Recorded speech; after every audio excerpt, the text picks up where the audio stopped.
Why, hello. Wait, is that a level 9 hype train? Guys, I didn't even start the stream yet. Guys, what are you doing?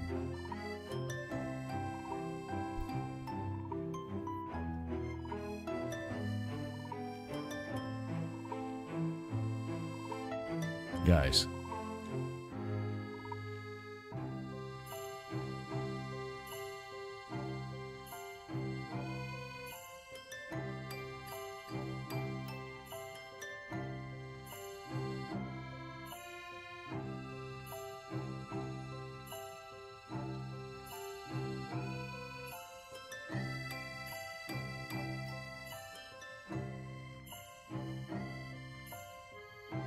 That is so meaning.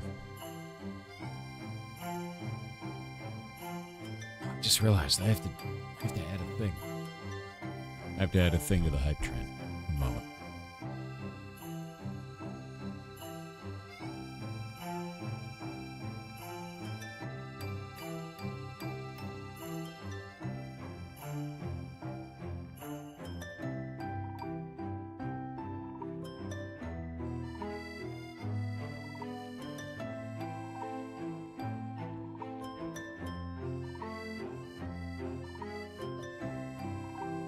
There we go. I haven't even woken up yet. Level 9 hype train, you guys are wild. What is this? Sunzia with the 20 gifted subs. Dude. Dude. That is so many. Holy crap.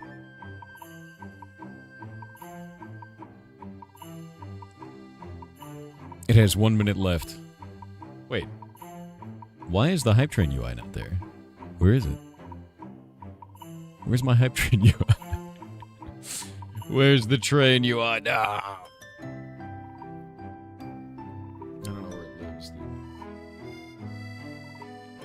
It's the summon train? Well, it worked. I didn't even put out the announcement yet. Crap. I should probably do that. It missed the start event hook? It kind of looks like it did, yeah. Here, wait. There we go. Oh, wait.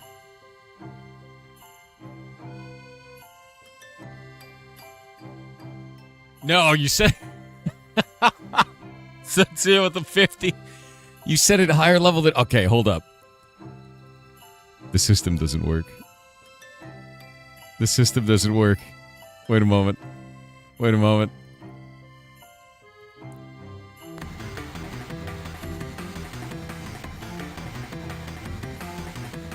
Alright. Now it's working. Do I glue myself? No.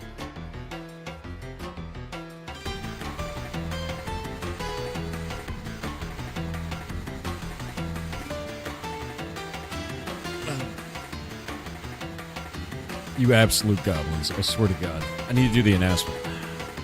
Holy crap, that is so many. Sunzia, thank you for the 50 gifted subs. That is outrageous.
Alright. I've never seen the hype train at exactly 0%, by the way. but somehow you managed to get it to do that, which is wild.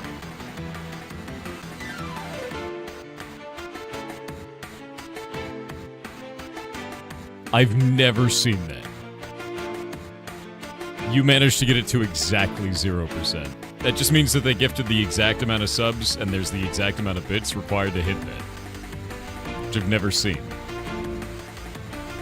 Like, if it hits 26 subs, I think it hits 0% again. Normally, bits kind of offset it a little bit.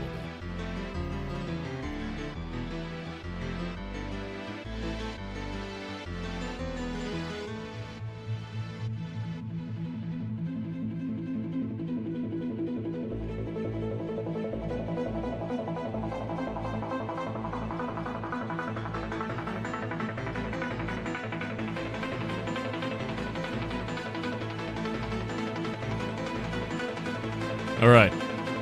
I need to go grab water. And then I'm going to set stuff up for the day.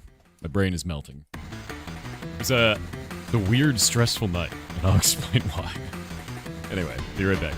You guys are incredible. I swear to God.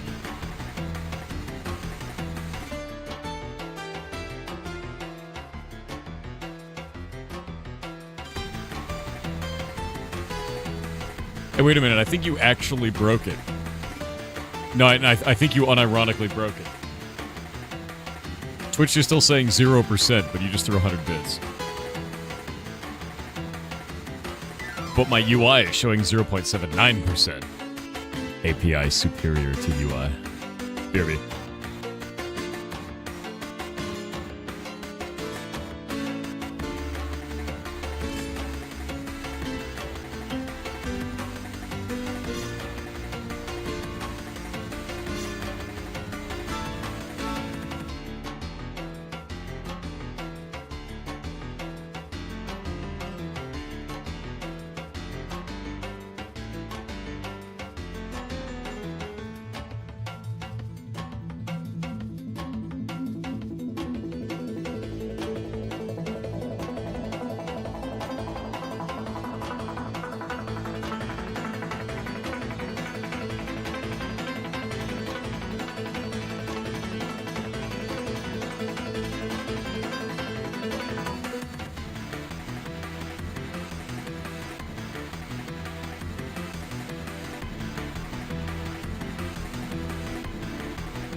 I have returned. Wait, how is it... How is it not done? Sunzia with another 25 gifted subs. John with 25 gifted subs. And Zen with 1 gifted sub. What are you guys doing?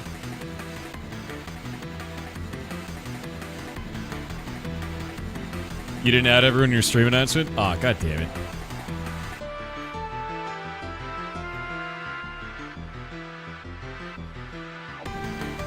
Here, I'm gonna delete it and redo it.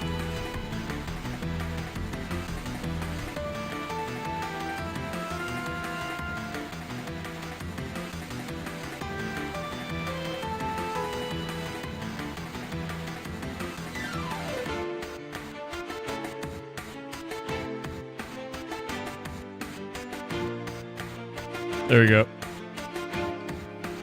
Announced.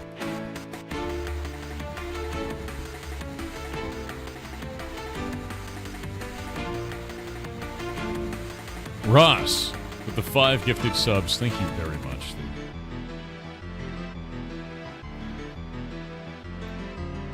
You got pinged? You wonder who it is? Could be anyone.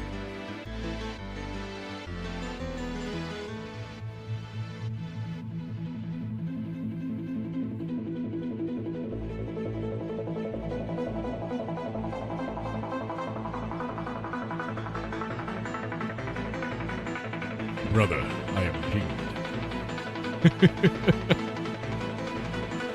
Brother, please.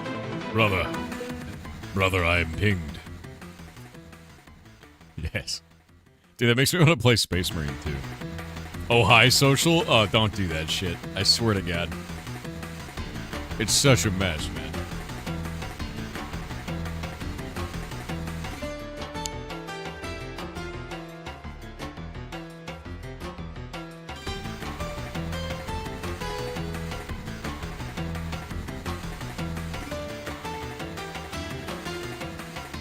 Yeah, it makes me want to play Space Marine. Hell, it makes me want to play Darktide, man. The new character came out.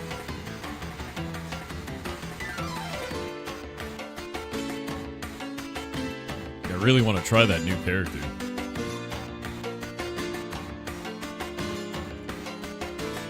Alas, my night was filled with ridiculousness for ferrets. Nemo has turned out to be the unluckiest child I have ever seen. He had an allergic reaction to something last night and needed Benadryl because his eye and his foot started to swell up. He's okay, but I have no idea what caused it, neither does Shay. The only thing we can think of is that a spider got into his enclosure, because it's spiders. Right? There's spiders all over the place, but none of his food changed, none of his environment changed, none of his bedding changed, and suddenly he's like, my eye's big. I'm like, dude, what? I don't understand it, but Benadryl worked, so. No, not an infection. Doesn't appear to be. It's not near his amputation site at all. He's just he's made out of glass. The universe does not like this little guy. Fleas? We don't have any fleas in the house. We check for that pretty heavily all the time.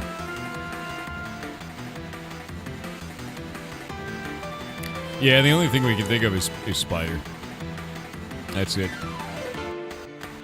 But his eyeball swelled up, and his foot swelled up, which is like... The only thing I can think of is like he got something on his foot and he rubbed his face with it. It's just weird. Yeah, the level 14 hype train is bonkers, guys. Completely bonkers. I was reviewing more games last night.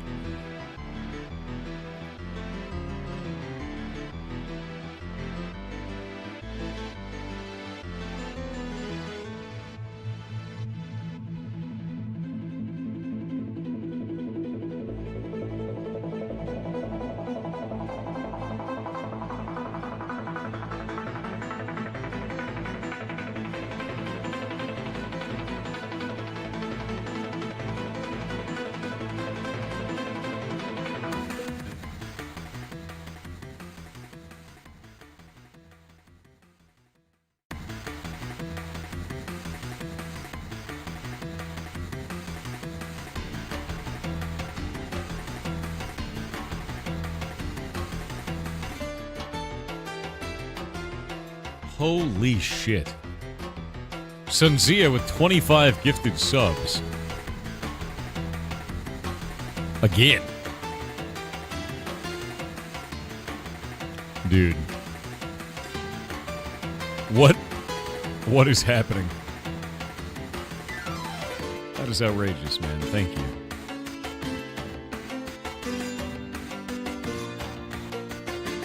That is a lot of subs, dude. Level 15 hype train. God damn. Yeah, Shroom. I do. Every day, man. I'm just waking up right now, though.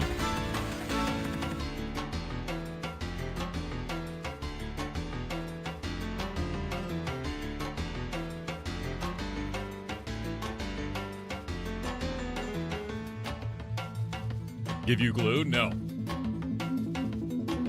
No glue for chat, dude. Morning, JK Thor. Hey, what's up, man?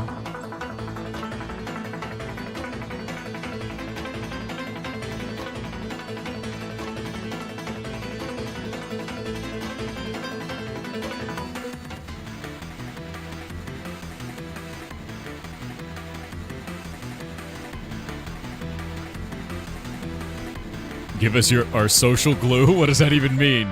Is it so you can stick together, Chet? Is that what it means?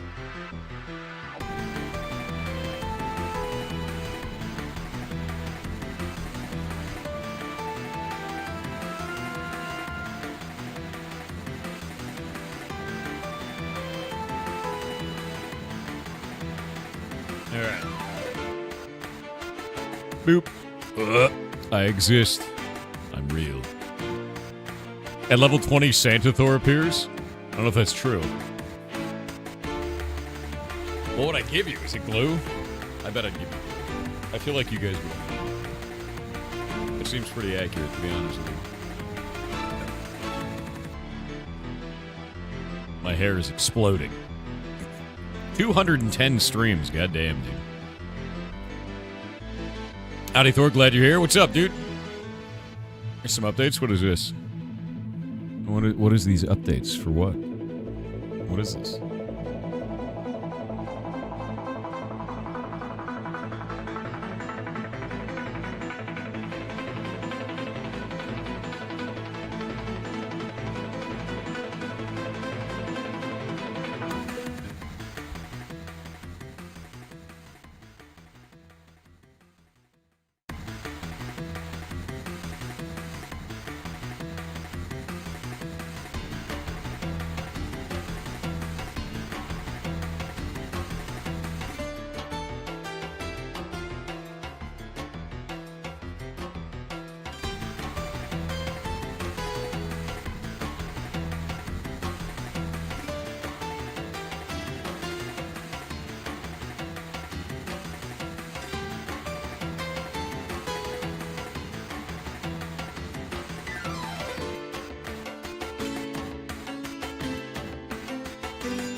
Huh.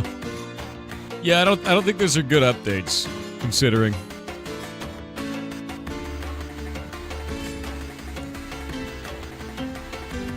Yeah, I don't think those are good updates at all, Creeper. Not even a little bit, man. Can we have the glue now? No.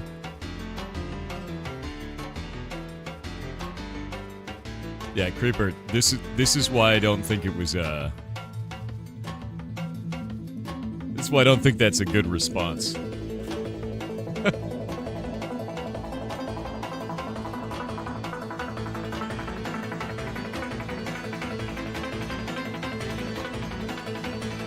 I heard a rumor that Thor Towers has a room. Thor Towers. One side full of long lemon suits, wizard hats, and wigs, and the other side full of fresh bread he hoards away from the mods. I mean, that is true. Yeah. Yeah, it's on the map. Yeah, so Creeper Lord, the corporate apology response doesn't really mean much, gotta be honest. Anyway, let's focus on this. Video games. We're gonna have new ones today. We'll have 3 new ones that come up today. Day 4. 12 games. Oh! It has ended. The hype train has finally come to a close. The 193 subs and 850 bits. Thank you very much. You guys are freaking amazing. Thank you, seriously. And Cynthia, that is wild. That is incredibly nice of you. Can't thank you enough, man. As I'm waking up. But yes, today we're going to be playing more Indiecember games. We're going to have 3 new ones. I've got my list right over here. In the old master list. In the old master list. Grab all 3 of these. Whoop. And I'm going to be adding these up onto the website today. We have... Let's grab this. Let's grab that.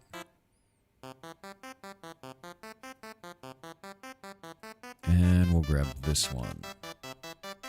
Alright, I've got mostly everything set up for these. I'll probably have to stop and try some things later. Today, we've got a game that let's see. Okay, there's no theming for today. There are 2 games that are similar to each other. Because they're both card games, but the other one is a platformer. And it's a weird platformer, which I'm excited about. So, yeah. How's your addiction to Star Vortex? It's pretty extreme, to be honest with you. I've just been chewing my way through the second sector. I have, like, 3 legendaries now. It's great. Yeah, Star Vortex is like Diablo, but in space. Also, I've died a number of times. Yeah, the second's a huge pain in the ass. I found the second sector. I almost feel like doing another Sector 1. Just so I can gear up to do Sector 2 better.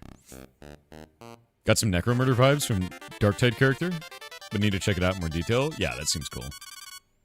You're halfway in Sector 3? 2 Vortex Arrays and Phase Shift is OP. Yeah, I've been intentionally not using Phase Shift, because it does feel OP. How did your work on hunting go? Okay, so I have some interesting ideas for hunting now. I was thinking about this all last night. But the idea right now is that hunting is tied entirely to leather and everything like that. The problem with this is that for every other profession, that's tied to basically nothing, right? So, like, if you look at mining, mining does not increase the rate at which you get pristine stone. That's weird. Mining doesn't increase the rate you get pristine stone. Logging doesn't increase the rate you get pristine wood. And this does increase the rate at which you get pristine hide because you get leather scraps. That was a way to make it so you had to kill more monsters, basically, to get stuff. But I think that there's a better way to do the rest of this. I want to make it so that if you kill any monster, and this is kind of how I feel about it for hunting, if you kill any monster, you get a small amount of hunting XP. Very, very small, very tiny, like 1 to 5 kind of a thing, right? And then if you turn in materials from those monsters for research, you get a large amount of XP. So this means you're always gaining small amounts of it from actual aggressive monsters, like probably stronger monsters, right? And then you get a large amount of XP from turning in those materials, but it costs you something, right? And then you use those materials also to create the potions. So I think it's going to work that way. My other half reacts very poorly to mosquito bites, swells up heaps. Yeah, we don't know what caused it. Something caused an allergic reaction in Nemo. He's doing okay, but it was just very weird because his foot and his face swelled up, and we don't know what caused that. Yeah, no idea.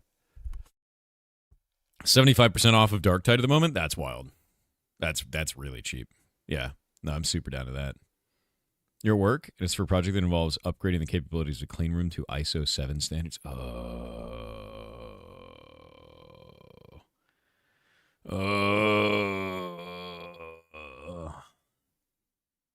That's a... Is that like a deep compliance project? Because that sounds like a deep compliance project. Tails? You're a person that comes up with ideas rather than being able to create them into reality. I have an idea for a game just now that I think you would enjoy, though I'm not sure if I would... Okay. Don't be idea guy. Make it. Make it shitty. Make a shitty idea. Like, make a shitty game out of that idea. Do that. Like, make a shitty one. Don't be idea guy. Be an implementation guy. Anyone could be idea guy. Be implementation guy. The only time that you get to be idea guy is when you're really, really rich. And that's not That's not great, right? That's the only time that works. So outside of that, you go, I've got a cool idea. Let me make it bad. And just make a bad version. That's it. Make a really bad version of what it is that you are thinking about right now. And don't worry about it being perfect to the vision you have in your head, because it never will be. No matter how skilled you are, it's always going to be slightly different, right? Yeah. You saw how compressed space was made. Do that, exactly. I mean, like, actually, how many of you guys don't know what Fart Hotel is? How many of you have never heard of Fart Hotel? Yeah, perfect is the enemy of good. Who's never heard of Fart Hotel? How many of you are not in the loop? Yeah, okay. Let me show you something.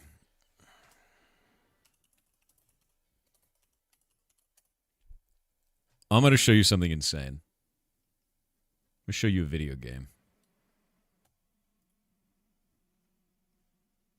Scrolling down through this.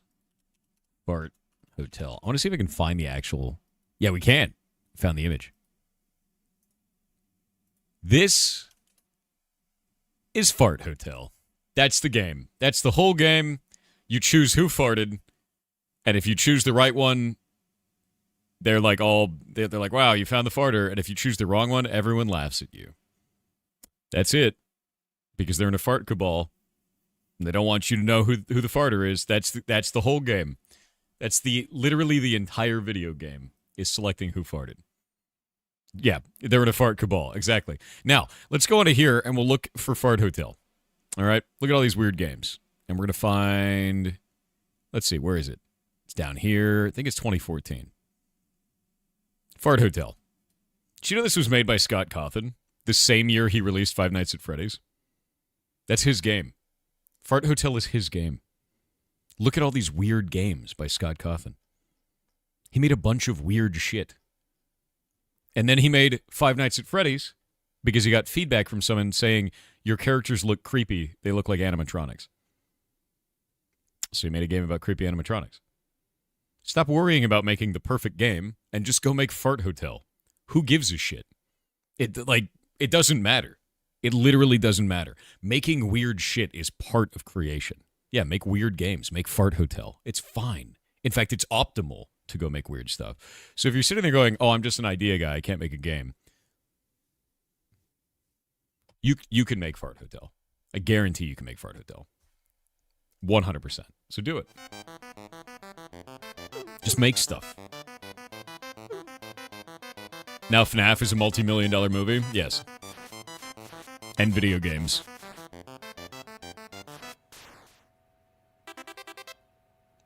My game would be something that is roguelite, 100% about mushrooms? Then do it! Do it. Uh-oh, more Ashes sadness? What do you mean Ashes sadness? What's wrong with Ashes? It was Phil, by the way, is a weird diet. Nice. Yeah, I don't know what's wrong. I mean, as far as I knew when I went to bed, it was fine. I'm excited for it on the 11th. That is the idea, anyway.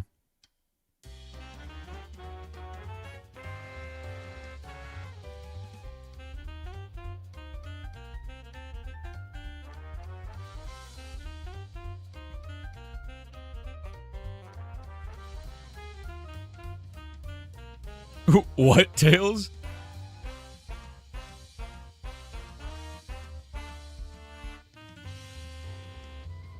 Dude, what? That's wild. Yes, tiny block time. Yes, they do all the time. It is ridiculous. Oh, you got owned because of the link. Don't worry about it. Waking up, dude. All right. All right, so... Hunters, your goal is to be going out in the wilds and killing things. You're going to get materials based on your hunting skill. Those materials are going to turn in to do research to give you XP. The gameplay loop for the player is going to be that you just get things and turn them into a vendor. That's all it is. It's going to be named research, but you're actually just turning in items to get XP for this crafting quest, right? Or for this. I don't think the act of actually killing the monster matters. I think the act of bringing it home matters. The reason why this is important to me is because they're going to drop as materials, and those materials can then be removed from you, meaning another player can kill you, take your stuff, and then go back to town and turn it in. this creates a PvP target out of you, just like every other profession. Same thing for mining, same thing for herbalism, same thing for all of it. So with that in mind, this is how I'm going to implement this. It actually turns it into an interactive thing with other players. It gives you a little bit of risk, and it's only for monsters that are in Murkheim, nowhere else. And that's it. Could you buy the materials off other players? Yes. You could also get these materials and go put them on the auction house. So that way other players can buy them off of you and then turn them into the hunting guy. Yeah. I'm not going to rename it to hunter-gatherer. You're keeping your hunting levels. If I renamed the actual profession, it would reset all of your levels to 0. I don't want to do that.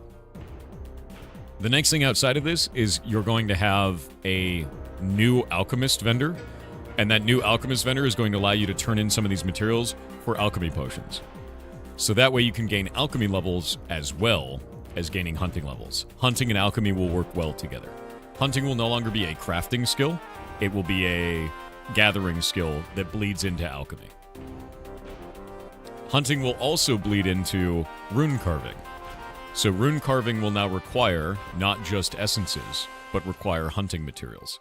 So that way there's a constant mill outside of just alchemy.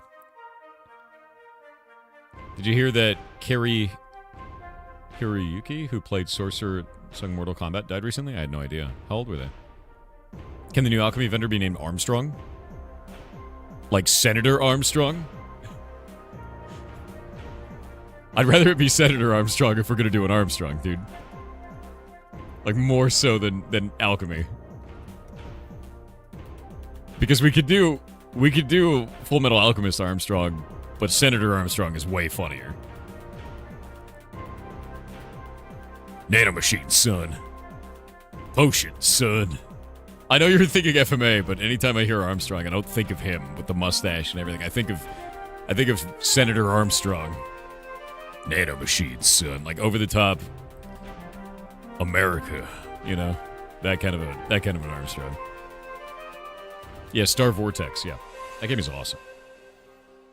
You're opening Unity for the first time to make your first game through an actual engine instead of making it on a website? Good. Good. It's going to be confusing and frustrating. That's fine. Don't give up. Keep making stuff. Cloudflare is down? No. Don't say that. Oh my god, Down Detector is down. Cloudflare is unironically down again. Holy shit.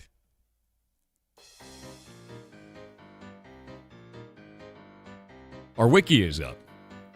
Nope, our wiki's down. Wait, it's back up. Dude, what is going on? No, Down Detector's not working.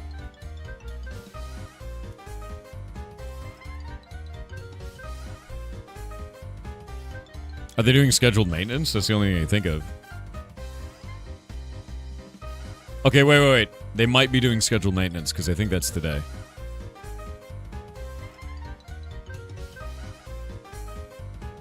Yeah, it might be scheduled maintenance. Yeah. I was like, dude, no. Not again.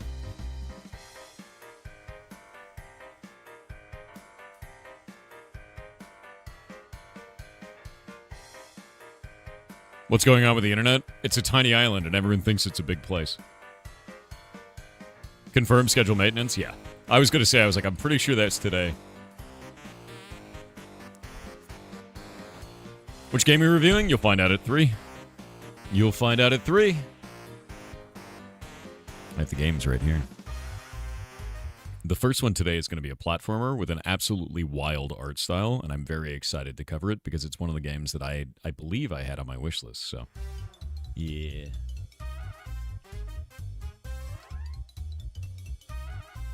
I needed to actually see... Okay, they do have a demo. We're going to play the demo. That should be good. It's going to be a lot of fun. 3 PT. It's almost 6 here. 2 hours from now. I'm in West Coast, US. Where do you buy the demo? You don't buy the demo. Demo is free. Also, I'm going to be releasing the next video on our YouTube. Let me grab this.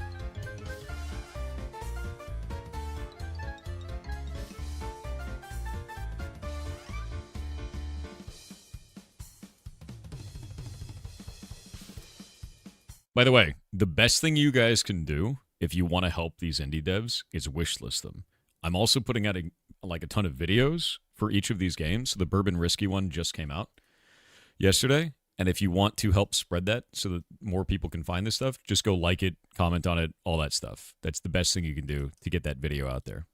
Any kind of interaction on there is super, super appreciated. It helps us. It helps the dev. Everybody wins. Whoop.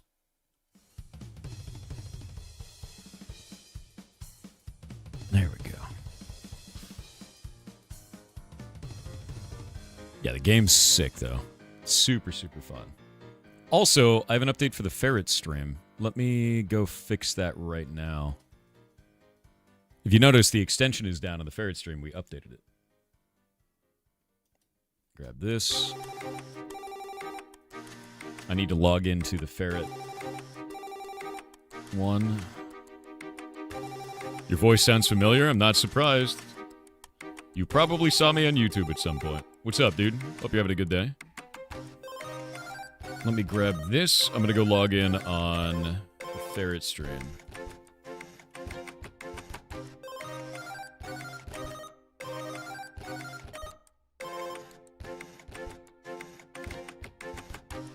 There we go. I need to add the extension to it because we just updated the extension. Extensions. My extensions. Discovery.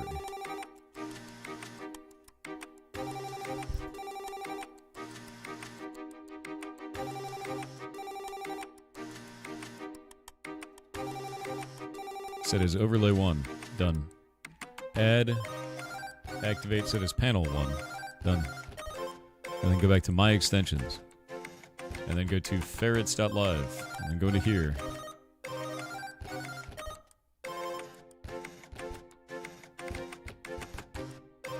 Behold. Check it out. So, the extension now looks like this. It's much cleaner now. And when you click on it, looks good. And you can go into here and grab it. Where is it? You can change the playgroup to any of the playgroups you want. So you can see M3, change it to general population if you want to. You can see all the groups this way. And we'll go back up. Oop. All playgroups. There we go. And it should, if this is done correctly. Looks like it's not pulling all that data yet. I need to talk to them. There we go. Should link up to the Ferret Software Wiki, which it does. That looks good. Yoop.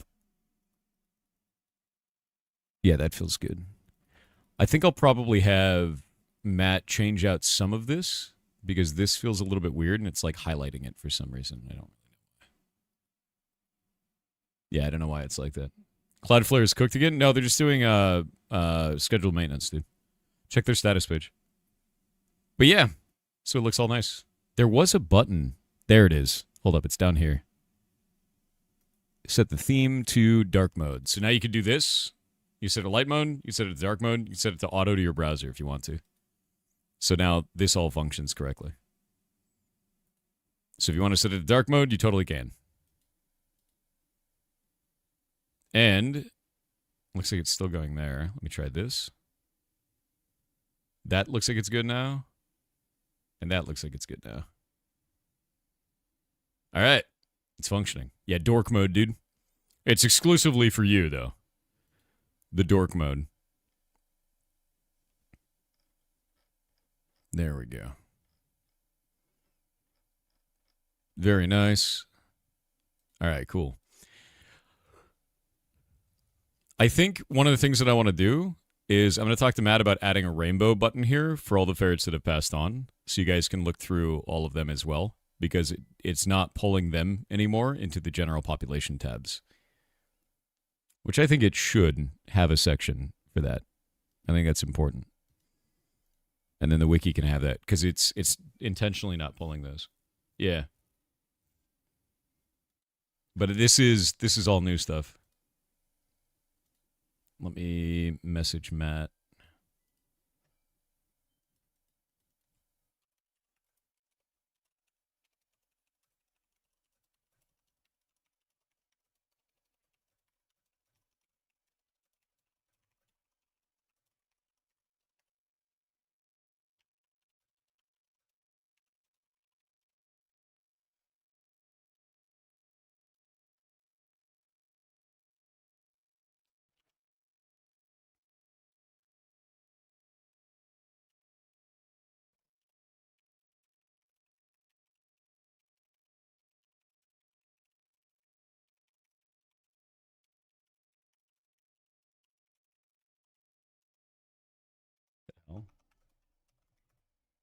One moment.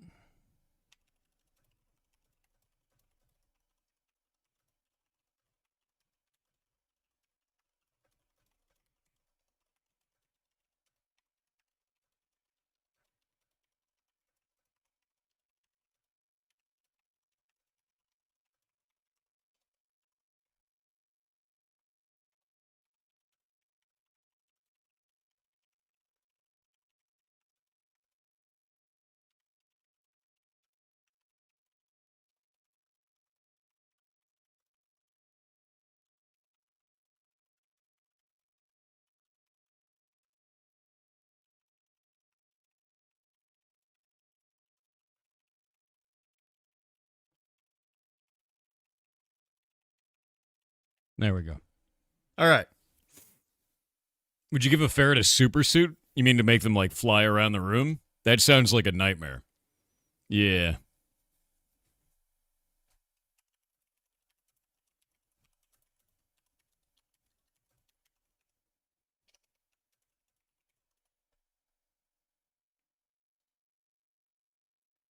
The wiki provides a Valhalla group?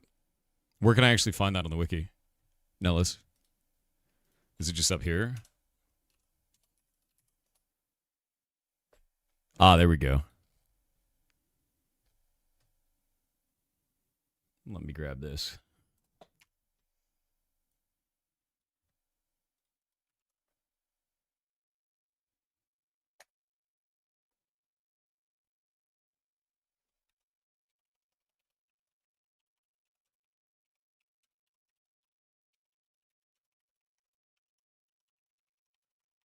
All right, I sent those over to Matt. Those should be pretty easy changes, too. Flying Ferrets is a spin-off of Sharknado. That sounds horrific, dude. That sounds actually terrifying. I didn't know you guys did a Valhalla group for that. That makes things very easy. Thank you. Yeah.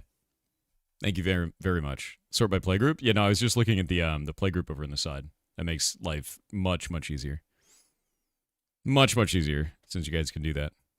Is Nemo in here yet? Nemo is not in here yet. He's not here. Does Nemo have his own page yet? I don't know if he does. Nemo. No Nemo page. Shay hasn't given us the okay yet? Yeah. He, Nemo, oh wait, there we go. Nemo had an allergic reaction last night, and we had to deal with it, and it was terrifying. So I'm gonna have him here in the office, probably in about a couple hours or so, and he's just gonna stay in here for the rest of the day, so I can just watch him. Yeah. We have no idea what happened. Oh gosh, is he okay? His eye swelled up, like his eye did, and his one front foot swelled up.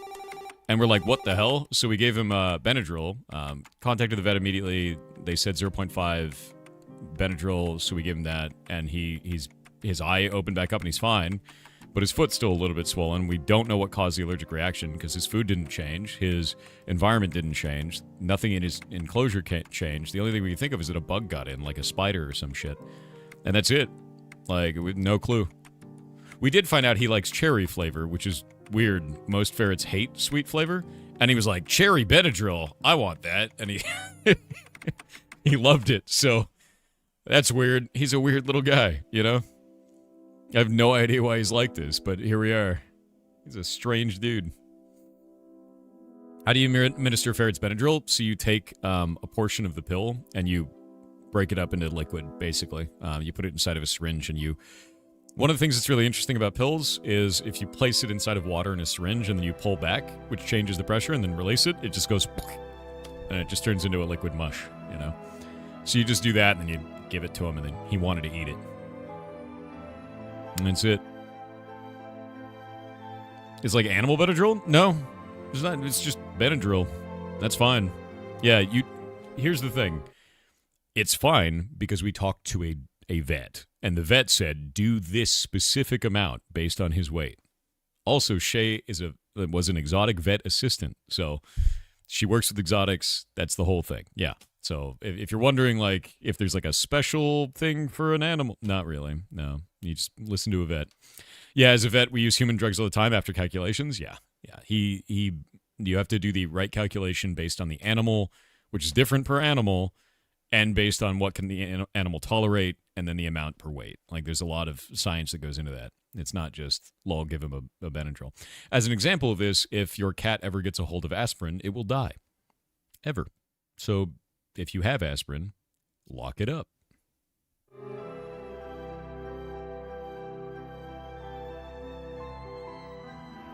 Yep. Shay is exotic and endangered. There is only one Shay left. That is true. Perhaps someone's perfume or body spray? None of that shit in the house. I can't tolerate that kind of stuff. I don't even... Yeah, I can't be around that. That's a me allergy. Am I late to the Cloudflare down party? It's not down. It's doing scheduled maintenance. Check their status. I don't think humans are endangered. Shay is. There's only one of her. Could Nemo be allergic to other ferrets? He didn't have any interaction with another ferret at the time that the allergy took place. He was literally alone in his enclosure, and the enclosure hadn't changed. So there has to be another factor that introduced itself, like a spider or a bug crawled in or something like that. But he had an allergic reaction. We handled it, and he seems to be okay. So Cloudflare's not having problems. They're doing scheduled maintenance, not unscheduled maintenance. Scheduled. Yeah. Could have been Meatball. Meatball has no interaction with him.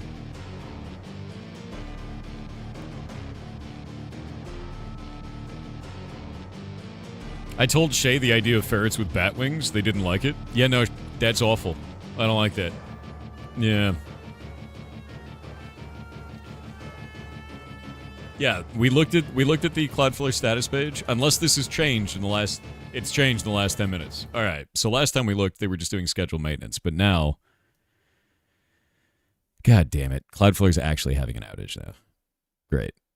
We literally just looked at this 10 minutes ago, and they're like, yeah, it's scheduled maintenance. Now they're like, it's not scheduled maintenance. There's problems. Great. Fantastic. All right, never mind. Very cool. I'm really glad that this changed in the time that I showed off the ferret stream. That's... Yeah. Because the last time we went to this page, it was just scheduled maintenance. Oh, hello. Oh, the Nemo. Small baby. He's trying to drink water while you carry him in. Hold up. 1 second, guys.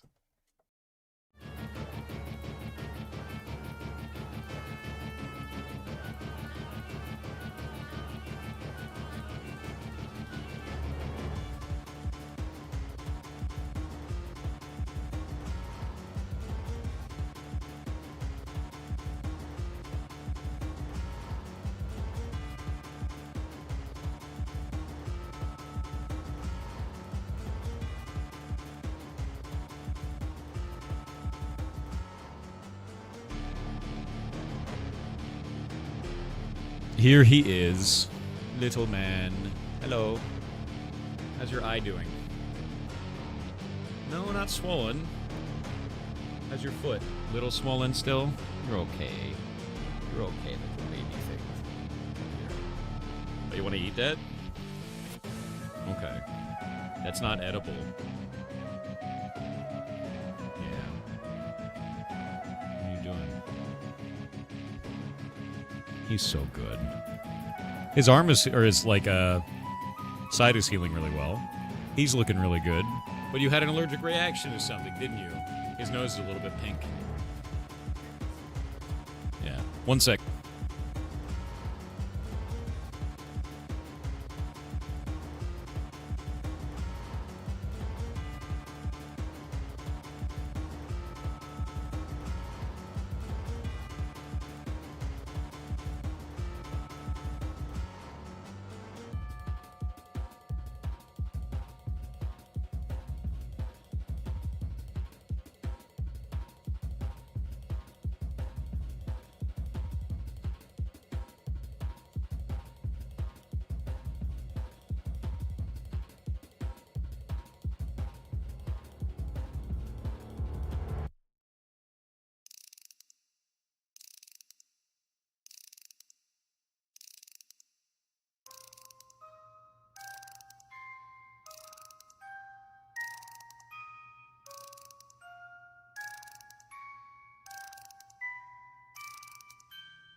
I am muted. My bad. Yeah, so I was talking to Shay about Nemo, but the only thing we can think of is that he got bit by a spider. That's it. That's the only way that he could have a reaction like that we know of, because his environment didn't change, his food didn't change, nothing was introduced to the room that was different in any way. He wasn't handled in the time, and we knew the reaction started taking place because I was asleep, and I heard him make like a bark noise, and I was like, the hell was that? And then I called Shay, and he immediately started swelling up. So I think he got bit. It hurt him. He made a noise because of it, and then he swelled up. So, and he turned into a balloon. So now we know. Yeah. No, not a mutated spider. Just a normal spider. The spiders all over the place. There's so many spiders in this place. He probably ate the damn spider too. You know, his throat would have swelled up then, which means it might be in there. You cleaned the whole thing? Okay. Well, shit. I have no idea then. Huh? You changed his bedding out? I don't know. No idea. All we know is he had an allergic reaction, and he took Benadryl, and he's going to be okay. At least he seems to be okay. He's not going to become Spider Ferret. No. It's not like a radioactive spider. How's the ant colony going? Lazy. Camp and honest ants take like 1 to 2 years before they start blowing up in size. The queen is sitting there with like 5 workers, and she just stays still. Constantly. That's all she does. Yep. That's her whole life, is just sitting there and doing nothing. Waiting for more hatching. And they have sugar water within like 5 inches of themselves. Yeah. Goals, to be honest, fair. Wow, this is bad. A fix has been implemented and we're monitoring the results. Thank you, Cloudflare. Okay, so we need to add every monster in the video game. Every damn one of them, dude. Except for dungeon monsters. Yeah, no dungeon monsters. We're gonna add other monsters. Yeah, it's Cloudflare overall, man. Oh, Nemo. Shay's holding Nemo. Huh? Yeah.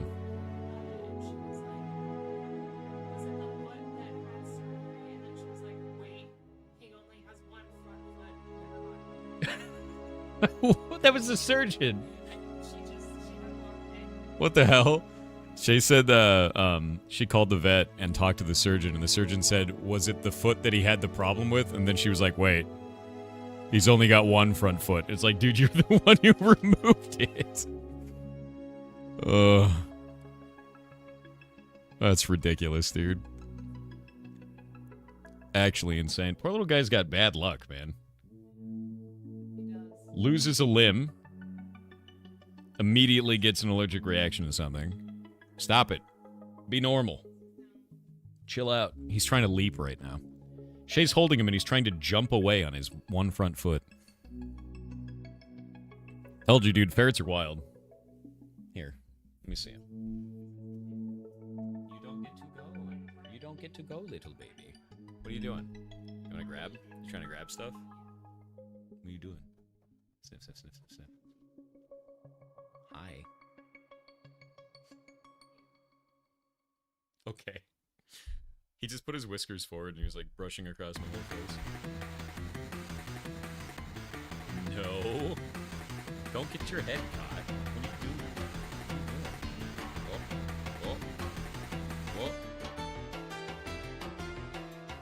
are you doing? No. Oh my god, dude.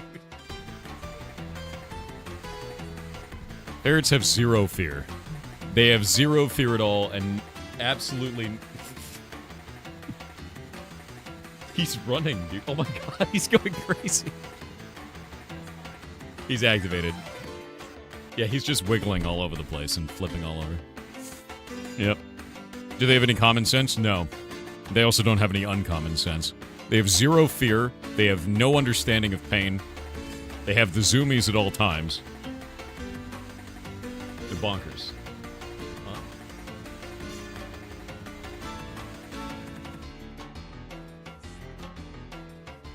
I didn't know that. I told them about the grappling hook. Yeah, so to put this into perspective, right? Shay just told me another thing about him, but basically Nemo was using his broken arm. He broke his arm, and he broke it really bad. He broke it up the top in a way that he couldn't use it ever again. They had to actually amputate the arm. That's why he's got one in the front. But he was using it as a grappling hook, where he's flinging his body, and then the arm, like a gross glove, would do this, and then he'd grab stuff because he could use the foot. That shows you just how little pain they care about. He was just like, I've got a grappling hook. But apparently, he was using it to slap another ferret. When they found him, when they first realized his arm was broken, he was slapping another ferret with it. It's a new weapon. Ferrets are weird, man. Like, they are metal as shit. But he's like, I got a grappling hook now. Yeah. Also, their skin is super strong. It's like tough leather. They're mustelids. Did you tell them about when Grandpa had his neck mask removed? I told him about that one. It was bent the needle. Yeah. Shay brought up the old story of Grandpa. So Grandpa, or Zero was his name, he had a neck mask removed, and they had to do a needle through his neck, and the back of the neck is where their skin is the thickest. And they went to go put the needle in, and it bent the needle in the middle because it's just tough leather. Like they are tanks for piercing damage, basically. It's terrifying. Yeah, that's what they're built for. That's the whole point. So when you see them bite each other in the back of the neck, they don't feel shit there. They don't care at all. Yeah, why'd they take my grappling hook? I know, dude, it's just insane to me. It's like, what is your pain tolerance? Like, how? They're just warriors. That's like the whole point with them. He's still trying to get away. Oh my god, what a goblin. That's why they wreck snakes. That's why they wreck each other. They wreck everything. Monsters, dude. What?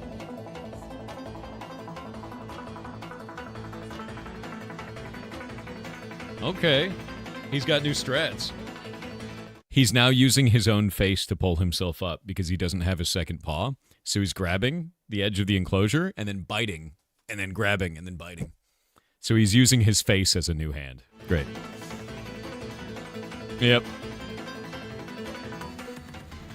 He'll do just fine.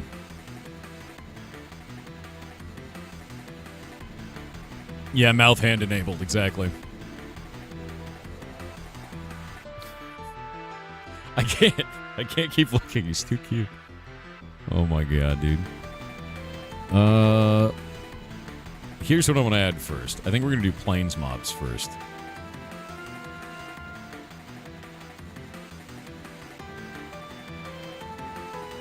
Yeah, he's super metal, dude. Oh. What? He's like a snake. He's gonna get away from you and escape into my office, dude. Oh my god. Goblin creature. Okay, so I kind of have two options here. I don't think I'm gonna do it as zombie drops. If I do it as zombie drops, then I can't pull into account your skill with hunting. If I pull it in instead as hunting drops, we can pull that into account and then do that, which I think is going to be good. I think that'll be really, really nice, honestly. Yeah, I think we'll do that. That's how I'm going to do it. All right, I need to make some identifiers for these. Pull this down. We're going to grab this monster, make it a plain zombie.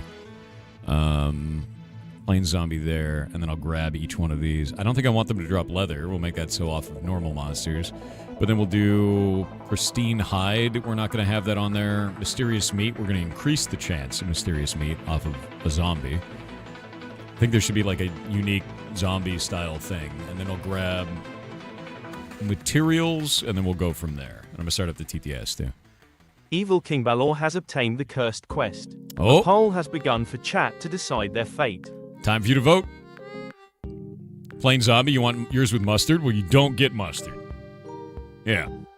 Zombie with mustard, dude. Ridiculous. Have you no sense of tradition, sir?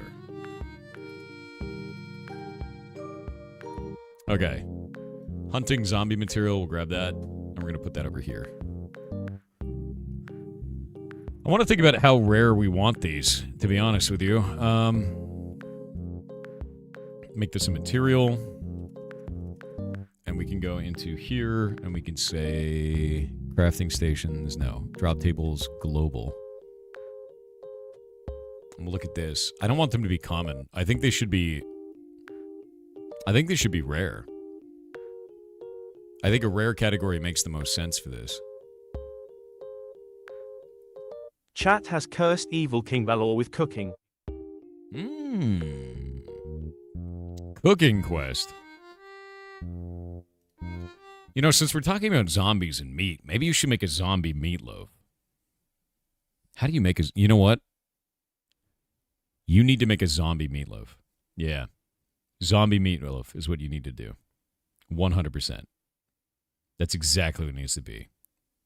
And you need to make it either look like a zombie head or a brain. Maybe use food dye. Zombie meatloaf. Zombie meatloaf, Evil King Balor. Can you do this?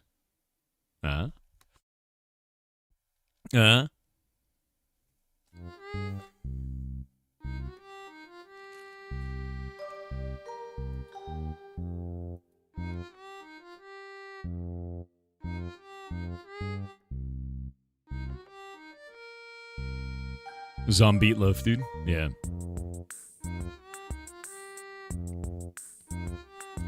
Where's King Balor, dude? Do they exist? Curse Quest recipient said earlier they have to run. Might not be able to reply. Totally fair. Mods, can you reach out to them? Send them a DM. Oh, he was taking his wife to the doctors, and we'll check the quest on Discord later. Okay, I'll write it into there then. That'll be perfect.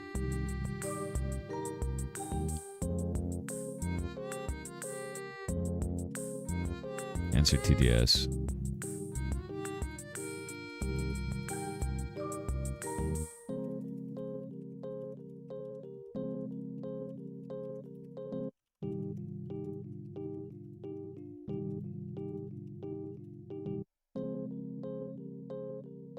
Discord is forcing an update. Very cool. Linus Tech Priest? Wait, what? You started a farm for upgrades in Star Vortex? I love that game, dude. I love everything about that game. It's fun as shit. What are you doing? Shay? Just looking at his eye to make sure he's okay? Oh, okay. Looking for a spider bite. I can't imagine where it would be. It'd have to be on his foot. It's just weird because he's got...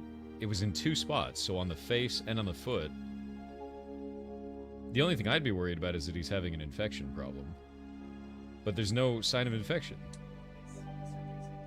The surgery site looks great. So I'm like, what the hell is going on? But I don't know. I don't know, man. You check your Discord Wrapped? Yes. Yes, I did check my Discord Wrapped. And the funniest thing that I got out of it is that it said Kronos is my sidekick with 4,367 messages sent and 158 hours in voice.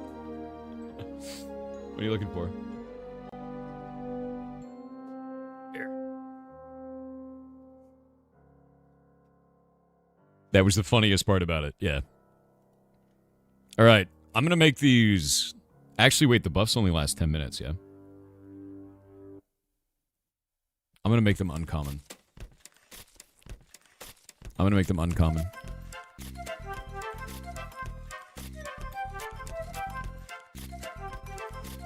Yeah.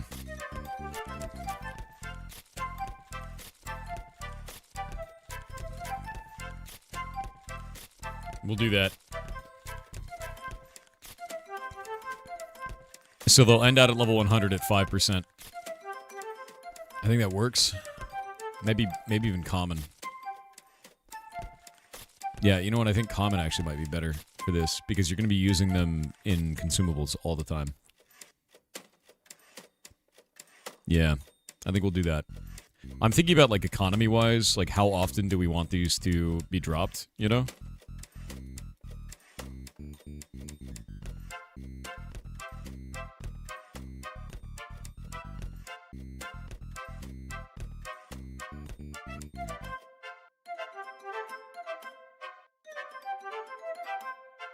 Because these are drops on top of everything else.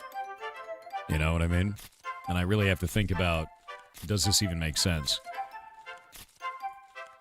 to have this work? But making it so that there's some kind of a progression is sort of the idea here. Because we have it in order. We've got hunting zombie, hunting skeleton, hunting pigman, hunting spider, and hunting ghost. And these can have not only a potion effect, but also a progression effect in terms of experience gain. So I don't want them to all be the same drop rate. They probably should be different. Otherwise, people are just going to spam hunting pigman. And that'll be that. So we'll make hunting pigmen ones very rare, because that's tied to a dungeon. Cloudflare seems back? Yeah. No, Chris, the only time that was happening is because somebody was viewbotting the channel. By the end of the stream today, there'll be about 2,000 to 3,000, which is normal.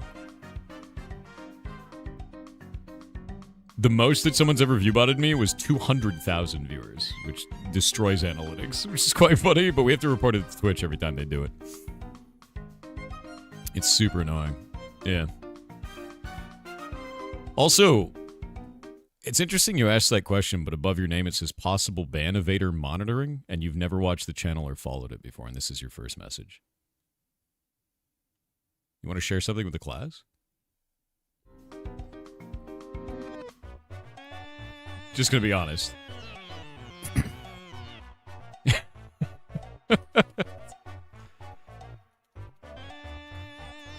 That's a tag that Twitch applies, not us, by the way. Always insane.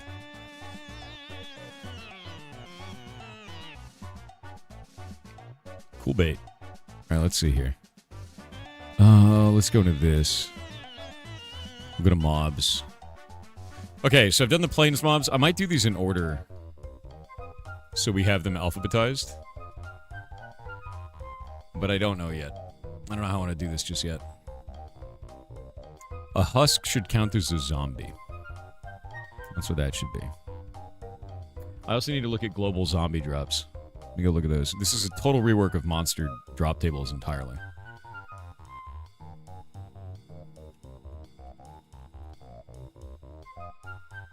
Oh wait. There's already a 5% chance of getting mysterious meat off of zombies. So dropping mysterious meat based on... What is that percentage? This becomes 10%. It becomes a 50% drop rate based on hunting. That's kind of wildly high. I think an extra 10% is much better. That makes way more sense.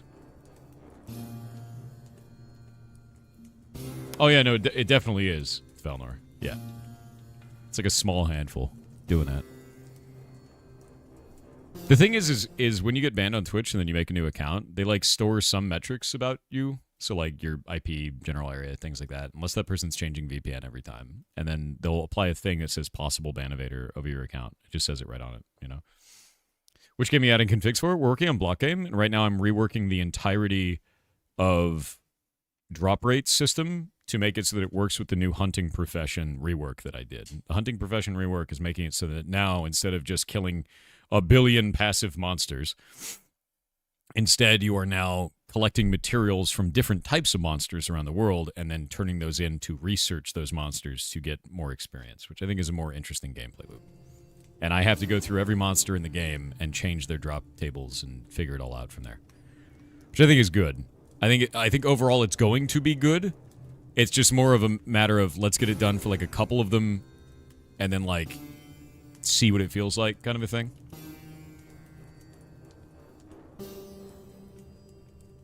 Because we can grab this, we'll call it an ancient husk. This is not a skeleton, so we'll make it into a zombie and drop that item. And then I can tune the drop rates from here and kind of see what it's going to be like, if that makes sense. I may also just be able to make it so that all zombies have the same drop rate. I can also change it so that different zombies or different skeletons have different drop rates based on the difficulty classification of the zone that they're in. So, like, monsters in the plains could have less chance of dropping. Monsters in the desert could have more chance of dropping. So, there's a reason to do this.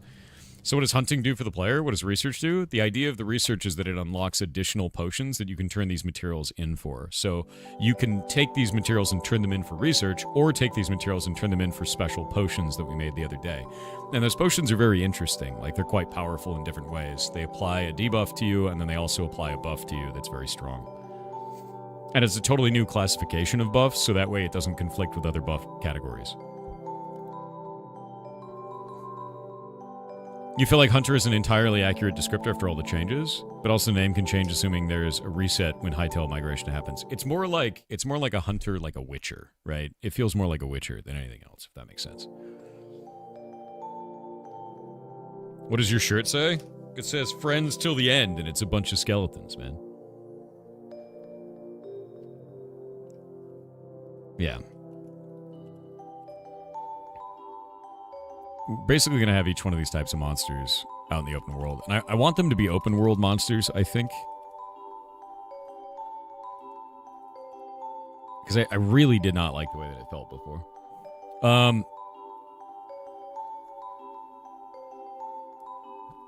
Okay, there's kind of two ways that we can do this. I can make the materials very, very common, and then make it so you need a lot of them. Or I can make them very, very rare, and you don't need very many of them. Is it more fun to kill 50 monsters and get one cool drop? Or is it more fun to kill 50 monsters and have the equivalent of one cool drop? You prefer rare? They do stack, by the way. The items do. Yes? The second one? Some of you guys want second one, some of you want first one. What if we did both? Like, I was thinking about making some of these kind of more rare, because, like, one of them has to drop off dungeon. They have to drop off dungeon monsters. Like, they have to. Because Pigman is a dungeon monster thing. And I think that makes sense, you know? Because we don't have another classification of monster there. Unless, actually, I should remove the Pigman one. We should make it a slime. Yeah. There's slimes in the world. Yeah. I'm gonna remove the Pigman one. Because the Pigman, you can't get it either way.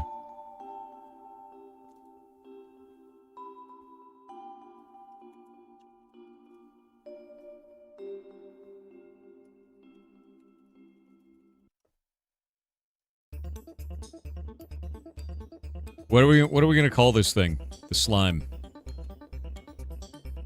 What do we call it? Slime item. It's from the interior of a slime.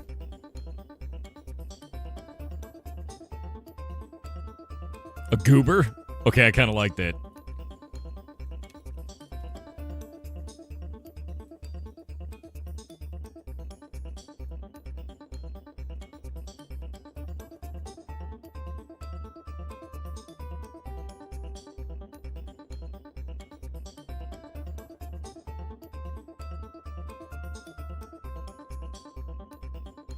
Goober, dude. It's the goober part of the slime. And then people are like, what's the goober part? Well, that one. Obviously. At least I don't have to be the guy who tests and certify cleanroom segment of the cleanroom operations in accordance with ISO 7 cleanrooms. Why do you keep saying cleanroom? Are you okay, Tails? You've been talking about cleanroom standards all day. Like, what's going on, dude? Yeah, we're going to make it into a slime. I think that's much better. It makes more sense. I'll update the profession guy because, like, it just doesn't... We don't want it to be a pigman. I don't think that makes sense to be a pigman.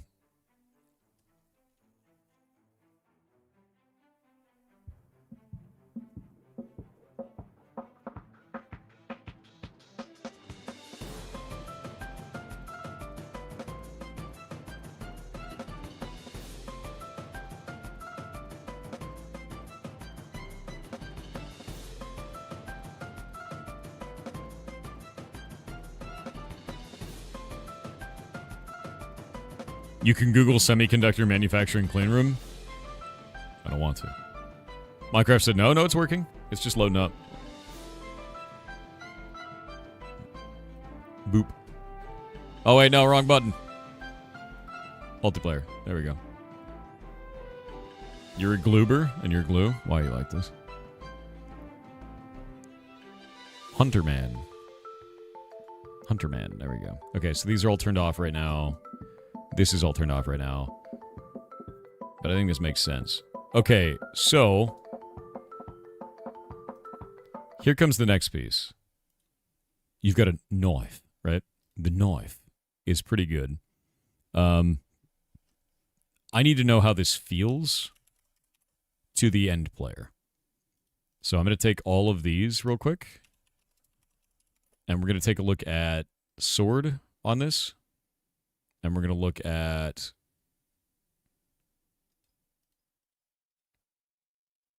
like these. And I want to compare both of these together. Because these are all knives. And then these are all swords. And we need to see if they make sense to do combat with them. Actually, they do. They super make sense to do combat with them. They're not as good for doing damage. Why did that one roll so... Oh, that's why. They're not as good for doing damage. But they are good. They actually do work. Because you've got 15 there, you've got 9. Okay, so that's a big difference. I think the knives need to have a pass for their damage. Because they seem to be very far behind in some levels and almost par for the other levels. I think what I'll do is I'll do sword -2 is what that's going to be. It'll be whatever the sword damage is -2, and the rest of the stats will be exactly the same. And I think we'll do that. So I'll have a pass on the knives to make those work. And then after I do a pass on the knives, let me see the offhands. Offhands stay exactly the same. Those are fine. Because we need you to be able to kill monsters with these. Like, you have to. What's the advantage of the knives of the sword? There won't be an advantage of the knives of the sword unless you are trying to farm hunting materials. So if you look at the bottom, see the hunting EXP and hunting skill. The idea is that you'll want to wear this knife if you want to be a hunter. And if you don't want to be a hunter, you wear a sword. Does that make sense? But we need you to be able to kill monsters to be able to gain from the profession. So the knife should always be less combat effective than the sword, but still combat effective. Yeah. You'll be carrying around the knife forever, as long as you want to do hunting skill, yes. Yeah. The knife should be speed and sword should be damage. Barely a difference. Honestly, I disagree. The sword has a special ability called Leap, where you can launch yourself. It also has combo attack as an ability. The knife doesn't have this. The knife instead has slightly less damage and also has hunting EXP and skill. So that's the idea. That's the trade-off. You're losing abilities and a little bit of damage to gain better drop rates for hunting. I think that's the whole point for it. It's not a pure combat weapon. If it was a pure combat choice weapon, people would only use it because it gives you better drop rates of specific monster types. I don't want that to be a thing. It needs to be, I want to use this because it's good for this task. Does that make sense? And if you want to be a damage dealer, you don't want to use it, comparatively. Make a special knife called the pen that's the strongest knife. The strongest knife. Yeah, each thing has its place. So we're going to go do a pass on those items very quickly. I can do this right now. We're going to go to tool. We're also going to go to sword. And we'll go to, not tier 1 random sword, we're going to go down here. Not the holiday swords. Not the onion sword, we'll go to cactus sword. And we'll go to knife. It's a knife. The onion knife is the starting one. It's terrible. Great. It's my favorite. Aren't the onion tools supposed to give you 1 skill? No, I don't think it can. The onion sword attack speed is 1.0. Does this... Okay, this is terrible. Yeah, that's awful. So we'll make this do 4 damage. And then we'll give it this. There we go. This is exactly what I'm after. It's just exclusively worse than the onion sword. I think we should put one skill on it. I think it should have one skill. I think the idea of having an onion tool and it doesn't have any skill in it is kind of lame. You know what I mean?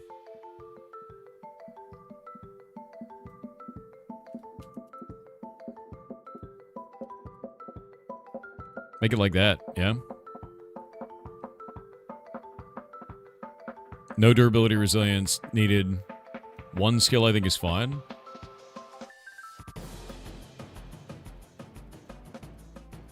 Yeah, I think this works. I think we'll do that. Yeah, I did, I Am Frog, back in 2016 was when I left.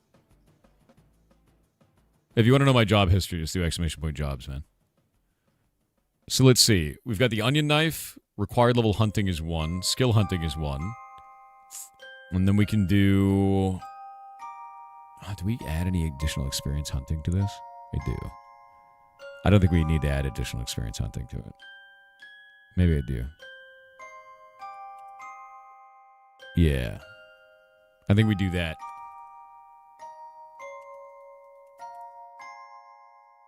Instead of additional experience hunting of like 20, like that first one is, I think it'll be 5. Because I want you to have some kind of a skill bonus on these things. I'm going to change all the onion tools to do this. I want them to have stuff on them. I want them to be interesting in this way.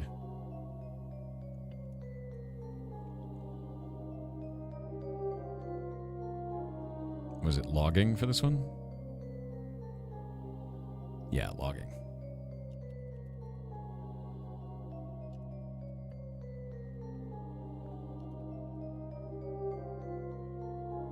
What are you working on right now? Block game, dude. Okay, this one. Skill fishing. Required level fishing. Additional experience fishing. The strong fishing pole gives you 2 skill fishing. Yeah, there we go. I think that works.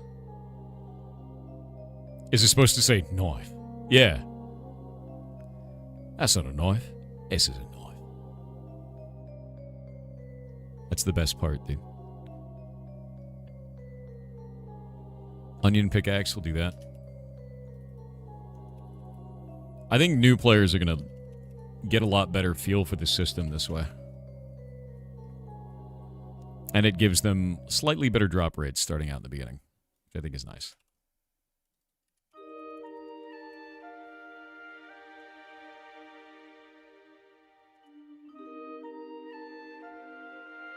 Which can only mean happy things.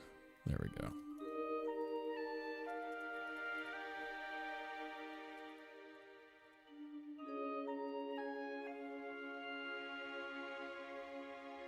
Okay, logging is done. Shimmer glass.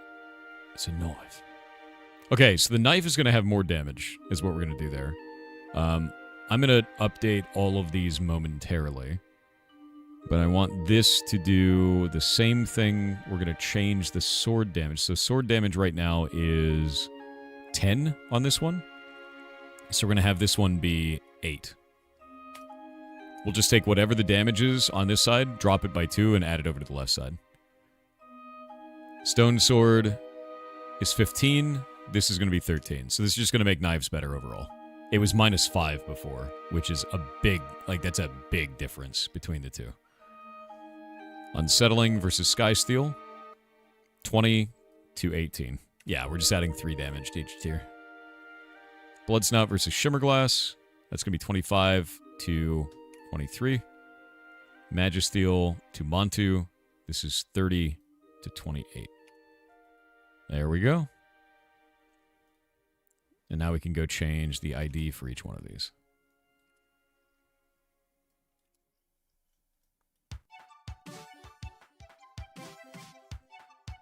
Oh, I do have to change the crit chance on each one of these, don't I? Yeah, I do. Okay, where's the attack damage? Okay, critical strike chance needs to change. We'll change that to, say, this.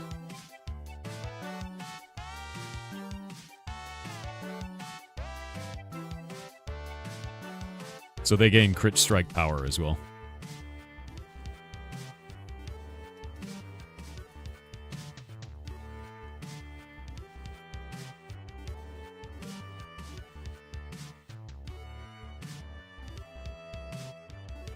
There we go.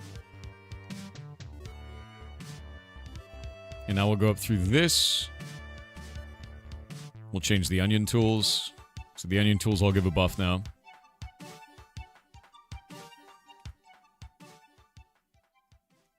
What part of Chronos will be fried? The whole Chronos. Yeah, you don't want to waste any parts, man. Why would you waste a part? That's awful.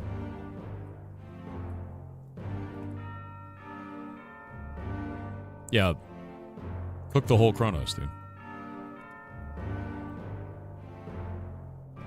Alright. What is this? We can close that out. We don't need that anymore. We can go into block game patch. We can go into this. Say, meteors can now spawn in the desert.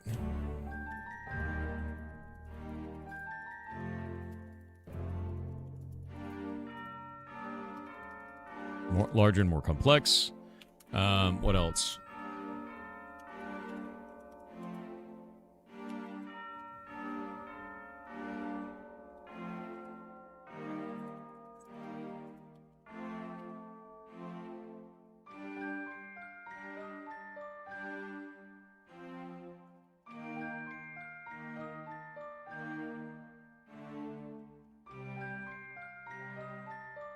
There we go. Knife tools now have more damage with the new roll. Let me think what else.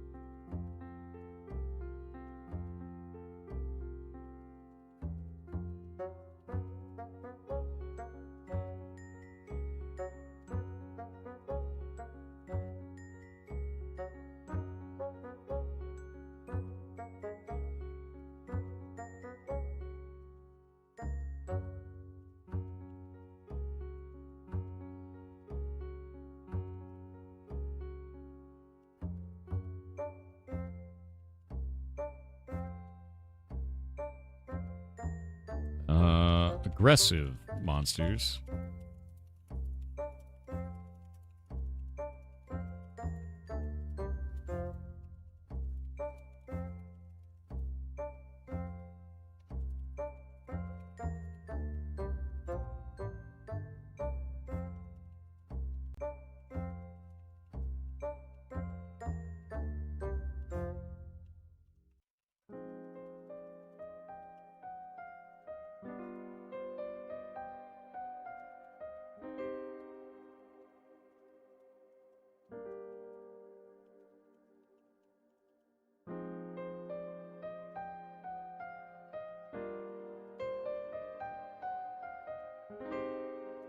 Yeah, concoctions are a new buff category and last short amounts of time for bonuses and a drawback. Currently,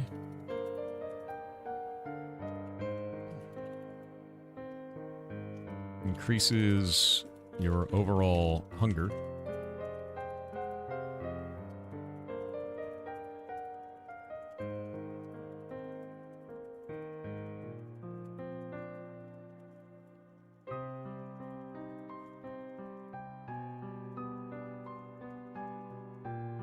All right, there we go. So hunting has been entirely reworked. The old system led to inventory clutter and low interest. It also was a requirement for all gear crafting in the game. You no longer need to use hunting for any gear crafting outside of the hunting profession. Passive monsters no longer drop specific hunting materials outside of leather. Aggressive monsters can now drop monster parts based on your hunting skill. These parts can be turned in for hunting EXP or turned into crafted into concoctions. I say crafted into concoctions. Concoctions are a new buff category and last short amounts of time for bonuses and a drawback. Currently, this increases your overall hunger while buffing you for 10 minutes. All of this is subject to tuning, and I need to see how it feels before moving forward. Done. What are you so worried about, goblins? What's wrong? Goblins and gunslingers.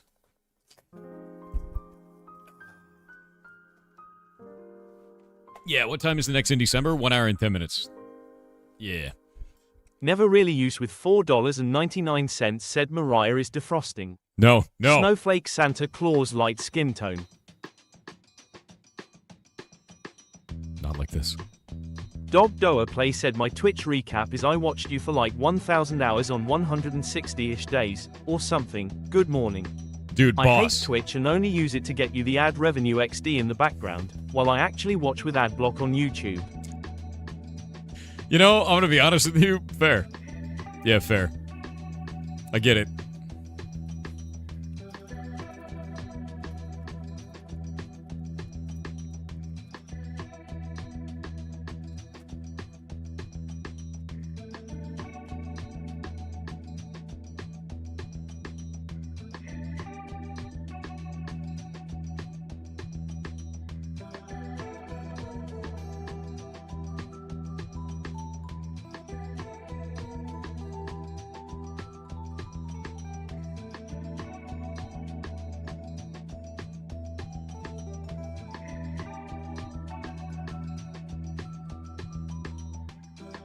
That is better on Twitch, but boy, do I get a lot of error 2K. I don't know why the error 2K shit always happens, dude. We've never figured it out. We've literally never figured it out, and it's like a Twitch routing problem. And the thing that sucks about it is, I know it's a Twitch problem because it happened at my old house, and now it's happening at this house. Two completely different ISPs, both an hour away from each other. So, that's gotta be a Twitch problem at that point. Don't need this anymore. Do need that. Don't need that anymore. Also happens in other channels from different countries. Yeah, it's some shit with problem, like, it's just some shit problem with Twitch. It always has been. Related to the React vulnerability found this week? Wait, what?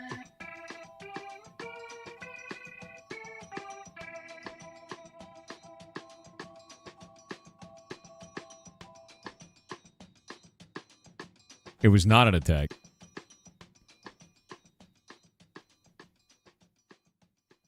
Oh, interesting. It was not an attack. The change was deployed by our team to help mitigate the industry-wide vulnerability disclosed this week in React server components. We'll share more information as we have it today. Interesting. So it caused some problems on Cloudflare's side. Yeah.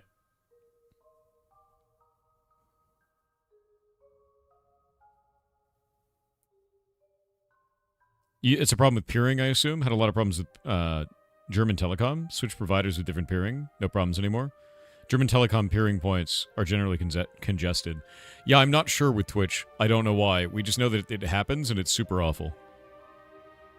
It usually hits like 10% of the community when there's an error 2000.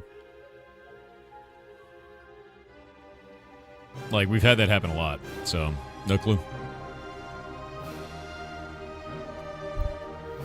What is this?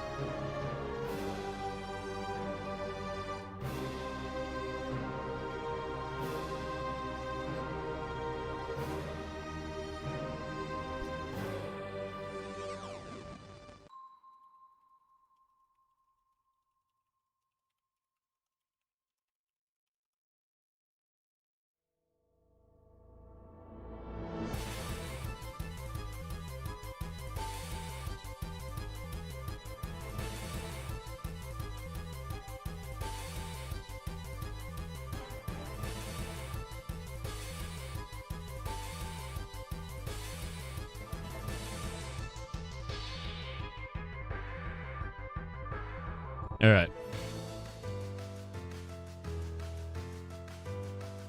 Looks like Cloudflare is doing fine now.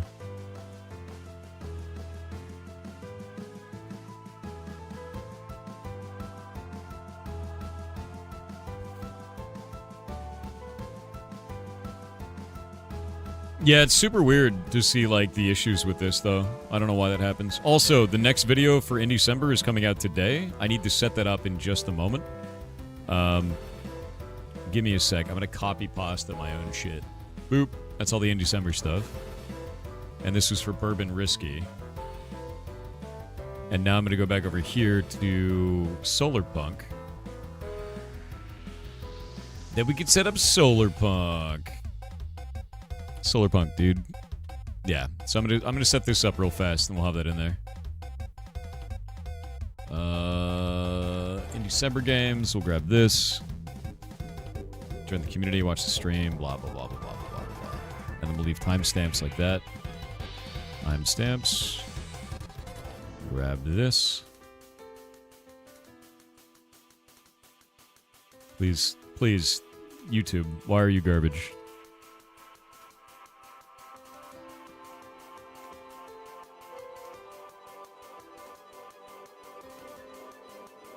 You got Indiecember, join the community, pirate software there. What is Indiecember? We'll have the game be on this Solar Punk. There we go.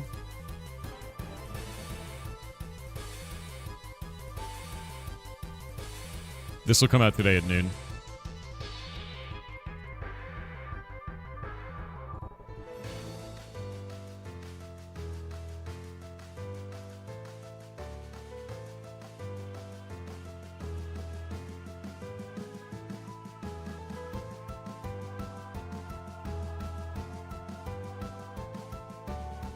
And then I can set it as in December 2025. Done. Next. All right, this will come out today at noon. Back to work? All right, you have a good one, dude. I'm getting this video out.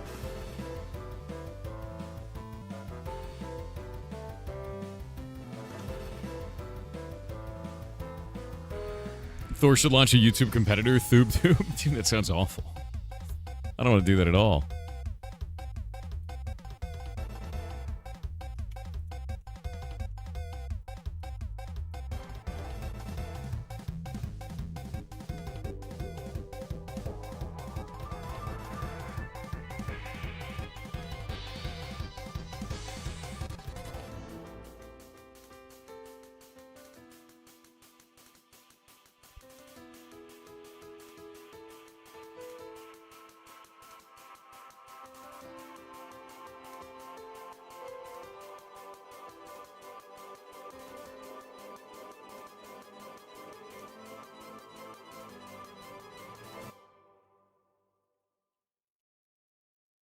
All right, there we go.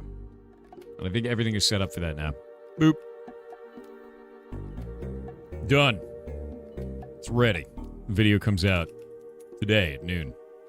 What's the best part of being a streamer for you? You guys. 100%. Holy shit. Did I get recommended my own video? I did. I got recommended the Ferret software video. Hell yeah. By the way, look at this animation that Shadelock made. Watch this. Whoosh. Hell yeah.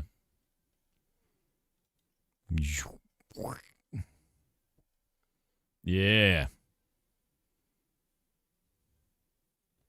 Beep beep. Tubing. Tubing. Tubing.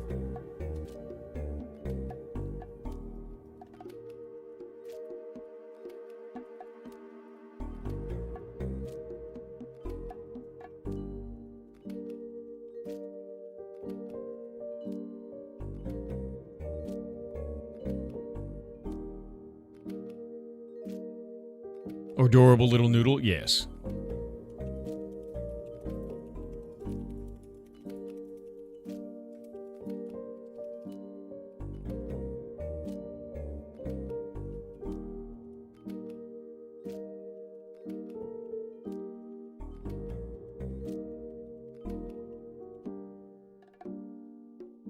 Grab this. YouTube. I'm gonna send something over. One sec.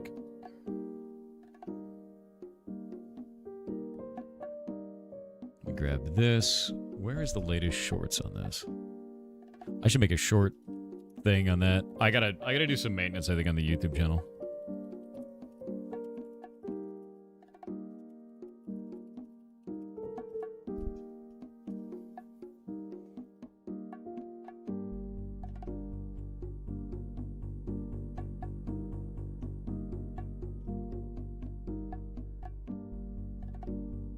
What is this?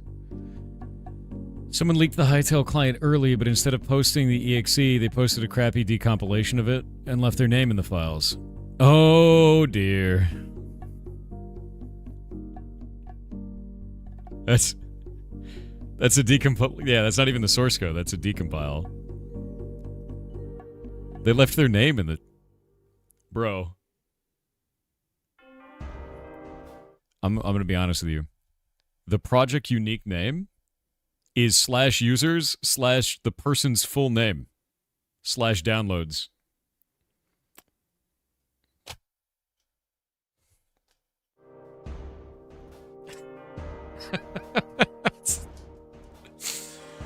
Oh,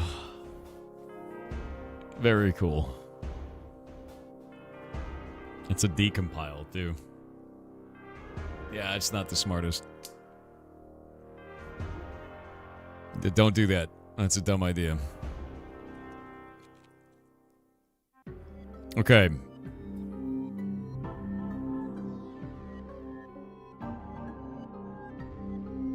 I don't think we should do tokens for this. Let's see.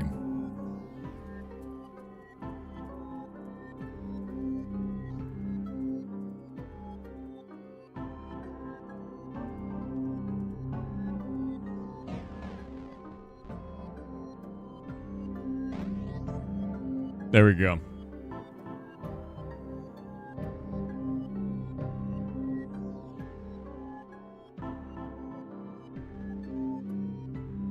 $30 ago at Cloudflare, a change was deployed to Firewall Parser to fix a React industry-wide vulnerability. The new change of bug. Oh, I know. We saw. Cloudflare went down for a couple of minutes. They've got it fixed now, which is good. It started as scheduled downtime, and it turned into unscheduled downtime. It was great.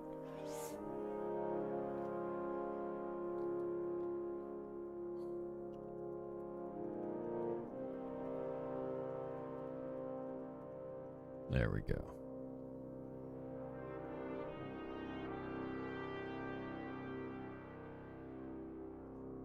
Oh.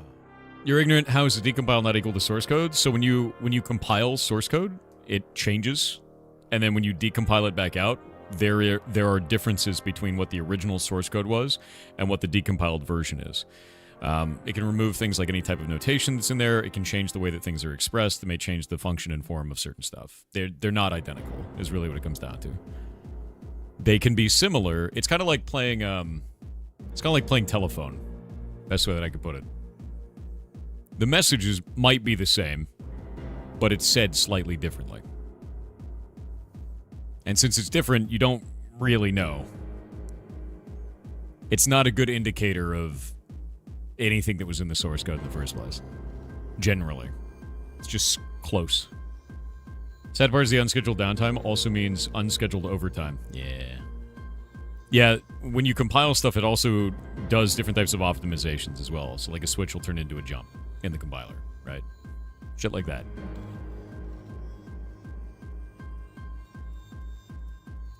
Hunting skeleton. Okay, so we've got our skeletons now. We've got that done. Plain zombie, plain skeleton, ancient husk, ancient skeleton, ancient spider. So I gotta add the spider drop. And we gotta add the slime drops. So I think the slime drop is a better choice.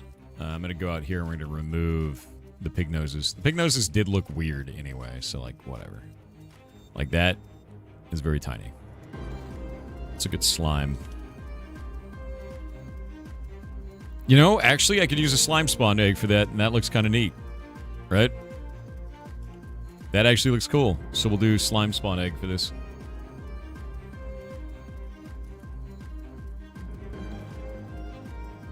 And we'll call it a goober.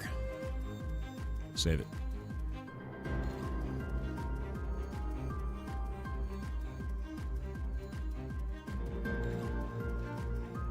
Hope you're all doing well today. I hope you're doing well today.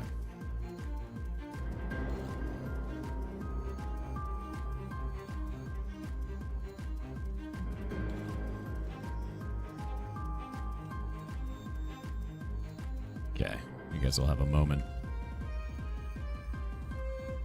Grab this. We'll go into materials. The goober. Look at it. It's a goober.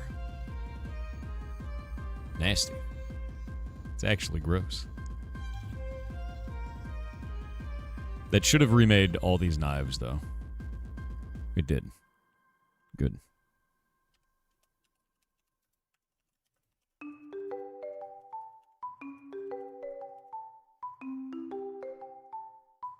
Yeah, they have more damage. They now have crit chance and crit power.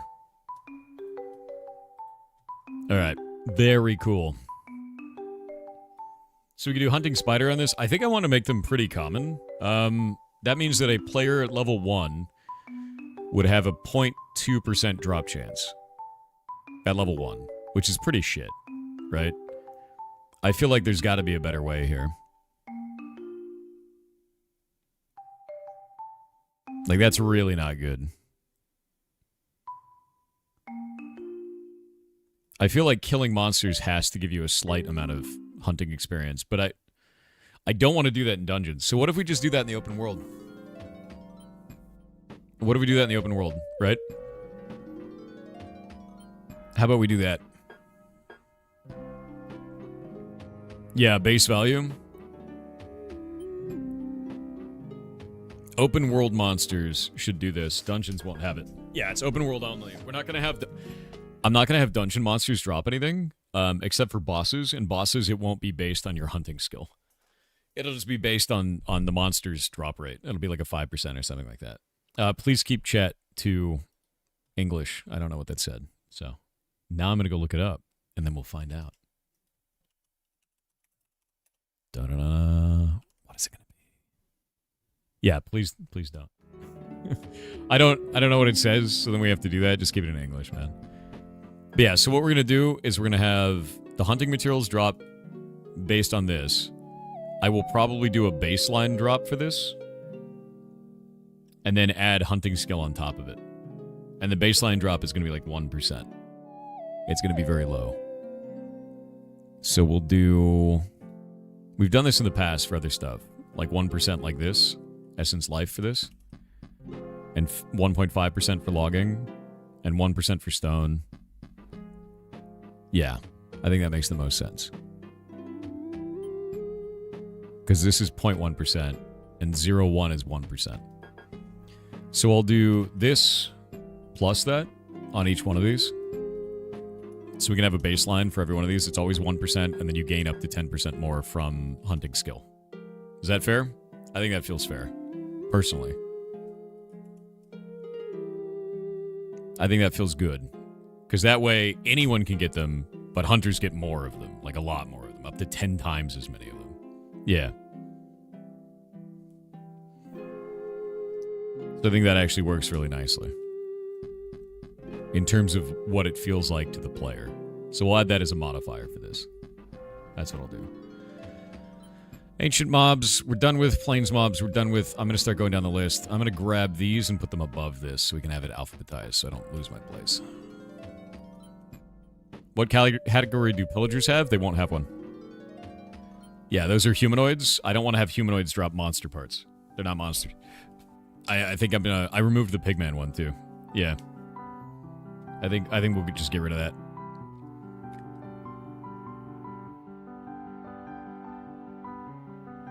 Is all cap style choice for Thor specifically? It's just up... Yeah, it's... Honestly, it's just upper. Uppercase with snake. It's uppercase snake. Yeah, upper snake case. Exactly. It doesn't need to be that way. I can make it like... Ancient spider if I wanted to, right? Like, I do whatever I want. I just do this. Loud snakes. I like loud snakes, you know? I'm a loud snake kind of guy. Does this guy do anything that isn't YAML? Yeah, but what you're seeing, you have to understand something about making a video game, right? Once you build a framework, you just add things to the framework. What you're seeing is you're seeing me change all of the drop rates for all of these monsters across the entire game. The other day, we made a bunch of different items and reworked all of crafting across the whole game because I removed the way that hunting was working originally, which was part of every crafting for the entire game. The reason we work in these configurations is so that I can hotfix them onto the live server and players don't have to have any downtime. Makes it much easier. The back end for this is Java that consumes all these configurations and then do stuff with it. Game development isn't always programming. Sometimes it's balance. Sometimes it's design. Sometimes it's writing. Sometimes it's music. all kinds of different shit. Sometimes it's voice acting. So if you're like, oh, I'm only here for programming, it's not always going to be programming. It's game development. Lots of shit goes into this. What we're doing now, fixing those drop rates, making a bunch of monsters drop these new items that we generated, going from there. So I think this works. New item. All right, let's go grab this new thing. Where are our new monsters? Where are you? Java dev confirmed? I swear to God. Why do you hurt me like this? We're grabbing each one of these tokens for each of these monsters as well and then doing that.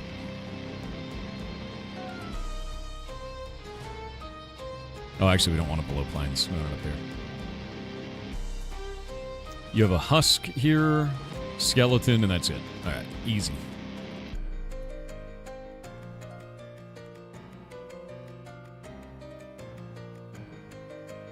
But see this here? That's the token for that monster. So that's our unique identifier for it.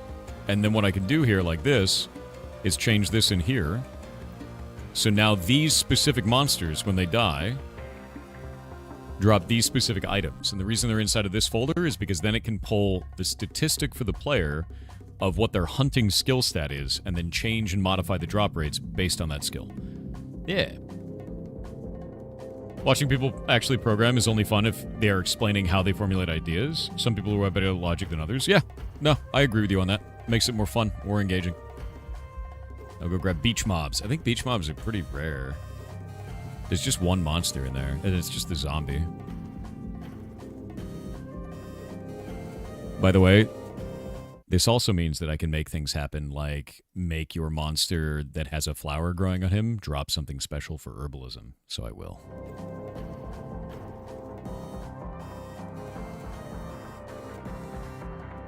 I appreciate you greatly. Oh, through Straker?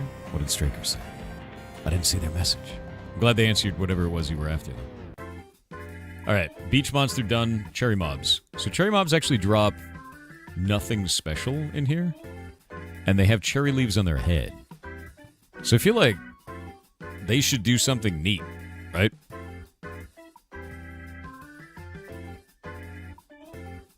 I feel like they should. You know? I also feel like maybe we should get rid of the global zombie drops system. You know what I mean? Zomb. Right. This is global profession table drop. We need global drops for monsters. And I could just roll that into each monster individually so we can tune them. I think it'd probably be better than doing a catch-all, because the catch-all system is not granular enough. There's really not a lot of granularity there at all, I think. Grab the global for this.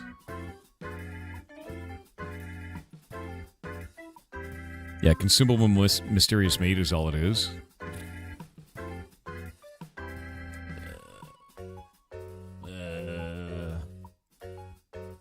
I don't think these are valuable. Animated bone is the thing that I'd care about. Let's go to hunting. Yeah.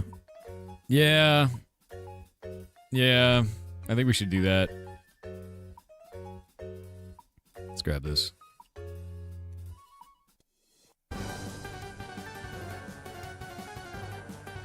Making it a 5% chance flat kind of sucks. I think this is more fun.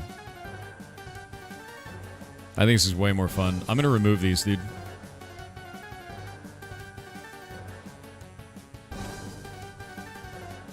Yeah. I'm gonna remove those. The spider drop, the slime ball, creeper drops, all of these suck. I'm removing all of this.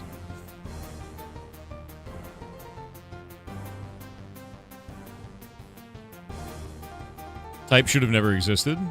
It shouldn't be possible of an item material Beppis and consumable Beppis simultaneously. I super agree. I super agree with that. When we switch over to Hightail, I don't want to have a classification of item. The only reason it was set up that way is because the code that we inherited had an inheritance system between those different item categories. So you can make a subcategory for consumable and make it something else, which I just don't think is valuable.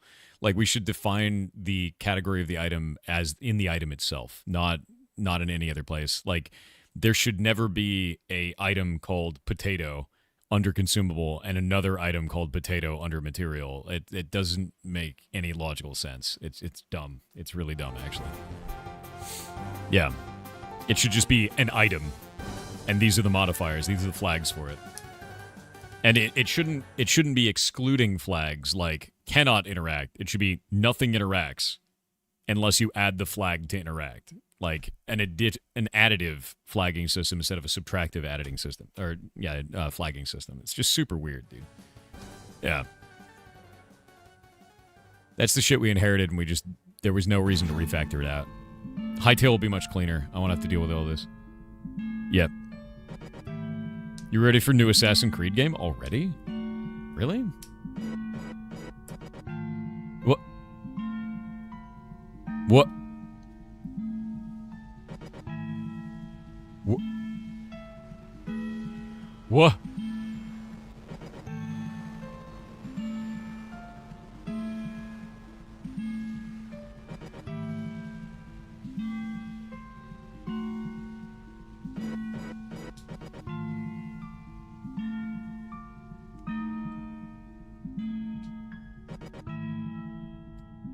What is this?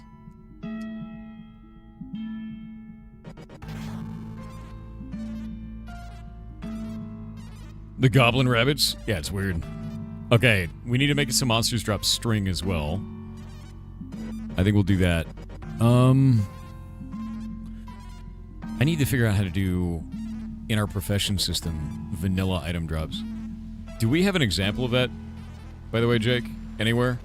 Because I don't think we have a profession system drop for a vanilla item. And I need an example of that so we can start putting vanilla item drops like string. I don't know if we have a single profession that does that. Because I do need to replace this. I don't think we do. Is there a flag for it? Is there like, do we have a call for that anywhere? Does it support it? Sticks from leaves? I don't think that's in the profession system, man. I don't think that's based on profession.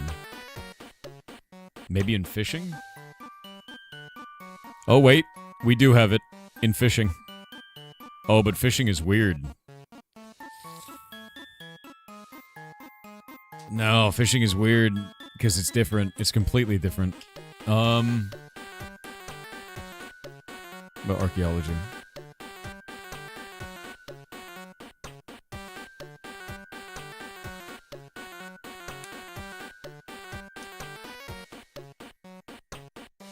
Those are all just basic drop table calls. Herbalism. There's got to be something in here that was a vanilla item. There isn't. It's nowhere. Yeah, I'm in, to be clear, Jake, I'm in core professions. Check logging. Does logging have one? I didn't think leaves dropped through logging. I thought they dropped through pirate booty. Oh, they do. Never mind. Sick. Yoink.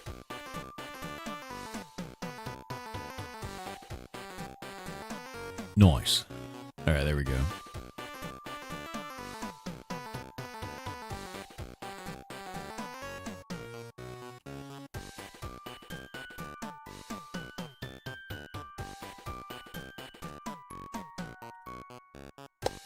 Much better. Spooters drop string? Yeah. It's thread, technically, but yeah. And then slime will drop slime balls. We'll just grab these and put them down here. Rather, like this. And I can go and remove these from all the other items in the game. It'll actually clean up a lot of our configs this way, which is sort of nice. Do slime ball. And then gunpowder. Be the last one there. You know, I just realized something. Slimes actually drop coins. Twitch added subtitles. Hit the C key. You have closed captions on. And I pipe all of my audio over to Google, and then that gives closed captions to you. I think slimes are the only ones that were dropping coins, too. That's super weird.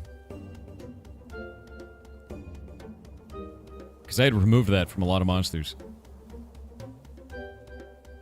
Okay, ancient mobs, Badlands mobs, beach mobs, and then cherry mobs. We'll do ancient, and I can remove global zombie, global skeleton. We'll see if anything else is in here.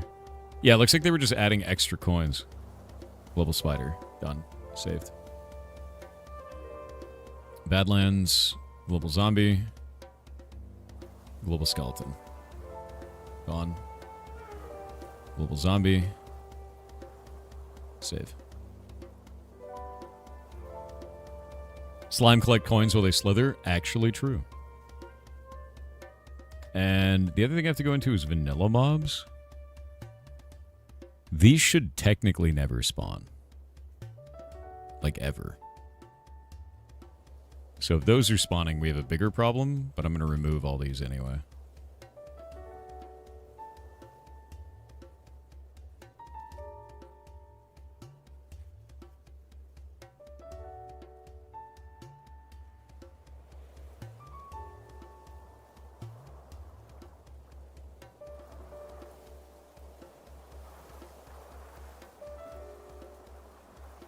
By God, we have ads. The Great Horror. Mahora said, have you heard of Grimshire? It's a dark farming sim where your farm is the line between survival for all or your fellow animal village's demise if you fail to contribute enough to the community. Actually terrifying. It's made by a 3-person team, a programmer, an artist, and a musician. It released to early access this year. https://store.steampowered.com/app/2238470/Grimshire/. I have not seen this. I want to look into that now. That seems cool. Legitimately so. I really like games like that, so.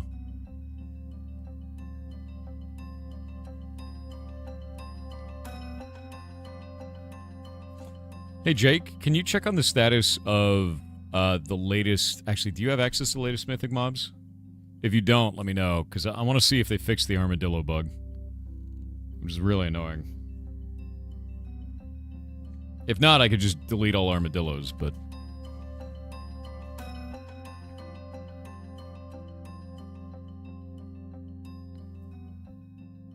Mythic mob is paid. I can't access it? Okay. I'll get the latest version and see what we can do with it. I'm always terrified of updating mythic mobs.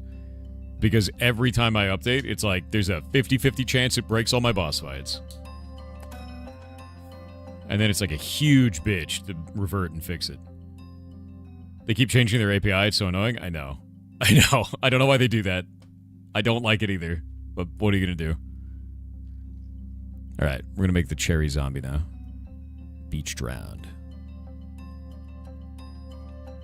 Alright, cherry zombie. This guy is special. He has flowers on his head. We should make him drop herbalism stuff, right? I feel like there should be an herbalism drop off of the cherry zombie.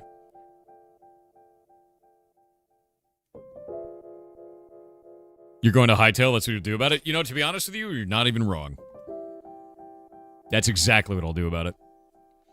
I won't have to give a shit. Not even a little bit, man.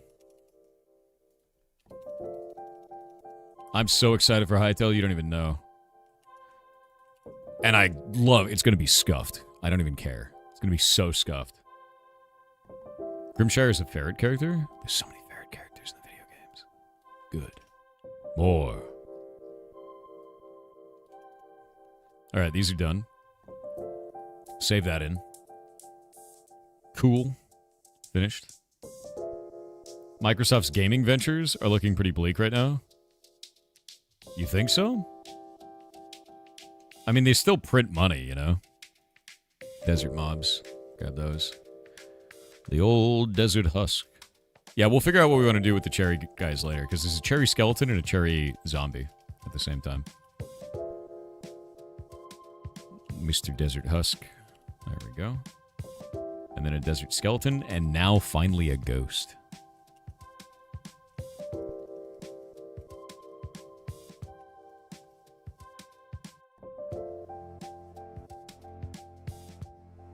Such a chill song, dude. Tingle13 said, hey Goblin Lord AI executable file. Or should I call you social from now on? I'm not sure. I just want to say thank you for providing a small corner of the internet that has helped me relax in a stressful year, becoming a dad for the second time and moving house. Now that the move is done and the sleep schedule is a bit better, I'm about to start a game I've wanted to play for a while called Songs of Conquest. Do it. Have you played it? What did you think? Thanks again for being awesome, Yar Bongos. I hate that the social thing is now a thing that the goblins have. It's terrifying. Actually terrifying. Why are you like this? You think Microsoft will leave consoles behind? Steam's new console will do damage? Are you saying that they're going to end Xbox? Pretty sure Xbox prints money for them. But yeah, I've never played that game, and I'm glad that you enjoy it here, so thank you. Do you recommend A-Sprite for making pixel art? Yes. Very much so. Everything in our game was made in A-Sprite, dude. Would you prefer us to go back to the time loop? Oh, are you saying you left? Don't lie to me. Don't lie to me.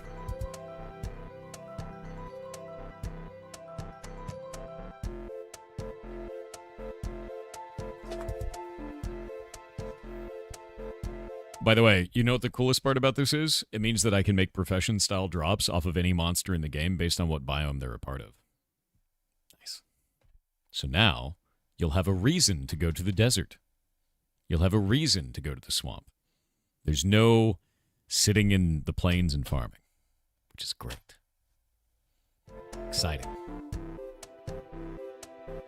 Yeah.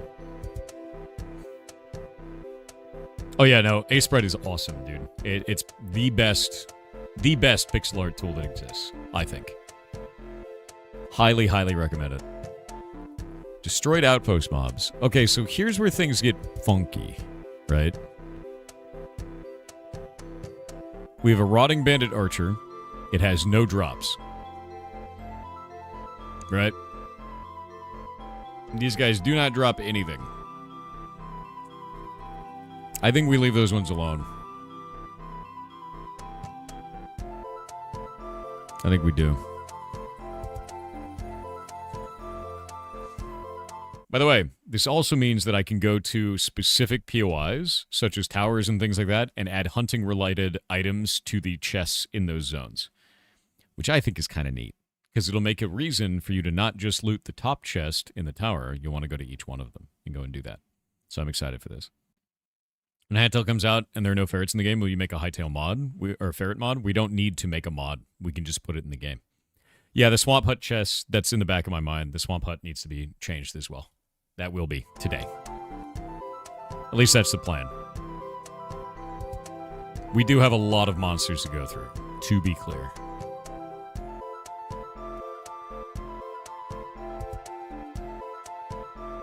Finally a spider.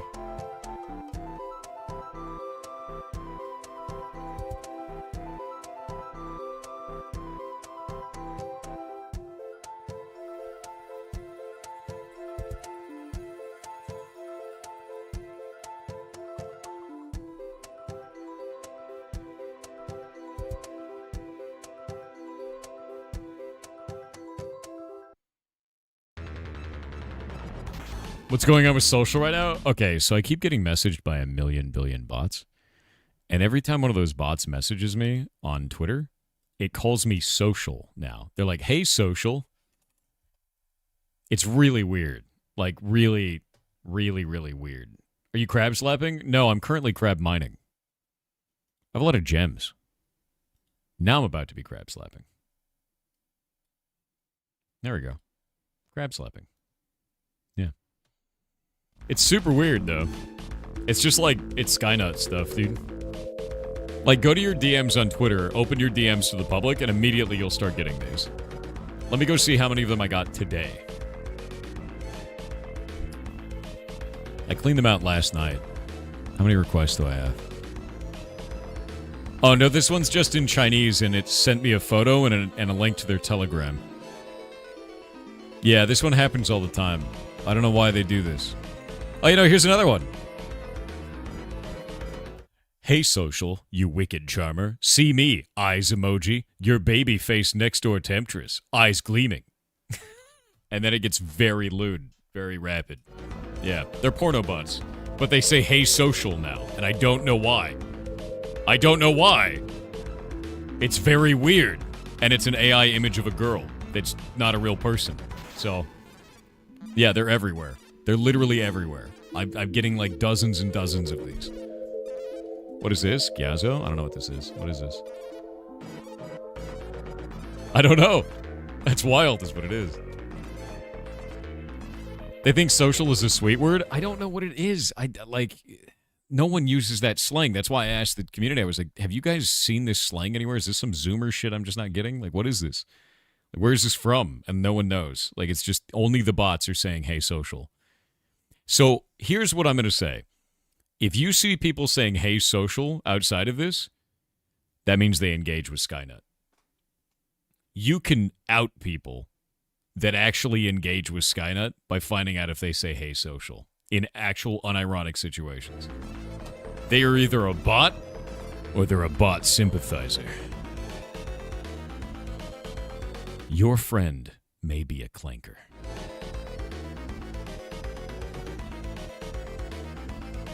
The horror.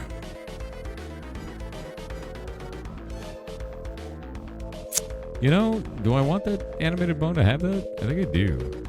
Yeah, I'm gonna do that. That feels bad. Yeah, we want that to happen for each of these monsters. I think it feels bad otherwise. Everything should have a 1% chance for this. Because it's like a consumable, it's part of the crafting. Yeah. Animated bones are going to become more common. Mysterious meat. Animated bone. Mysterious meat. Animated bone. There we go. Yeah, I want those to be more common. They don't feel right, as is.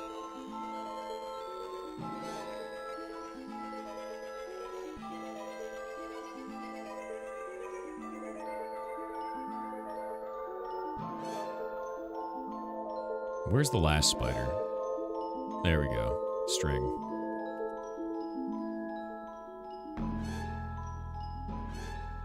Butte.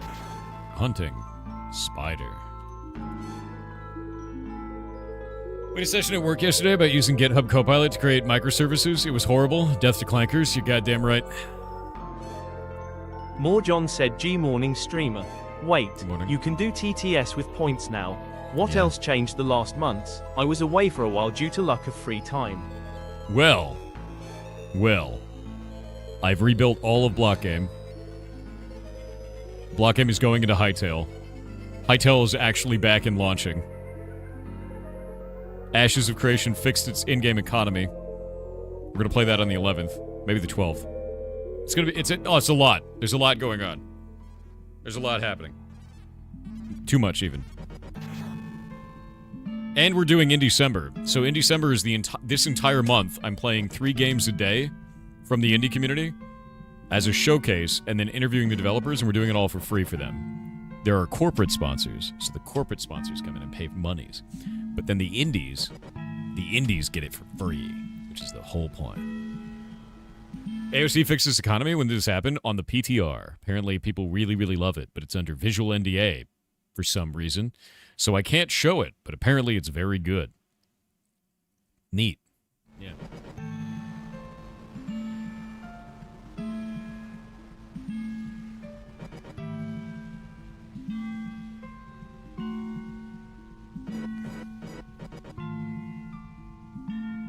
Four zombie, 4 skeleton, 4 spider.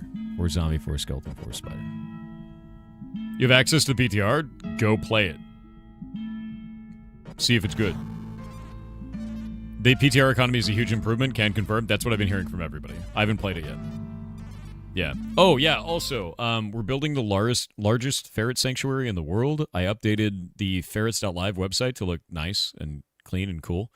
And if you look at major projects, you can now see our build project to build the largest ferret sanctuary. I just approved the next part of the build project, which used more money than I could ever feel comfortable using. But it's going to happen, which is great. So the next part is them building out all the schematics and stuff. So I got to update this as of, I think it's 12/4 is when I finally submitted everything.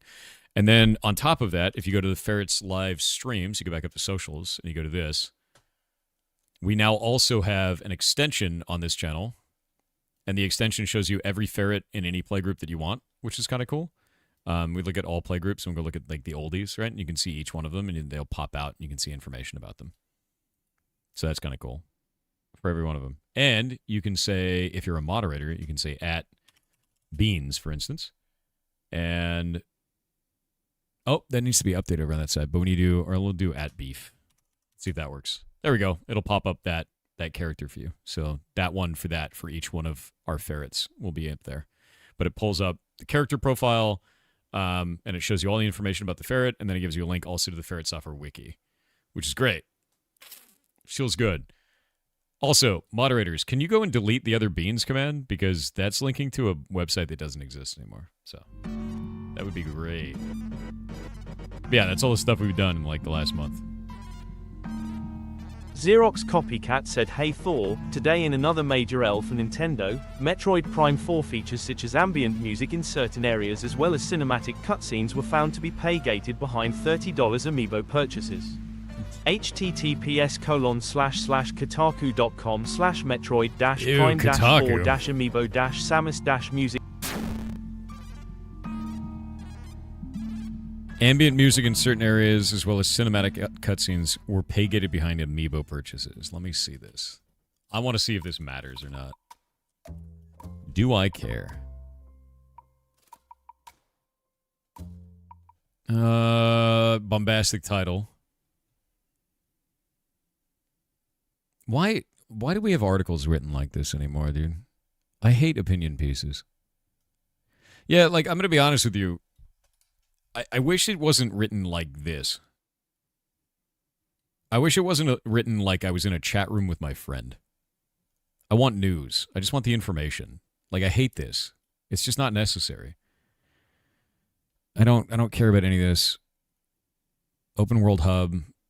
Samus travels through on a super cool motorcycle. Unfortunately, this area is pretty lifeless, and you only really have the rattle and hum of Samus's bike to accompany its desolate, isolating vibes. Okay. If you pay $30 for the collectible Samus Amiibo Metroid Prime, you get to play select music while driving. They locked music while riding through a desert.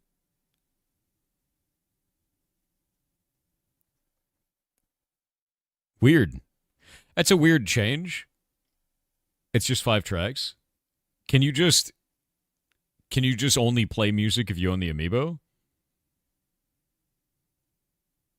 Yeah, I don't like journalism. I like reporting. It is a weird choice. It doesn't make any sense. Otherwise, you get silent. Let me actually see this.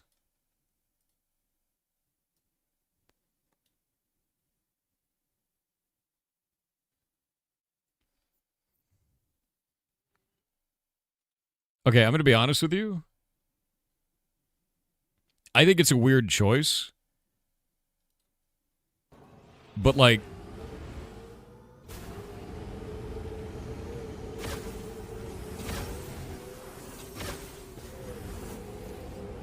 there's a lot more than just, like, haunting background going on there. Like, there's noises from the vehicle. There's a lot of shit going on. I don't like Nintendo and the direction they're going, but I feel like this is kind of overblown. It's not really... It's kind of whatever, right? I do think they should have just released the music on it. It's kind of a weird-ass decision. That doesn't make any sense, but... It is boiling the frog? Boiling the frog in what way? This seems just super minor. Right? I think it's dumb, but it doesn't seem like... I just don't care. Yeah, I just don't care. It's not a major issue, but it's the audacity that Nintendo are charging for music. Are they, though? You have a desolate, haunting environment behind this? It's a desert.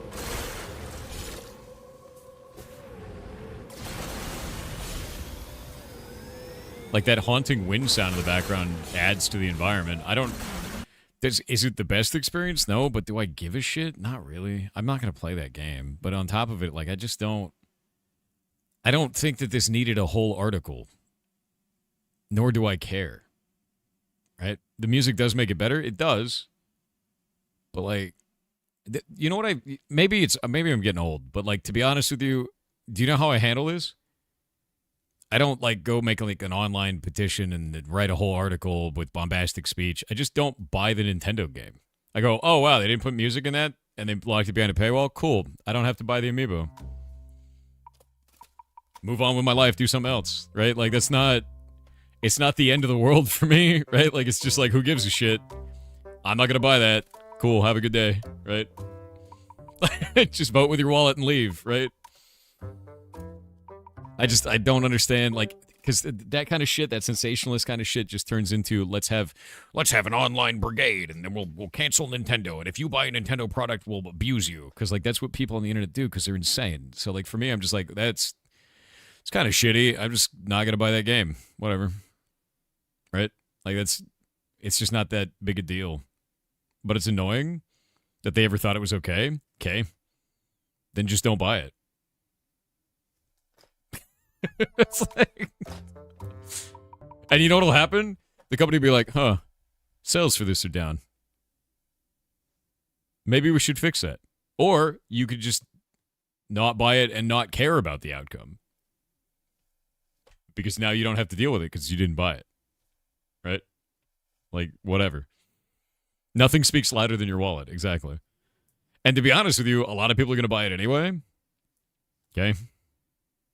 Like, I guess for me, it's the difference between that's a piece of media I don't want to consume because I think it's bad value versus someone else that goes, I don't want to consume that media, so no one should consume that media. And if they do, they're the enemy.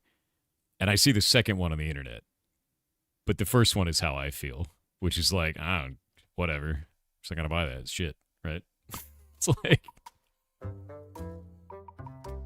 yeah, I hate bombastic speech in media. It just makes no sense, dude. Tribalist bullshit, yeah. That's exactly what it is.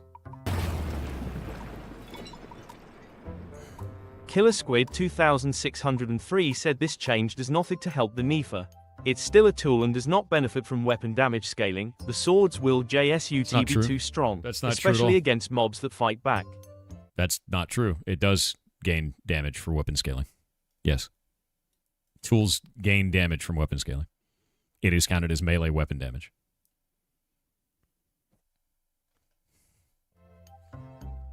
The point is that sword is not... Yeah. Yeah, no. There's no reason that wouldn't work. It should count as melee damage.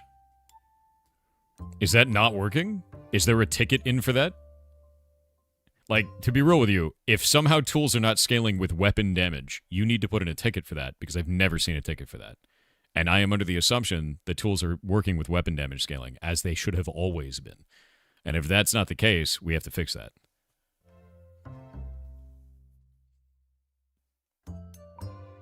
Autonomy is a hell of a thing. Don't like it, don't participate? Yeah. So you're saying you won't play WoW for the rest of your days because of the $100 mounts? I stopped playing WoW a year ago. I uninstalled the Blizzard launcher like a year ago. I haven't touched it. And I looked at the new stuff that they're going to be releasing for Midnight or whatever the hell it is, like the housing. And I was like, maybe I'll go play it again. And then I saw that they added a premium currency for the housing. And I was like, I don't want to deal with it. And I just haven't installed it. I just don't give a shit. Like, legitimately, I don't want to engage with that system because of the over-monetization of systems in World of Warcraft. There's, like, way too much monetization in that game now. And that's it. I think it's a piece of shit. I don't like the direction of monetization in that game. I don't like the direction of monetization in 99% of AAA games, to be real with you. I think it's terrible. Yeah, I just think it sucks, man. Like, I didn't like it in Destiny 2. I don't like it in WoW. I think the only games that I would say that I really like the monetization in are stuff like Warframe, because of the Tenogen system. Some mobile games, but only if it's using ads where you select if you want to watch an ad and you get a bonus for it. Not like, you have to watch an ad. Like, moment a game does that, I just uninstall it, you know. Or just games where you just pay. You just pay for the game. Done, you know. Some subscription model games are okay to me, but they have to be like, I'm paying for a subscription, which is like, I pay for that subscription and then I get content. Right? Like they have a regular update cycle on a subscription game. They've been putting every bit they have into this housing thing when they could just put real effort into things like the game needs. I mean, it's not even that. Like, the housing system is cool, but then they put paywall shit in it. Like, stop it, you know? Like, stop doing that. Subscription for service. Yeah, I'm fine with that. Like, I'm fine with playing an MMO if it's doing that. That's the most important thing to me. If the game is free to play, the monetization is fine if done right. I agree. That's why I like Warframe. Warframe's free, but it does Tenogen, and Tenogen is cosmetics only. You buy cosmetics, and the original artist of that cosmetic is someone who's not in the company, and they get 30% of the sale, which is phenomenal for them. That's like life-changing. For WoW is completely stupid. Subscription game, why add premium currency? Because they want your money. They want your money. And World of Warcraft's sales of in-game cosmetics make dramatically more than you could ever imagine. Like, it's insane, actually. Yeah. RuneScape does subscription well. I think so, too. I think RuneScape does a subscription really well. I actually have a year sub to RuneScape as a result of that. Old school RuneScape. In fact, right now, I'm literally slapping a crab on my other monitor. So if I pull this up, here. Yeah, I'm literally sitting here slapping crabs on my other monitor. And I have a paid-for account. And I've got 99 agility. So, like, I'm a runescaper. I scape the runes, bro. But, like, that's kind of how I feel about that, is, like, it's important to me to feel as a player like I'm getting good value, and I don't feel like I'm getting good value in some of those games, and I just don't play them, right? But I don't know. I think when I was younger, I was much more interested in being bombastic about that. Like, let's fight the man. Let's go beat up the game company and attack any, like, you get mad at anybody that's playing that video game because they're the enemy. Like, that's such a shit way to be. Not only are you wasting all of your time on the internet, you're wasting all of your time in your personal life, but you're not actually affecting any change. The only thing you're hurting is the people that you're attacking. You're not actually stopping the business from acting that way. It's terrible. Yeah, no, it just makes no sense. It's never beneficial. Yeah, I think at a younger age, you really don't value your time. I agree with that. And as you get older, you're like, do I really want to spend energy on that? Or do I want to go make something? Right? Or do I just want to play a game that I'm going to be excited for? And I think that's the big difference, is like, as you get older, you're like, it's a fucking waste of time, dude. Like, I'm not going to do that. I've seen this episode before. I don't want to do that again, man. I'm done watching that, right? Yeah. Radthor Dax with 500 bits said, when you think about it, going to the gym is the IRL equivalent of OSRS crab slapping. A bunch of people gathering in a specific location doing a repetitive minigame to grind their strength stat. It's true. But unlike real life, your gains in RuneScape stay forever. In real life, you can lose it over time.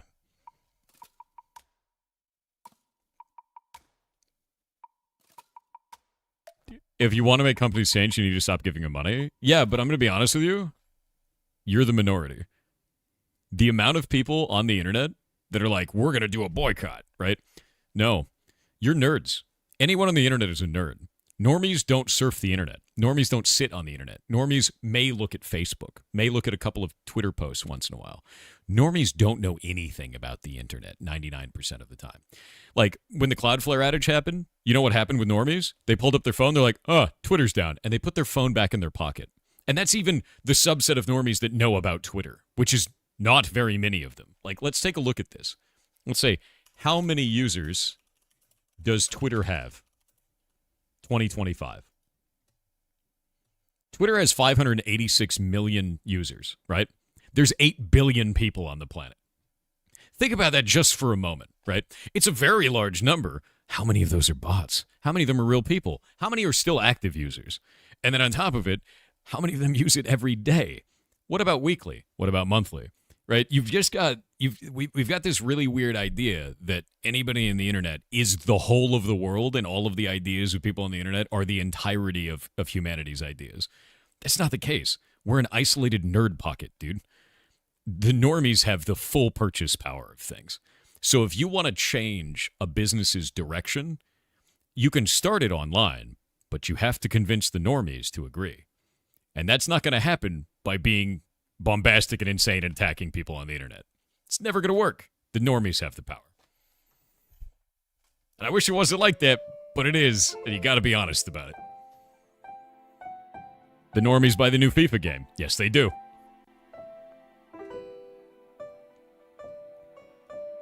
Jungle. Pull these new monsters up. 90% of the normies don't even have hobbies. True. A lot of people don't. And when I say normies, I just mean people who aren't terminally online. Which is not us. We're definitely not that. Please don't call internet dumbasses nerds. It's offensive to nerds. No, we are nerds. Yeah, 100%. If I say the words Cloudflare is down and you know what that means, you're a nerd.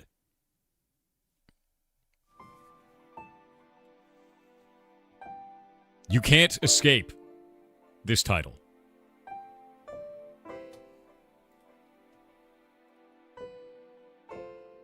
Yeah. We're in the nerd pocket, dude. But yeah, you have to be like cognizant of that, is that you are a very small subset of humanity. And your ideals and aspirations can reach wider audiences, and you should be passionate about those.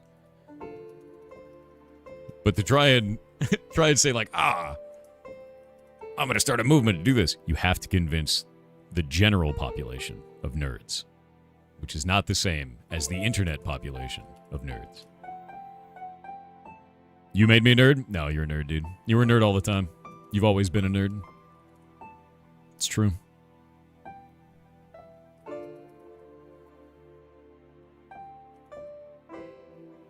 Ooh, actually,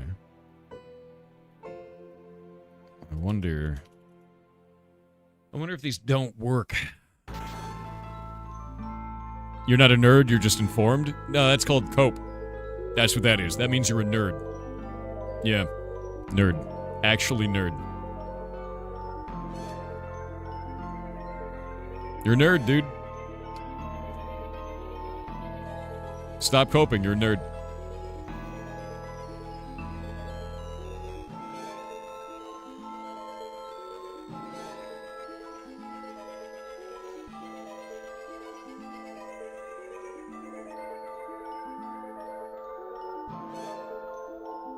Oh my god, there's so many monsters.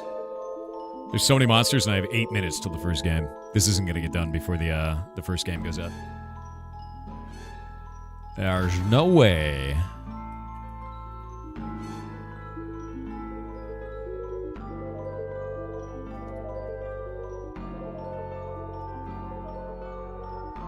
Just a lot of data. Mountain skeleton. Skeleton drops. Cool. Mountain Vex.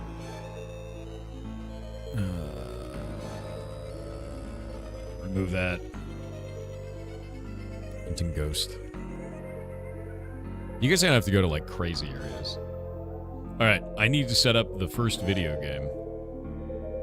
Give me a moment. I'm gonna set up all 3 of the new ones. Where's me Indiecember? Where'd it be? Duplicate. The old Indiecember. Yeah, you should always try, to be clear with you. Like, always try, always say how you feel about something. There's no reason not to do that. But if at any time you get too big for your britches and think that you're gonna, you know, anyone who doesn't agree with you is a piece of shit, and you've turned into a weirdo, stop it. Stop doing that.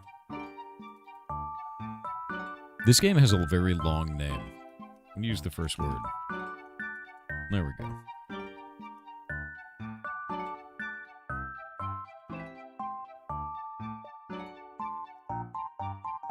There we go.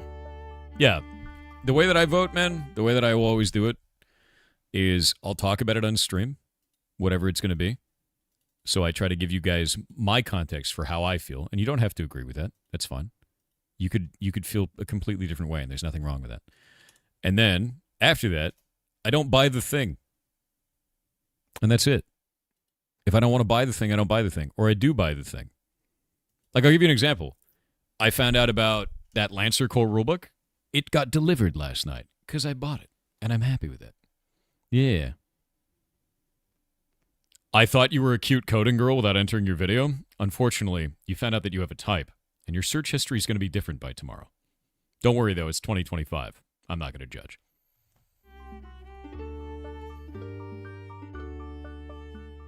All right, this works. And then that works. Setting these games up.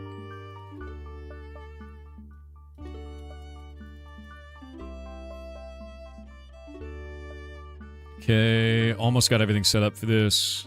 We've got one more game, it looks like. Set up for games, set up for this. Good, this one has a category. That's nice to see. Some of these games don't have categories, so it's like, yee, you know? And then the last one is... Today is Friday, right? Just to be clear.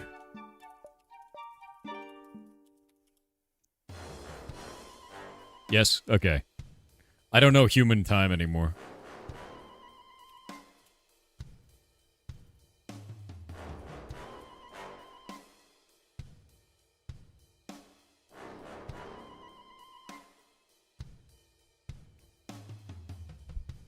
You're not human? Got it? No, I just don't know human time. You have to remember, I'm not taking any breaks this month. I stream every day this month. There will be no breaks. Okay, let's grab this.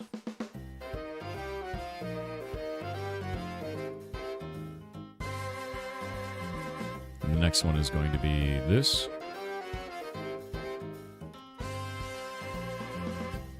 Next one is going to be this.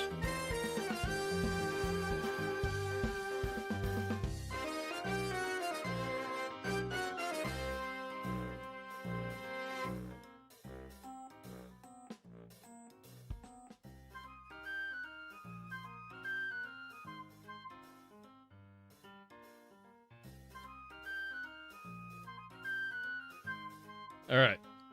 Is a new song? No, it's been around. It's one of my favorites, though. You may have never heard it. All right, chat. I need to make sure that this is installed, so give me a moment. Oh, Path of Exile updated. Ooh. Oh my god, I have so many updated games. What the hell? I gotta sign back on to Blue Protocol soon. Check to see the guild update went through correctly.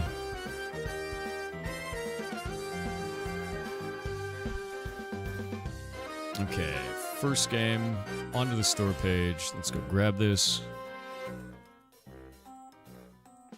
Grabbed.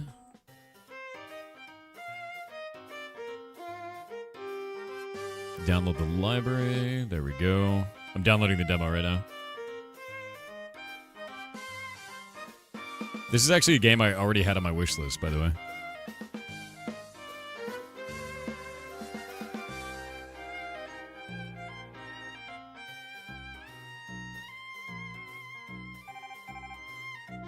So I was really excited when they reached out.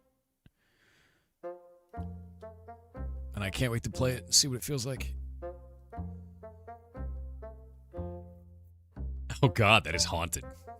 It's like super haunted. I'm excited for this. Alright, you guys ready? Are you ready? Are you ready for the first Indiecember game?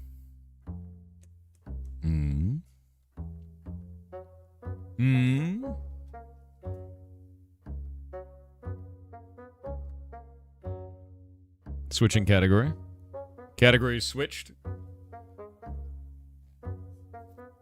Be really cool if this... There we go. That button works. All right. So the first Indiecember game today is going to be Peppered, an existential platformer, which is really goddamn cool looking. I actually already had this on my wish list from a while ago, and it looks rad.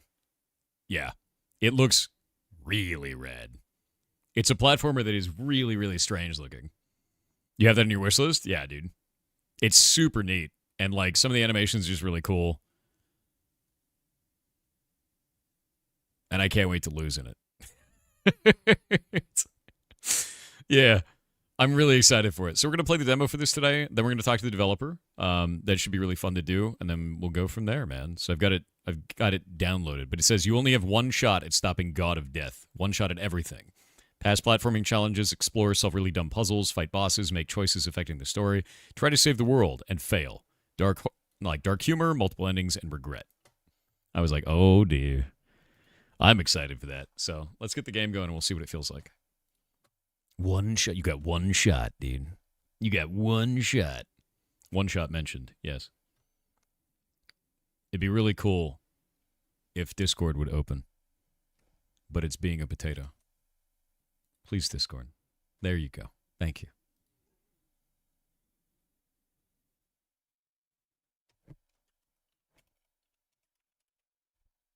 All right, there we go. Grabbing this and going over to here. And we'll have the dev on afterwards. So we'll do that. Do. They're actually already waiting in the channel. Hello. Are you there in the chat? You might be. I'm waiting for the game to start. It's being a pill about it. Probably because I'm running Minecraft and RuneScape at the same time. So I'm going to stop doing that. One moment. We'll get the client running in just a second. Mom's Spaghetti? You're damn right. Be really funny if the game was Mom's Spaghetti. Dude, I wait. I'm ready. I'm going to close RuneScape. EXP waste. Dev in chat should be here. They're over on the Discord, but I'll add them in after. Basically, I play it for about an hour. Anywhere from 30 minutes to an hour, depending on how much content's in it, and then we talk afterwards.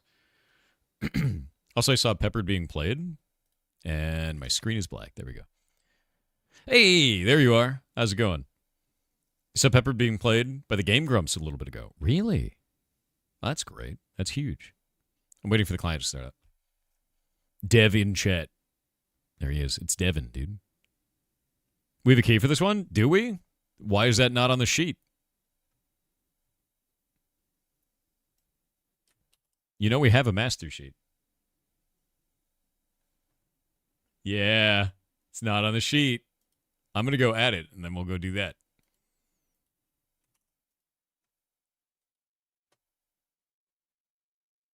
Let me do this. Oh, God damn it. That's not what I wanted to do. Let me grab that. Yeah, we need the actual video game.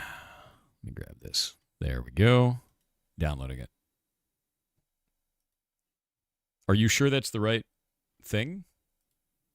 Activate this. Confirm that. There we go. There we go. Manage this. Uninstall that. Scuff. We will fix the scuff.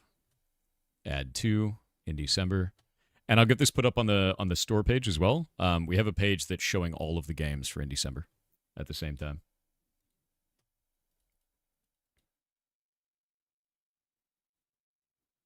You're going to go through every game right now? Good. Yeah, none of them have keys. So I was using the demo for that. And I know we have keys for some of these, so they got to be put up. We had, you have to understand, is this is our first Indiecember, first time running the event, and we had like 500 submissions. That's a lot. And we could do like 75 games. I also opted to stream every Thursday for the rest of the month, so I have no days off at all. So we could do more Indiecember games. I'm waiting for it to load. It's got a spinny wheel going. Waiting on it. Waiting on it. Waiting on it. I'm going to run music while we wait.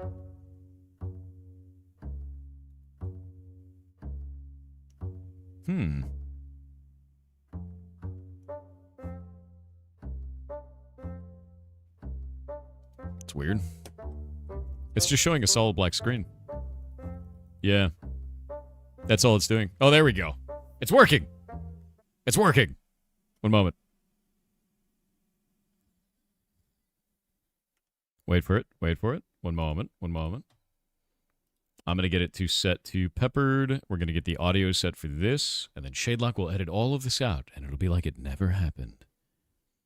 Fantastic. Did this work? You can hear it, but you can't see it. Okay, so it doesn't capture for game capture. It's just capturing a white screen for some reason. Maybe I could just do desktop capture? You hear sounds, but you don't see the game. Yeah, here's what I'm going to do. I'm going to do this, and then we're going to do that. There we go. OBS angry. We'll turn the volume down a little bit. There we go. Probably about there. Look at this pixel art, man.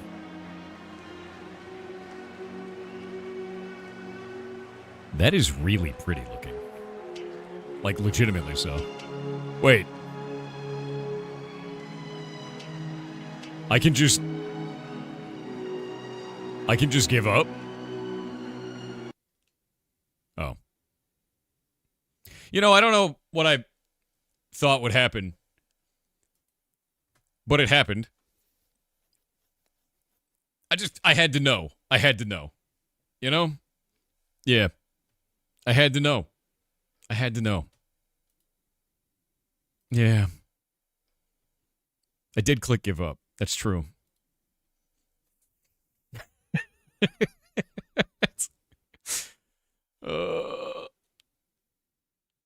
10 of 10 would play again. We did it. We beat the game. You made the correct choice. It's funny. I love that. I love that there's just like a, you know, it's not quit, it's give up. That was my one shot. Thanks for playing. Thanks, bud. Waiting for it to load again. Speedrun done. Now the game locks you out. I swear to God, don't say that. Whoa, look at that. Really cool. Love the animations.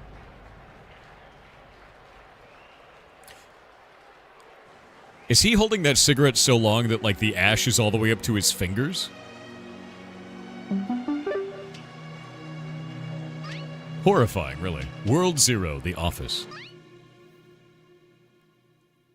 Yes, he is good. Yeah, I took my one shot.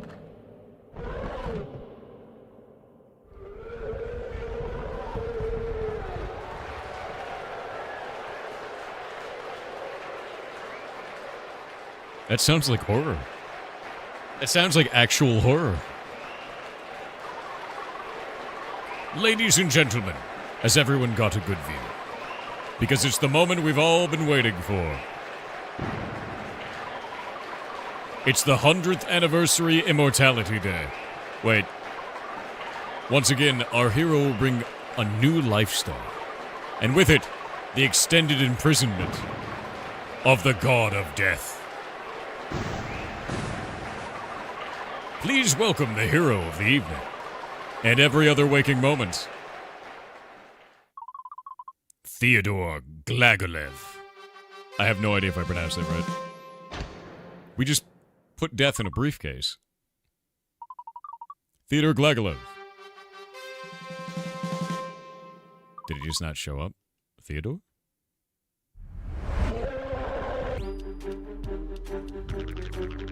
Disaster on Immortality Day. Theodore Glagolev vanishes into thin air, an hour away from catastrophe. Where did he go? And who will prevent the return of the God of Death now? He's gonna break out, dude. It's all in your hands. Excuse me, are you ready for your job interview? Follow me.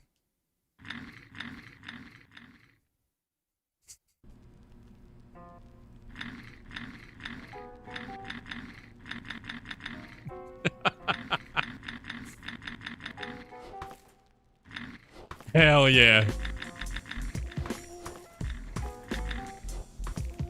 Already fantastic.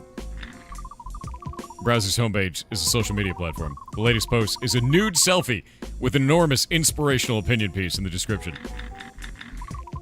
Cardboard boxes. Hiding in one of them won't save you from the return of the almighty God of Death. Or from a job interview. That's the true fear, to be honest with you. It's an empty corkboard. Its emptiness is a gift of infinite possibilities. Love the writing, dude. It's a water cooler. Yep. You're in an office, all right. It's a Zamioculcas, a flowering plant. Legend says that if your wife learns its name, she'll make it your nickname for at least a few weeks. Oh god, look at the fish, man. And the cube, that guy's the boss. Final hours until the end of the world. Will our missing hero appear with a lifestyle? Or will the God of Death be free after 100 years of imprisonment? Find out right now why we hope he won't. Wait, what? Why we hope he won't? Excuse me. Could you stop wasting my time and get on with the test? Fabulous.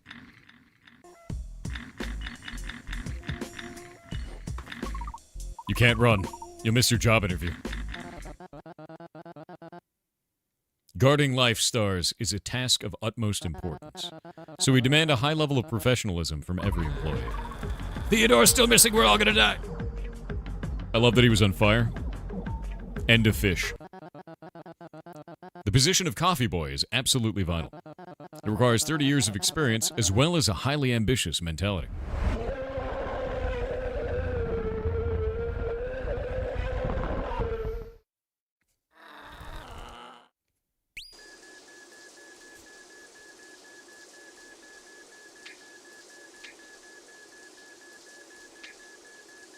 You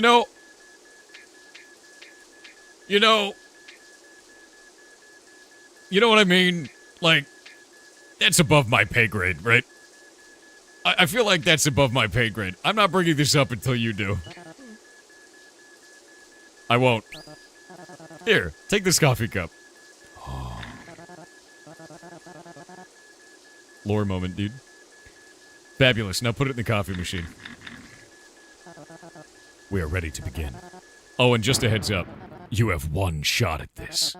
Either you pass this test flawlessly, or you lose this opportunity forever. Alright.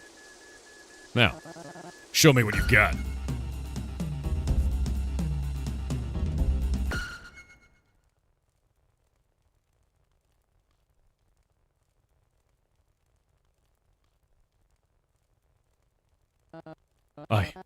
I can't. You have surpassed my expectations. We are but a humble storage company, and yet you still wish to join us. It seems that we truly share similar values, like courage, honor, loyalty. This can only mean one thing. Cynthia, you're fired. We found a replacement. Jesus. Oh no! No. As for you, my faithful cohort, I hereby bestow unto you the power of a steady income. And fear not the god of death, my warrior. His return shan't affect us or our company at all. At all. 5 years later? Wait, what?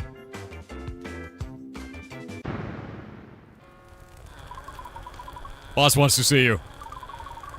What do you mean, why? Don't you hear the alarm? Move! Huh. Oh, I'm so big now. That doesn't seem like a comfortable place to sleep. Luckily, uncomfortable things tend to become a new comfort zone rather quickly. True.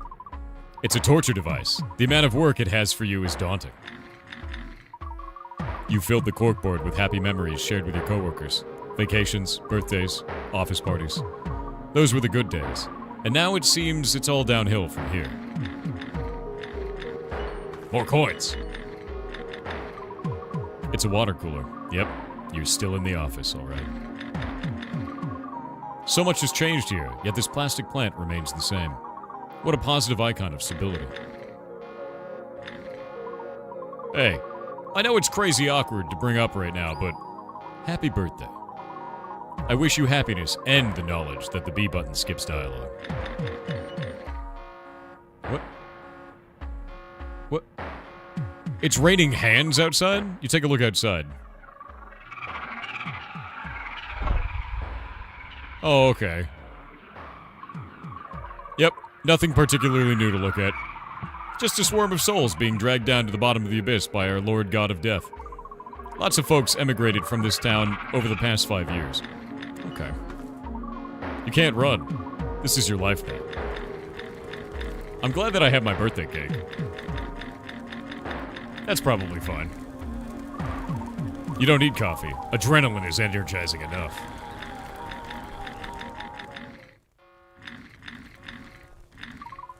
You rummage through documents.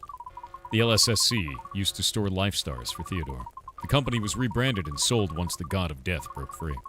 God of Death agreed to be a sponsor in exchange for items of interest. Hi. What are you doing? You're not allowed on the balcony anymore. The boss is in his office on the right. You should know it by now. You've been here for 5 years. Really glad that he's like this. Hey, man. Ah, my favorite warrior. We've reached trying times, my friend. No clients, bad publicity, debts. But worry not, I have a plan. Here, take a look. Our investors are coming. From the god of death himself. They'll be here for a meeting in 15 minutes. See this empty document? You now have the privilege of writing a presentation about why they shouldn't cancel our budget. The fate of this company is in your hands now, my warrior.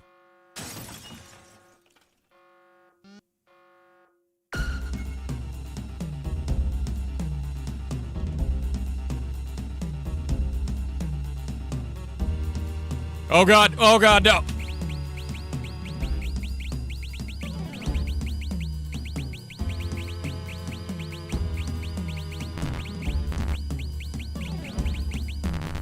Oh god!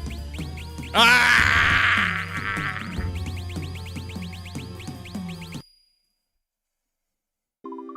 You did it. You wrote the perfect pitch. That investor money is as good as yours.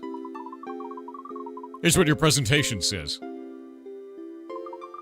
It says... Oh, that was every letter that I pressed. Oh no. I just hit random keys on the keyboard. And then a lot of A's at the end.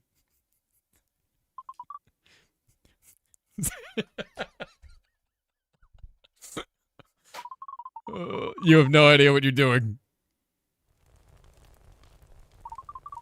Judging by the look on your face, it seems you're in charge now. Well, grab your presentation and let's go. The investors are here.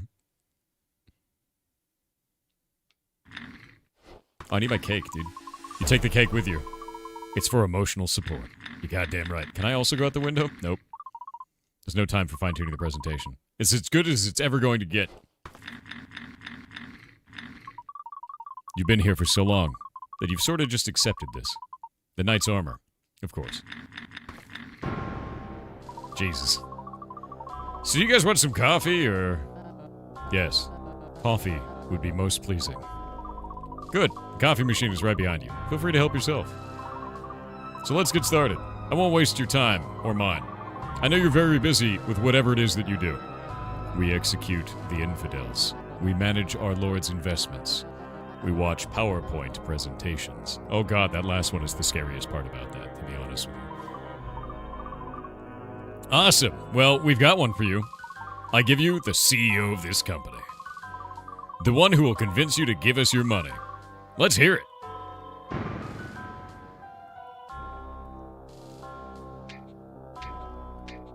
I mean, I'm gonna give it a shot, right?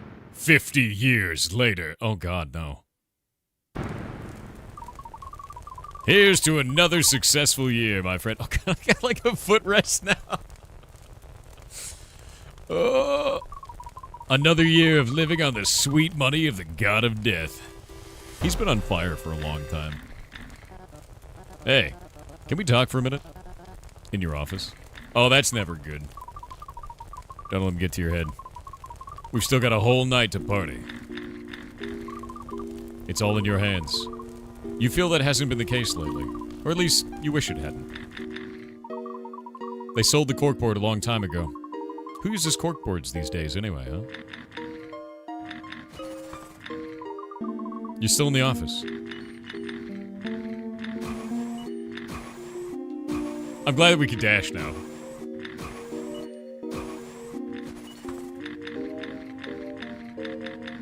There's no plant. The plant is gone.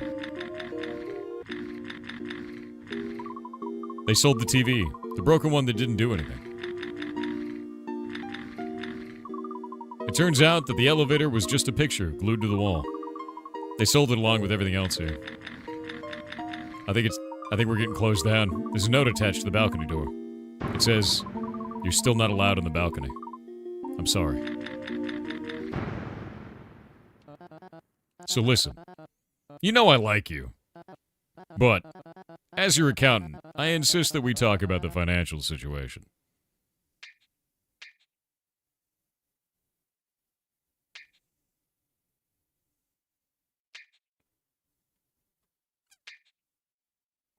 That's not good. I mean, like, okay, I've become a CEO, which means we don't find solutions, we dismiss them, right? I'm a CEO now. That's how you have to act. I have to circle back on this later. Let's put a pin in that. We'll circle back at it later. All right. What's the T-shirt size of this problem? All right. I mean, right now it seems like you're storming. I'd like to get you back to Norman, maybe later performing, right? Yeah. Also, that guillotine is very large, and it seems bad. Yeah, that seems bad. I'm gonna circle back on this later. No, there is no later. We're in a complete hellhole of debt.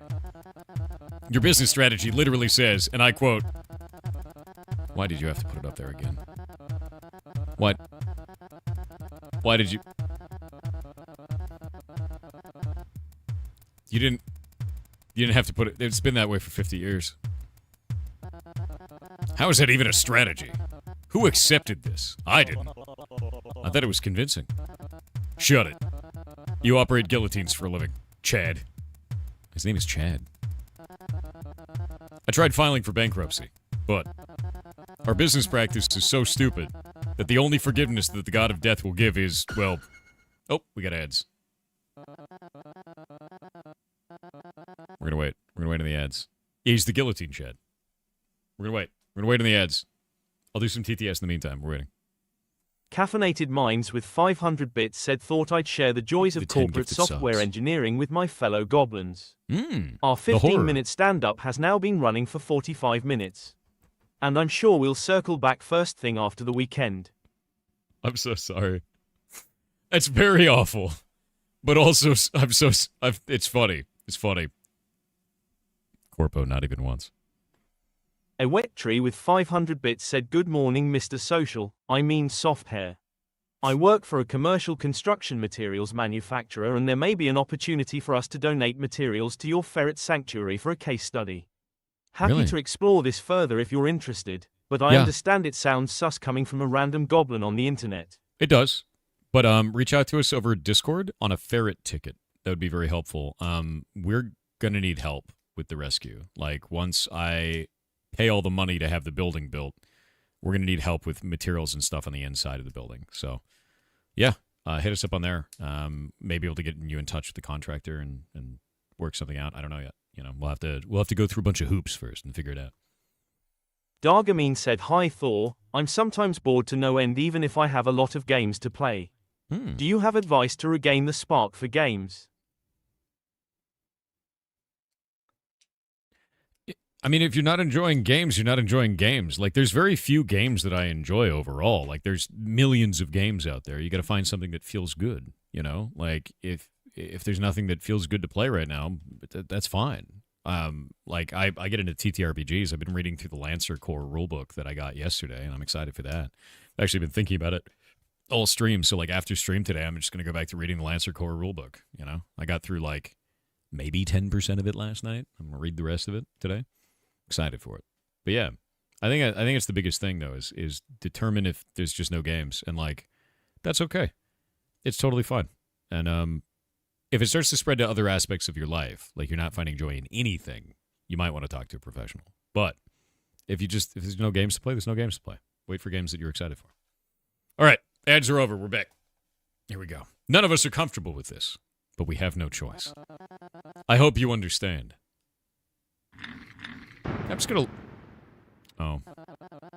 You should have run a long time ago. All hail God of Death. Oh. I had a good run. I got an achievement called God of Debts.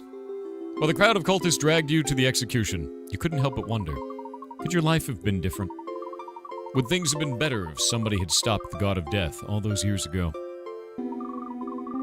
You didn't wonder for long, though, because at the end of the day, you knew, at the very least, that there was nothing you could have done. And also because you were dead. You know, that's fair. Yeah. Yeah.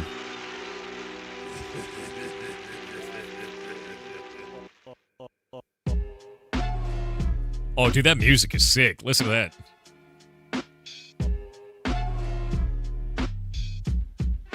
It's like really funky. I like that. Have you tried not being dead? No, it's a skill issue, really.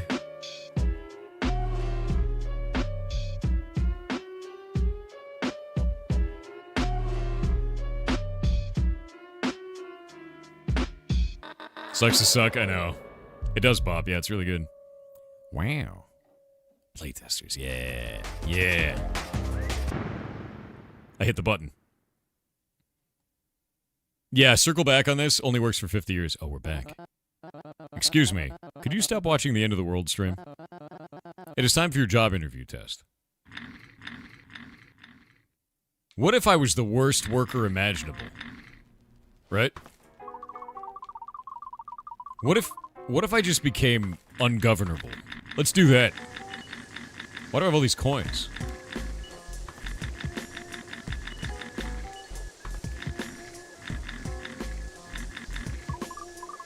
Wait, the rain is already running.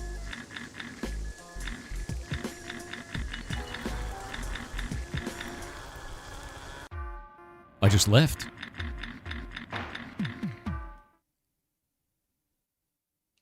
What?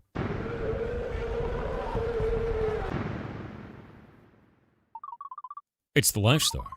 The very thing able to stop the God of Death. Completely unguarded. Excuse me. Please step away from our only hope of survival. Look, we have a plan, alright? Make the coffee, and then do absolutely nothing until Mr. Theodore arrives. Which will be any second now. Even though he's 6 hours late. And we can't contact him. And the God of Death is almost free. Give me the star, or I'll take it by force. Tell me, where do you see yourself in 10 minutes from now? Because I see you getting whooped out of here. Behold, my stupendous technique.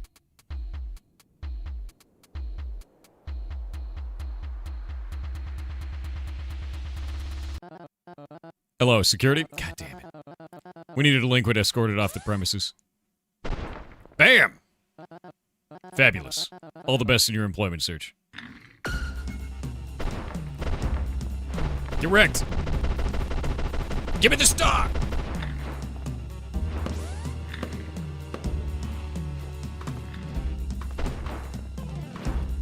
Ah! I just murdered someone. I just murdered a person. I murdered someone. That was a stunning performance, my friend. Only 10 minutes in, and you're already achieving things I could have only dreamed of at your age. Come. You're just the rebellious type I need at my office space. I'm gonna save the world instead. I'm taking the star, and I'm stopping the God of Death. What? What? Stopping the God of Death? Magnificent. Show us how it's done, soldier. Alright, sick. Sick. Actually sick. Oh my. So that wasn't a joke. What an odd person. Very well. I'll call the police. I'm gonna die. Oh, I'm not dead. I've lost my chair. Oh shit, I have legs. This chair reeks of perfume. These shackles no longer bind you. Not that they ever really did. There's so much game in this game. I'm really glad that we got the worst possible ending to start with, and now we actually have like a platformer. Yeah. Sobbing deeply. Dear gods, have you heard the news? Sobbing continues. Wait, where is the star? Do I have it? Dear employees, the jump platform will launch you higher if you dive kick onto it. You can perform a dive kick by pressing the left trigger, right trigger in midair. As you do. Okay, that's sick. Love that. Theodore Glagalev, a hero from planet Earth. The conqueror of the God of Death. And founder of Lifestar Storage Company. Ah! Fell off the edge. Yeah, did I land with it? Is it here? Check the trash. Is it in the trash? Trash bags, full of plastic plants. They seem to have broken your fall. No, it's not in there. It might be in my inventory. The biggest pile of motivational posters known to man. Alright, so I'm gonna assume that it's on me. That's my assumption. Check your pockets? I don't think I can.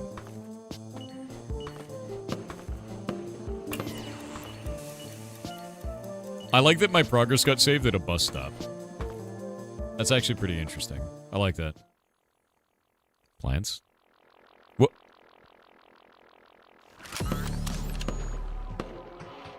I always knew it. Strawberries are fake. That's why AI thinks there's only 2 R's in strawberry. It knows. It knows. It was a warning. Chief, suspect located. Now what? Follow procedure? Yes. Evening, suspect. Officer Merdeka, Abyss Patrol. You match the description of the Star Thief. Have to detain you for a search. Give your consent. You refusing?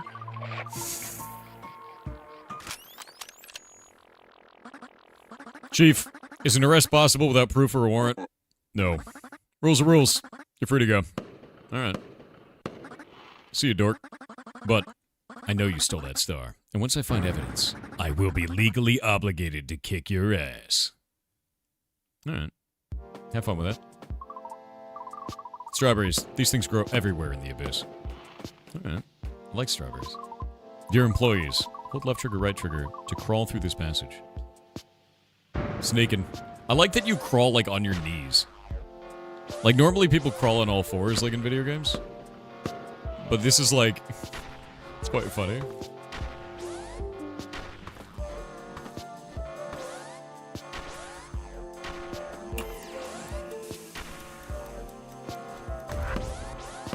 Wait. What does that do? That's just a save point. Please let us not get hit by lasers, right? I do only have one shot after all.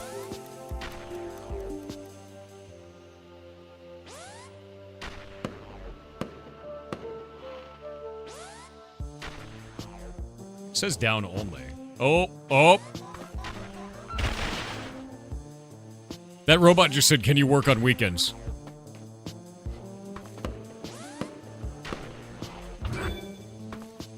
Aha! Secret or out of bounds? Secret. What? What? What? What?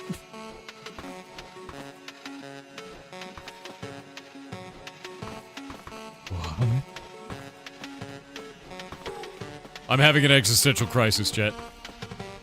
What is that? The rite of passage has begun. What? What is that?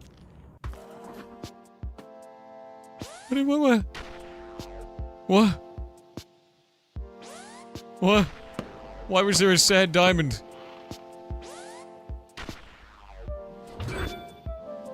Oh. Is that closed now? Yeah, it's closed now. I have all day, suspect. Chief, I do have all day, right? For this case? Yes. See? Spontaneously combust all you like. I did. Going home? Oh god. They're work bots, dude. Come on, man.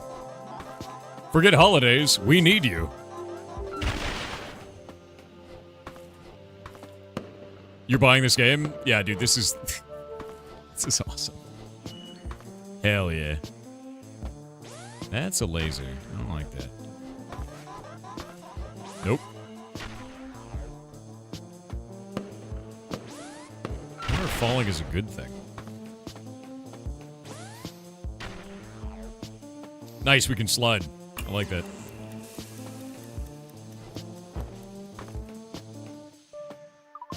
Eternal gratitude to our hero, Theodore Glagala, the 100th anniversary of his victory and our freedom.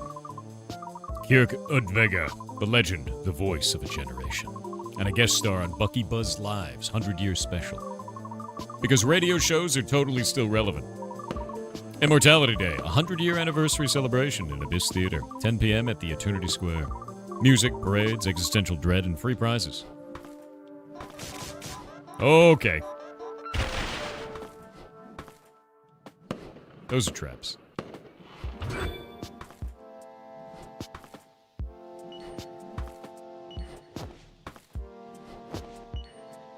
Yoink. I am programmed to do this.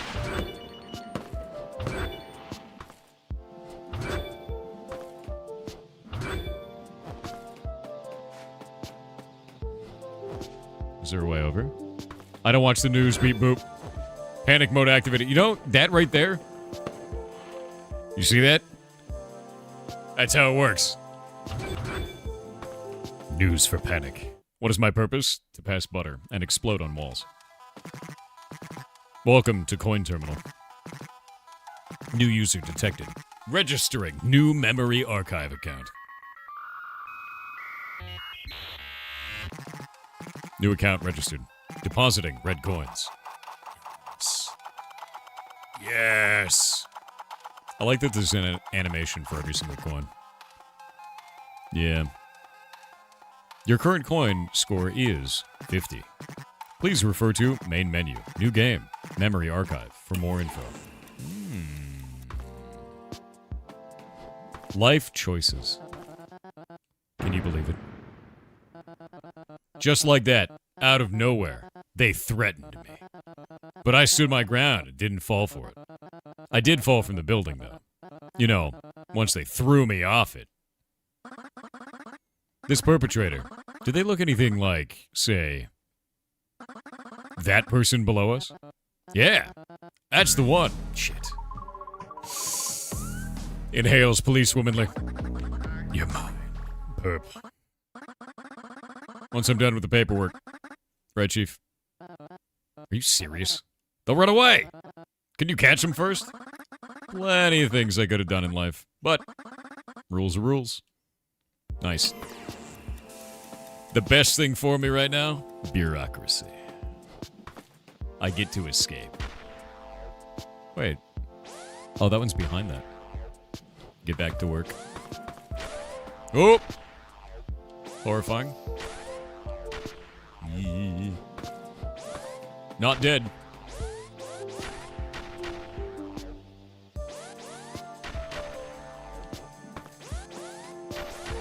Eat. Budget. Researching, posting, apologizing. No, no, no, no, no. I wanted to see where he was going, but where he was going was death.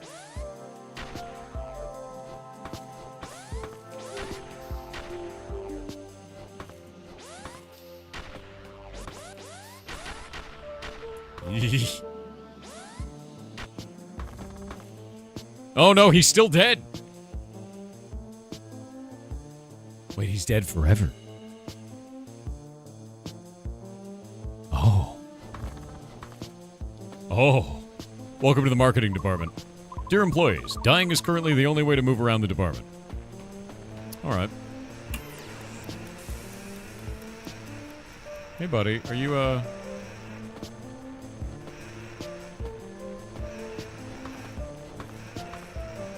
You okay over there, man?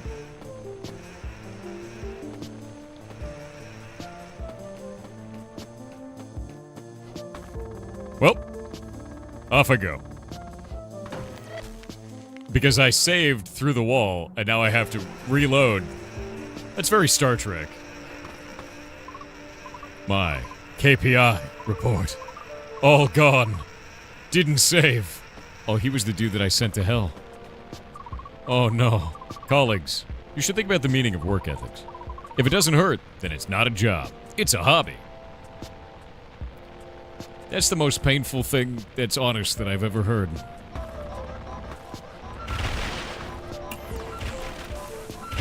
Wait, I saved.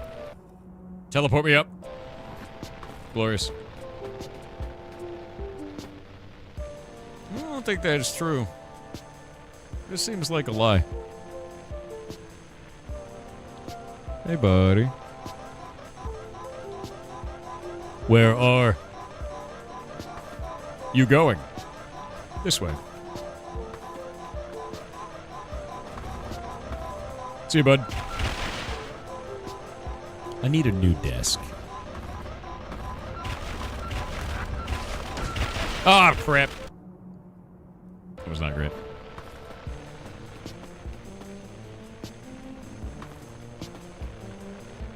Oh.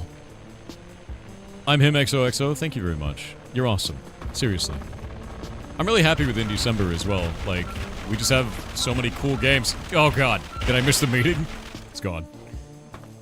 And we have so many cool games to look over, and it's just really nice to see. It's a lot of creativity from a lot of different people, and I'm happy to showcase these because I want more indies to get more visibility, honestly. Alright. What? Are those guys getting cell phone reception? Like... Oh, crap.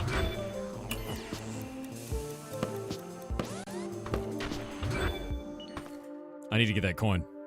I can't leave without the coin. Zap. Whoop. Alright. What are you talking about, salted coffee? What, dude? Without you doing Indiecember, I wouldn't have never known about this game. Yeah, I had this one on my wish list previously, and I'm really excited to have it on, to be honest with you, because it's so silly. And there's a lot of good stuff. You can talk to the fish guy on the wall. Oh, no!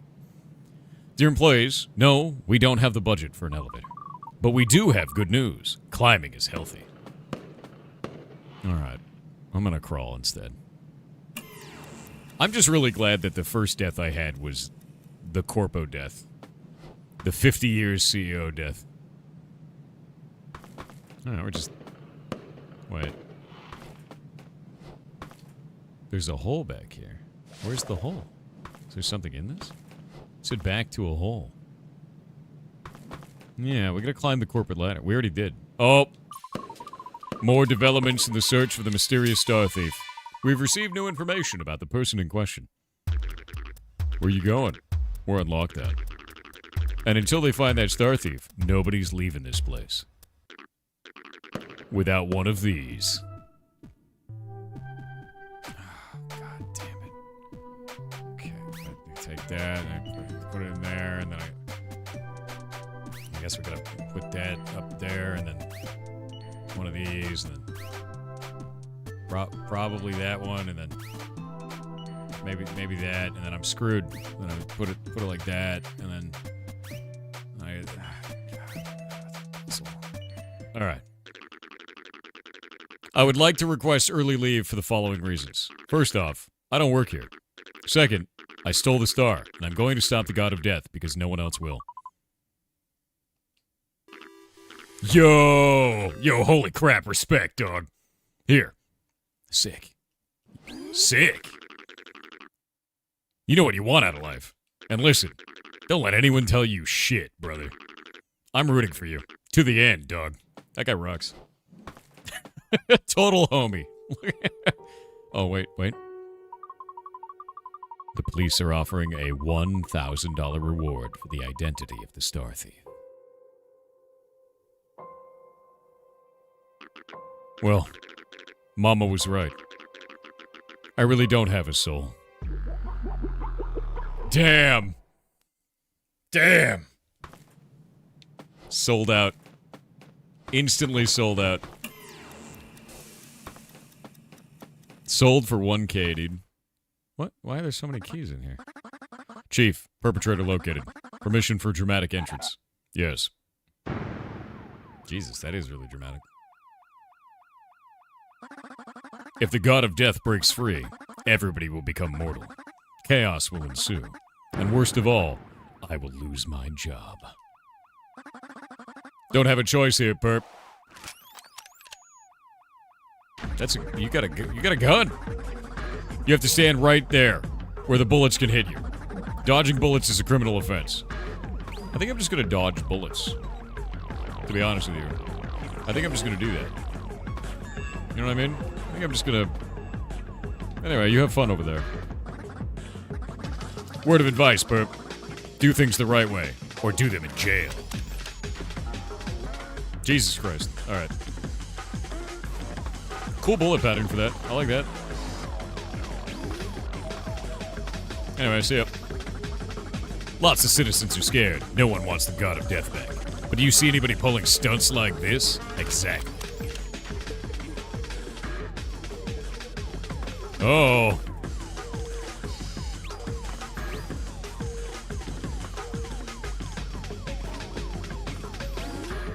See you, nerd.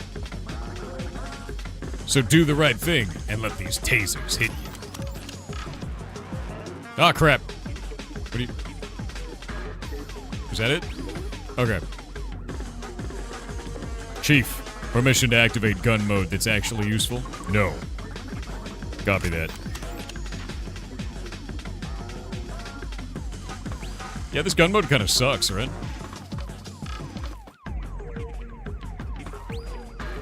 Ah! Maybe not. Oh, wait, it did damage? Wait, do I have health? I wanted to see, but, like... More paperwork for me. That's it. What's this say?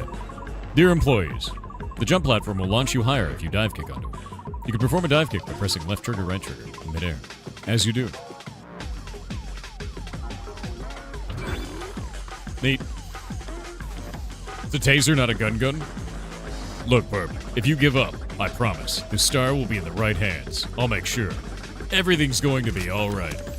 I don't believe you. You have too much bureaucracy for it to be alright. It sounds like bullshit. Okay, so I have 1 HP per. I also can't move.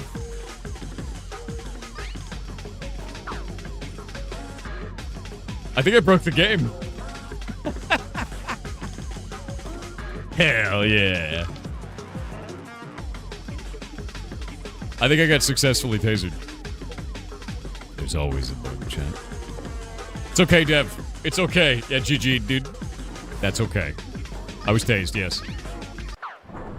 I was tased. I resisted too hard. On the next ad break, I'm gonna have the Dev on, by the way. Oh, wait. Load game. You're not allowed to have 4 in room 5? Fair.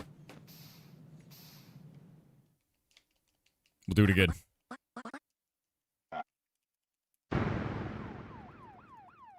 There is always, I'm going to be honest with you guys, there is always going to be bugs. Always. And there's a very high chance that I will find them.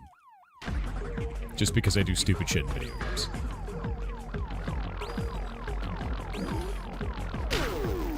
Like that. The game is awesome. Yes.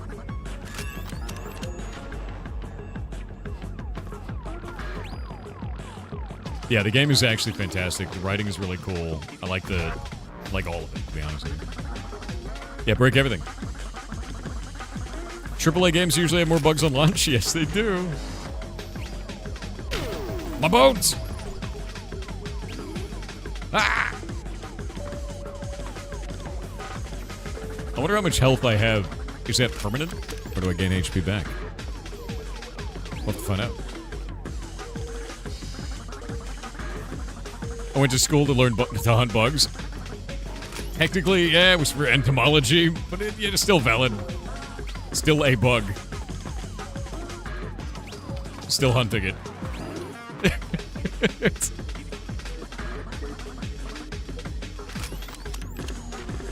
Alright. Now we have to get past this one.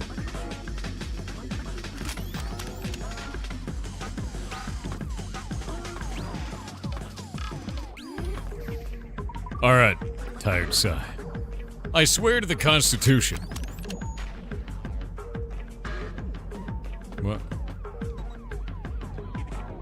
Is this what we're doing now?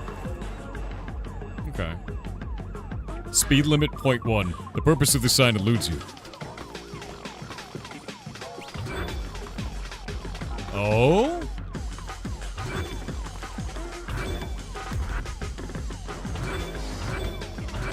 I feel like there's something up there.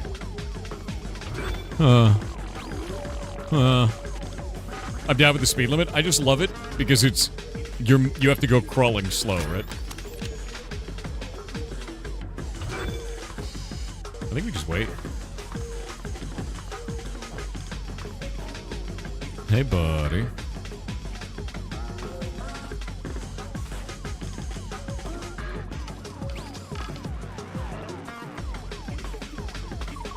Purpose of the sign eludes you.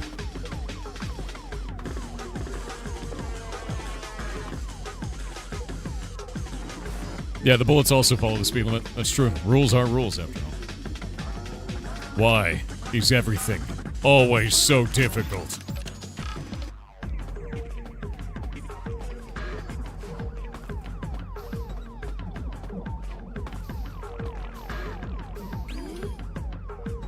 It had to follow the stop sign.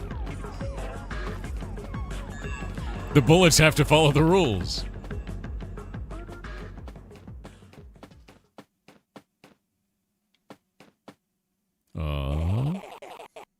Oh, hello there, sweetie pie. Oh, we got ads. All right, I'm going to call the dev. We're going to have them on in just a moment. Give me just a sec. Let me quit. Oh, wait, no, we're not going to quit. No, I don't want to do that.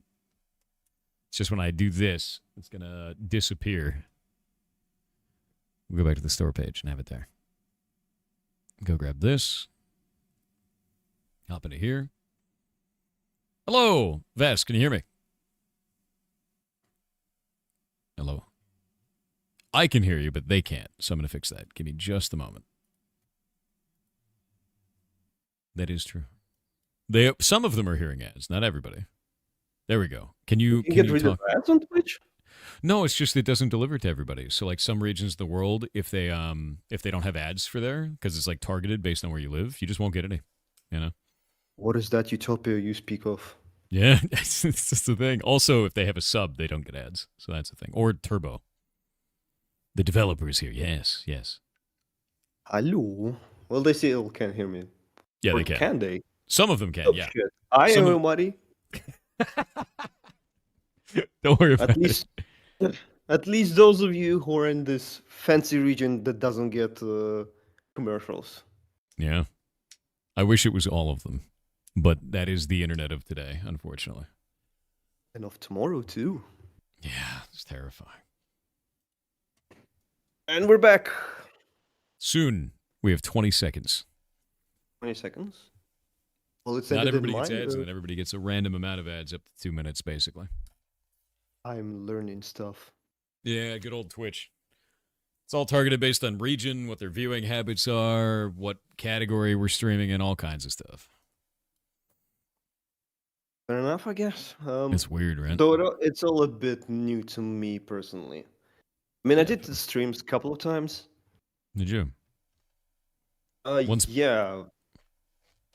We appeared like on Pixel Pitch by Asmongold, and we also did a couple of streams for Kickstarter and for the launch of the game. So I think Pixel my Pitch is how I first found rodeo. out about you. I think that's pretty much where I found the game originally. I'm pretty sure. I might be wrong. It might be. It might be. It's either that or like the second highest video. I would say is Manly Badass Hero, who played the demo like ages ago. That makes And sense. he gave like a huge boost to our initial fan base, which is where we got our fan base to begin with. That's awesome. Okay, so do you want to explain to the community who you are and what it is you're making? Now that we're back out of the ads, we've escaped. Hi everybody, my name is Vas Most. I'm the creator of this colorful mess you just witnessed. I used to be a video editor and director before I decided I hate it, and I wanted to make video games instead. So here I am. I'm a part of a very small team that consists of me and my wife, and we are the people who made this game. Natasha Naratcher, she made all the art, the animations, and I made the script, the writing, the coding, and I put it all together in Unity. So that's pretty much it for as far as background go. Honestly, that's fantastic. Like having such a small team is pretty difficult. How have you been finding that? Do you find that you wish you had a larger team? Are you happy with just running a small team like that? Oh, I'm absolutely fine with it because I'm a workaholic. So Fair. the more work, the better. Yeah, I understand that feel 100%. With that in mind, what was the reason that you wanted to write this story? Why this one? Why not anything else? Have you seen the world for the past, let's say, 5 years? Maybe a little bit of it. I do tend to stay inside of my house to avoid it. Yeah. So the reason is spite. I would say the main That's fair. inspiration for the game is spite. That's 100% fair. I build lots of things out of spite. Spite is a great response. Yeah, I agree entirely. Yeah. Yeah, and also I don't know. I figured like, hey, I like Undertale, I like Crash Bandicoot, and I like BoJack Horseman. Maybe I should combine all of those into a horrible thing of a game. BoJack Horseman is an inspiration. That's phenomenal, actually. Actually, what are all of your inspirations for this? Obviously, the soul-crushing hell that is a corporate job is definitely one of them. Found that immediately, and I loved it. But BoJack Horseman is really interesting. Like, what else is on that list, man? Well, it's pretty much all of it. I name it Undertale, Crash Bandicoot, the original one, like the second one, and BoJack Horseman are like the main inspiration behind the game. Mhm. So the whole thing about it, right, is it's kind of structured like a TV show. The game, I mean, I can see that. with character who has arcs, right? There's conflict, people change, and it's all based on what you do because the main gimmick, as you read it, you have one shot at everything. What that means in practice is that no matter how badly you fail, the game does not reset. So if you say lost at a boss battle, right, the Mhm. game takes into account and the story moves on. And it takes you through multiple routes with 11 different endings. And it's all based on what you choose and how you do things, including how badly you fail. So, for example, you saw the office route at the beginning, and this is not the only time this game will do that. It can diverge massively just based on your choices and actions.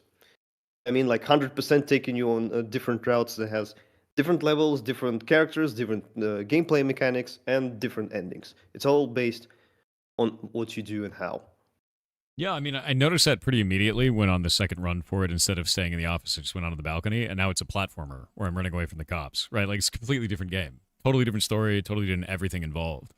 And I find that to be really fascinating because that kind of, I guess, wild choose your own adventure is a kind of game that's near and dear to my heart. So I dig that, man. I really do. And you said it had 11 endings in total? Yep, and you found only one so far. Yeah, I found one. I found they stay in the office for 50 years and become an old man and die as a CEO. It was great. Yeah, yeah, and it's one of the most positive endings we have. Oh, oh, that's rough, dude. Oh, I mean, that's actually wild. So I'm interested in this. Talk a little bit about the world building you've done here. The idea of the god of death. Like, where did that come from? What inspired you to make that kind of a thing? Because that's a very interesting way of setting up the scene of like everyone's immortal, but you have to keep death in a briefcase, right? I think I blame my Russian upbringing, if anything. We tend to think about death a lot. It's just like a constant Really? thing. So I think it's just happened Is it like by a cultural default. kind of? Are there like mythologies that go into that, or is it just like a cultural kind of a thing? No, it's just pure misery of existence that kind of tend you to gravitate towards it. Fits well with the So corporate setting, I guess. You know, like that works. Yeah. yeah, you could tell I did my time. Yeah, I know. I understand completely. I mean, we'll put a pin in that, chat. Don't worry. I don't want to boil the ocean. We'll circle back on it later. It'll be fine. All right. Just put in a ticket in Jira. We'll set it up then. Chat is very upset now. Good. Yeah. Upset? Yeah. They seem very upset. Yeah. uh, I'm fine. Don't worry about me. I moved to Germany like ages ago, so I'm right. fine. And away from corporate now. You're an indie dev. So now you get to wear every hat Pretty- imaginable. Yes, and not get paid for it at all. It's fantastic. Well, I mean, you're selling a lot of copies. You got 96% positive. How do you feel that the game has been received so far? Well, it was critically acclaimed, I would say. It did not make me a millionaire overnight. It did not win like a Nobel Prize for peace. And that is a problem. That's a huge Fair. problem. I genuinely expected it to like become the most important thing the second it came out and give me like millions and millions. But no, I'm just bullshitting. I'm quite happy with the reception because people seem to really dig it. We have a very, very nice fan base. people like make fan art, they make fan fiction about the game, they cosplay characters. It's all That's very cool. lovely to see.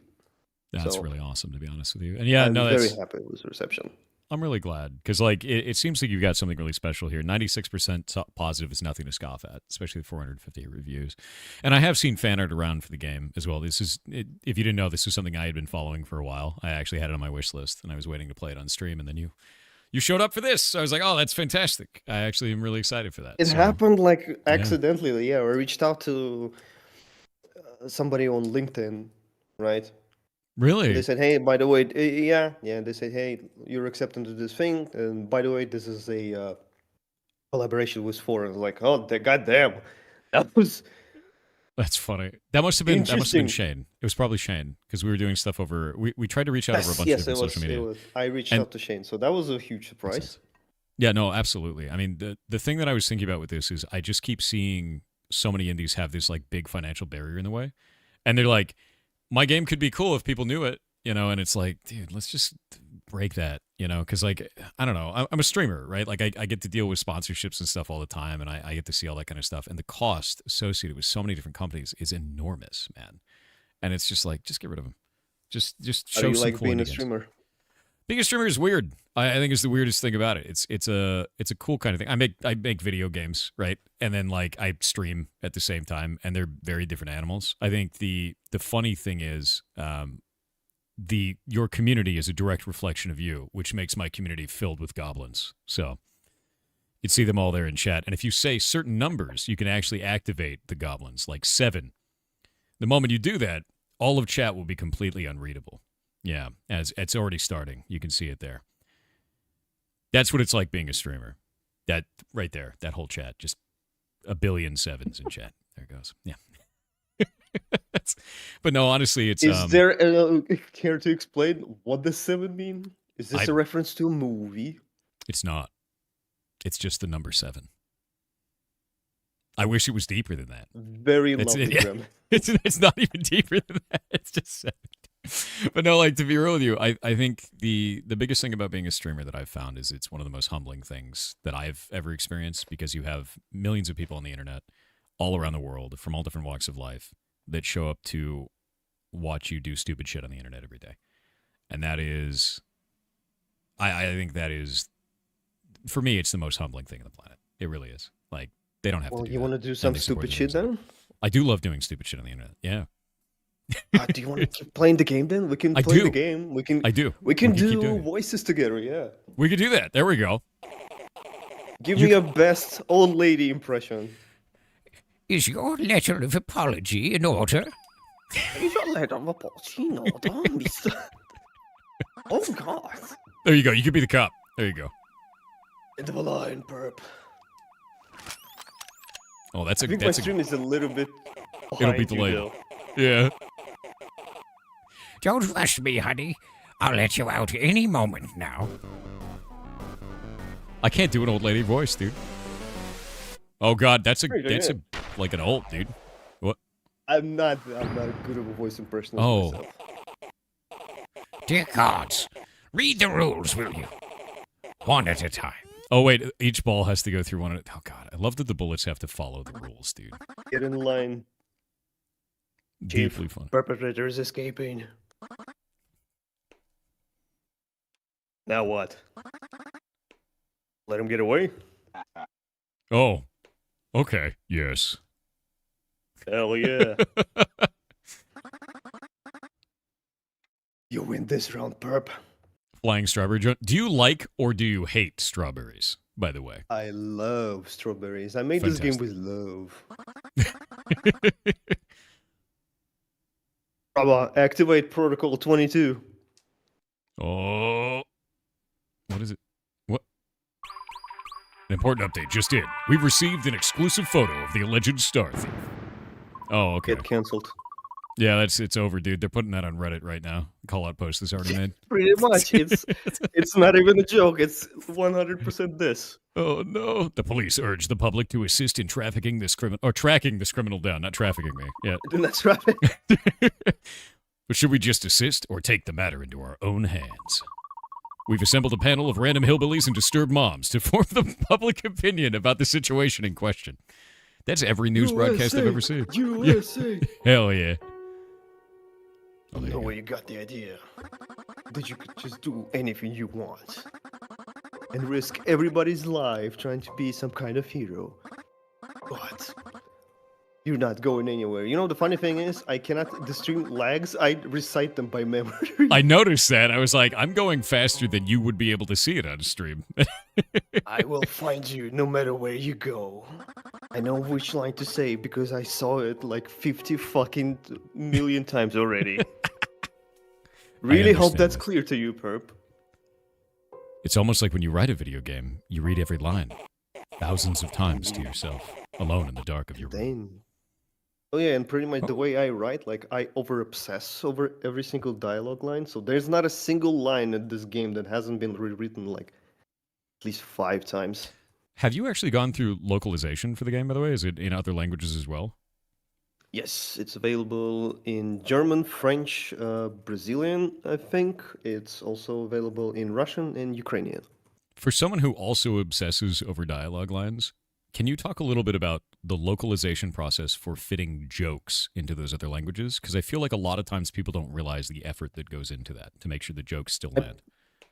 I personally translated it into Russian, so I had to rewrite a bunch of jokes to fit in like into cultural mindset, right, with local memes and whatnot. And I do not believe the people who translated for other languages did to the same measure, just because that would be insane and too much work. So, I mean, I guess personally, when it comes to localizing, yes, I go overboard with it. But again, that's because I'm workaholic, with very little life to work balance at all. So, I'm going to be honest with you. When you do indie dev, your life is your work. So I get it. I feel that entirely. 100%, man. Let's see. One thing I didn't see, like, it's very hard because the main character is referred to as they, them, because it's on purpose left ambiguous, so you can make pretty whatever much you want. identify, whatever you want, basically. But which is easy to do in English, right? Because you don't gender like every single noun or adjective. Yeah. But they do in Russian and they many do- other languages as well. I think Brazilian Portuguese does that as well. That makes it really difficult. How did you tackle that for other languages? Because some of them you For just wouldn't be able Russian- to. For Russian, we try to like remove any reference to genders at all as much as possible, which took a lot of rewriting the line. So Yeah. those two localization versions are kind of very different, if I'm being honest. Yeah. That makes sense. I mean, like that's something these are the types of things you have to think about when you're localizing games. Like if you have a character of like certain genders, the entire language, every way that they're referred to is completely changed. Yeah, Portuguese.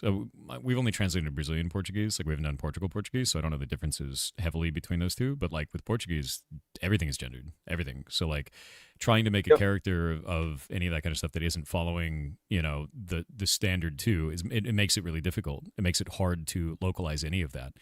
And there's a lot of effort that goes into that kind of stuff. Yeah, so that's cool. I think it's really interesting that you guys, that you're putting so much effort on that stuff, because I know how hard it is. I completely understand. Thank you. Let's Well, keep just let going me then. All right, come right through, sweetie pie. See, you're getting better. You're getting better at the I have grandma to impression. slowly adapt to Young turn into a man. grandma. Young man, you little whippersnapper. Oh, whippersnapper, I haven't heard that. Oh, in a that's while. definitely not like 5 people in a trench coat. Oh, it totally is. It is. Look at them. Star Thief, Star Thief. Star thief, go away, go away. All right, bye. And if you like unfocus your eyes, one of their heads looks kind of indecent. It's pretty true. That is true, actually. Here, let's yeah, I'm definitely banned on Twitch now for that. Thanks. Get banned. Actually, is that writing on the wall? Is that readable in some way? Is that like a symbol language or anything? Or is it It just is completely indecipherable. Those are just random pixels. this guy's got a 5 head? I'm impressed. You want to tackle this character? You could be Pigman. Fuck no. You can take it. No, hell no. Oink, oink. Next stop, Oink, oink. Immortality Theater. Don't miss your chance to What's see it the like God of At the Death. same time. It is prison. Oink, oink. All aboard. Except you, Star Thief. You won't board my train. Go find another way to the theater. I'm gonna lie to him, dude. I feel like lying The locals. is the answer. You must have confused me with somebody else. I'm not the Star Thief. I'm Bongo. Bongo the Magic Dragon. Really? And who's that then? Conductor's phone shows a TV news report with your photo on it. It also has the words "Wanted Terrorist" written across. Isa. I'm gonna turn him into a conspiracy theorist. It's a fake news. It's fake news. Yeah. You believe whatever the TV tells you? This is not what I've come to expect from the general public. Well, Oh, What's shit. it? I think he just killed me.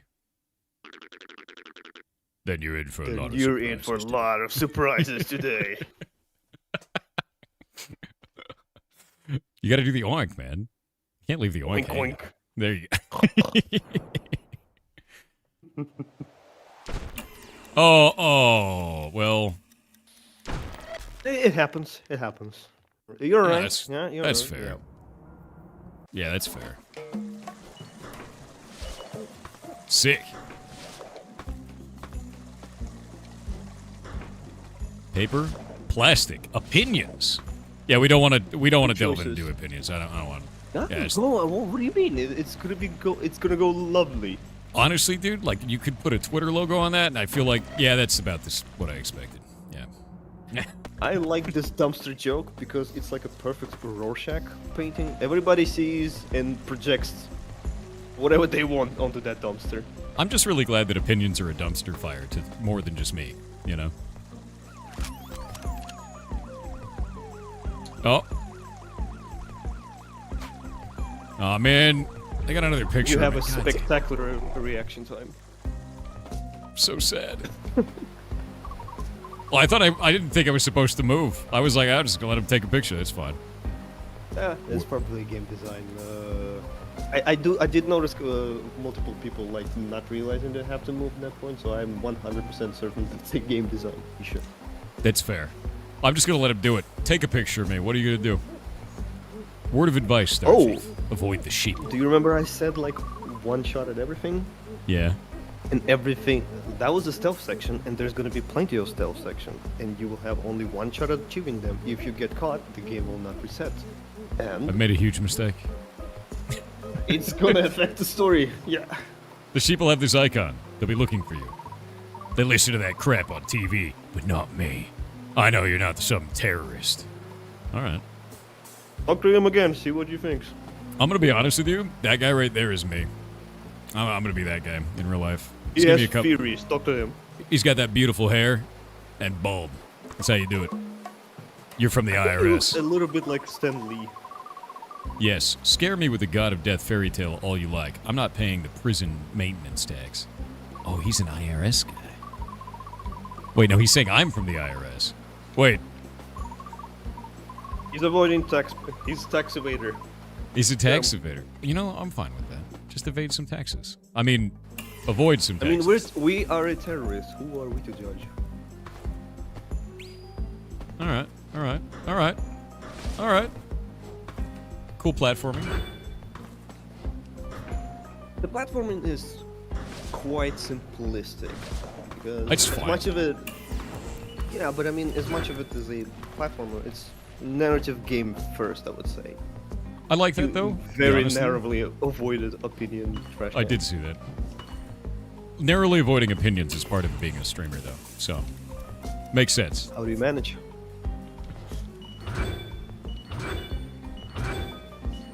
That's one thing I'm noticing about streaming. Like, it is very hard to multitask because I'm trying to pay attention to the game and find words to say. Fair. I Which mean, is that's way, way, way harder than it seems. then do that and pay attention to 1,000 of goblins at the same time in your chat. Eventually. Yeah, but then you guys kind of look like hive mind, so it's manageable. You'd think that. I don't know if they're a hive mind. If they were a hive mind, they'd respond to the number 7. Would never do that. They would never do that. No goblin would respond to the number 7. Oh, nope, hive mind. Yep. Yeah, let's go type those 7s. I love it. Ah. Oh yeah, speaking of paying attention. Damn it.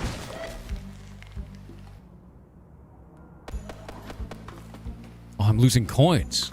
I don't lose coins.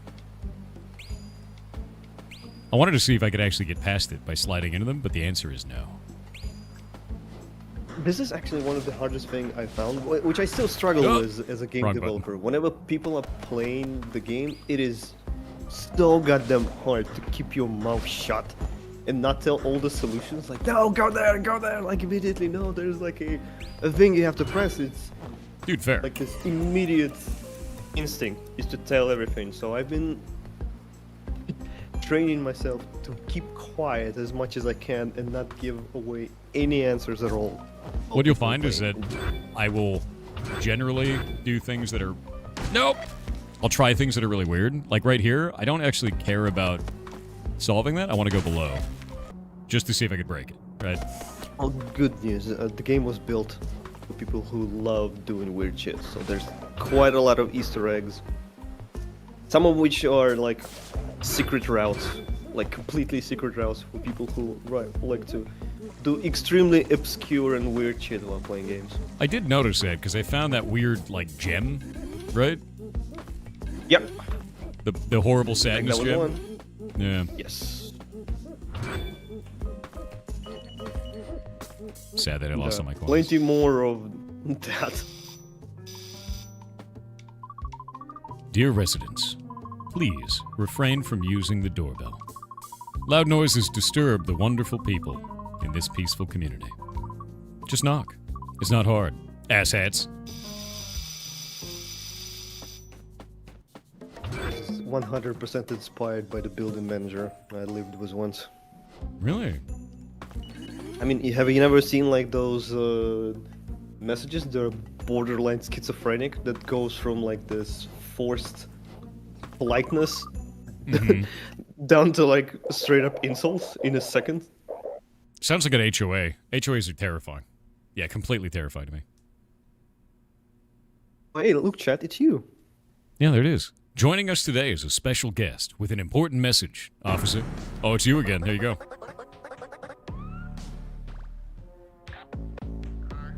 Happy Immortality Day, citizens. You know, I lagged out for a moment. Stopping the Star Thief is a responsibility. Everybody's irresponsibility. Block the entrances to Immortality Theater. Leave no place for them to go. Organize and hunt the Star Thief down. I thought this was something the police are supposed to do. Does this mean that you will be looking for Theodore Glagolov in the meantime? Negative. Chief responsible for the search. Fantastic. Then we could do an interview with you. Oh god, no. The horror. Hey, publicity, hell yeah. Imagine doing interviews. Couldn't be me, right? I feel like I need to bother this man. Hello. Well, that's interesting.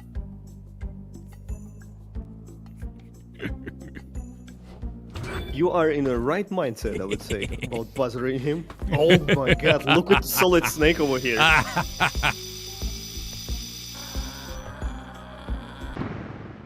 Oh god. What? I scared him so much he egged. Oh my god. He egged. It's a baby. I gave birth. It's a miracle. I'll check how much you have to pay for rent this instant. Oh. No escape. Before you from rent. ask, no, I do not feel bad for any of the jokes I write. Good. I don't feel bad for making an omelet. Dude.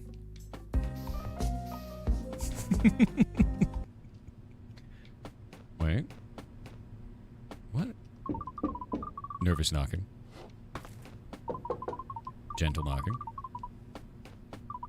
I turned Elevator it off for a broken. second. Did you destroy the egg? I did. And I said I don't feel bad for making an omelet. The timing was too good. Ever see the world's most giant succulent baobab trees? Thriving in its natural habitat, a piece of a concrete block at the bottom of a sunless abyss. Love it. You can imagine, I mean, the game starts off very goofy. Like, the tone is goofy and silly, but if you're into, like, more character drama, we got that as well, as the game tends to become a bit more, like, depressing. It goes on, and we delve more into character, their motivation, backgrounds, etc., etc. It is definitely a little depressing, but it's depressing in that funny kind of way, right? You know, that's BoJack Horseman influence right there. Exactly. And, like, that, I think, is the right way to always do that, personally. Yeah, I never think that would be... Like, whenever you're doing anything that's, like, super sad, I think the idea of doing it with, like, a veneer of humor over it is the right way to show that. We have ads! We gotta wait. How's it going? How do you like Indecember so far? I'm enjoying the hell out of it, to be honest with you. I think it's... The only regret that I have about this entire event is that we don't have more slots for it. So, normally I only stream 6 days a week, and I do 12 hours a day. And I switched over the rest of the entire month. It's a lot, but the rest of the month I'm going to be doing 7 days a week. I'm just going to do every single day for the entire December so we could fit 9 more games in.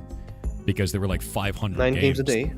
No, 3 games a day, every day. Because I get a 3-hour slot for everybody, and then it's like play the game and do an interview and then kind of chill between, so you can reset. But the idea behind that is I want as many games as we can do for this, because we had 500. It's just so many, right? And like I could do like 75 to 90, right, sort of a thing.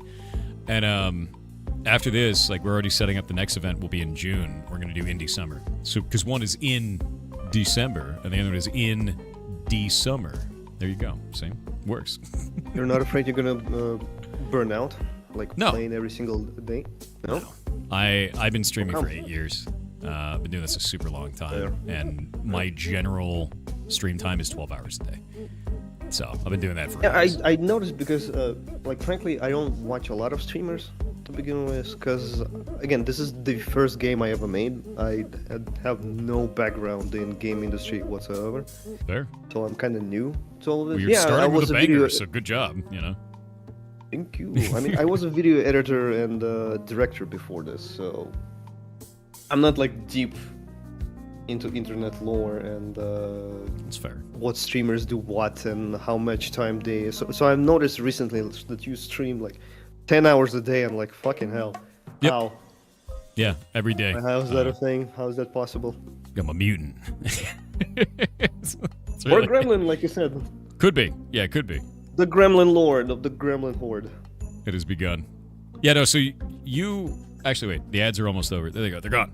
So you said that you used to be cinematics. Like, so what exactly did you work on prior to this? Like the whole role, whatever it was? Complete bullshit.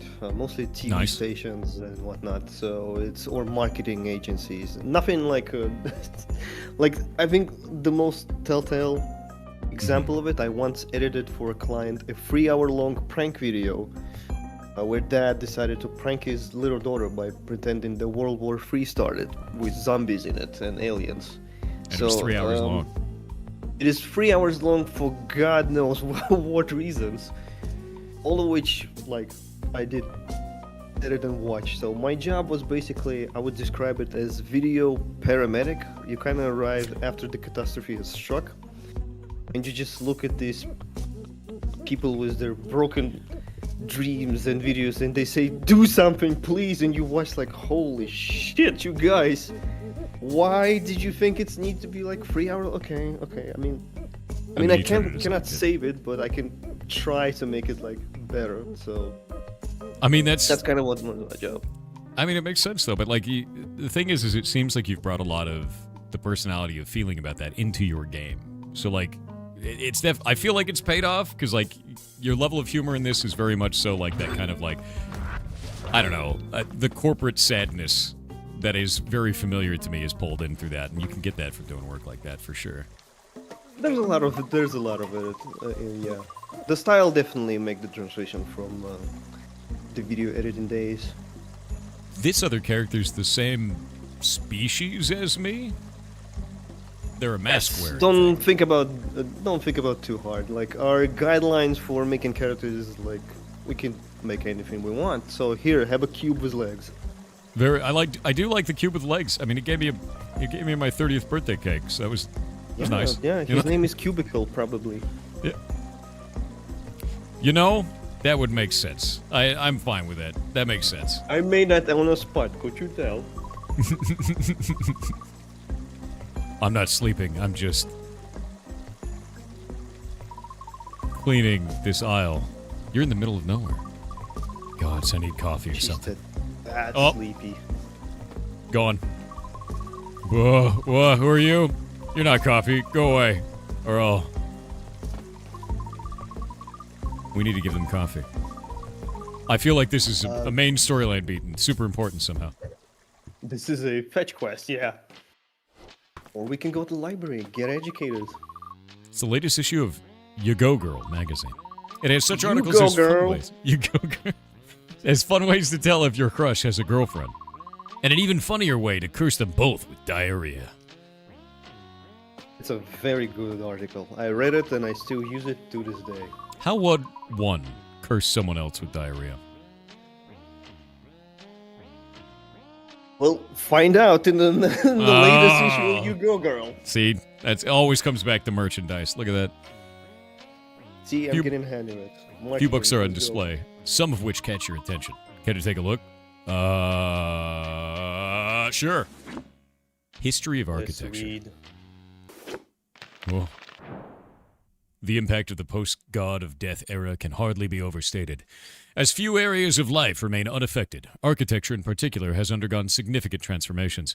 In the wake of Theodore's triumph, a new challenge emerged from this that swept through the immortal world, a housing crisis. To address this issue, the government proposed public housing projects to rehouse its citizens in the then-vacant abyss. Some opposed the idea. Famous actor Terry Mudchop said, "What is wrong with everybody?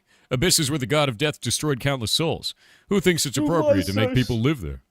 This will not stand. Not on my watch." So wait.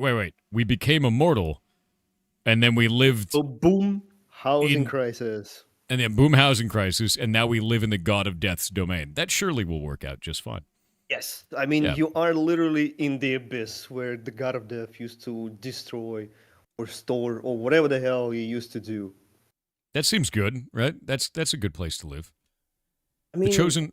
Oh, go for it. good thing is you don't get to choose. Yeah, that is good. You know, no thoughts, no choice. You just get to, work the job. Get the coffee. Pretty much. Man. The chosen architectural style for housing projects was brutalism. I like brutalism. I think it looks cool. There's so many weird brutalist structures in the world, and they're neat looking. It's so strange and weird. Which is characterized... I do have a thing for them as well. Good. Yeah, there's like very few games that explore that too.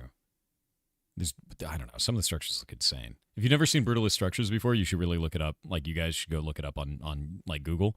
It's like big angular cement weirdness. It's freaking rad looking. It looks like... Yeah, they prioritize to show function over beauty, and well, it's true to its name. It does look brutal. It looks really brutal. It's like something that someone in like a low-tech 40K universe would make, and I love it. Yeah.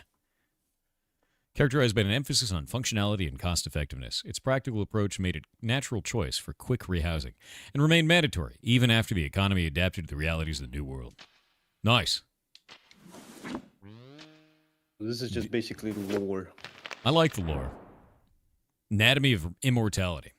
As well as being able to be reborn after suffering fatal injuries, people notice a change in their aging process. Following adulthood, the aging process appears to halt, leaving individuals permanently situated within the range of 40 to 49 years old. This biological alteration... middle-aged. Yeah, I'm fine with that. And just stop there. And then you don't get any new DLCs, right? Like no new ones? You just stay right like that? There's no like, my hip hurts today. It's like, no, if your hip hurts at 40... That's what we call DLC. Yeah, that's what it is. You get DLCs as you age, right? Like when you level up to like level I like interpret every it 5 as levels. a paid subscription to medication, basically. That is true. I think the paid subscription is part of it. It becomes mandatory. It's like a service fee. That sucks. The future is bright. This biological alteration led to the creation of a new minority group, senior citizens, or the elders, who were at the end of their life cycle at the time of Theodore's victory over the god of death. Retaining their mental and physical condition, they now face social ostracism for being too depressing to think about. Debates on why immortality did not affect flora and fauna remain present. Some speculate that it was simply because animals and plants do not have souls, statements for which they were immediately burned at the stake, only to later be reborn in time for a very awkward dinner party. Fantastic. Weasts. Some people... Oh, yeah. This is from streamer Weast, who played the game, and I really loved him, and I love watching him, so... We made a cameo with him in the game. A complete guide on losing weight and shit on internet. I love it. A must-have literature. After briefly skimming through the pages, you vow to never read self-published books ever again. And it's gone from the list now. That's fantastic. Chat says, does this guy stream? If not, he really fucking should. So, yeah. I did a couple of streams. It might not... just not for you? I'm guessing not. Like, I don't like too much attention. That's fair. That's But hey, we interesting. did streams a couple of times. We have an official streaming channel, which we stream a whole, like, once in a year, so come join. I'm really glad that you have Jesse D's nuts. That's a Kickstarter backer who asked for this specific graffiti. I think he was, like, trying to challenge me, like, you will never put this in the game. And I said, fucking watch me. You know, you just said the game, so I just lost the game. Thanks for that. What? All of chat has lost the game now as well. Do you not know about the game? No. I'm about to ruin your life. So, the game is a game that you're always playing, and you lose it every time you remember that you're playing the game. As such, I just lost the game, and when you lose the game, you have to announce it. Welcome to the rest of your life. Schizophrenia. Welcome to the rest of your life. This is it now. Yeah. It's always Oh, on. hey. Hey, yet another thing I can lose at. That's fucking fantastic. It's TOG, the world's most popular hard soda. Do you want to try it? Hard soda. Done. Done, take it. This seems like a bad idea. I'm in.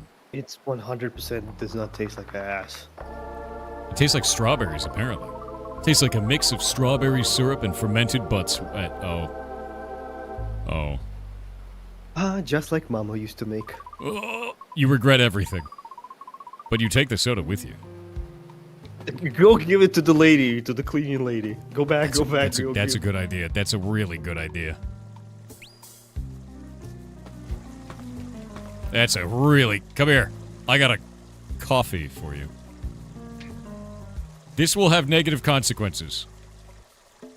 It'll be fine. It'll be fine. I'm happy with it. Did you know I like an to energy be drink? What's a up? little bit of a dick when it comes to game design. I mean, that's kind of the best part, right? Oh god, what's gonna happen? Oh no, no. You did this to me.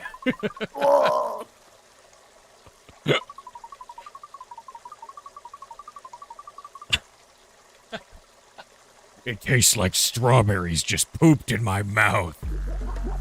That'll get clipped. Thank God. I'm really glad that she's just like this now. You It's know? permanent now. It's forever. The taste, it won't go away. I'm really glad that I met new people, you know? Really making friends. Yeah, you bring out. like sunshine and loveliness into the world. I need another one. Take one. I want another one. We'll need it for later, maybe. Don't drink it. Fun fact, if you try to take it like again after you've taken one, it will just both options will just say no thank you. Alright, I have another soda. I can give it to someone else and ruin their lives. Yeah, pretty much. Spread happiness.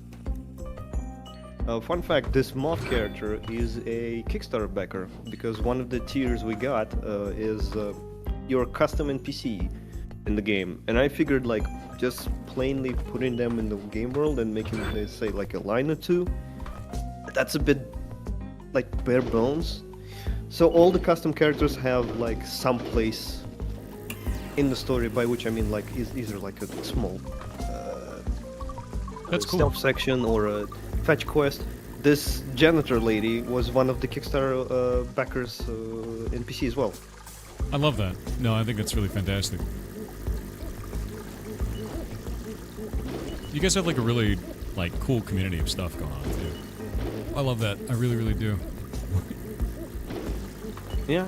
I mean, we're working on porting right now, so it's gonna come out on all of the consoles in all of the land.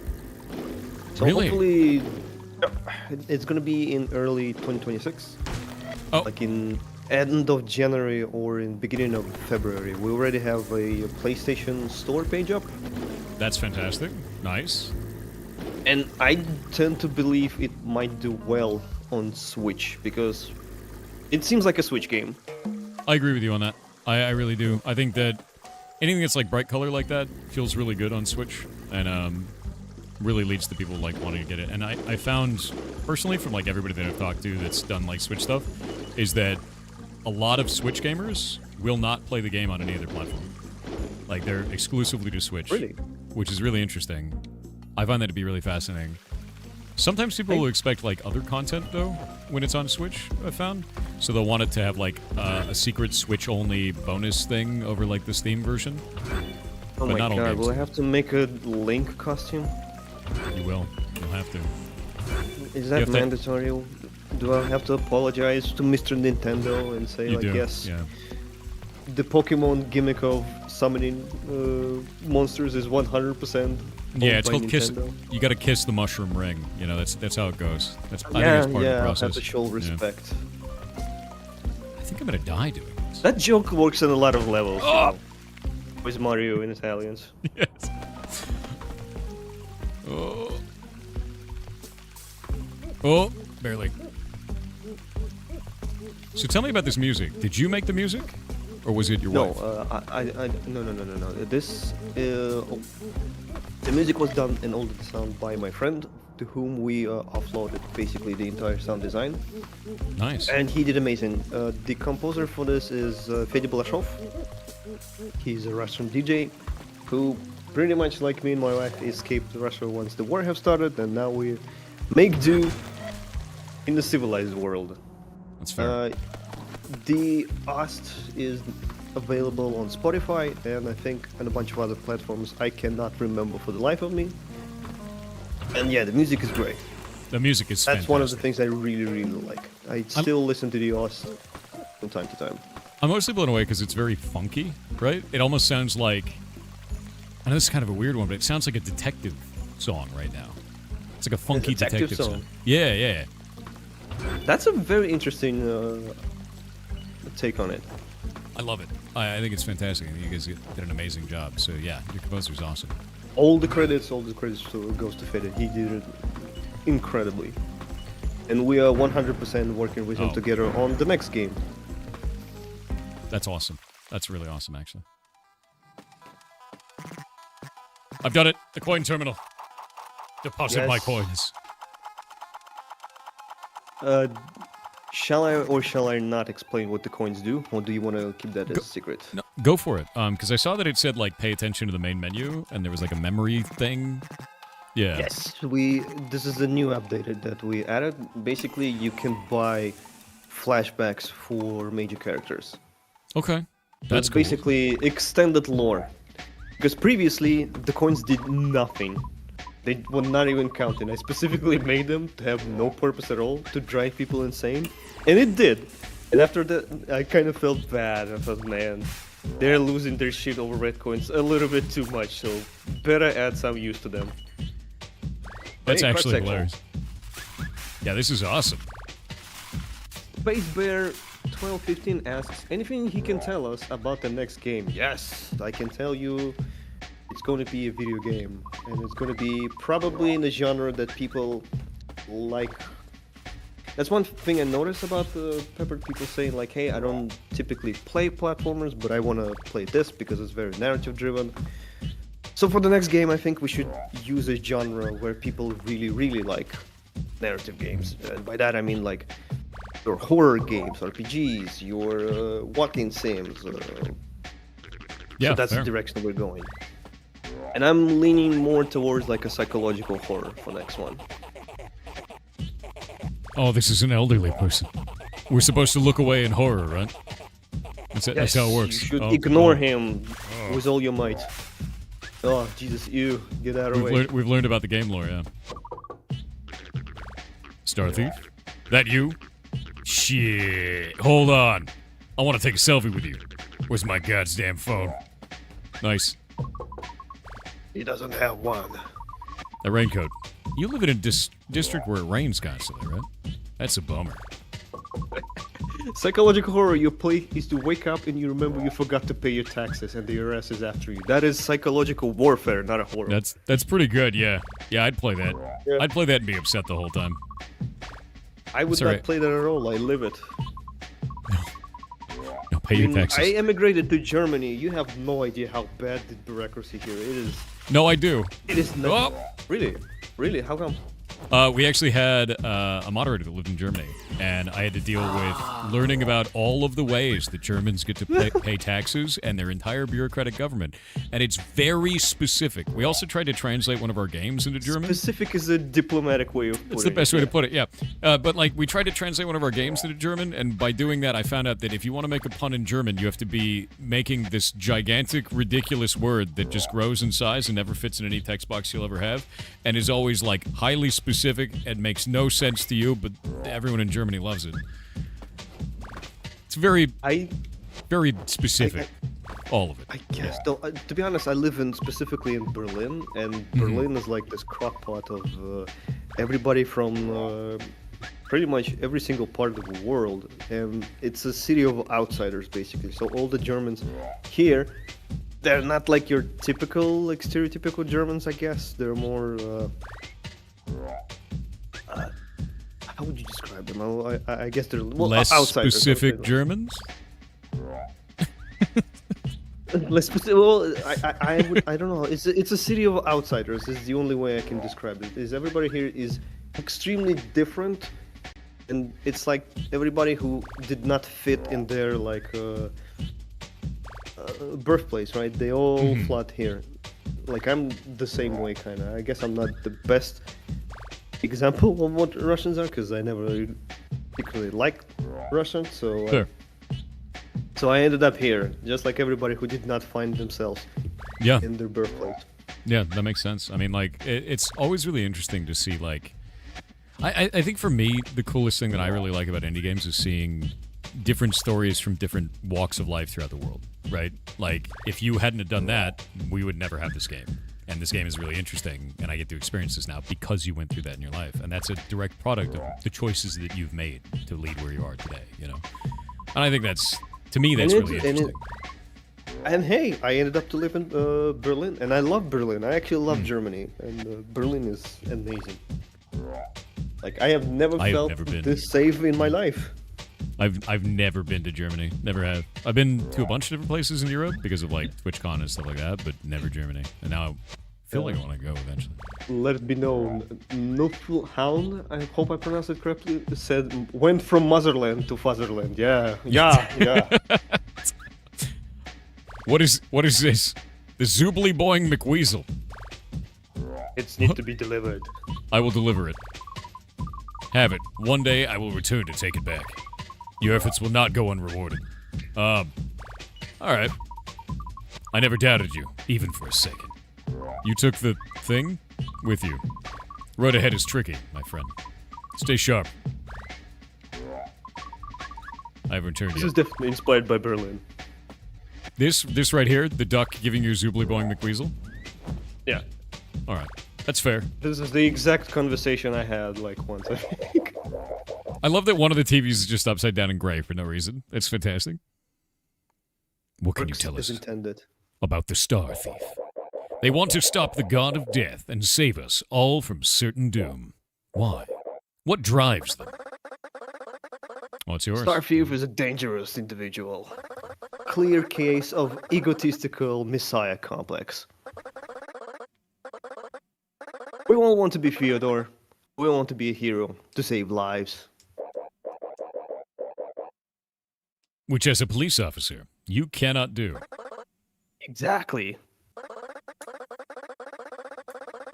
If I could, I would personally stop the God of Death. Gladly. But that's illegal, so nothing I can do. You gotta do what you gotta do. Rules are rules. Rules are rules. I feel bad for the cop. You're making me feel bad for the villain, who's not even a villain. Oh my god. My favorite scene in the entire fucking game is coming up, so... Is it that guy? Because I'm pretty sure I like whatever he's got. No, going no, on. that guy. No, that's just your regular meth head who gives Man. you street wisdoms. Y'all can't cart ride for nothing, man. Oh, Can't just go around boosting yourself all willy-nilly all day long, man. Listen, man. Your cart will explode. I'm telling you, man. Your cart will explode, man. Chill on the boost, okay, man? Just slow down. Ride normally. Don't use that boost often, okay, man? True story, man. I'm telling you. I don't believe him. You should. You should believe every street corner lunatic. I feel like Things can only end smoothly. that's probably fair. You know, what if I become the street corner lunatic? That says my hair has a mind of its own. That's another Kickstarter backers graffiti, yep. That's pretty good graffiti, actually. It's a vending machine that offers caviar and refreshing caviar-flavored drinks. Gross. Ew. Classic. Actually, I don't think I I'd need drink the that. I'd drink that by gallons. Except not. Yeah, it sounds really, really gross. I don't think I could do that. And Hell no, yeah. I could not. I could not. This is gonna blow up, isn't it? Oh, the wheels are getting red. I saw that. Because that's how it's worked, you know? I went to physics class, alright? This is 100% how it works. Oh! It was gonna blow up, wasn't it? What about you? Why did you choose to become a police officer? Choose? Yes, it's an unpopular profession these days. Why did you choose it? Oh. Childhood flashback intensifies. Congrats, Gred. There he goes. Alright. Here's to us. Objectively, the most celebrated people in the world. Police officers. What about you, Merdeka? Going to follow in Mommy and Daddy's footsteps? Be a useful member of society? No! No, mommy! I'm going to be an artist! Instant shame. Instant shame. Mom! So sad. Oh. Mom, I thought about what I said. Can I come out now? Little girl. Get jailed. That's haunted. Do you want to see my human Sona OC? Wait, is that the boss? I drew it myself. The horror! The reverse furry horror. Officer. Apology. Oh wait, that was yours. Yeah, apologies, I didn't understand the question. Why are you a police officer? This interview is over. Excuse I me? have to check. Have to go and check. Chief found Mr. Theodore. Over and out. That guy was talking the same way as the chief. If that ends up being the chief, the horror. Totally bailing intensify. And there you have it, folks. The long arm of the law is on the watch. Alright, I want to blow this That's up. so fine. I need to blow up. Oh. I thought it would blow me up. Nah. Though I do advise you to be careful. For a very good reason that you shall see in a moment. Why would I ever be careful? Nah, screw it. You're only saving the world, right? You can chill. Oh, damn. Look at that. Look at that dude's moves. I wish I had moves like that. Yeah, he came straight in from the 80s, it seems like. Star Thief. Get him. Oh. That's probably bad. Run.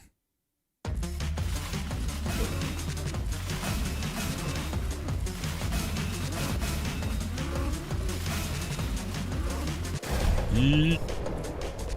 Alright. How's it going in there? A giant hole blocks your way into the building. Like a very classic Final Fantasy joke. It's pretty good. Oh wait, I should probably get one of those carts. Or die. Dying's cool. Nah.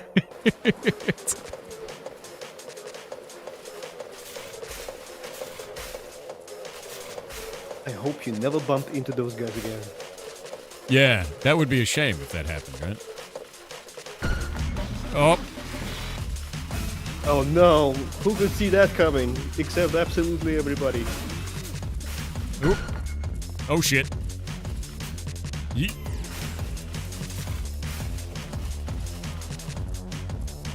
Oh, come on, man. I actually watched the Oh. stream without sound, since You I know- only hear like you. And it's all look really chill without the extremely loud music that I'm sure is playing right now. It's pretty good music, honestly. All the music in this game is. We have ads again. Lord Bezos has returned with a gift of wasting your time for money. Oh, nice. Am I allowed for a piss break? Yeah, go for it. Thank you. I Good luck. promise I'm not going to take my microphone with me. Yeah, please don't. Be sparkling and entertaining. This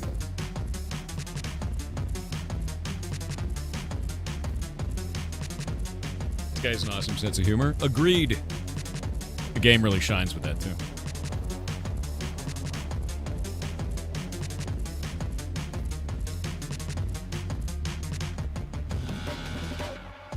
Hello, V. Hope you're having a good day.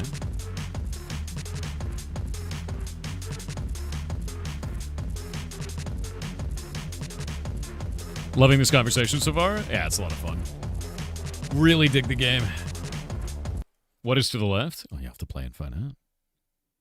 You have to play and find out. Wow.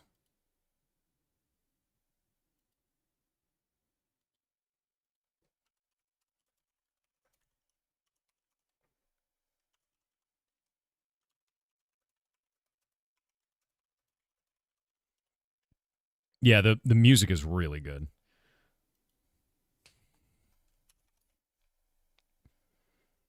Really, really good.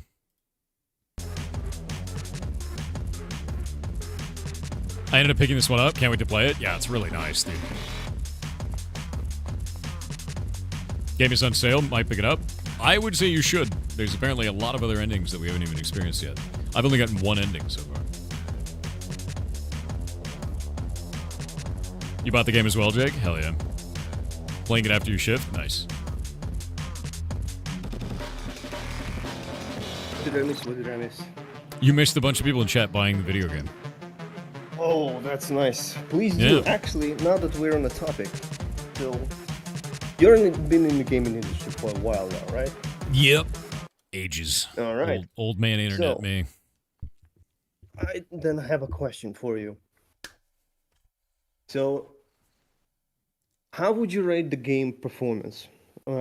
Selling wise. Let's say we sold around 7K copies up until now, and that's counting from the moment we started selling, which was from April, if I believe. April of this year? We had a great idea of launching like a couple of days after the Minecraft movie has started, so that was a good decision. So 7K copies. We have 52, I believe, at the moment, 1,000 wish lists. How I would would s- you rate this? Because I have no frame of reference, so I don't know. Sure. I would say based on the number of wish lists you have, that's right. That's actually higher than normal. Usually wish lists will have a conversion from anywhere from 5 to 10%, and you're slightly above that 5 to 10%. The one thing that I would say is I would expect this game to have sold more copies only because of the fact that it is incredibly polished, really humorous, fits the kind of like joking style of the internet of today, and it just needs more coverage. Does that make sense? It does, but Yeah. it's very hard to get coverage. I've been trying. Which is why we have everything, like Indiecember. events. Yes, which is why I'm very thankful to you. Yeah, that's the whole idea for this. Is like that actually seems kind of right in the area, but usually you'll get like if you're doing good, you'll have 5 to 10% conversion of your wish list over, and you're more than that. If you're at 7K out of 51K, like you're doing really good. Like, really good in terms of that. So it means that people like the game. I mean, it's really highly reviewed, too, so you've made your players happy. But, like, on top of it, I think it just needs eyes, man. And that's why we're running this event, to make sure that people find out about it. Because, like, the game is good. The game feels good. It's funny. It's like everything drips with style. It oozes with it, you know. You already know 5 people who will be buying this game? So maybe at least some of them will buy it? Yeah, no. Yeah. Thank you so much. Every copy you buy goes into sponsoring the next game, which is also going to be like very heavily narrative driven. That's cool. I cannot say anything about it yet because it's all in the very early stages of development, so no point really. No, I really dig that, to be honest with you. Like, you've done a fantastic job with this, and it's been really, really fun to play. And it's funny because it shows it's a direct reflection of you and your humor style as a person. Like, immediately, throughout this entire interview. It speaks volumes. It speaks volumes. Yeah. Very, very obviously that. Which you love to see. This is going to blow me up, isn't it? Nice. And no, it didn't. But this one did. I love it. Bold PC says, new game in development called Salted instead. People have made that joke so many times, I actually started considering it, like, maybe we should call it Salted. You should. I mean, you got That's pepper. a good idea. Yeah. You try to think about possible conversation topics, but nothing comes to mind. Hello. You play Magic the Gathering, bro? The TV host looks nervous. Seems like something big is about to be announced. Oh, secret link. There's a calendar hanging in the door. Today is an Immortality Day. It's marked with a picture of a star. Hey, look, there's a Scott Pilgrim poster as well. Oh, there's a Luigi up there too. What's that? What's that over there? Bandicoot. Everybody's here. I grew up on Crash Bandicoot because I was born in the 90s, so things like Fair. that. Crash Bandicoot's good. I love it. Game number 1. Oh, he's pissed. Jump. Eat. Run into your friend, dude. Come on over here. Come on. Ready? Get ready. Oh, nice. Fun fact, you had one shot. If he cut you, that would be it. And the story would change accordingly. But you did it. You won the boss battle. That's actually a very rare occasion on the first go. We've done it. Oh, it's a wig. All right, SD. You got skill. We respect that. That's we how it won't works, beat you bro. up. Because we respect you. That's how it works.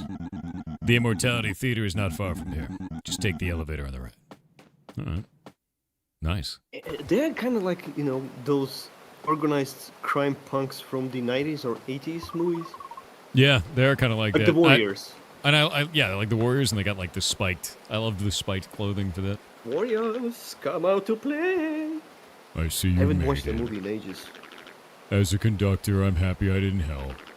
Oink oink. That dude tried to murder me. It's a murderous pig. I want to spoil You so ever many see- things, but I So if shall you know not. Warriors, you ever see Tank Girl? No, but I heard tons about it. And of course, about the comic book, do you recommend?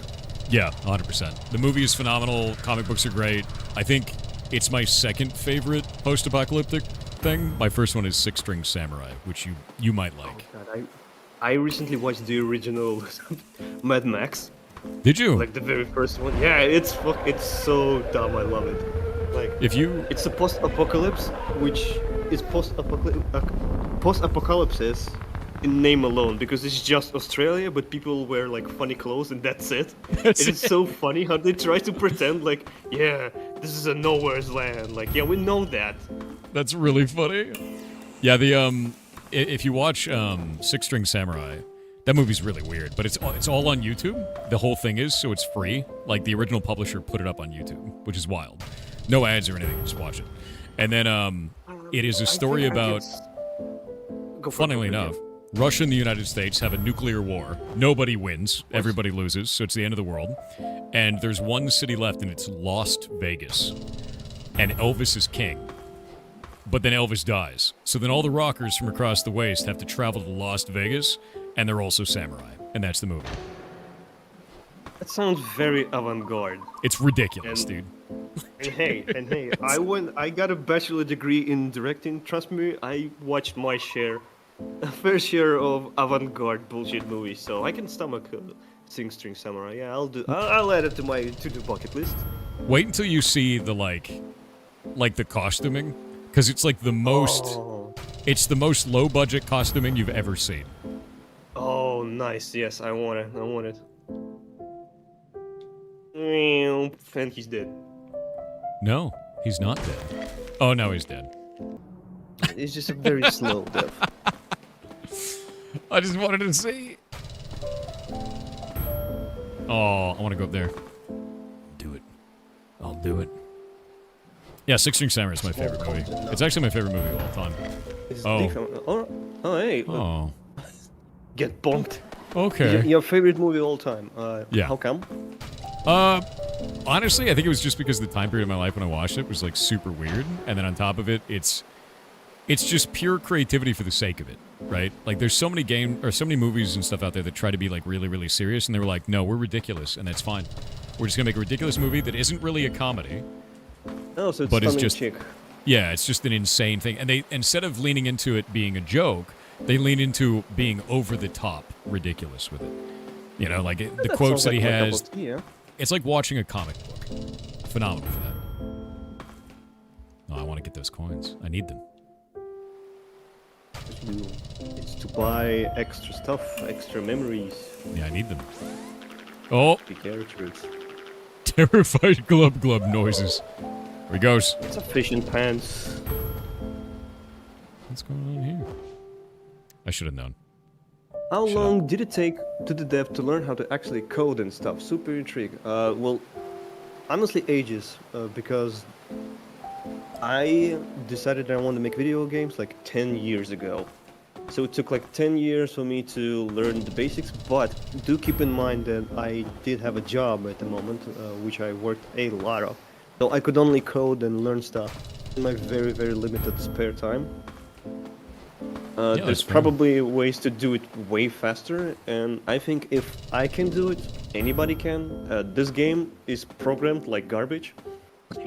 If you're gonna look at the how it operates behind the scenes, it's gonna be atrocious, because I'm not that great of a programmer. Doesn't matter, still works, but you know. Honestly, you can do it faster and better, so... Honestly, it doesn't matter. Go for it. The game is fun. It doesn't matter how amazing of a programmer you are. The only thing that matters is that the game is enjoyable for players, and it runs, and that's it, you know? As long as it doesn't blow up your PC or blow up the client, who cares? No, yeah, that was I was very careful about optimization, because I know it can be blown under proportions very swiftly. And you said earlier this was done in Unity, right? Yeah. Yes, it's Unity. Silence. Oh, we're sneaking. We're sneaking. No, it's not Godot. I considered using Godot, but I spent so much time learning Unity that I'm just kind of stuck with it. At least for everyone's now. excited. I may switch for Game Maker in the future, but honestly, I would say Game Maker is incredibly good to work with, especially for 2D games. Like if you're doing it for 2D, it's phenomenal, man. Like I played around with the Unity, I played around with like RPG Maker, and I settled on Game Maker because I was like, this does everything I want it to, and it's really easy. The only pain point was when we were swapping from GMS 1.4 to 2.0, because they rebuilt everything, and there's a lot of scuff in our stuff from like the old 1.4 days, because the engine works completely differently. Fair enough, but yeah. Well, I might in the future. Yeah. Howdy, Starthief. Howdy, Starthief. I would let you in to see the god of death, but oh. That ain't necessary no more. This just in. It's over. Obsolete. Our savior has returned. Repeat, Theodore Glagalev has been reported as found. How could he be reported as found if we went 50 years into the future and everything was shit? Conundrum. Asking very good questions. And reportedly is ready to save us any minute now. This sounds like a lie from the government. I don't believe it. By any minute now, we mean right after one particular issue gets solved. The Star Thief. Mr. Glaglev cannot stop the God of Death with a life star, which is currently in the hands of this criminal. So what's the solution? Violence? Of course not. Channel 22 cannot advocate for such a thing. But only because it will get us sued. Dun dun dun. Can you tell I'm also a huge fan of original Simpsons? I am.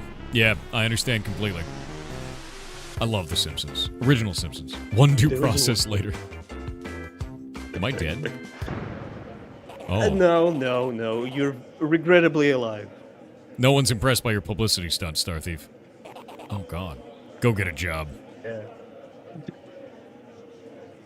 See? As I said, regrettably alive. Oh, I can just crawl. Wiggling away, dude. I'm worming. I'm worming. Scooch. Worming. Pirate Software actually does a magnificent worm. It's his party trick. Thank you. Yeah, I do try hard.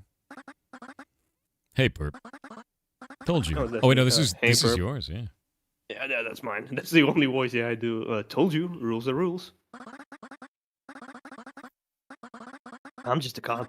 You're a thief. Neither of us is Mr. Theodore. Ooh, your life lessons mean little to me. Do what you gotta do. I at least tried. I'm gonna do that. Yeah, I'm on the same mindset. Yeah. And what did you achieve besides? Let's see the notes. Oh. Assault, theft, those are actually things you chose to do. And Yeah. on the list. Destruction of private and city property. Disorderly conduct. Thank God she doesn't know about the egg, dude. I mean, that would be homicide, right?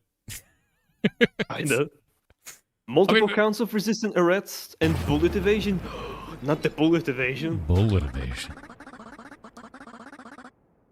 Or putting thousands' lives at risk just to play a hero. Exactly.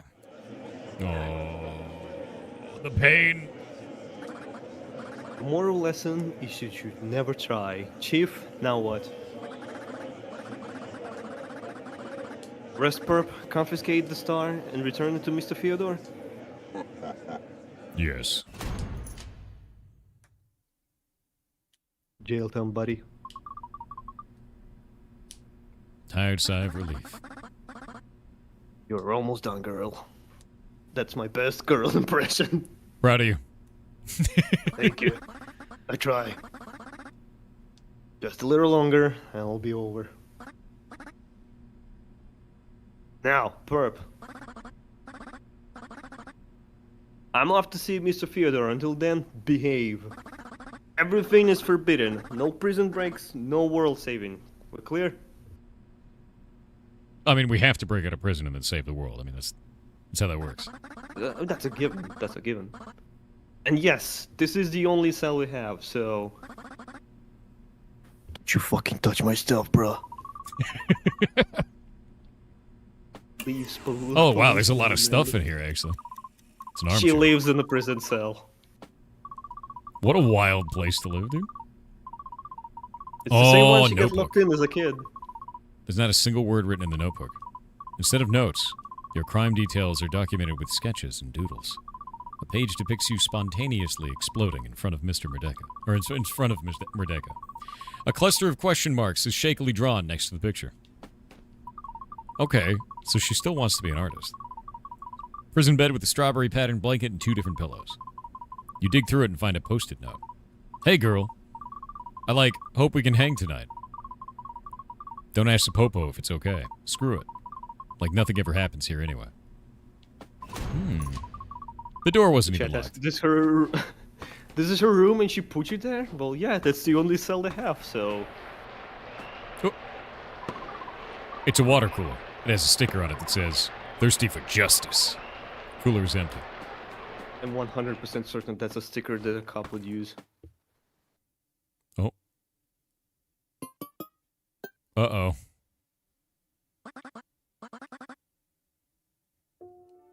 Chief? Oh, he's just drunk. Yeah, it happens. Chief, status report?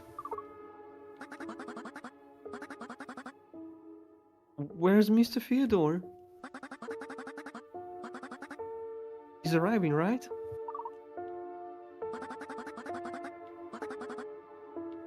What's the ETA? Chief? Oh no, she doesn't know how to make decisions on her own. She does. That's a decision as well. Walter!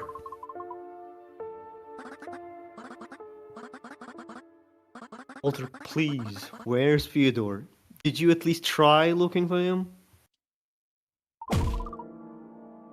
Oh no. Oh, you were right about suspecting the news about Fyodor. Yeah. Copy that. Now what? Now what? Guess saving the world is up to me. Great, cool. Glad we've established that. Welp! I'm gonna say reassure. We're gonna reassure them. They're broken right now. This is like that critical moment. We? She went French for a moment. Yoink. No response. Broken. Page from an old newspaper. So you skim through it. Crime rates plummeted to a historical new low, which resulted in a unanimously passed bill to decommission a substantial part of the law enforcement, cut the Abyss police force personnel down to 2 people, and transfer the saved money to other forms of public safety, like buzzsaw traps and death lasers. You know? Yes, the buzzsaw Yeah. traps and death lasers are a part of the lore. They Freeze. decommissioned the police and added platforming challenges instead. It makes sense. Hands in the air! Star on the ground, now!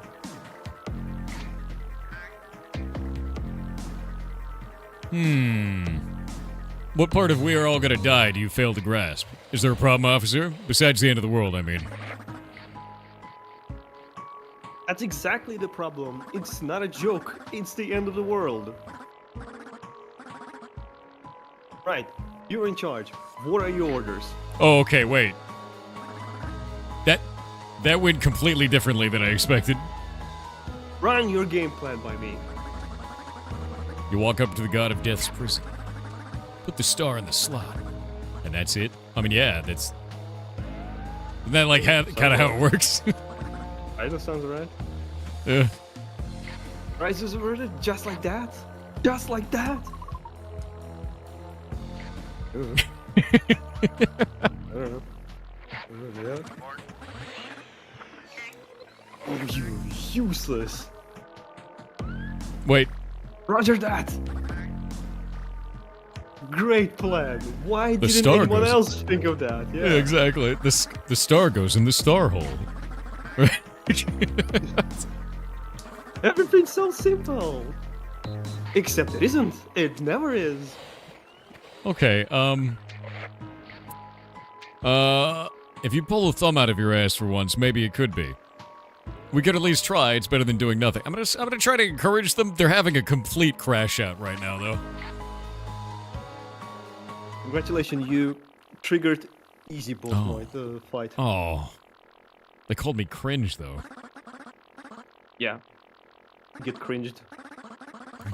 That's cringe perp. Right, I'm gonna have to ask you to get tased. Actually useful gun mode activated. Oh. Alright. Okay.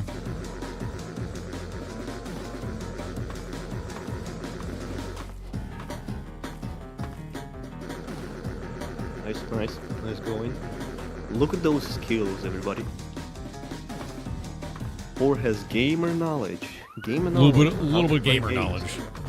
Little bit of gamer knowledge. Look at him duck and weave, yes, alright. We can comment it like a fucking golf game. Yeah. I like that It's very nice taking up 500 lasers up the ass. Yep, it's pretty bad. Shield down, don't move. Jumping in my head will classify as an aggravated assault. I didn't jump on your head, I slid into you. Not aggravated assault. See, exactly, yeah, it's perfectly legal. Oh, Tino Villa said, "Stop right there, you criminal scum." I love it, this line. I played the shit out of Oblivion back in the day. good. That is the only way, man. Oh.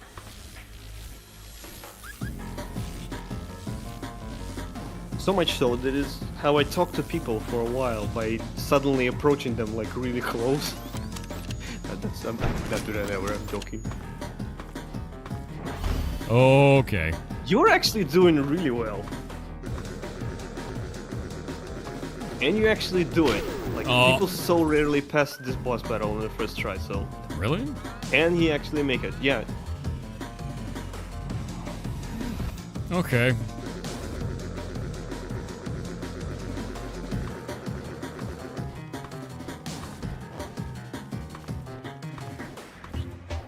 Nice. Look at you go! Look at you go! Oh.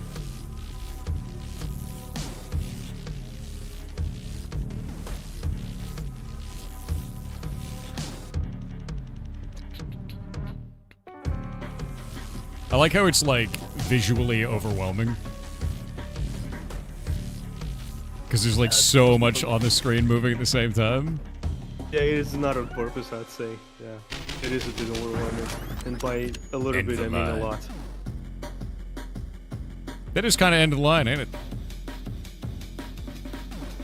It? Wait.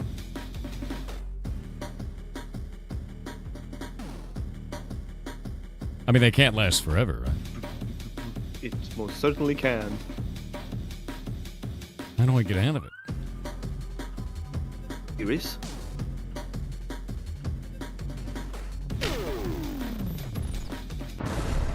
Dork. Invulnerability Nice. frames. Nice. Please, everybody, a round of applause for it. We You did it. Actually did it in the first try. First try. I'm not joking. That's actually a very rare occurrence. And I love that you used immunity frames as part of the mechanic. That's actually really cool. I didn't expect that. I thought it was just going to time out. I love that.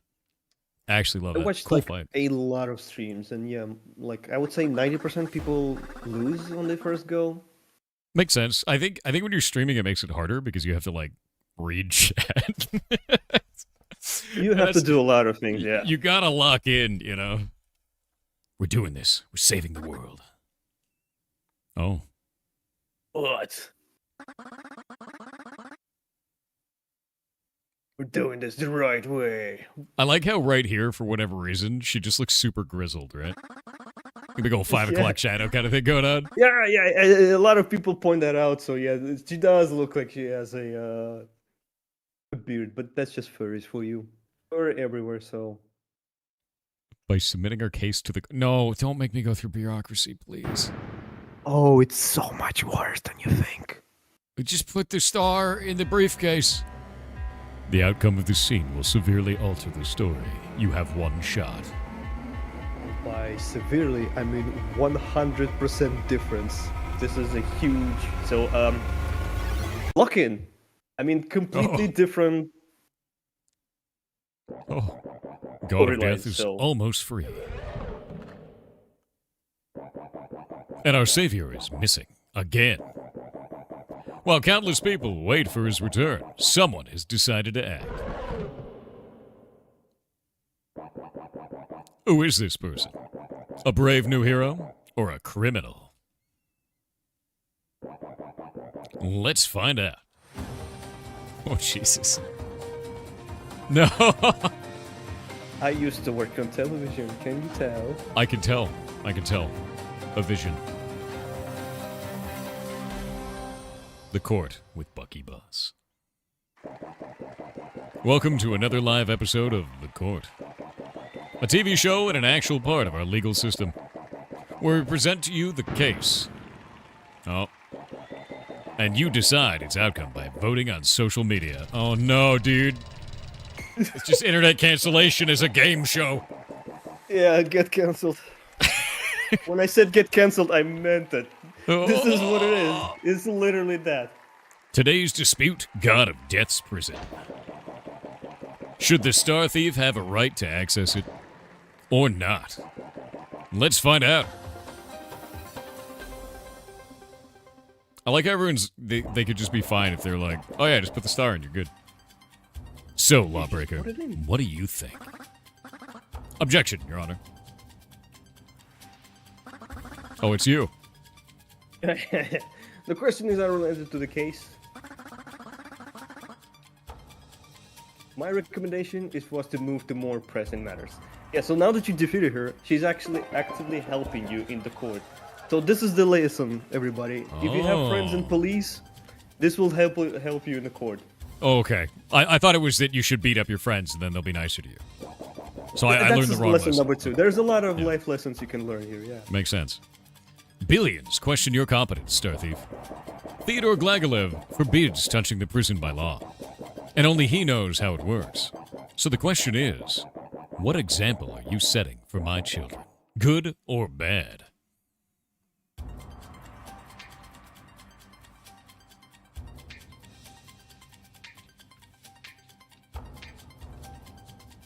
I'm gonna say what? What does it have to do with it? Neither of these are good answers. Neither of these are good answers. If we berate Merdeka, on our side right now. What does this have to do? I'm not gonna help you at all. How? I don't know the right answers. Who am I? The guy who made the game? You could be the guy who made the game. Oh, well, look, it's Bezos. Bezos just wanted to decide either, so we're gonna have to wait. This is exactly how it works, though. It's like, how are you? Unrelated thing. How does that set an example for my children? It's 100% television. It's pure television. You have absolutely no way of responding to that without seeming mad. There's no way. Pretty much. There's this interesting experiment they did back in the wild when they took one guy, right? Mm-hmm. And let him talk with a bunch of people. And to group number 1, they told them that, yeah, this is a successful, like, a scientist or whatever. And to the group number 2, they said, like, this guy has schizophrenia and he's insane. And he said the same things, the same tone, like, all of it, like, 1-to-1 to both groups. And the groups then were asked to describe the guy and what their take was, right? And of course, the group number 1, who considered this man a scientist, they only had positive things to say about him. Yep. And the guy in the group who were told that this is a schizophrenic, right? They only like saying, hey, he's definitely paranoid, he's aggressive, and whatnot and whatnot. Despite the fact that the man said completely the same thing to both groups. So it was just this frame of thinking. So the second people tell, hey, Star Thief, he's a terrorist, it doesn't matter what you say. Yep. I think that's... gameplay-wise... That makes a lot of sense, because people would apply stigma based on the title that is assigned to you, even if that title doesn't make sense. Yeah, 100%. Pretty much. Even if the title isn't accurate, even if it's not like a true descriptor, any of that stuff. I mean, that's people, right? It's the same thing. You look at like Salem witch trials. Same thing. They're a witch. Like, it's exactly the same. The second you are on a witch trial in the game right now. Yeah. But you can win this. So the answers do matter. So pick carefully. I'm gonna say what? What does it have to do with anything? That's not gonna work though. Yeah, I'm just gonna do it. 30 seconds on the clock, Star Thief. We need an answer. What example are you setting for my children? Good or bad? I don't know. Good? I'm saving the world. I brush my teeth every day. Bad? Wrong. You don't set a good example for my children. I don't have children. Oh, you son of a bitch. It was a trick question. Next question. Oh, yeah. Who's the hero destined to save us all? 7 letters. Here's a hint. There's a letter T. I'm going to say Theodore. I mean, it's got to be Theodore, right? But it's 7 letters. And Theodore is 8 letters. I'm going to mock him. Correct. Hey, you figured it out. Don't believe us? Let's ask the experts we just found on the streets. Cynthia, unemployed. Star Thief is unqualified for the job. Find an applicant that does not throw women off the rooftops. Oh, I shouldn't have thrown you off the roof. But why? And you shouldn't give the drink either. I just don't understand. Why? Oh, hey, by the way, her name is 4 as well, yeah. Yep. I believe in the Star Thief or whatever. Go for it, babe. You can do this. Yeah. Public opinion. Gentlemen, any thoughts? Trust the Star Thief? You disrespect the Cartmaster? What? No one disrespects the Cartmaster. Hell yeah. That was a lot, actually. Yeah, winning against the Bulls gives you a huge boost. Your Honor, I would like to dismiss some of the experts until they provide qualifications. You shouldn't have poisoned her? I didn't poison her. I just gave her a refreshing drink of strawberries and butt sweat. What are you going to do about it? It's a classic one. Yeah, it's a classic combination. Sustained.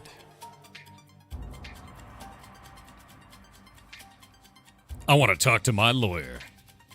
I mean, that makes good TV. Both of these make good TV. True. I mean, getting a lawyer does make a good TV. Yeah, I'm gonna... accusing isn't gonna help.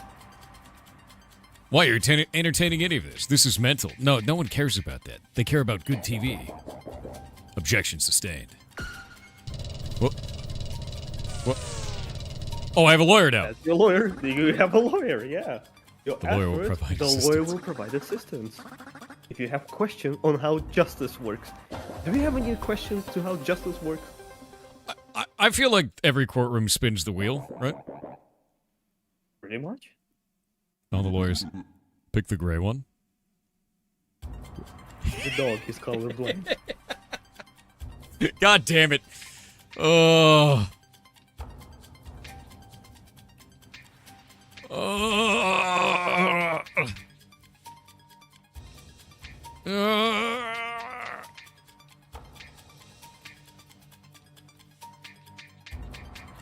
Red is powerful, that's true. Green is my color, so they can't do my color, because that would be bad TV. We gotta choose red. Fun fact. This is actually 50-50. It's a pure gamble. I just 50-50 lost, dude. Feels bad, man. Wow, what are the odds? Well, 50-50. Literally 50-50, you buffoon. Yeah, the God of Death seems kind of mad, you know? A little He's bit. been stuck in a suitcase for hundreds of years. Is that him? Moving on to the next round. Yeah, so how many rounds do you need to make a decision? The program is an hour and a half long. We will announce the verdict at the end. An hour and a half? Oh, wait, here you go. Your Honor, the God of Death is breaking out now. We need to work this out faster, don't you think? I don't think. I do what the chief editor tells me to. That's... There's no time for this! Or is there? Guess we'll find out. Right after this break. This would be such a perfect time for Twitch ads. Just turn the And we're back. Today's dispute is... This is all your fault, Burp. This is all your fault. Officer? If you haven't failed to comply and let me apprehend you, none of this would have happened. Officer? We won't have enough time.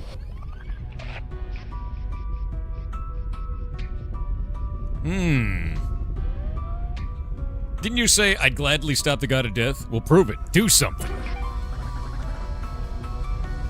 Like what? Issue a restraining order? Silence. This court is in session. I will disqualify you both for disobedience. Bro, everyone is dying? They're immortal.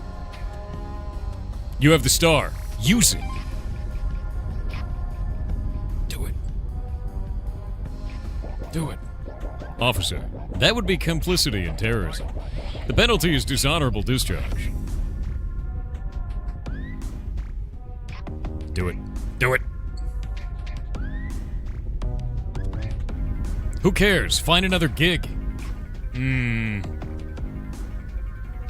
Yeah. Easy for you to say. You don't have an apartment, a future, and a career to lose.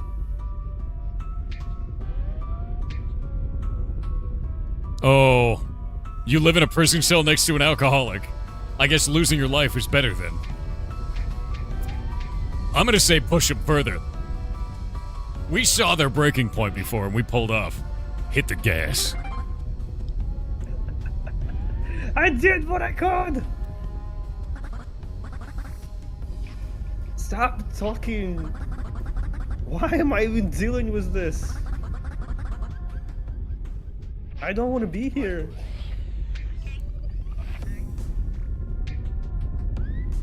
Oh, come on, this show's not that bad. Suck it up. You brought us here. No one asked you to. I mean... I'm gonna humor it. No, I mean, I don't want to be here. I don't want to deal with the god of death. I never did. So it's not about following orders? I'm 22. I'm young. I barely have the courage to change my haircut. And you want me to throw everything out the window? Take responsibility for saving the world?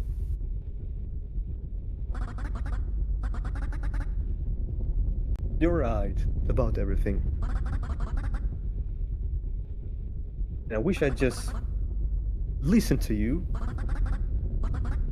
But I can't. I just can't. The curse of youth. She's young. She's 22. Wow. You are both disqualified. Adjourn! What? No! Officer, escort the Star Thief back to their prison cell. But what about... That was an order. The show's over. I hope you're proud of yourself. The chief editor would be very upset if she weren't dead inside. Officer, take this filth away. Love the frog host, man. Officer? Uh-oh. Copy. Oh. Copy that. No, why is she doing it, dude? It's sad. It's full of sadness. Before you thank me for the opportunity to be on the show, I have to say, that was the worst episode I ever filmed. You two have no business being here. Dismissed. Oh, and officer, you forgot to hand over the star. Don't hand it over. Officer? Oh! What is the meaning of this? Oh, nude? Yeah, good. This is an outrage. Security! Security, help! Alright. Do the hero thing. Please, I beg you, just... You're in so much trouble, officer. I believe in you. Don't make me regret this. I already regret everything else. Officer, you are fired. Do you hear me? You are done. Oh. Oh. Please. Tiny voice. Alright, well, let's get the most difficult part of the game. The star goes in the star hole. Since you won the court, you now have a shot at this.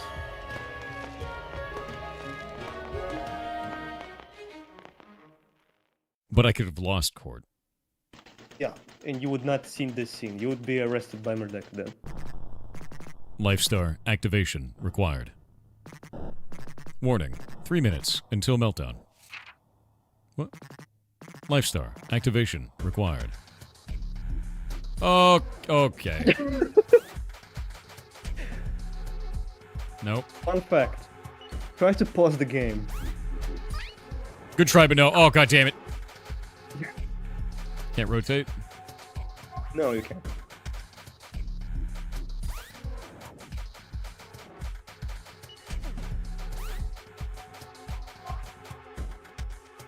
Can I take these pieces back? I can't.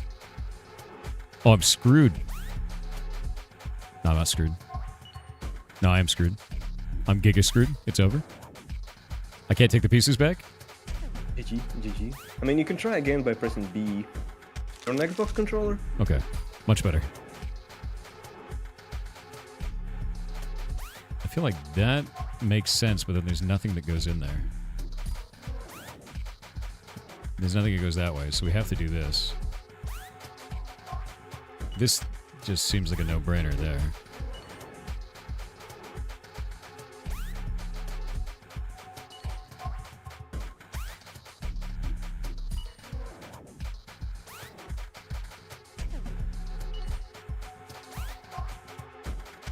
Technically works, but is that the right solution? The answer is, I have no idea. And I'm not gonna tell you either. No, that's wrong.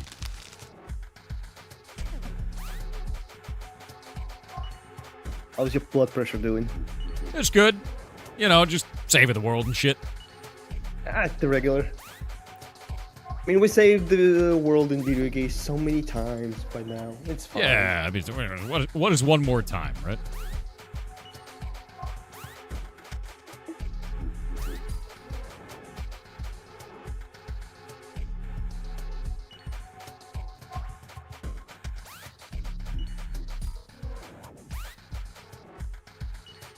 Got it.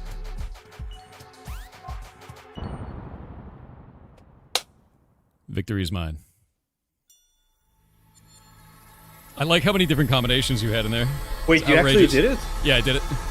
There's no fucking way. You gave me a puzzle. Screw you, man. This is literally the first time I see anybody pulling this off on their first go. You actually found. You gave my Like, dumbass a puzzle. What do you want?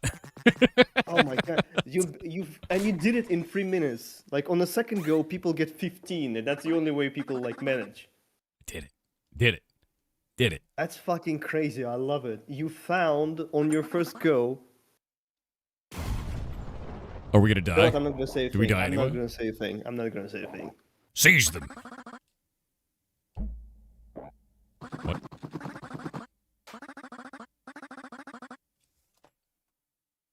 We did it. I really, really did it. I'm actually shocked. I'm legitimately shocked.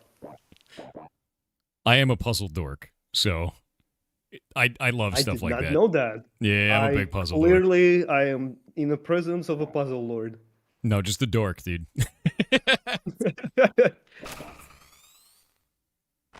Oh, they're just tearing him down.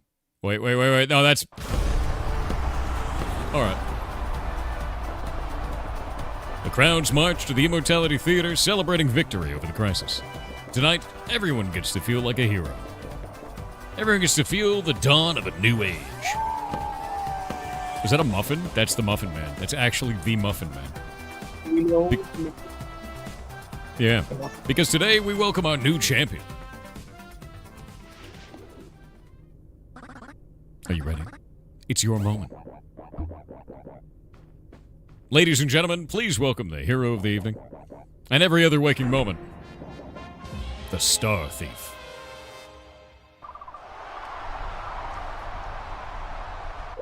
Where do those stars come from, though? there is an answer to that, actually. Oh.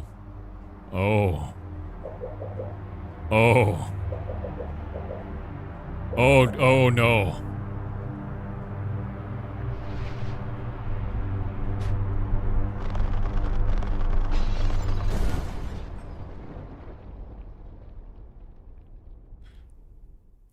No one predicts Mark Twain. True.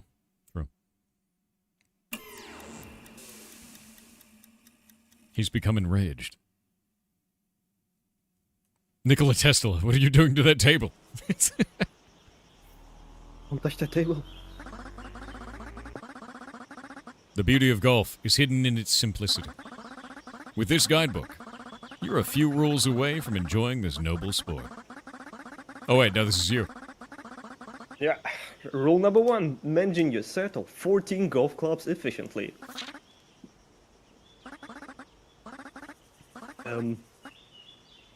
Drivers, hybrids, irons. I literally know nothing about golf. I know zero about... I played mini golf once in my life. I've never used a golf club outside of that. Well, good news, you will not learn the thing here either. Perfect. Wedging, such as pitching wedge, sand wedge, gap wedge. There's too many wedges. Right. Maybe just kick the ball? We'll start small.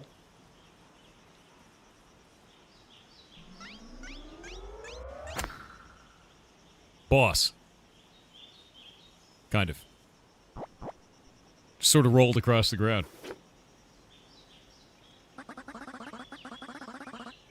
Oh. I think you need to get it in the hole. The hole is really far away. Wait, this Did I turns into a mention- mini golf game? Yeah? What have you done? What have you done?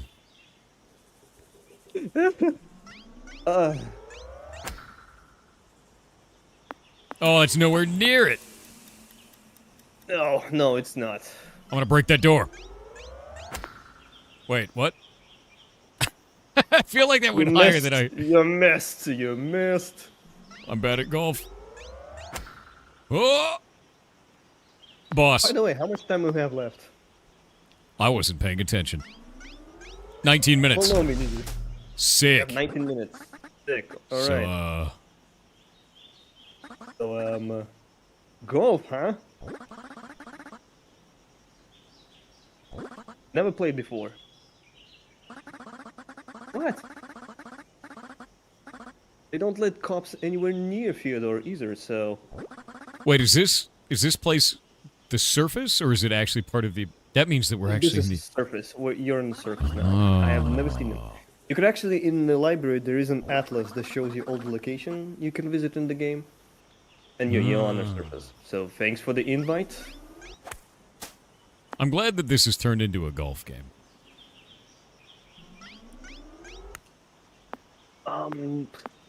I'm debating with myself how much should I tell, like about the court scene, or you do can tell- you like?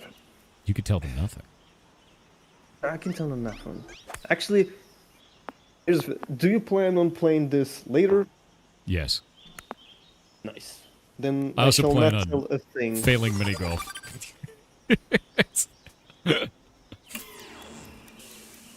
Oh my god, there's more golf. Wait. The course is through these blocks? Breaking them is allowed? Be sure to explode every box? Oh dear. Every single one. It's the Crash Bandicoot all over again. That's fair. You cannot score points until you destroy them all. I'm really Very glad aggressive sport. I'm really glad golf is so aggressive, personally. It is the most aggressive sport, yeah, approved. It's right above hockey in terms of aggressiveness. That's true. With that in mind, we do only have 15 minutes left before I have to move on to the next game. But Yeah. honestly, So- the way that I feel about this overall is I'm really glad I wishlisted this in the first place. It's actually got dramatically more in it than I even expected. I hope that a lot of people play this game. How many of you guys are going to play this? Spam the chat if you're going to play this. Because this is freaking rad. Like, I really enjoy this so far. It's funny, it's silly, it's got a bunch of different game modes. The time trial is really stressful and interesting. But they're stressful and interesting in a fun way. Me? There's a lot of me's in chat. Hell yeah. You already bought it? Rock on, dude. The Thank you copies so have much, already been everybody. Yeah. Actually, could you do me a favor? Sure. Could you quit to the main menu? Just press escape, quit. Sure. Yoop. Oh. Yes, but that's not the thing. Press new game real quick. Memory archive? No, just notice the fact that there's a gap in world between World 2 and World 4. I did see that gap. Is that because of the choices that I made? I didn't get access to that? Yes. That's interesting. When I said 100% different, I mean there's a lot of difference in how the story can go. Oh yeah, and this is something we added like recently. It's just like you could get additional insight into some of the major characters. I love that. I really love that, actually. Ah, This- we use the coins. Yeah. This character is, by the way, it's one from our fan base. A person won an art contest, and we added their OC into the game. That's fantastic. I love the inclusion of so many people's characters from your community. I think that's awesome. Really, really is. It was a hell of a lot of work to do, but yeah, I think it was worth it. Yeah, no, it makes sense. I mean, that process is very, very hard. We've got a couple of like hidden characters like Kickstarter backers in our games, and it's always like one of those things where like you have to take maybe even just like a simple sketch or a simple character from somebody that may not even have like a lot of art or fleshed out, and then somehow turn that into a ton of assets and get the theme and style for it. And it's a lot going on. Yeah, Can you actually talk about it- your process for going through that? We have limited time left, but I'm really interested in seeing how you guys handled it, because it's going to be different for every team. Specifically, you mean like backer characters? Yeah, or? yeah, for being able to get characters from your community into the game. I'd say it's a case by case, because one of the Kickstarter backers asked for a chair to be a character. So, and that was the only input they have, like, hey, make a chair a character, like an office chair, make that a character. Okay. I said, all right. And we made this horrible sort of thing in shape of a chair that morphs faces into it and talks to you creepily. And our thought process is basically, I sit alone in a room and think about stuff, and the second I go, that was funny. That's kind of when we start designing characters, and we just go with that. Okay. Yeah, no, that's funny, to be honest with you. I mean, that's a cool way to do it. Yeah, I mean, so game development is basically a lot of sitting alone in the room and giggling to yourself like a maniac. That's kind of my approach. And then you put it in the game and you put it on the internet. I don't. Definitely. I mean, works. It works. Sitting in your room and giggling alone is not the whole process, Chad. There's more to it than that. Just a little bit.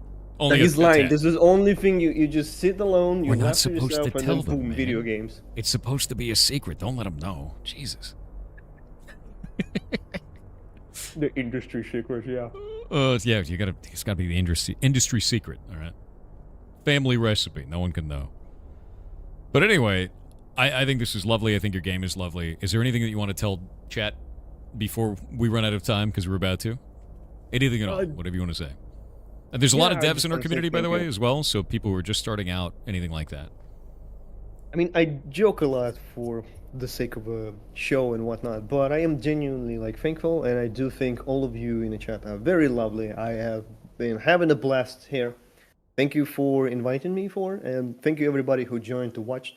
You guys are amazing. I had a lot of fun being with you here for a brief moment. Even you, Ravenkill, even you. Even you. No, it's permanent.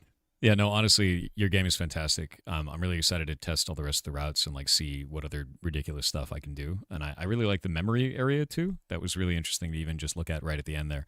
So I want to play this on stream after this. I think we'll do that because like I've been playing through a game called Kingdoms of the Dump, and that's about to wrap up. I've seen, if you yeah. haven't- I've seen. Phenomenal. I've added it to wishlist as well. Yeah. Yeah, it's a really good one. So like I've just been playing through games, and a lot of them I've been playing through because of Indiecember, and I'm finding out about new stuff. But this one I've had on my backlog, and I think it's time to bring it up. I think it's time to get it out of the backlog and play it. Genuinely love this game, even from like 50 minutes I've watched. Yeah, no, it's awesome. And thank you very much for being on the show. To be honest with you, and Thank you for inviting. This was very, very fun. yeah, I'm glad. I'm really glad. We want to keep doing this too. Like I'm gonna do the next one in I June mean, and just keep going. You know. I probably won't have a new game in June, but if you're gonna do a stream, well, most definitely join a bit later. So Oh, that sounds I good. guess see you around, or I'll reach out to you on Discord or something. All right. Yeah, no, that sounds all good. Yeah, I'll be announcing it on the Discord when I do it, and I think it'll probably be after Kingdoms of the Dump because I want to explore the rest of this, and it's quite fun. Then we can put a whole video together for it. I'll take this whole segment. We're going to give this to our editor Shadelock, and then they will put it up on the YouTube. So I'm trying to release those videos in order that we did in December so it should be a little bit because it takes a little bit of time to edit everything. But we're doing a video for every game. I so do. it's permanent. I know that as a video editor. Oh boy. Yeah, you would know. Yeah, we've got a couple of them up though. I do. Yeah, I hope you have a wonderful day, and thank you very much. Your game is fantastic, and I hope it does very, very well. It already seems to be, so keep kicking ass, dude. Thank you. Thank you, everybody. Ciao. Have a great stream. Yep, thank you very much. Say You have a hello good to day. other dev for me. I will. See you around, dude. Ciao, ciao. Hell yeah.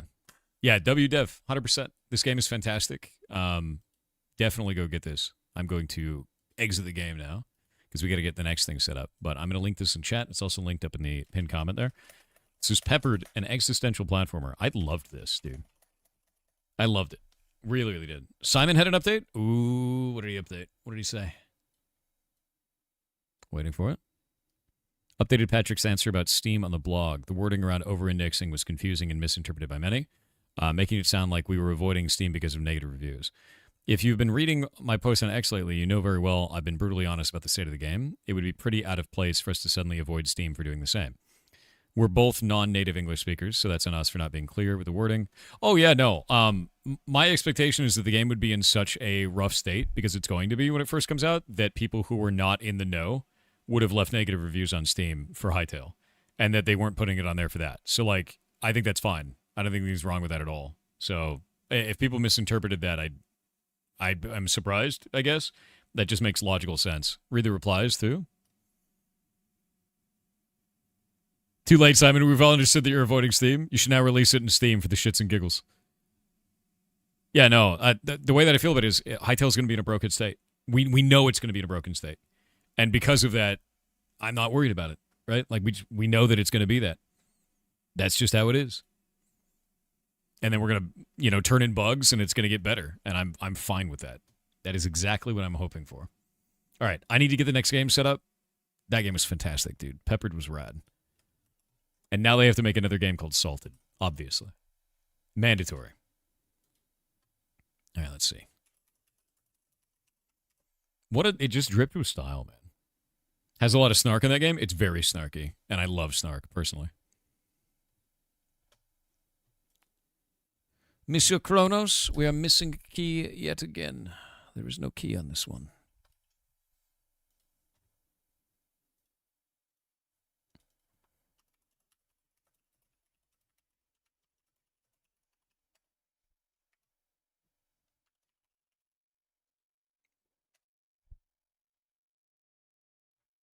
I've let Kronos know that the next game is keyless and soggy, and it makes it very difficult. Kronos. It's Kronos, dude. Waiting. Keyless. Yeah, you keyless and soggy.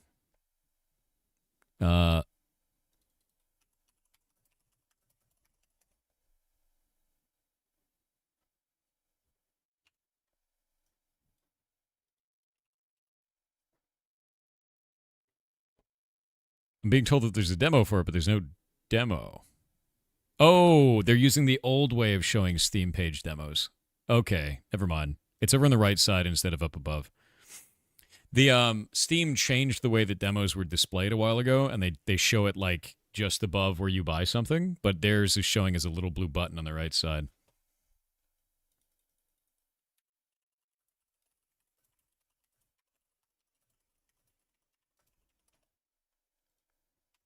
Still shows over here.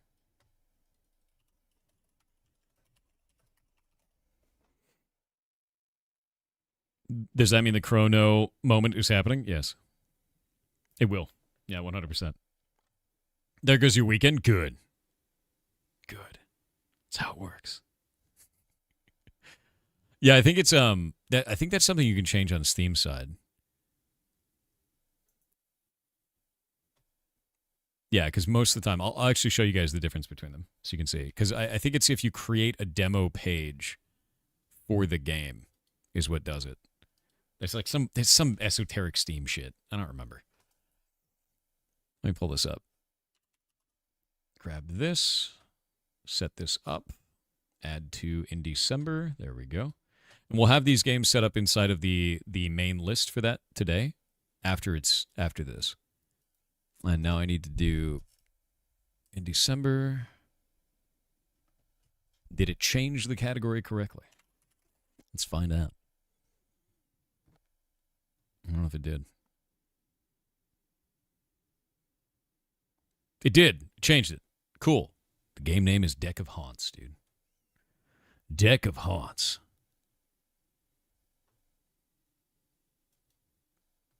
Deck of Haunts. That'll be the next video game. And I'm betting that... Is the Dev in chat? Dev, are you there? Are you haunted in chat? Is the stream haunted, chat? Let's pull this up. Oop. There we go. You're here? Hey, rockin'. Okay, I'm going to get everything set up, and then we're going to swap over. Category is set. Everything looks cool, but I have to use the bathroom. Because if I don't, I'll explode, and that'll be really bad for the interview. So we don't want that. Let me grab this. There we go. There we go. I'm going to leave you with this sick sounding music, and I'll be right back.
Alrighty.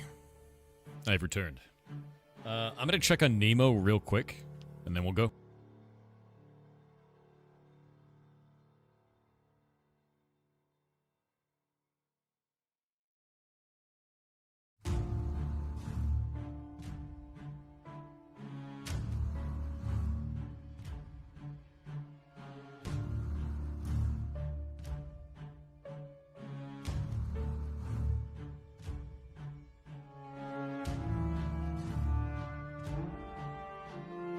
He is doing just fine.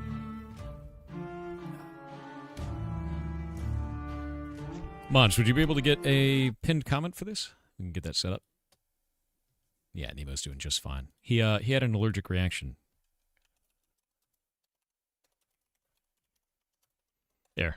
There's a... I'll just pin it. We're good. Done. Yeah, Nemo is our resident three-legged ferret. I'm going to turn this down just a little bit. Probably about... Now it's really quiet. Maybe that's okay. Maybe that's in the right spot. Alright.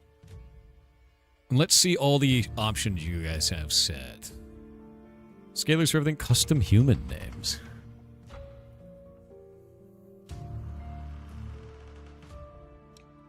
You can be in there now.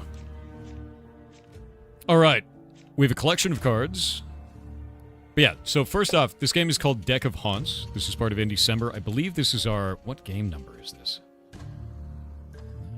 This is our 11th game for Indiecember. Yeah. Read Ham's comment. Dev sent you a key to the full game. Goblin behavior. Gotta go grab it. We'll restart it. One moment. Da-da-da-da. There we go. No longer keyless and soggy. Yes. Okay, I'm activating it. Deck of Haunts. Install this. Install. Uninstall the demo. Uninstall. Add this to Indiecember. There we go. Yeah, this should be our 11th game. We didn't do this to you. I think you did. I think it's very goblin-like behavior. I think so. All right.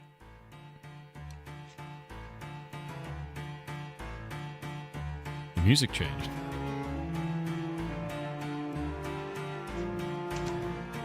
Look at all these cards. Occupied room. Add 2 tension. Discard 2 cards. Increase drain effects the more it builds up. Decays over time. Oh, that's interesting. I want to see what kind of debuffs, because one of the things that I love about card games, personally, is like debuffs and buffs. Anything you do with that? It's got a lot of ambience, yeah. Let's do a new run. Standard. Survive 28 nights. Easy, normal, or hard.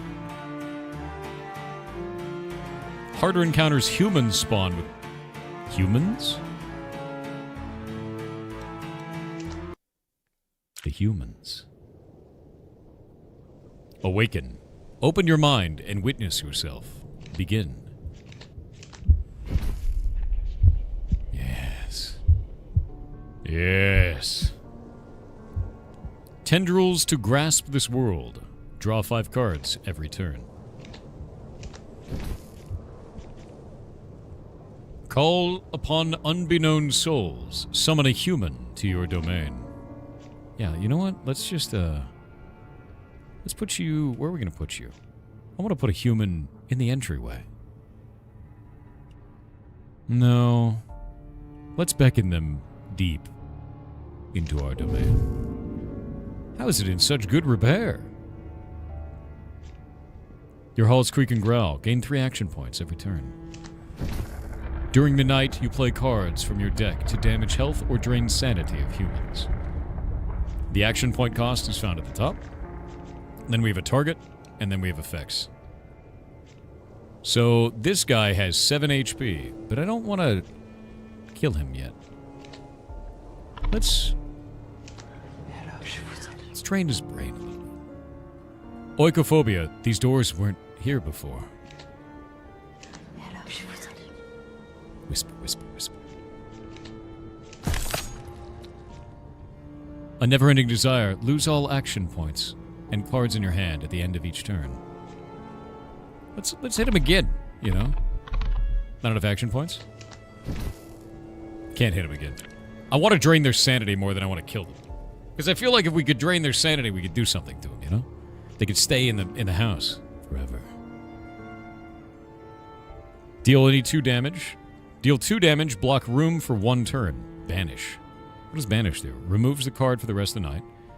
Prevent entrance to an exit from a room. There's no escape now. Well, I think I can hold on to that. I lose everything at the end of every turn. Add 1 tension. Discard cards. Drain increases drain effects the more it builds up. Decays over time. Shifting hallways. Move human to a random room. I think I should do Chilling Cold and then Oikophobia because he only has 3 sanity left.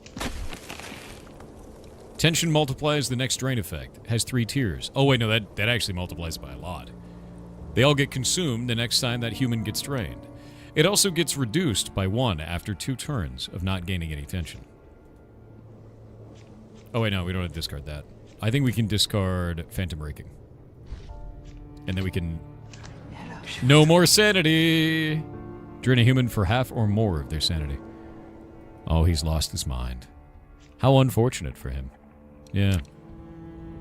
That's very unfortunate. He's just gonna slowly lose his health now that he's lost his mind, you know? Yeah. That's unfortunate for him. Insane. Human is alive, but no longer a threat. Can still be killed for more essence.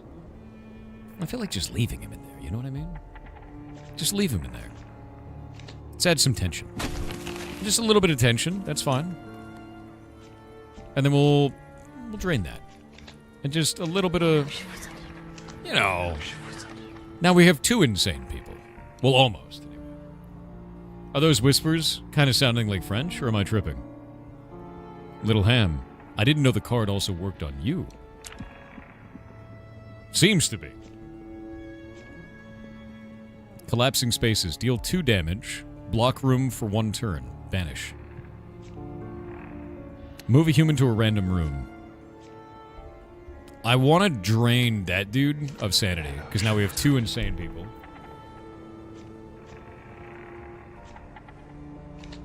And we've got more insanity. And then we'll move him to a random room. Nice. Hey, good looking. Is he looking at himself in the mirror? Like, the moment he got teleported, he's like, hey, good looking. You know what this feels like? This feels like an average game of The Sims. Definitely not, right? Couldn't be The Sims. Just put them in a small room, drive them insane. But now for points. It's fine. It's probably fine. Do insane people drain nearby sane people? I don't know. I'm not quite sure yet. Oh wait, I want to discard that. Discard this. I do like the sanity drain more than I like anything else. I'm not overreacting. You're the one out of control. Like, that guy's about to die, you know? A heart. A giant living heart. Oh, wait. A human is panicked by either witnessing your heart or room or a corpse. Don't let them escape. Their information will increase the strength of future humans arriving. Yeah, you don't get to leave, dude. You get to stay. You get to stay. 3 humans turned insane. 1 human killed. And now we can unlock cards. So once they see the heart, they lose their minds. And I'm wondering if they lose their minds if they see insane people too. They panic. Bonded misery. Night long. Stays until the end of the night. Removes the card for the rest of the night. Give as a trait to a human. Triggers every turn. When you hex, also hex another random human. Oh, that sounds really good. Hidden corpse.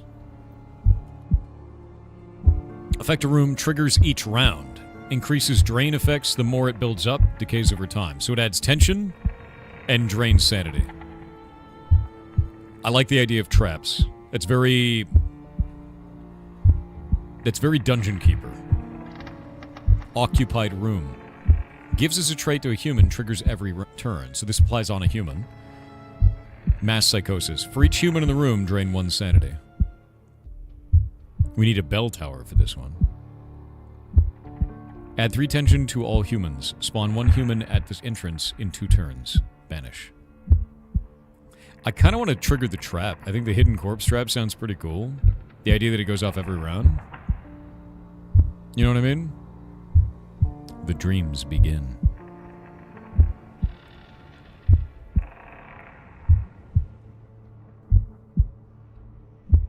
Increase minimum tension by 1 in all humans. So that means everyone gets tension at all times. Forever. Like, that seems really good. Like, really good. Encore? Unlock cards would imply you have all those? I guess? I don't know. I just started playing the game. You unlocked them all? That's sick.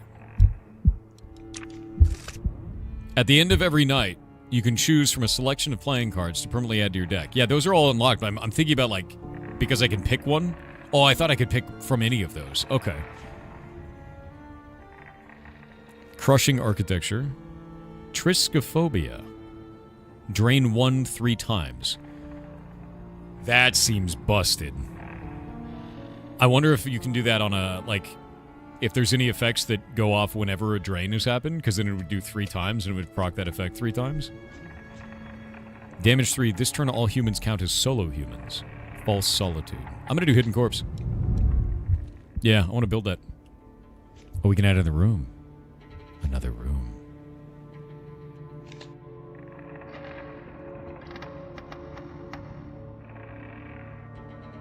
Okay.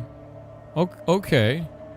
We want to build things to stop them from getting into the heart. A guest room.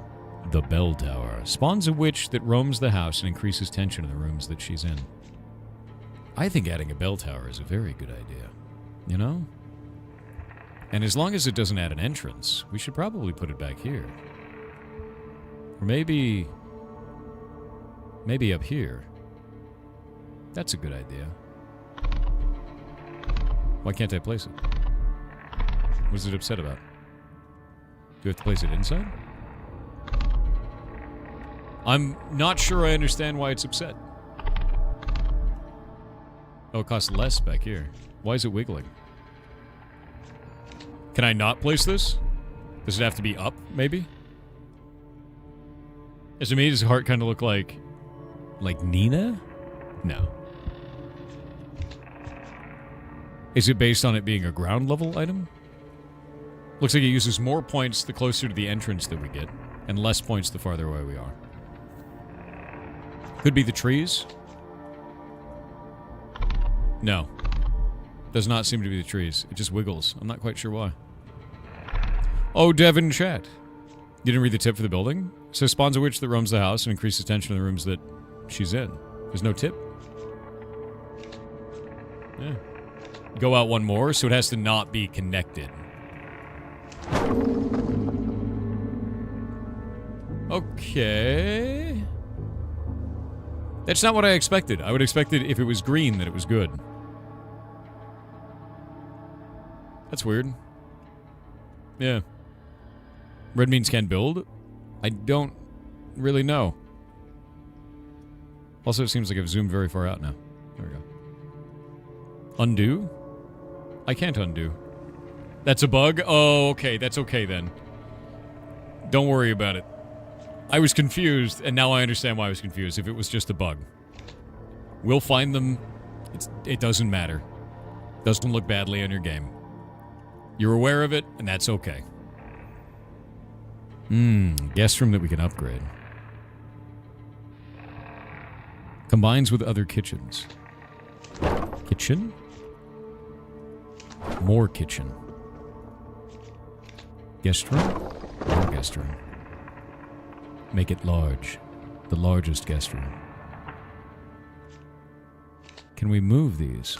We can actually move the whole room. That's actually super cool. I love that idea. What kind of room is this? Living room? I wonder if living rooms, in whatever way, actually... Like, the larger the size of the room, the more it does. Like, if I add a kitchen here...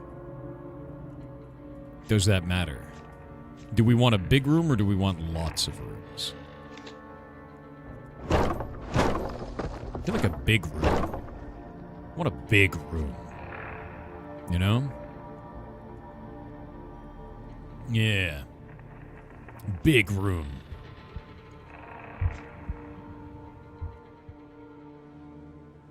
Alright. Yeah, I'm gonna find out. I'm gonna end the building process for now. I want to play around with it. What will my parents say if they find out? To win, you need to survive 28 nights. You lose when the health of your heart runs out. You lose health when a human enters your heart room, or when powerful humans interact with it. Oh, so we don't even want them to enter the room. Essence is harvested from dead or insane humans. You need essence to build new rooms. So we don't actually want them to go into the room. We want them to stay out. Got it. Tension.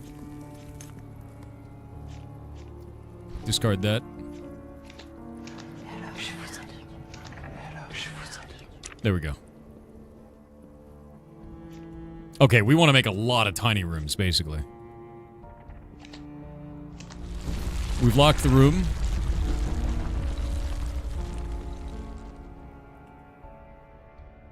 We've got another guy in there that's...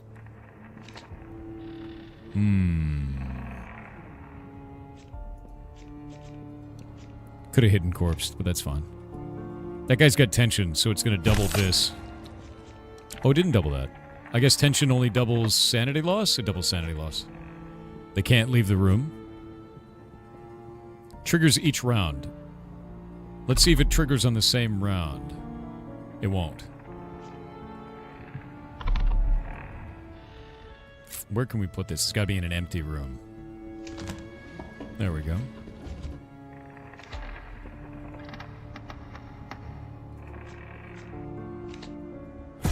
That guy's dead.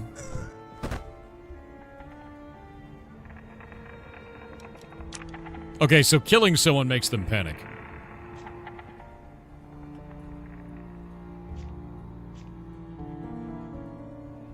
Increases drain effects. Why do we need a drain effect when we can just kill them? You know? How much more energy do we have? I got 2 more energy. Won't be enough. So close. So close. Leave my domain. Well, that guy escaped. That's probably bad. That's gonna come back to bite me, right? What I should have done is I should have let them get deeper into the domain and then killed one.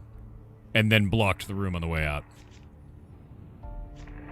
Add 1 tension for each trait on the Explorer. If the human has over 1 trait, deal 4 damage. Add 1 tension, discard 1 card. When this gets discarded, gain 2 AP. When this gets banished, draw 2. I want Sacrificial Lamb. That seems sick.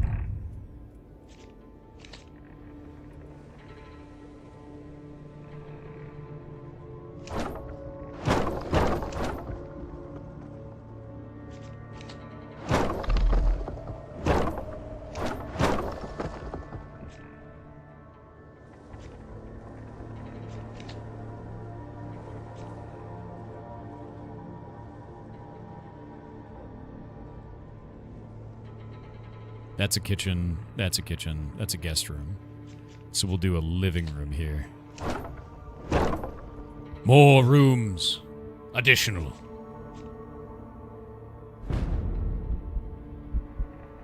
Might want to reorganize the rooms a bit. I think I will. I'm going to move some stuff around. Upgrade a card. Ooh. Ooh.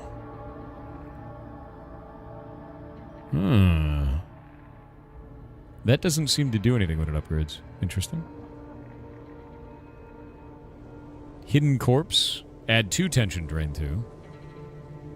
Deal 2 damage, block room for 1 turn. Doesn't change that one very much. Or at all. Sacrificial Lamb. I'm gonna do the trap one. No human has answered the beckoning call of the bell tower, but you feel your foundations in this world growing stronger. Upgrade a card. Sacrificial Lamb. Costs? Oh, it was a cheaper cost? That's cool. I like that. What are you? An occultist. Unfazed, will not flee after seeing a corpse. Lowers the max tension of all humans in the room by 1. Oh, that's bad. Destined. Dies upon reaching the heart. Takes 1 heart damage if they are eliminated before they reach the heart.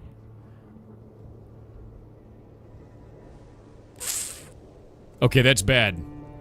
So what we need to do is we need to drain his sanity, but he has 16 sanity. That dude's badass. We don't want to kill him because he'll hurt us on the way out.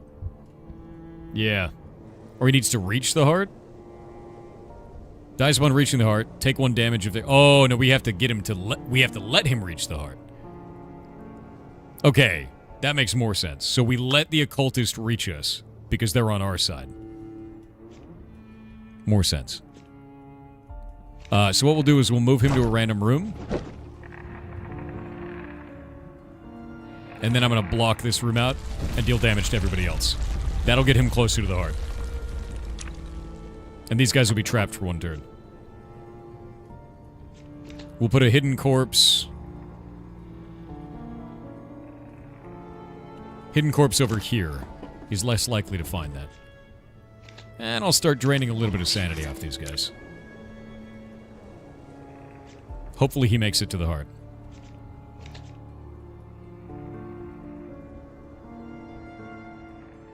Wonder if we could put that here. I wonder if they always go directly towards the heart.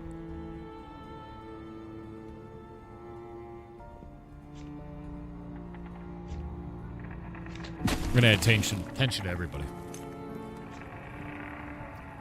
Yeah, I couldn't get sacrificial lamb, but that's fine. There we go. Yes. Beautiful. The party is together, and that's probably bad.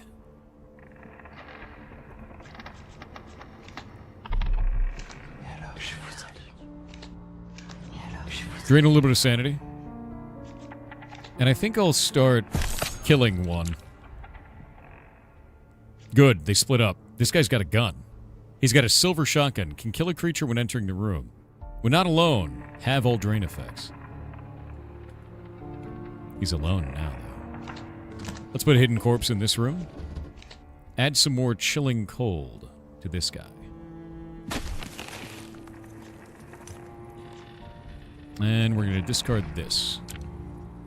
Build up more tension, so when they go in here, the trap goes off. This trap went off because he was alone, and he took a ton of sanity damage. You can see which direction they'll go by the highlighted doors. Thank you. That actually helps a lot. We're going to wait in the ads.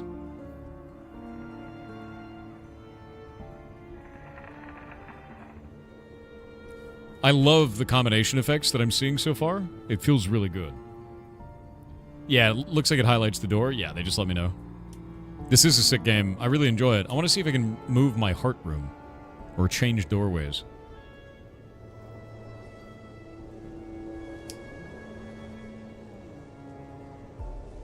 The Death House in Curse of Strahd reminds me a lot of that, and I'm totally taking this game concept and transferring it to D&D. Yeah, dude, it looks sick. Like, I'm really enjoying this so far, because I love the idea of having, like, a dungeon, right? The idea of building, like, a dungeon, like a, I don't know, like a Dungeon Keeper-style game, and killing anybody who comes into your haunted house is pretty sick to me, to be real. Love that. Yeah, I really love that, actually. My hair is gigantic today. It's doing whatever it wants, you know?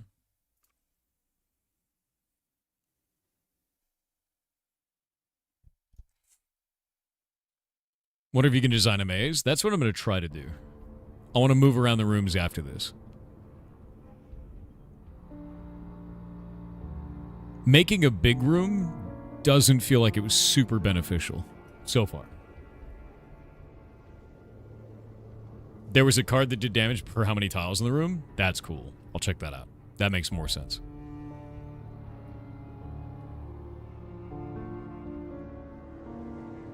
I was going to say, there's got to be some reason to make big rooms, you know?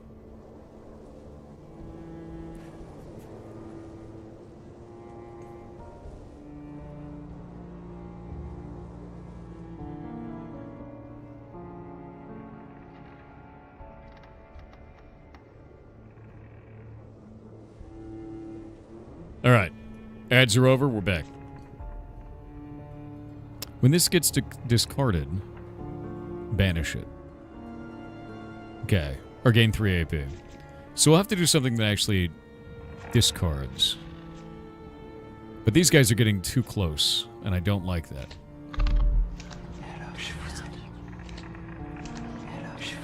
So he's insane now. This guy's too close. We'll move him. I hope this dude... Yeah, he's going to do damage to us, but there's not much we can do about it. So what I want to do is I want to see... He's got 7 health.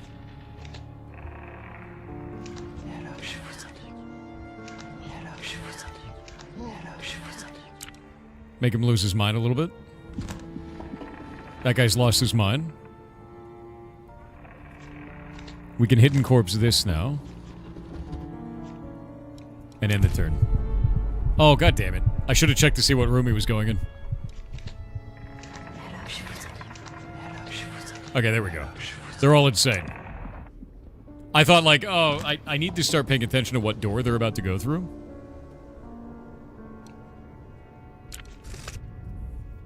Hidden trick. Draw 2. If this is the last card in your hand, gain 2 AP. 4-tiled room. Upgrade a basic room to a storage room. Mirrored hall. Upgrade a basic room to a mirrored hall. That's 100 points? All humans in the mirror hall count as solo humans. Stores a card for later use. I think that's sick, actually. Okay, we can't move that room. Oh, this costs a lot, actually.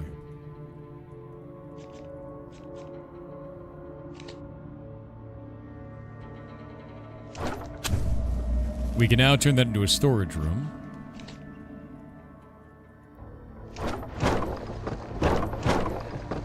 Like that. And then we can do... What kind of a room is this? Living room. There we go.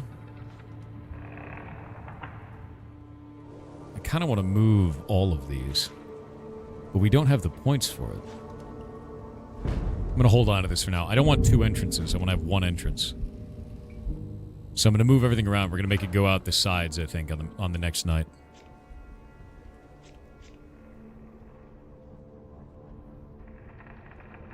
$16 HP. That's a lot. I mean, we could just... Nothing happens, right?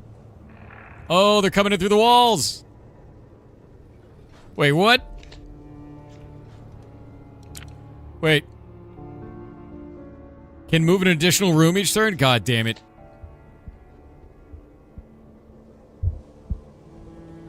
Oh, this sucks. Oh, no. He's immediately going to the heart room, dude. No, shifting hallways. Get out of here. Get. Oh, my God.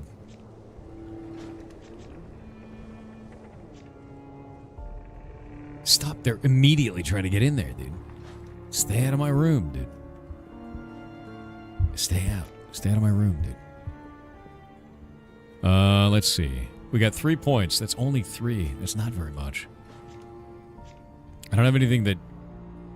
Oh, I can discard a card this way. Okay, I have an idea. We're going to tension you. That'll cause us to discard. Discard that, which gives me 3 more. I can then collapsing space this guy. And add a hidden corpse to this room. I'm going to play it. And then use a phantom raking on that guy.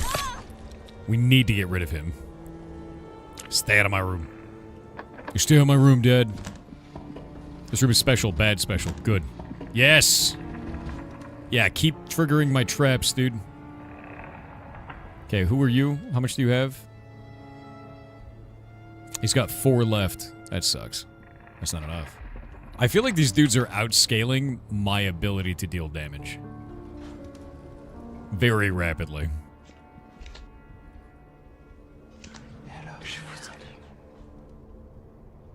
When not alone, have all drain attacks. God damn it.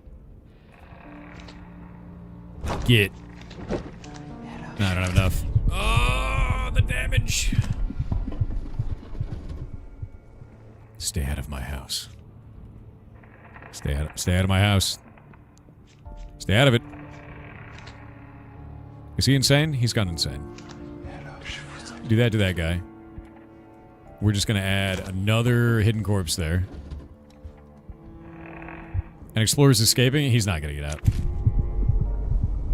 Oh my god, I'm dead. There's no way. Yeah. F. Alright. So I died, but I unlocked some new cards. I want to restart this. I've learned a little bit about the monster room design stuff. I want more rooms, not bigger rooms. Bigger rooms are kind of a liability, it feels like. Currently, anyway. I thought I wanted to get people deep in and then kill them, but they immediately went through. Yeah.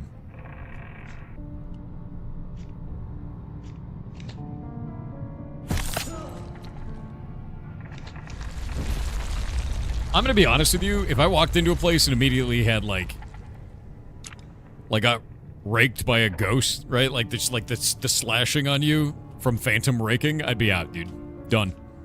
There'd be no way. I'd leave instantly. Instantly. Like, why would you ever stay, man?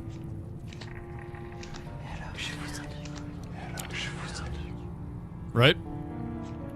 Play Shroom and Gloom? No, I've not. I've not played that.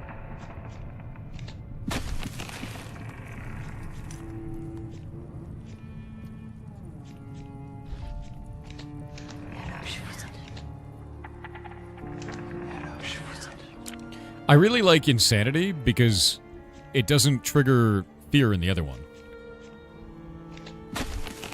Like, they can stick around. You know? We just have them... They just sit down and they accept their fate. Any human. For tension on the human, deal 2 damage. Any human, drain 1 thrice. Drain 3. Your next hand is drawn from the discard pile. I'm gonna do Deja Vu. We'll do Deja Vu. Alright, Bell Tower.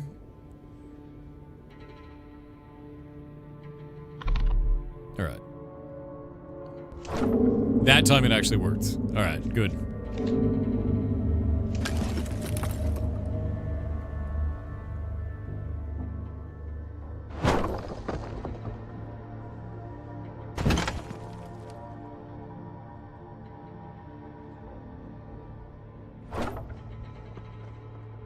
Alright, we'll add that there, so it's more of like a choke point. I want to add more choke points. I don't have enough points to do anything else. This is fine.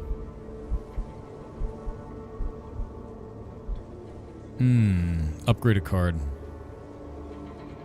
Makes it 3 damage. Makes it 3 drain. Can we do Deja Vu? Any human drain 4. Your next card is pulled from the discard pile. That seems really good. Drain 4 for 1? Or even collapsing spaces, turning that into a 1 card is huge. We'll do that.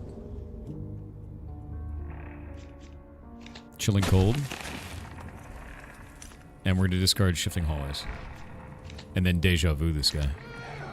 So we get 6 sanity drain. And then another one. Just make him nuts! We're doing it. Oh. Increase tension for everyone in the room. So the Bell Tower Witch is now around. Like, we have her. And we've got her up at the front, so she should, like, do the most that we can, kind of a thing. Chilling Cold. Deja Vu. No, we're not going to discard that. Discard. Deja Vu. And the turn. My hope is to make it so that people have to go through the Bell Tower. It's Deja Vu that guy.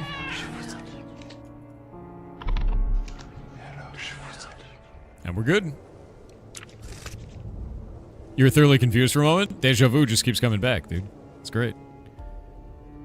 Damages a random human entering the room as long as the room is not investigated. The damage amount is equal to the amount of humans in the room. Let's just put that in the entrance hall, right? Yeah, she does move rooms. She does. If you would damage or drain, do both instead. Banish. Body and soul. Banish your hand. Gain 3 random drain cards. I'm going to do Thorn Room. Spawns the Bloodletter. I want that. What is that? The Cave. Yeah, dude, I'm down. Bloodletter, whatever. That seems sick. The room is literally just the cave. Okay. Okay. This is good. Yeah, it's gonna spawn us a monster, man. That's cool. We can upgrade this further. There we go. We got Deja Vu is now even better. Let's do Deja Vu on... What do you have? Silver Shotgun. Can kill a creature when entering the room. Helpline spawns another human after 7 turns. When not alone, have Eldraine effects. We won't do it on him. Lowers the max tension of all humans in the room by 1 because they have a flashlight. You have no resistance to this. Deja Vu, dude. Ah! Spawns the Bloodletter. The only man in this cave will be devoid of... Yeah, the only man in this cave will be devoid of blood. There's the Bloodletter. Damage from cards in this room increased by this creature's damage. Interesting. Okay, cool. These guys all have life or helpline, which is like not great. Oh, we have to summon the witch this time? It's kind of weird. Oh, because she died. Because this guy did it. That son of a bitch. Get Deja Vu'd. Yeah, see, he's alone right now, but he has that silver shotgun. I don't want to deal with it. Who wants to die in a living room? The irony would kill me. Well, that is sort of the idea. Alright, shotgun guy. We have to summon her in the bell tower. There we go. And then we can deja vu this guy, which will cut in half, but now he's done. Add an ability of the creature to your hand. It costs 0 AP this turn. Connecting minds. Any human. Drain 3. Creatures in adjacent rooms act. Odd.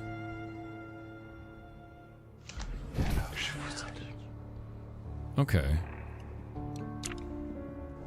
They're moving forward. We can't allow it. Don't you do it. Don't you dare. Okay, I need to send one of them away.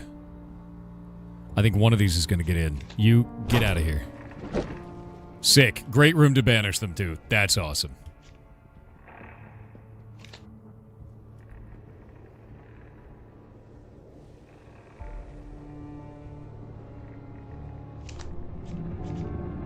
Drain 3. Drain another 4. That's all I can do. He's gonna get inside. No! Get out of my room! Can we kill this guy? 3. 2. Does he have bloodletter? No. Shit. What if we chose bloodletter guy? Unhallowed ground, empty room trap. Creatures in this room act an additional time. It's kind of cool. Dig that. Send you away. And send you to your grave. Love that. I'm really glad that Chet has now died in the haunted house. It's over now, Chet.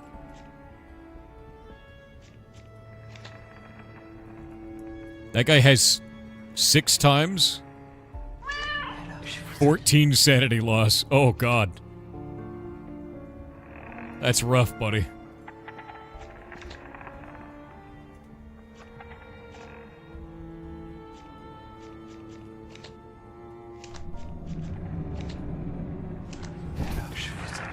Oh, I should have used that on the other guy. Drain. Oh, bloodletter almost killed him. Done. Nice. You're creating a haunted house using rooms and cards. That's exactly the... Yeah, exactly what we're doing. Relic room. Untiled room.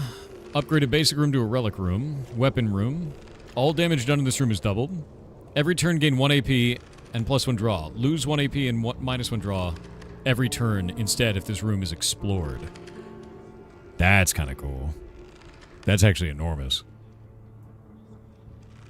Okay, I'm going to do that. And I'm going to do some weird stuff. We're going to take the relic room. First, I think I'm going to build a living room up here. Because we have to upgrade a room to do it, right? So we're going to build a living room all the way out there. We're going to make that into a relic room.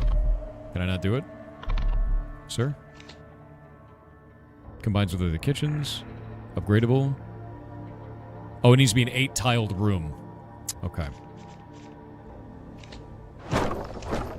Now we can't get it. That sucks. Okay, that's fine. We're going to do this. And then I'm going to do... that. And then this. So we're going to make it even more difficult to get to the center. Even more. What is this room? Guest room? There we go. There we go. We're building the maze. Slowly but surely. What kind of room is this? Kitchen? Make a guest room then. That's why you want biggins? No, I need more turns. We need to just build the maze of mazes is what we need.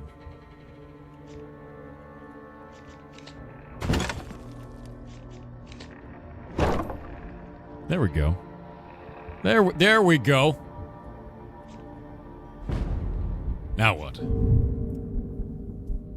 Netflix are set to buy WB? I had no idea about that.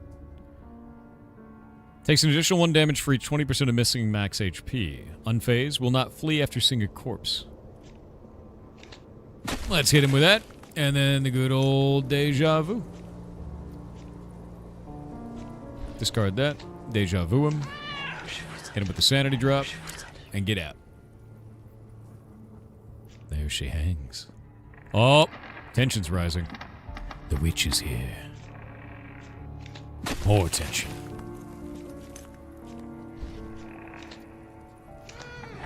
Oh. I feel like that was kind of dirty, to be honest with you. That felt rather dirty. Oh, they shot my dude. My bloodletter. Oh, did I lose an HP? Oh, I would lose an HP if I summon this guy. Or is that 1 damage? I'm not sure. Okay, we're gonna oikophobia that guy. So he's done. This guy... Heal 1 HP each turn. Pathfinder enters the house through a random room. Will not flee after seeing a corpse. That guy could enter the house from any random room? That's scary. Chilling cold him. Discard this, and then deja vu. These doors weren't here before. Yeah, the game is called Deck of Haunts, which is awesome. Yeah. It's a game where you build a dungeon, effectively. You build a house. And then people come to investigate the house, and you drive them insane, and you kill them as the core, the heart of the haunted house. Yeah. I love it, actually. So far, it's been quite fun. It's a very interesting system. And it's difficult, too. It's definitely not easy. Deja vu that guy. He's done. No more shotgun, bro. These guys can just sit down here now. What is that guy doing? What are you doing? Every turn, a random explorer in the same room recovers 1 health. What? What do you got magic going on? Stop that. You're insane now. There we go. Oh, no, he was, the tension was rising on him. Okay, I was like, wait a minute. I was like, that's not good, man. There we go. We put our guy back in. This guy has 6x, so he's got full tension. Be done with that.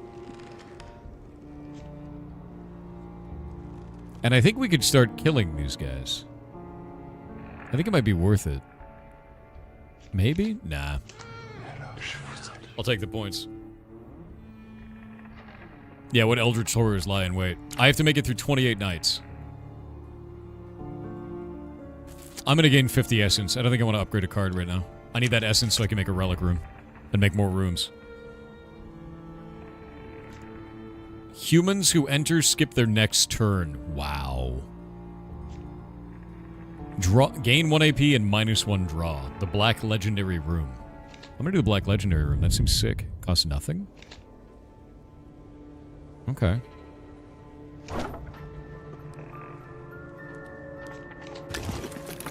Very cool, you know? What kind of a room is this? A guest room. Put that there, and I'm going to do 4, 5, 6, 7, 8. And we'll turn this into the relic room. So as long as that is not explored, I will gain points. I gain an extra thing every turn. So now, what we want to do is do it like this. And then take this room. Actually, can we remove a room and get points back? No, we can't. So now this is a kitchen. I'll make a guest room here. And then we can do move this room. Oh, that costs 60? Bleh. Bleh. Okay, so this will at least give us an extra time in there. I want to start building singular rooms and kind of go that way. Because then I can really troll them out, you know?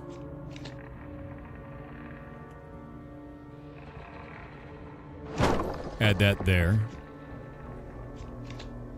And I think I'll save the rest of my points. I'll move everything around and we're just gonna make a maze towards the end. Should I say something like zoinks? Lol. Okay, 16 points. Their name is Nancy. Nancy has entered the home. Let's build some tension, you know? Maybe do some damage. Just in case. They have some low HP, so... What's this guy got? Oh, that's our occultist. Occultist bro, I need you to... I need you to teleport somewhere is really what I want.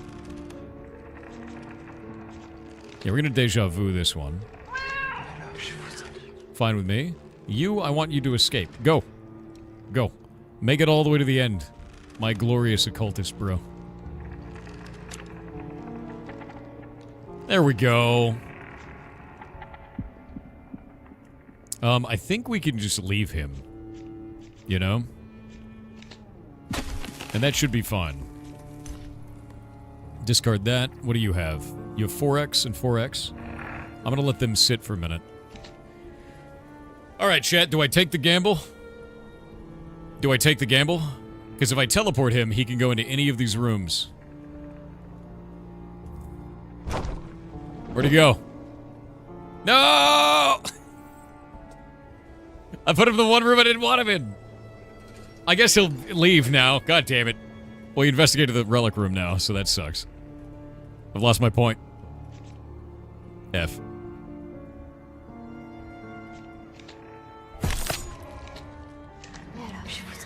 Sadness. It counted him as investigating. Oh wait, no, he hasn't investigated it. Oh, it's been explored. God damn it. I still get the Black Legendary room, so that's fine. How much tension do they have? Collapsing spaces. We're gonna block that room. I want them to be stuck in there. Wait. Where's our witch? There she is. Which do you have? 4x? Yeah.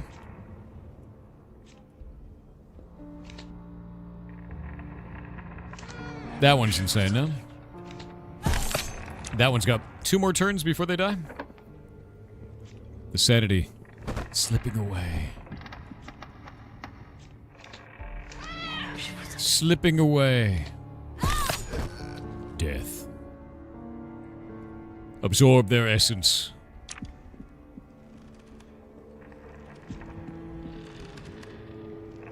Oh no. Oh no, you're almost dead. Oop. Insane now. This is working great. Any human, deal 5 damage, costs 1 AP less for each other card in your hand. That's a lot of damage. Spawns the Drowned Tormentor. The Well. Oh wow, that's expensive, even though it costs 0. I feel like adding this over here is great. We just have a room that's a well. That seems fine. A little bit of Winchester House going on. I'm okay with this, you know? Put that there. Move this to here. Move that to there. What is this room? Living room, guest room, kitchen. So that's a guest room, so we'll just add another guest room. It's a little cheese, but it's fine. You know? It's a little Winchester House. I'm a haunted demon creature. Seems fine. Okay, this guy is terrifying, but also an occultist, so that's fine. He's destined to reach the end.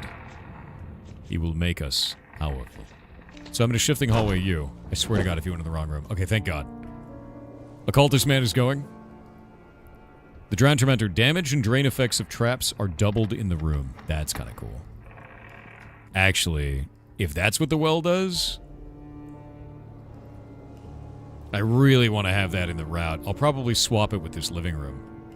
That's really cool. Let's get some deja vu going.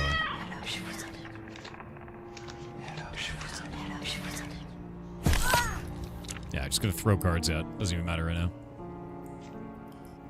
My scar reopened? Oh. How much do you have? Every turn recover 1 sanity on the lowest sanity explorer in the same room. They're reasonable. Let's stop that from being a thing. Yeah, you know, I feel like them being reasonable is a problem for me. Let's fix that. Yeah, we're gonna fix that, I think. While our cultist makes it to the center.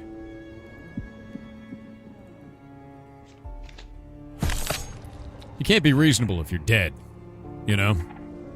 I think that's probably the case. 4x on this guy? It's only 1. Because they got kinship. I need more traps. Yeah, reasonably dead, you know? What do you have? Reasonable? Oh, we got ads. I'm just gonna try and drain all the sanity out of one of these guys while the bloodletter does damage. Yeah, we're just, you know, we're just haunting some people. I'm actually really interested in this because it's rare we get to see games like this, honestly.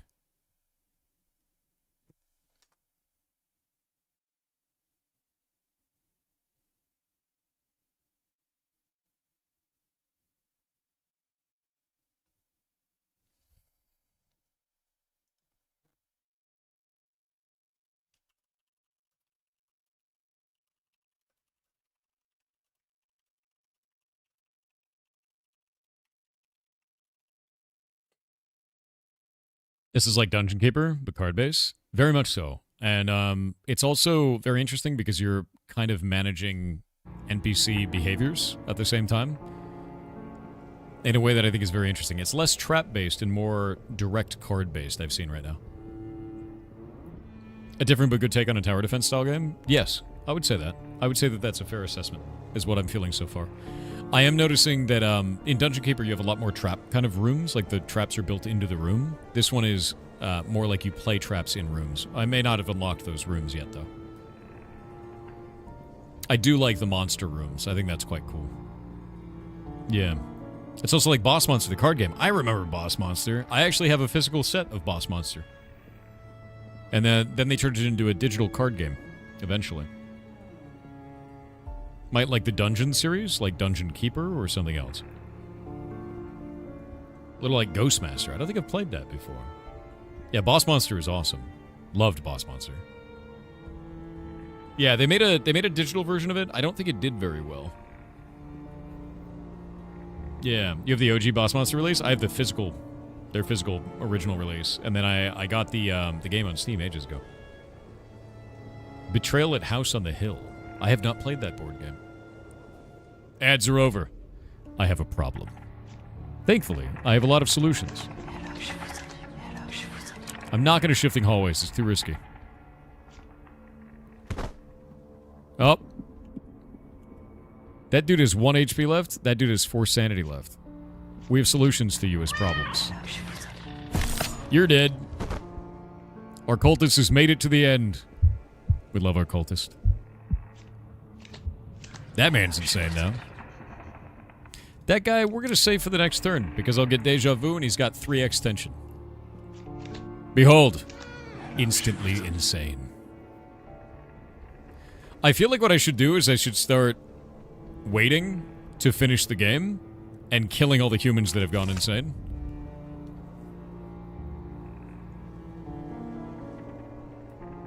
Give a random hex.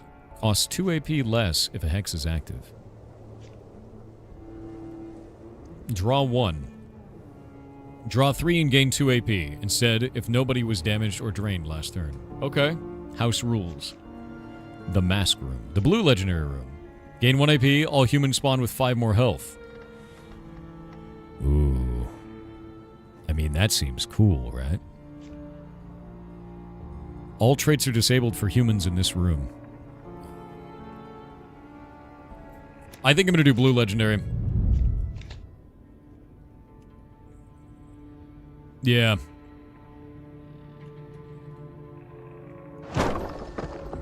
And then we're gonna add more rooms, dude.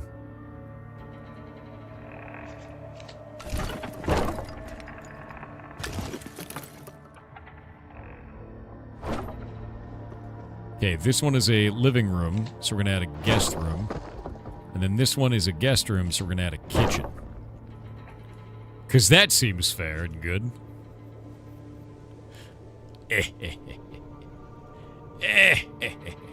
Move the well. Yeah, that's not a bad idea. That's a lot of...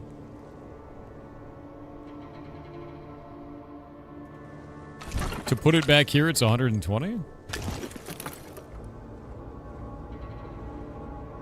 That's expensive.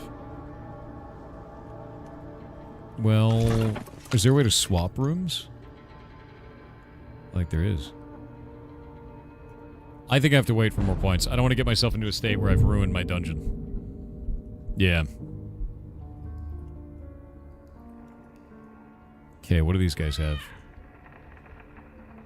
Level-headed, max tension -1. Okay. Let's just bring up the tension. And we'll get rid of shifting hallways right now, and I'll collapse the space. How much health does he have? 17 and 16? What do you have? Level-headed... Panicky. Each time they gain tension, others in the same room with equal or less sanity also gain tension. So that gave that guy 2 tension, which is hilarious. Let's do some damage to him. I don't want to take his sanity just yet. We got a cultist. Love a cultist.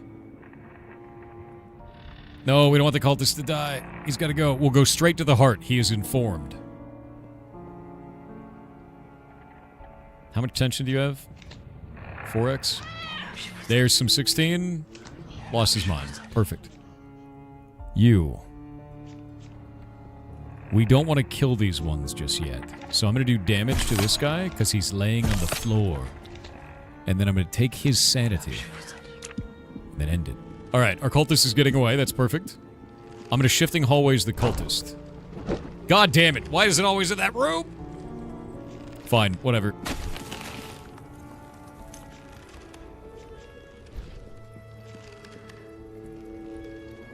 He's got 6x. See ya. 4x, 1x.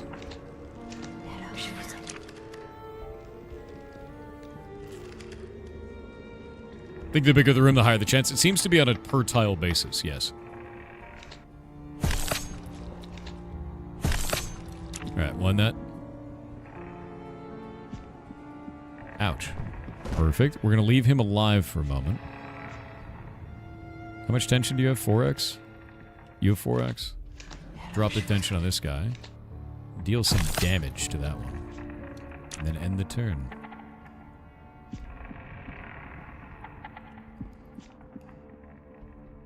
Okay, that guy's gonna get deja vu'd. He's done. This dude is dead now. That one will be dead soon. Oh, getting deeper into the dungeon, huh? Foolish. Foolish as they enter the heart of my domain. Who's got 8 HP? You? Alright, I'm not gonna do anything to them yet. We're just gonna wait. Because they have all these rooms to go through, and I can do a lot of problems to them. You know?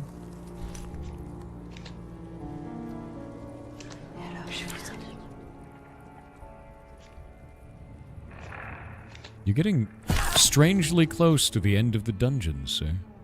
I don't like that.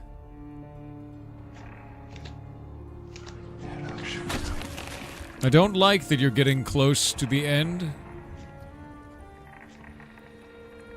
We're gonna have to fix this.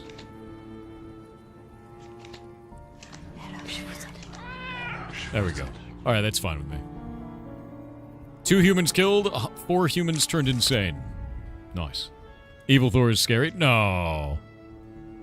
Drains humans entering the room as long as this room is not investigated. The drain amount increases with more adjacent rooms built next to it. A phobia room. Empty room. Block room for 1 turn. Banish. Impossible geometry. It's a trap. Okay, that's interesting. We can impossible geometry the last room.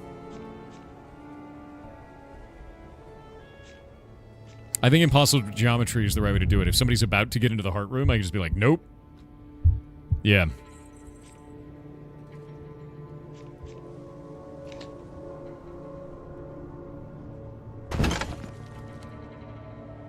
Well, that's kind of expensive, don't you think?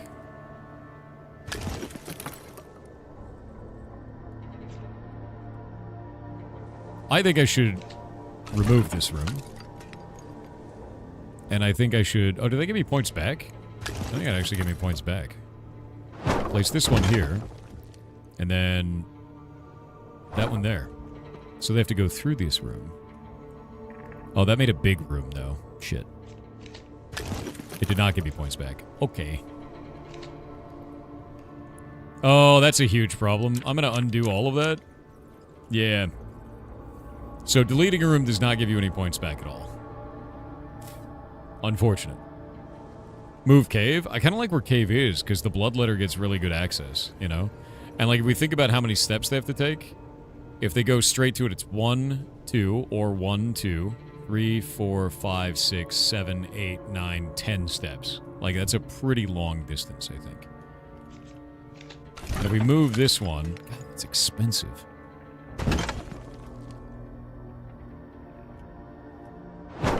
I'm gonna do some dumb stuff.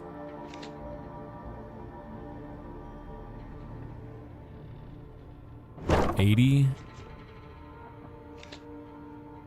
$95. Jesus. That's so expensive. Yeah, I'm gonna end. I'm gonna keep my points. Keep them for next round, because that's so many points. How is it in such good repair? How much health do you have? Compass. Can move an additional room each turn. That guy's scary. That guy's actually scary. We're gonna... I think I'm gonna block that dude. Yeah, we're blocking him first stop. Raise some tension in there. Discard this. Do a phantom rake. And a little bit of sanity drain. Because that dude can move twice a turn, and that's really... I don't like that at all.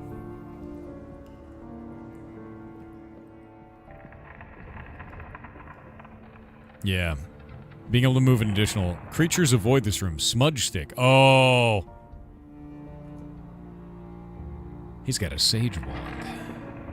He's got a sage wand that will drive the enemies away. Don't like it.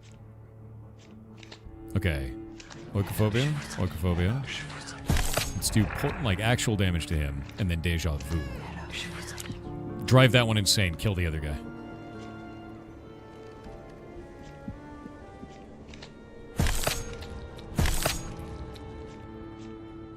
This one's gonna go insane now. And then we can chilling cold... Where are they? What? They had Pathfinder. Enters the house through a random room. Crap. Actually horrifying. Can I kill them in time? Okay, we're gonna block that room with impossible geometry. They can't go in. Add another tension to them. Discard this. Kill this guy. And end the turn.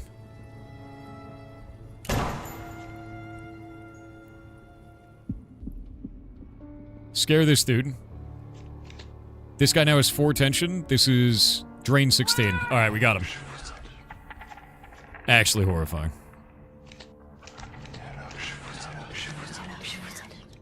Whispers. Yeah, dude, that cheese guy. He was full of cheese. That guy was made of cheese. I think we can actually murder this guy. He'd be worth way more points dead. You know? Let's just take all of his blood out. Yeah, I'm gonna murder this guy instead of driving him insane. You're worth more essence that way. Nice. I love essence. Alright. We're gonna bring the devs on, now that we've been playing this for about an hour. Put all of your questions in chat for this. I think this is really quite cool. and I want to have them on. We're going to talk to them about the game, talk to the developers about how they feel about it, what they've made, why they're making it, everything. So let me get them on. Hello. Can you guys hear me? Hey. All right, so chat can hear you already. If you guys want to explain who you are, what you're doing, what your studio is, everything. All right, so we're Tim and Son from Mantis Games in Belgium. We're two of the developers on Deck of Hans. I am Tim, I am the main programmer, and this is my colleague Son. Yeah, hello, I'm Son. I'm one of the artists on Deck of Hans. Currently I'm experiencing some technical difficulties because I can't hear you on my on the Discord. So I'll need a second to figure this out. It shows a mute symbol next to your name. Yeah, may be that's the reason. me. We're sharing one mic, but two headsets. Well, that's fair. That's funny. So Well, it's nice to meet you I'll both. rejoin and see if that changes Chat. something. Chad is excited that you're Belgian.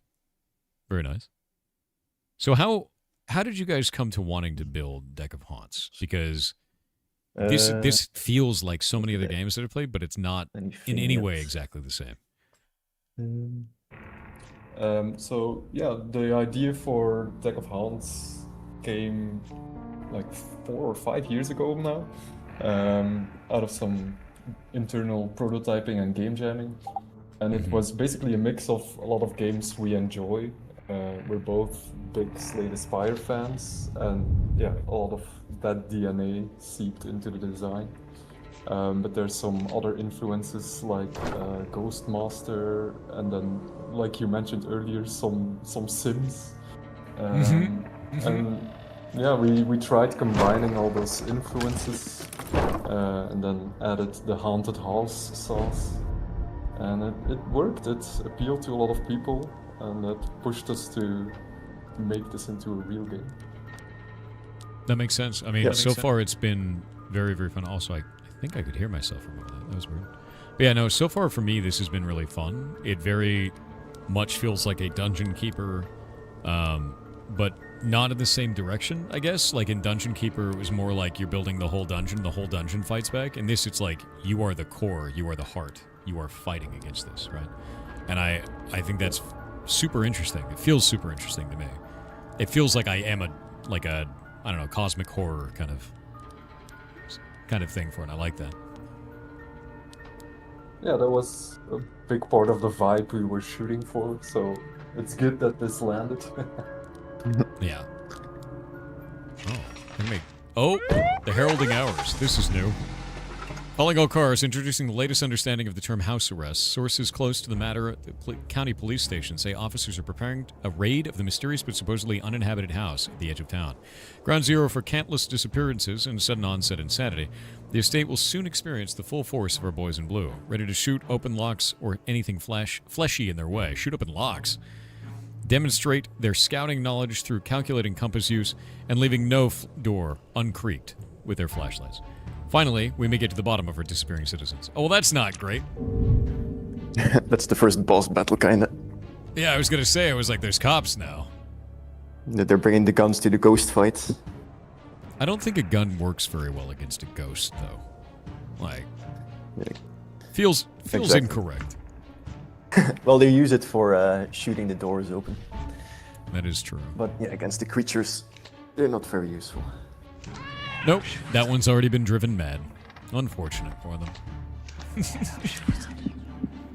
I really love the combos, honestly. Oh, I probably should have saved that. Agoraphobia is really good. Look at all these guys to add tension to. Who else gets to be driven mad? How many points do you have? There's a bunch of 4X's in here. This one. That one's insane. That one's insane. Good. All right, I've already taken 2 of them out, but they all have compasses, so they know exactly where they need to go. And that's the scary part here. I'm really glad I took agoraphobia, though, I gotta say.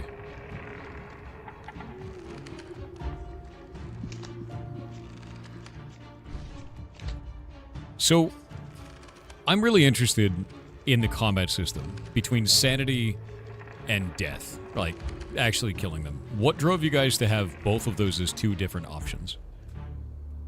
Yeah, so I think it kind of makes sense in horror movies. Like you kind of have like either it's like sort of a more of a thriller horror movie with something supernatural getting in your mind and like doing like more psychological damage. And then you have the slasher movies who are all about just killing people, ripping them apart. And we kind of wanted to have like give the player the option to have both options available of like what kind of house do you want to be? Do you want one with a lot of like slasher events or more psychological or a combination of both? So we kind of wanted to have that flavor in there. That's why we also have the tension, because it's like, you know, usually a lot of good horror movies build up the tension before the creatures appear and start killing everybody. So it was kind of, we started from like the thematic sense, and the challenge was turning that theme and flavor into like, you know, like the actual game design of the game, which initially we kind of struggled with it, and we were thinking like maybe we should just stick with just damage or health, but we really wanted to keep both of them. So yeah, the tension and all the combos and the cards that we developed kind of leaned into those archetypes. So there's like a little bit of overlap, but you can also just pick one and stick to it. Yeah, I really, really like that aspect of it, because, like, the other thing that I found is I could drive them insane, and then they're kind of just taken out, and it's fine, and then kill them afterwards, right? Because then they're worth more points. Yeah, exactly. It's kind of a double dip.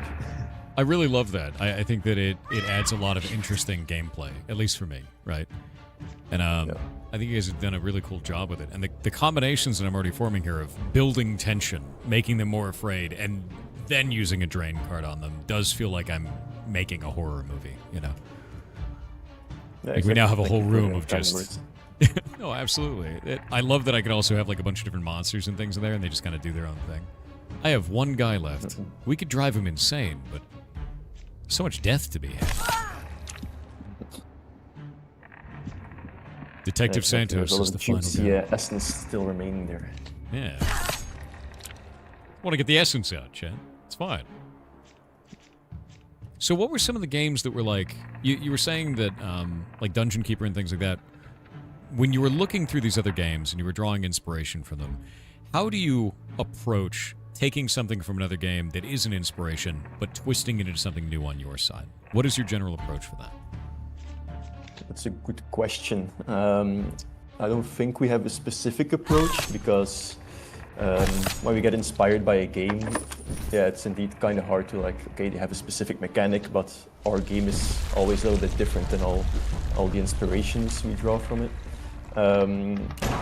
But the base was already there, the base idea of like, you know, just do something spooky horror themed with cards.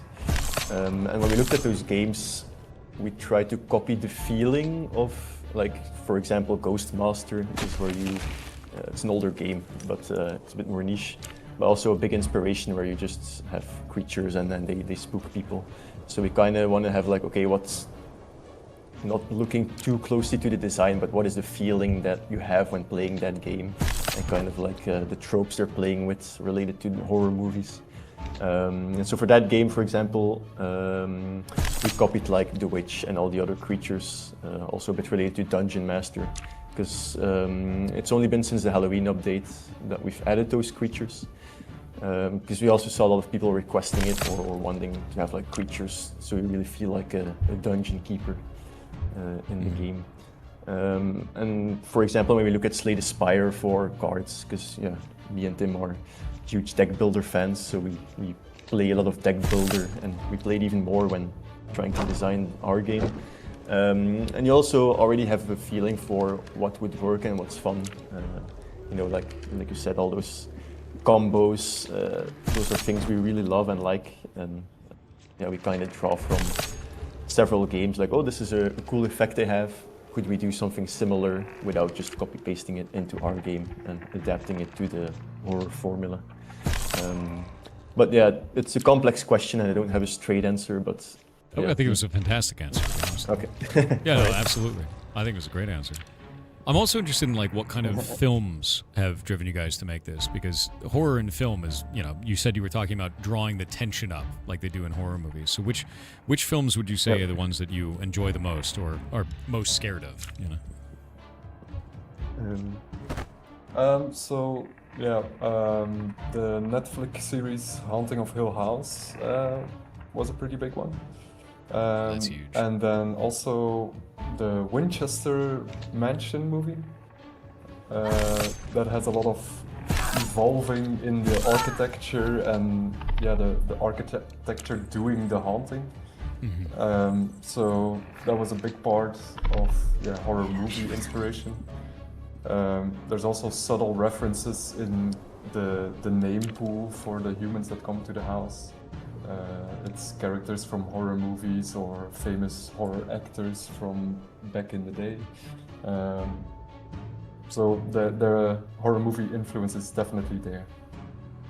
That's cool. Yeah, no, I really like that. Like, there's so many different ways to go in horror as well. And I myself, I'm a big fan of psychological horror. I like the build-up. I like that tension kind of a thing, and less so about the jump scare, right? Like, that's less of a thing for me, and that's why I really appreciate the tension mechanic you guys have in this. I think it's actually really awesome. Yeah. So the idea of building that tension and using that as a mechanic it's very neat. Yep. Yeah, it was hard to balance around it, but we really wanted to keep that one in. And yeah, we're glad in the current state that it's in. That's awesome. Oh, this is weird. Instantly kills targets and gives you bonus essence. Okay, so if they're about to die, if they have 1 HP left, I can execute them. Yeah. And I can hex them. Sort of like a mini quest where there's always like a prerequisite for it, and you can kill somebody with for some extra essence. I really like that though. Honestly. As I'm coughing to death. I actually think it's really cool though. The idea of adding cards that are kind of like a mini quest is very interesting to me. Yep. See if I can move this around. Now that I know that they could have guys that could show up in any area. I'm like, Okay, let's do a living room there. We'll do kitchen here. Guest room there. And we can move that room to there. I'm creating the perfect Winchester house. Is my idea right now. Just as many rooms as possible towards the end. Oh, screw that up. Definitely a good strategy to do. Yeah, it feels good, but it's also kind of hilarious. Where it's like you have these big, massive rooms, and then it's like chain of tiny rooms. How do you balance that between me doing something it feels kind of cheesy to me to do that, of making an environment of just 1-by-1 rooms versus incentivizing very large rooms? Because the only one I've felt incentivized for right now is the relic room, because that required it. So how do you approach balancing this? It's kind of hard to balance. One of the things you put in there is the cost goes up the further you go away from the heart. But you don't have to pay the extra cost if you're upgrading rooms. And a lot of the special rooms need like a certain amount of tiles. So if you want to have a lot of special rooms, you need to build rooms with like 8 or 10 tiles, which of course humans can travel easier across if you have fewer but larger rooms. So to counterbalance it a bit, you will have a lot more. The rooms that are there are stronger. That makes sense. Yeah, because I've seen some cards. I've got some really cool ones so far, like these, the legendary rooms and then the relic rooms. So I've got so much action points now at this point, and I can just rip through people because of it. But I'm also kind of interested of like, is this how you want the game to do? Are you as developers fine with seeing this sort of a behavior, the cheese behavior? Are you cool with that? Do you think that's okay? I think it's fine because one of, I guess, the cool things about our game is that we don't want to prohibit people from playing a certain strategy. But the hard thing is, of course, like balancing it across different strategies. Because we noticed that in the beginning, a lot of people were building mazes and it was really overpowered. And the people who wanted to have like sort of a balanced house with a lot of open space and a lot of rooms connecting to the heart, we're kind of like falling behind compared to those people. So the real challenge was giving both people what they want, right? Like people want to build mazes, sure, you can have some mazes, but you should still have an earned win and not feel like, okay, just ridiculously overpowered and I can just win for free now. So balancing those was really hard, balancing exercise. I wouldn't say it's perfectly balanced still, but we did add more support for having like just a big sprawling house compared to the maze that people also like to make.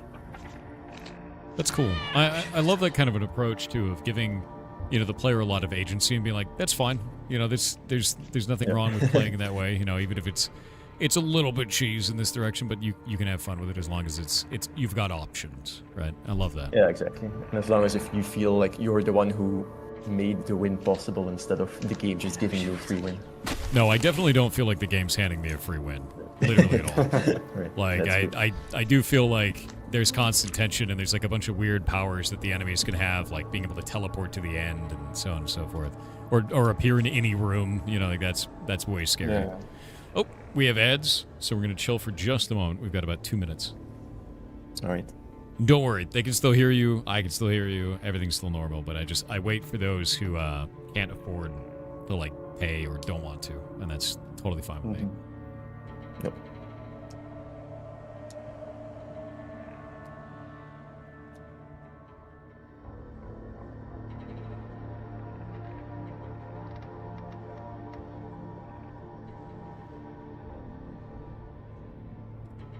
Oh yeah, put your guys' questions in chat. I will ask the developers as we go forward.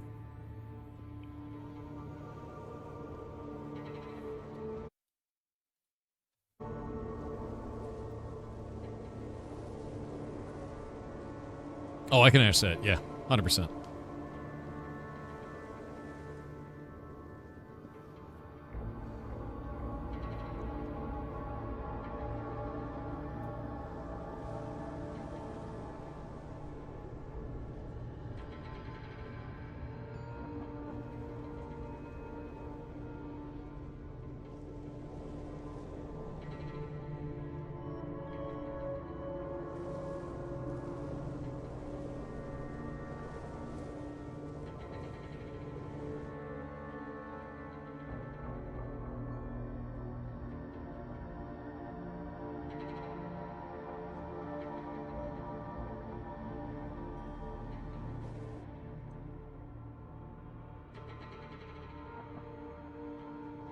Yeah, keep them coming. I can read each one of those.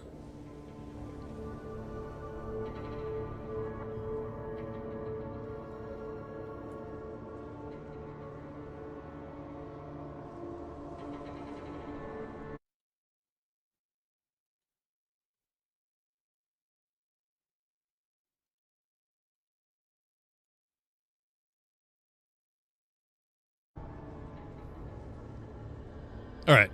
Ads are over. So yeah, I'm actually interested as well. Someone in the chat was asking, what is your favorite combination of rooms or abilities? Like, what do you like to put together the most between those? It's a very good question. Yeah, but it's right like, now what do you there's, like I most in your own game? Yeah. It's a simple card, but gathering miasma just upgrades all your drain and damage values by 1, and it just feels good. That's kind of cool. Yeah, no, I dig that. Oh, I can't do it. I can't death store this guy. Oh, just Mine banish is a somebody neat little combo of the sacrificial room. You can sacrifice a card in it, and then you get the AP cost back to you. And the combination with pinpricks, it's like a damage card. It costs 0 in the beginning, but every time you play it, it goes up by 1. But if you then sacrifice it after you played it like a couple of times, you just get like 3, 4, maybe 5 AP back. So that's a cool little huge. combo I have. Yeah, it's a really good combo at that point. Holy moly.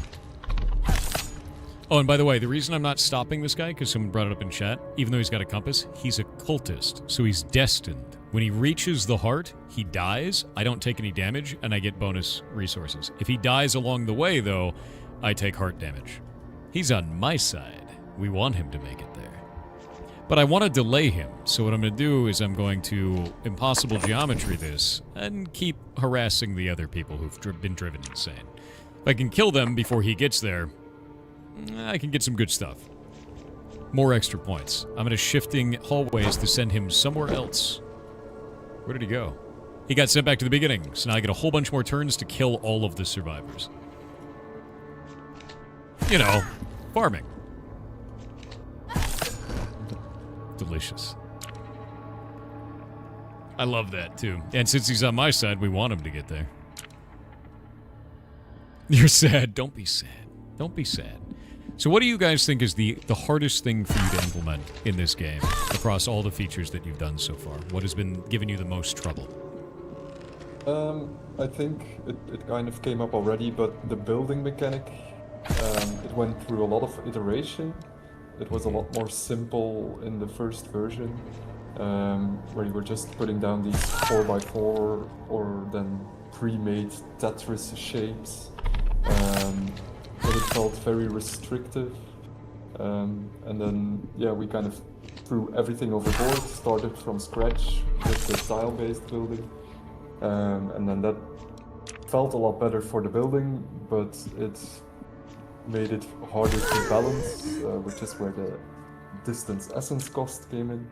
So that was definitely a difficult process to get it to the point where it is now. And another thing were the humans, I think, because like the way humans navigate across the rooms was kind of hard to get it right. We had for a long time, we had like humans not finding like, oh, I need to go to this room, but I can't find the path to it, so they just go outside for a smoke break, and then they walk back in from the other side or something. Yeah. And it was, we couldn't really find like one issue with it. So I'm glad that they're all staying nicely inside the house this time. It's quite funny. I can see that though. Like anytime you're dealing with, you know, any type of NPC and moving around, that's going to get really wild. Actually, speaking of that too, is with the creatures or with the characters as they move around the environment. How do you balance their interest in those rooms? Because I saw there's an investigated and not investigated. Is that on a per character basis? Do they communicate with each other? Did you make it so that they want to search out a room that they specifically have never seen before? How does that function? So characters prefer rooms that have not been explored by anyone. They also more or less try to stay together. They always have a chance of breaking away from the group, but most of the time they will move to the same room. And then the investigation is now a perk. It used to be a thing any character could do, but that was a bit limiting, where all of your special rooms were basically one use until they entered. So then we changed it to be one of the traits, and now those are like high priority targets because they can fuck up all your rooms. Yeah. These guys seem way stronger than normal. 55 and 50? Okay. There's not that many this time, so it's also a bit balanced around. Sometimes you have a lot of humans, sometimes a few, but they're stronger than like a bigger party. That's terrifying. Yeah, these guys are really scary. 16 sanity damage. Oh, they're trapped inside for this turn, so that's good. Oh, they've got silver shotguns and everything? Not great. It's got bloodletting. The silver shotgun stopped working, actually, somehow. Was it because I blocked the room out? I think, I'm not sure actually. I think it shot the bloodletter. No, he's still there. He survived. My man. There we go, minus 24. Scary, scary. They're really getting terrorized. I'm fine with this. Just gonna keep discarding and then deja vuing. Done. That's one down. We can deja vu you. And then...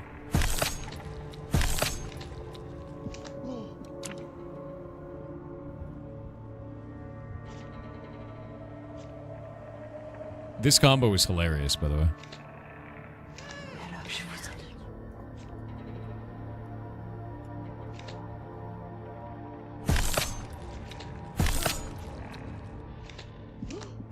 Just slowly building up tension on each one of these and then just trying to take them out. They have so much HP.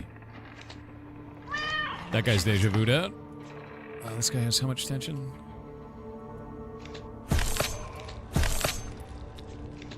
More tension on him. Yeah, I actually love this. I think this is really quite cool. How many different, it has 28 days to survive, right? Are there other challenge modes that you either have implemented in the game or planned? I wasn't able to see any other challenge modes because I just jumped right into it. But I'm really interested to see, like, what other stuff you have in store for this, or if it's already like that. Yeah, there's a nightmare mode. If you manage to finish the normal mode, the 28 nights, then you unlock nightmare mode. And to make it easy, it's kind of like the ascension levels in Slay the Spire, where every level of the nightmare adds another challenge on top. And it's 13 levels of 13 nights. So the experience is quite short, but it gets, of course, increasingly difficult for each level. It gets fast. Yeah, it gets difficult fast. That's cool. I like that. Do you have plans to add additional room types, or more cards, or maybe more challenge modes in some way? We're planning a winter update soon, and there will be a few more cards, a new room, and a new creature. And we've been updating the game throughout its lifespan with more cards. I think at this point we have at least 30 new cards since the release. Yep. Yeah. That's a lot. Then a few more rooms. Yeah, that's a huge amount. That's actually fantastic. And there's also the endless mode. So once you complete the 28 days, you can continue. You can choose to continue to keep playing, and then it just basically goes on forever until you're tired of it, or until you lose. No, that's great though. I mean, like that's always the biggest thing about that kind of stuff is new, interesting combinations. If you had unlimited resources right now to be able to pour into this game, what would you add to it? Like, what would be your grand vision of, like, oh man, we could do anything? I think the biggest thing you would say is, like, add a second floor to it. Yeah. That would be awesome. Like, yeah, that'd be sick. And like a cellar, like the rooftop. Yeah, I would say a lot more like liveliness in the humans, like voice acting, like specific animations, like for every card when you kill them with something, they have like unique animation. Yeah, I would say more balancing, more cards, just more of everything. Yeah. That sounds amazing, actually. That's actually really cool. Multi-floor would be cool? Yeah, no, I think that'd be really awesome. The Sims Purgatory. A little bit, yeah. Swimming pool. So I think Deja Vu is really interesting, but it's also kind of a trap. Yeah, it should be used with care. Yeah. I do love it, though. It is, so far, it's my favorite card. Because I can Deja Vu and then be like, I'm only going to pull from my discard, but I get a room block every round because of this. Yep.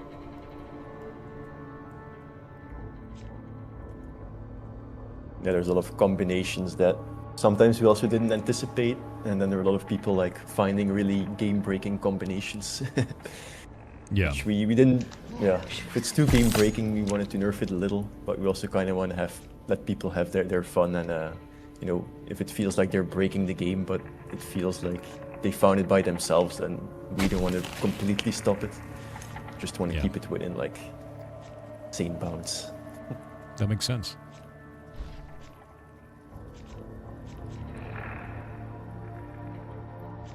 Just discard that. That's fine.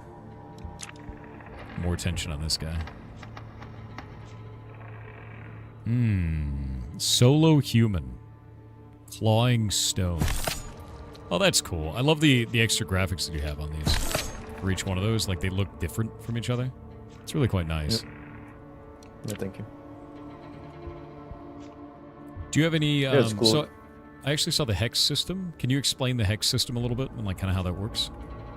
Yeah, so a hex is basically like you give a human another passive. You know, if you hover over a human portrait, they already come with passives that help them.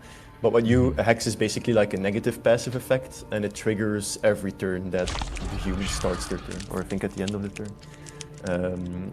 So it's sort of like like a curse build where you can keep stacking hexes on people.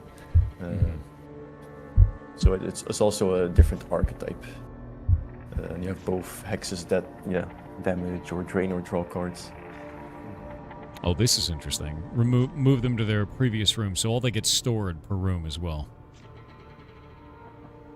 Oh, a nursery. That's really creepy. Nurseries freak me out, man. Like, if I walked into a haunted house, right? Like, if I walked into a house that's, like, abandoned and there's just, like, a nursery in it, I'm leaving. I'm out, dude. I'm choosing nursery. That freaks me out. That's a horrifying room. I'm gonna put it right there, right in the beginning. Oh, I hate that it laughs. Oh, it's terrifying. Shout out to Willem, who's in the stream. I think he does all the sound effects as well. Hey, good job. Along with a lot of the 3D art. Yeah, that's phenomenal. How many people do you guys have in your team overall, by the way? Currently 4 full-time employees. There was one developer who left a few months ago, sadly, to chase other things. And then we also have a few freelancers, somebody who helped on the story a little bit and the design, and somebody who did the soundtracks. And I think everybody did a really great job on their tasks. That's fantastic. We're getting a priest. We're getting an old priest and a young priest, Chet. They're trying to exorcise the home. And he's immune to health damage and sanity drain when not alone. Great. That's great. We have to split him up. Oh, and he came with a hunter with a silver shotgun. Of course he did. But he doesn't have very much HP. So all we have to do is block him out. I could banish that, but I don't want to yet. It looks like he's going to improve other people's sanity. Or can. Immune to health damage and sanity drain when not alone. So, let's get rid of his friend.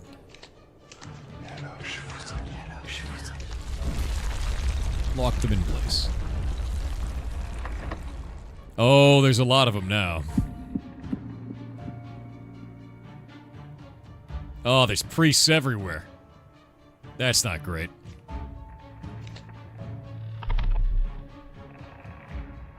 Why is it an invalid target? So many of these guys have holy books. Yeah, so the clawing stone only works on a human that's alone in a room. So I guess you're trying to target somebody who's in the room with somebody else. Yeah, I didn't realize that was a solo-only thing. I think what I'll have to do is shift some of these guys somewhere else, but I'm a little worried about doing it.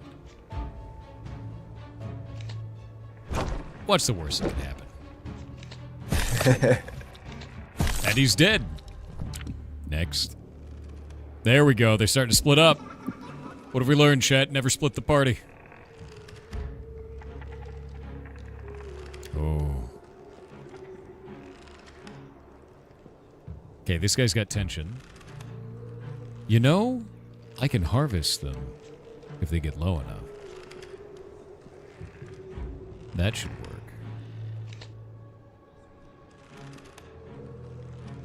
That's good. Let's do that.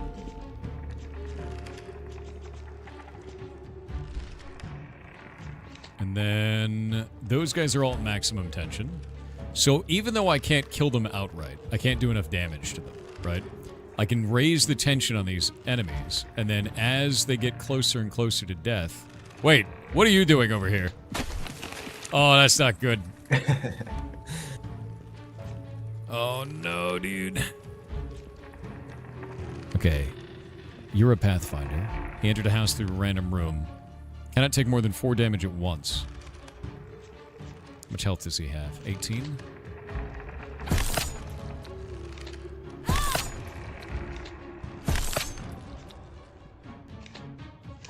Drain a little bit of sanity. You know, it's shifting hallway, that guy. Get out of here. Where'd you go? We got a cultist, too. Okay, good. They're back with the pile.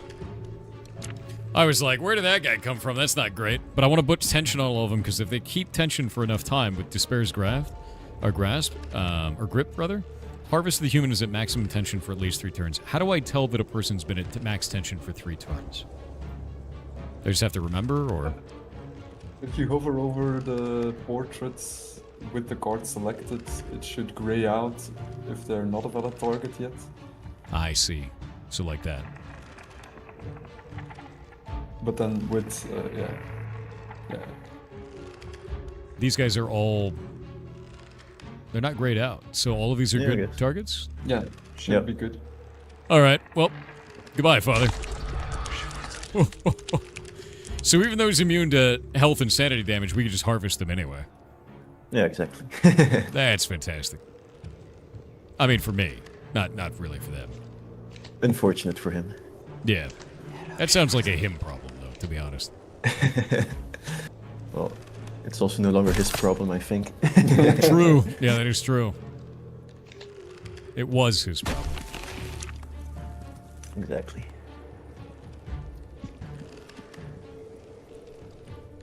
So what's next for this? Do you guys have like a roadmap? Do you have like other things that you're gonna be releasing for this? Yeah, we're gonna keep working on it. We're always busy adding new content to it. So, like Tim said, the next update will be, I guess, at the end of the month. Somewhere Not there. even. It's gonna be sooner than. Oh, yeah. I think next week. Yeah. Yeah, that's when a new update will drop with some cards and rooms. And then, yeah, we're just gradually still building, adding content on top of it, so it will be supported for at least a little while longer. And we're also adding new stuff to it, like trying to involve a bit more storytelling, a bit more, cleaner UI and events. Yeah. A lot of polishing, balancing. It'll keep growing, just like the house. Yeah, and we have one more big feature planned that's kind of already in beta testing or early alpha testing, which is a scenario builder where people can like build a scenario with X amount of knights and then choose which kind of humans come when. And then they can upload it to the Steam Workshop. Other people can do it. That's fantastic. Steam Workshop support is really huge. So since they're adding you're adding Steam Workshop support. Can you explain what your intention is for, like, do you want people to make their own rooms? Do you want them to build their own art? Like, what is all the bounds of that? Yeah, for now it's just for the custom scenarios. We have wanted to look into adding full-on mod support where people can assemble their own card effects and whatnot. But that's going to be a bit more difficult, I think. But yeah, that's definitely something we would want to do. It's just going to be a question of whether it will fit into the budget. No, fair. No, 100% fair. It's always difficult to pull something like that off, you know, so I understand completely. Is you gotta make sure that it fits in terms of cost. Yeah. We would make the coolest games forever if we had unlimited resources. Exactly. That was the whole idea with that. So I had a guy run out of the building just now. What does that do? Yeah. Well, you only lose out on the essence, so you can also have sort of a tactical decision to just let someone leave so you don't have to waste resources on them. They already did the damage and then they leave. Of course, if there's tougher enemies, they can sometimes stay in the heart room and keep doing damage to it. So it's a bit of a decision call to make, like, do you invest more resources for their essence, or do you ignore it, let them run away and focus on the others who are still a threat? Makes sense. I think they also have a chance of coming back on a later night, and then they're stronger.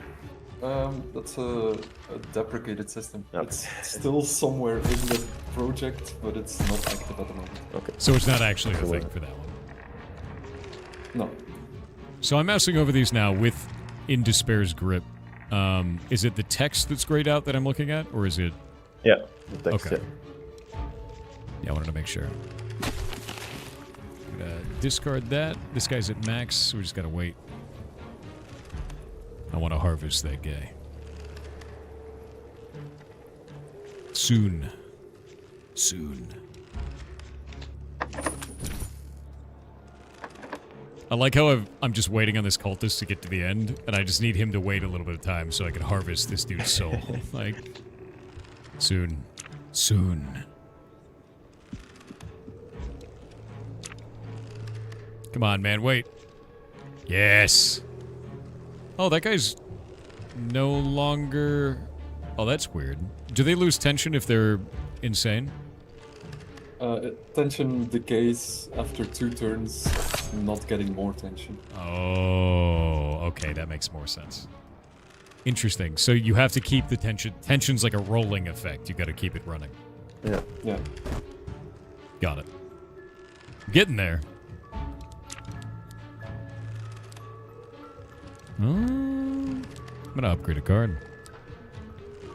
This one goes to 4 damage and draw 2. And this one stops it from being banished.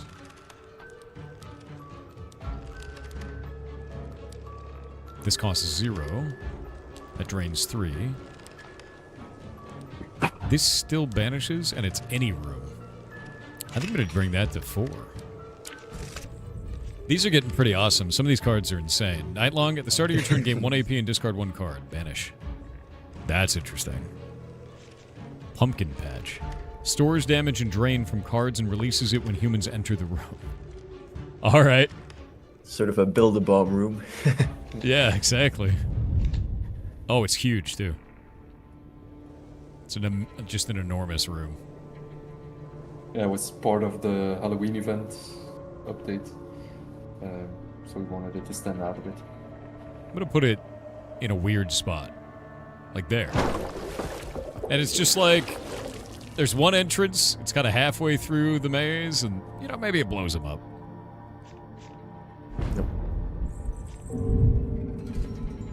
Can't believe it wasn't locked. I mean, why would I lock the door? Let's build some tension. Discard that. Does anyone have a holy book? We got a holy book. Well, that's not great.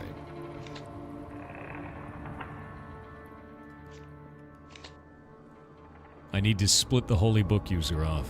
Every turn a random explorer in the same room recovers 1 health. We're gonna get rid of that.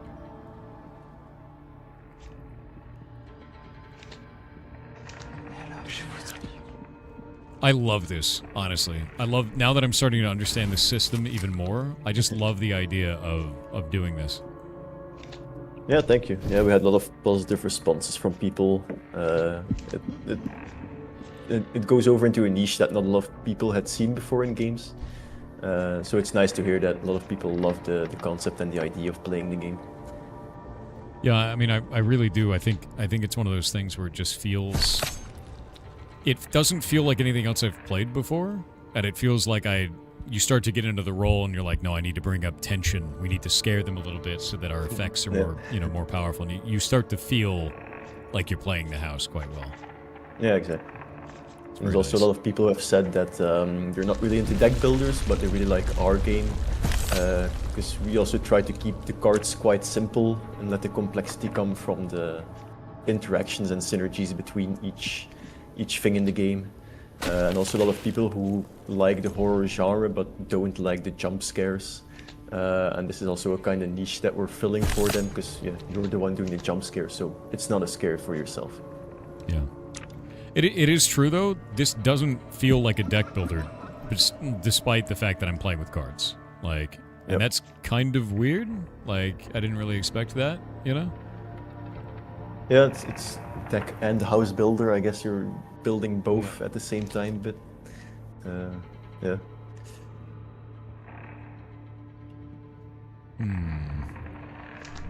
Let's get that bell tower, which... Drain 3, creatures in adjacent rooms act. I wish there was an adjacent room that I could use that with. Unfortunate. But I'm going to drain... not that one. That's the Holy Book, guys. We're going to do this one. And then we'll do... Deja Vu. Oh, wait, was that the Holy Book? God damn it. He moved. He moved when I was doing stuff. Keep sacrificing cards into the pumpkin patch. I can't wait for the harvest. I'm ready. Alright. Bring that up there. 8 on this guy. 2 on that guy. He's almost there. And then Holy Book guy's gonna be alone. So, I love the idea of having, like the priest with the Holy Book. What made you want to make it so that he has to be alone to die? Was that a reference to a movie?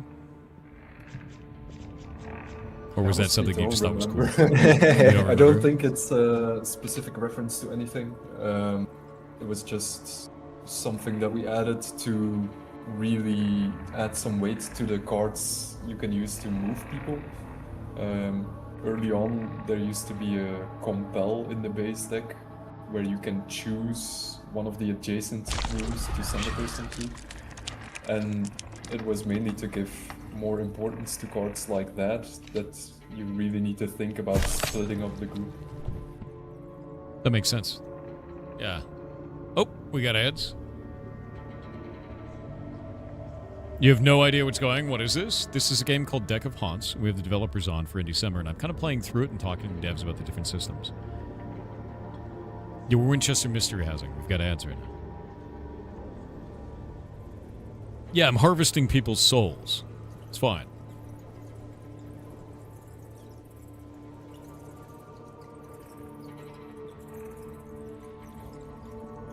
A normal stream then, yes. Very normal. Super normal. May even say paranormal. Slightly. Game looks awesome. I'm going to buy it. I really like it. It's very tactical. I'm going to show you kind of a combo that I just put together there after the ad break is over. And I'm hoping it's going to work out.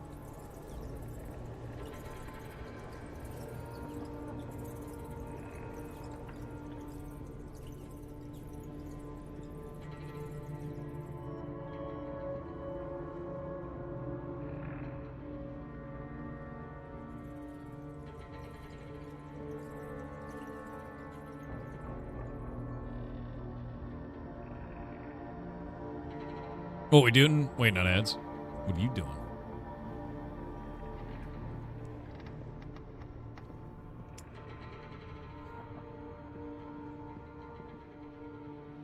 You're not sure if you would like it or just find it fascinating? Well, that's the cool part about it. Let's go pull this up. And go check it out. I honestly would check it out. I think that this game is really interesting. It's really well put together. It has a very different take on Dungeon Builder for me. Very much so. It feels unique in that respect, which I think is quite cool. I'm going to wait on ads real quick. They're almost gone. Be gone, Bezos. Be gone. Take your Christmas bag elsewhere.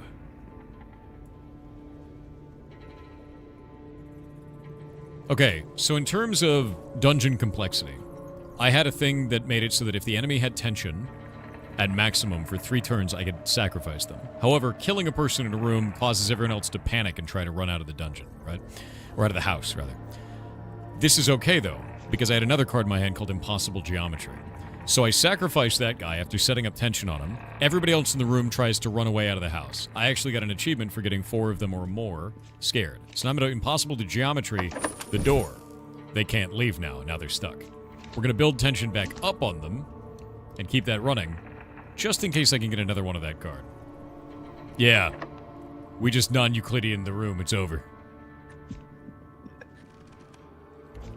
So now they have to go elsewhere, further deeper into the dungeon. And this guy is trying to escape, but he's stuck. And he's solo. So now we can just start ripping him apart. He's got one more turn of that, and then he's done. These ones up here,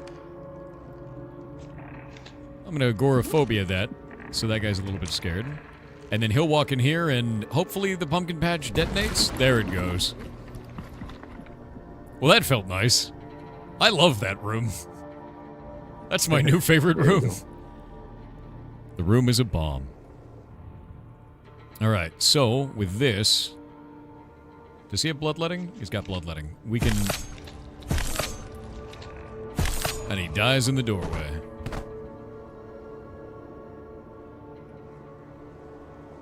Okay, does this guy count as alone now that his friend has gone insane, or does he count as having a friend in the same room? It should be a valid solo target now, Nice. if I remember correctly.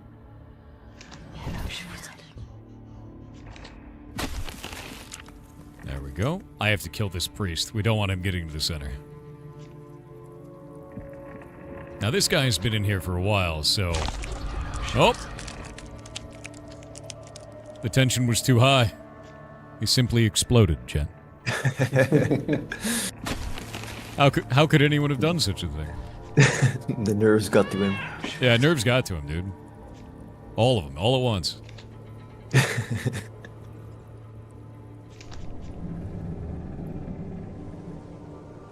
Ooh, that's interesting. So if I copy the Bloodletter's ability, creatures deal 1 extra damage for the rest of the night, and we can have a second of that running. So he's going to do 4 every turn? It's kind of busted. Dig that. Wait, how many times can I do that? Unhallowed ground.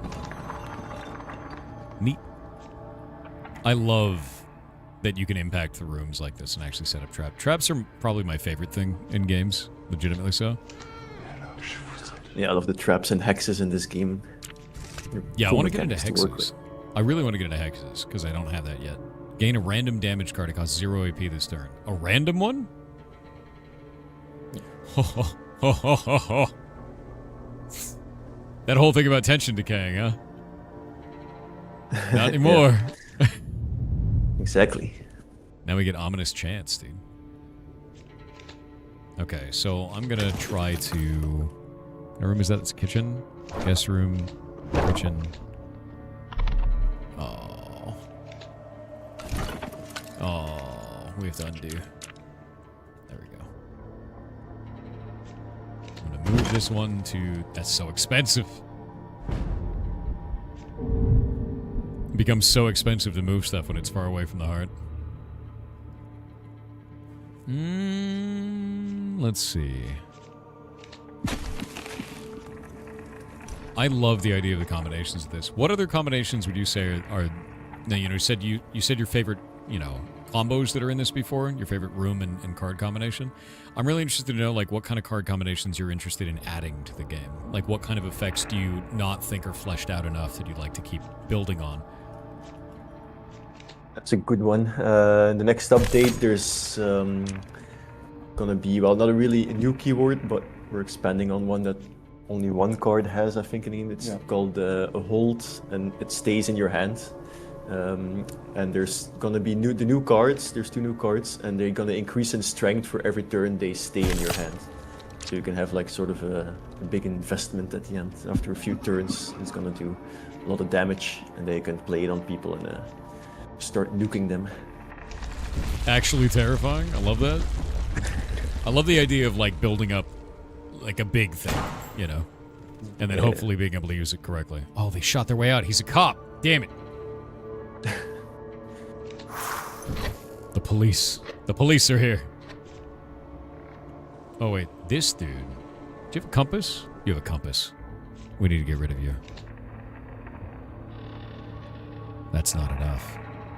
Let's leave the bloodletter on him for a little while.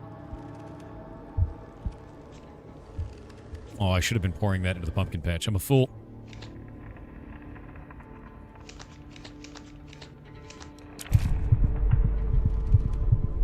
Soon. I only have 3 cards in my hand. That feels bad. At the end of a turn, other explorers in the room lose 1 tension. No, that's also bad. Oh, this is a bad combo.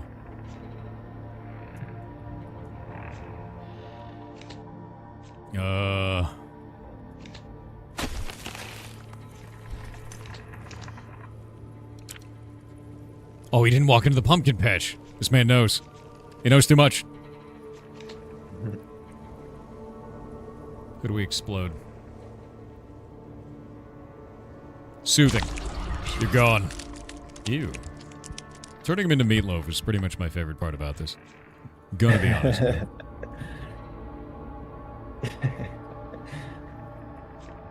It kind of reminds me, when I was a kid, I got scared to shit from Nightmare on Elm Street. That absolutely terrified me. Understandable.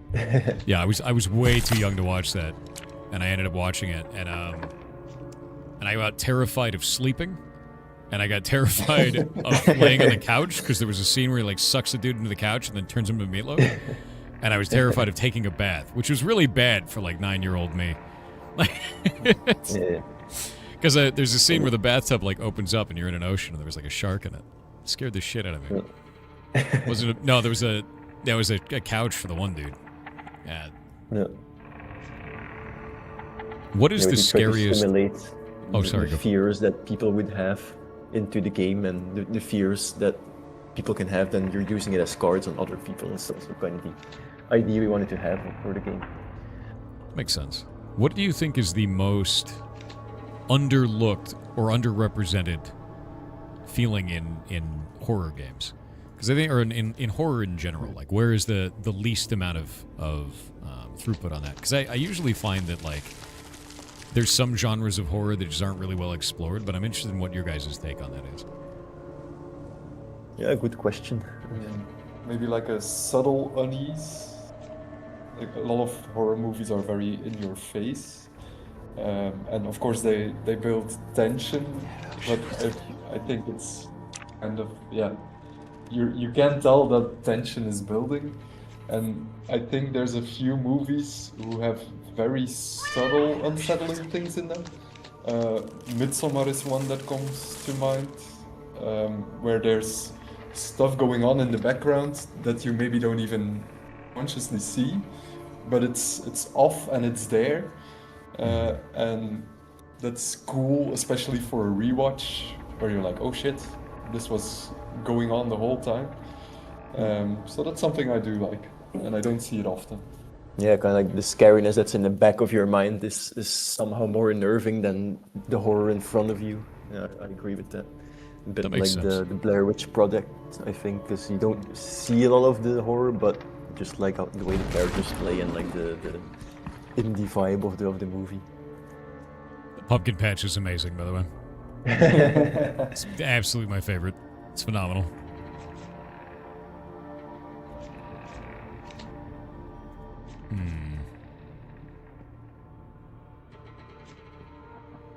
Yeah, someone kept mentioning The Witch. I also really like that movie. The one that spelled like Vitch, right? Yeah, the Witch. Yeah. That one is really awesome, actually. I also really like, even though I guess it's more like found footage horror, is Troll Hunter. I thought Troll Hunter was phenomenal. Have you not seen that one? No. So it's a found footage film of if trolls are real, like actually real trolls, and they go out and hunt them, and then they take videos of them. And it had no business being as good as it was. It was actually really incredible, and I think the reason why is they just didn't show the monster a lot of the times. Yeah, it's something to check out for us. Yeah, I think you might actually really like it. They do a very good job of building tension in that one, very much so. There's a troll monster in the next update. That means we liked it. I do love some trolls. Oh. Good visceral meatloafing right there, you know?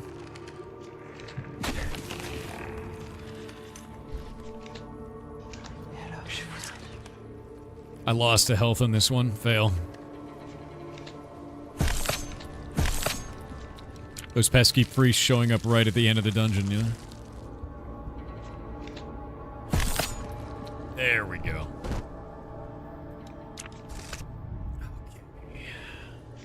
Occupied room, drain 2.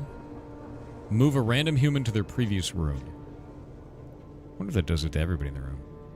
Architect's toll. Per tile in the room, drain... Oh, okay. That's really interesting. That makes gigantic rooms super valuable.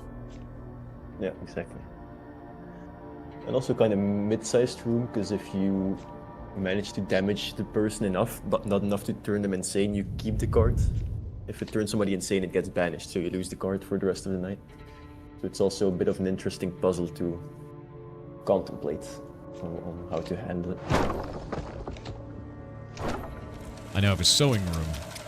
Has a 50% chance of adding the bleeding trait to humans who enter. This effect disappears when the room is investigated. Wondering what else you can sew with besides textiles. Ugh. Nice and horrifying. We love to see it.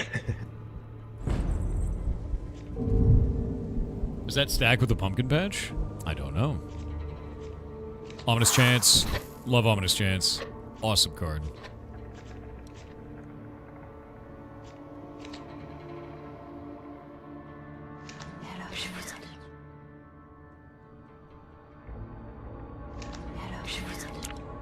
We're gonna slowly drive chat insane. This is the way. So in terms of monsters in this, monsters seem kind of just like roaming debuffs sort of a thing. Do you have any ideas for new monsters that you'd like to add to this? Or any more focus on monsters? We have a few more ideas, yeah. We kind of didn't want to overdo it in the beginning for the amount of monsters. We just kind of wanted to dip our toes and see how the initial launch of monsters played out. Yeah, a lot of people responded to it positively. I also like playing with the monsters. One of the design challenges was how do you connect them with the cards, because in the beginning they felt kind of separated, the cards and the monsters. Fair.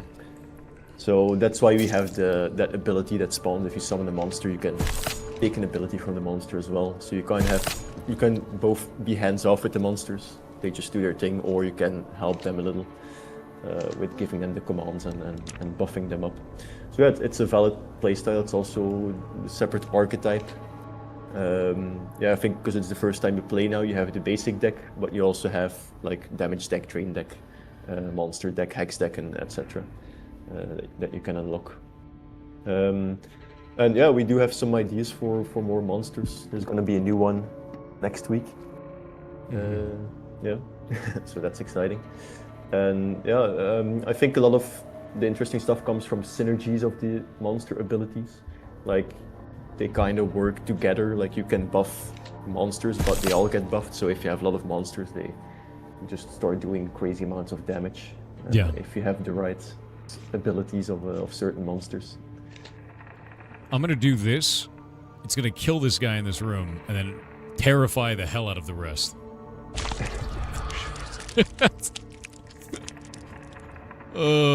So I get a bunch of them that are now running away. It's very funny. I love that. But who doesn't get to leave? Not you.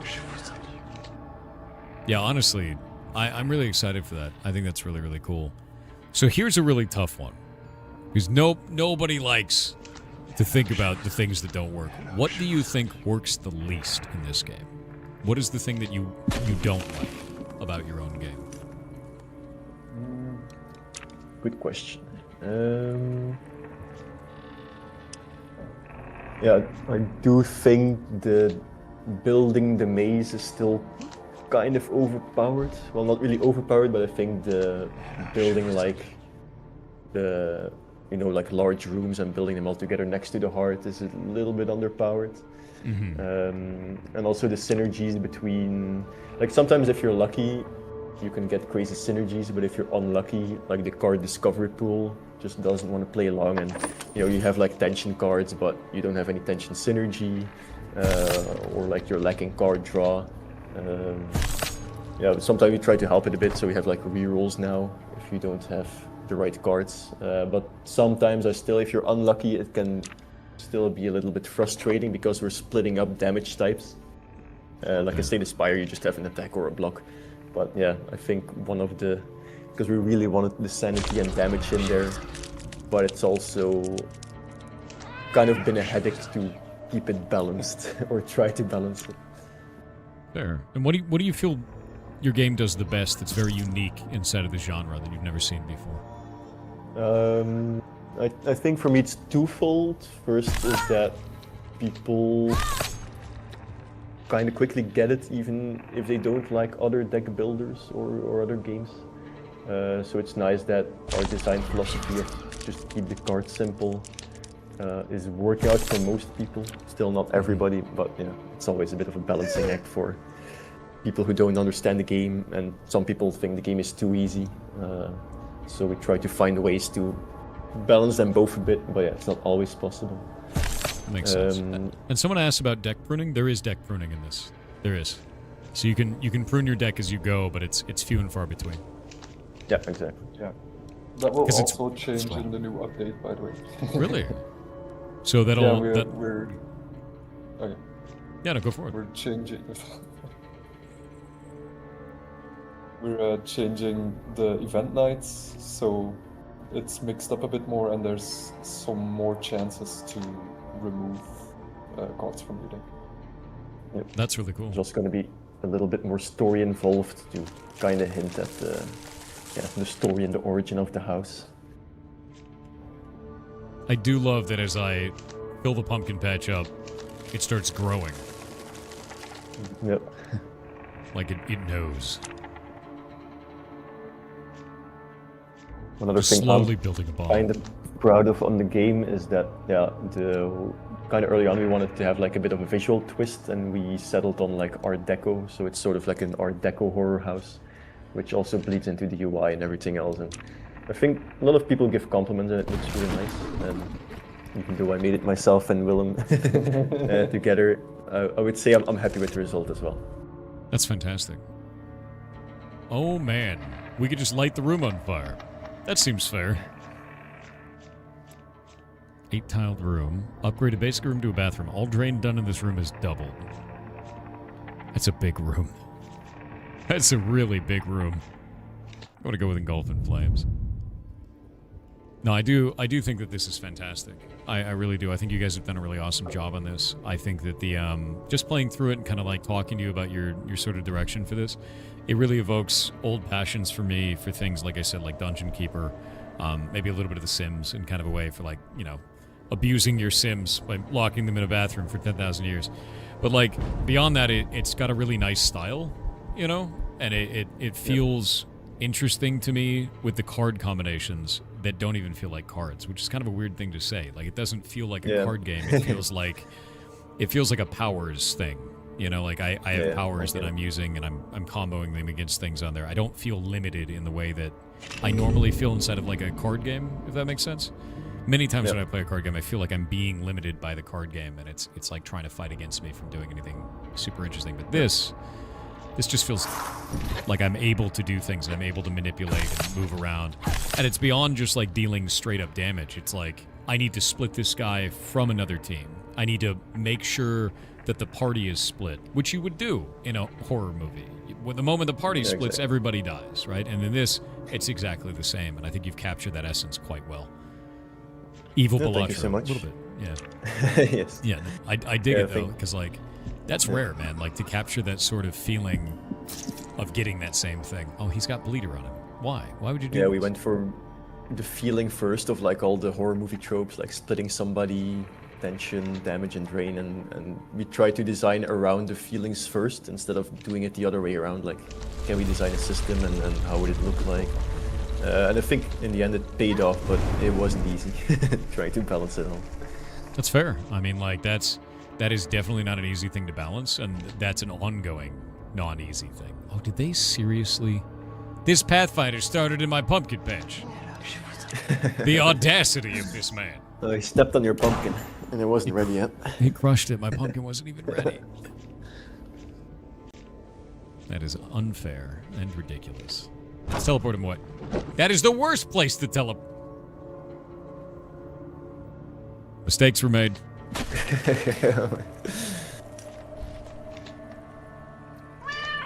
Yeah, sometimes the Pathfinders can really do a number on you if you get unlucky. Oh, it's definitely not luck right now. It's definitely the anti-luck happening. Okay, I gotta discard 2 cards from this. I got agoraphobia this guy. That's the only way I'm gonna take him down. I'm gonna have to do this. And then we'll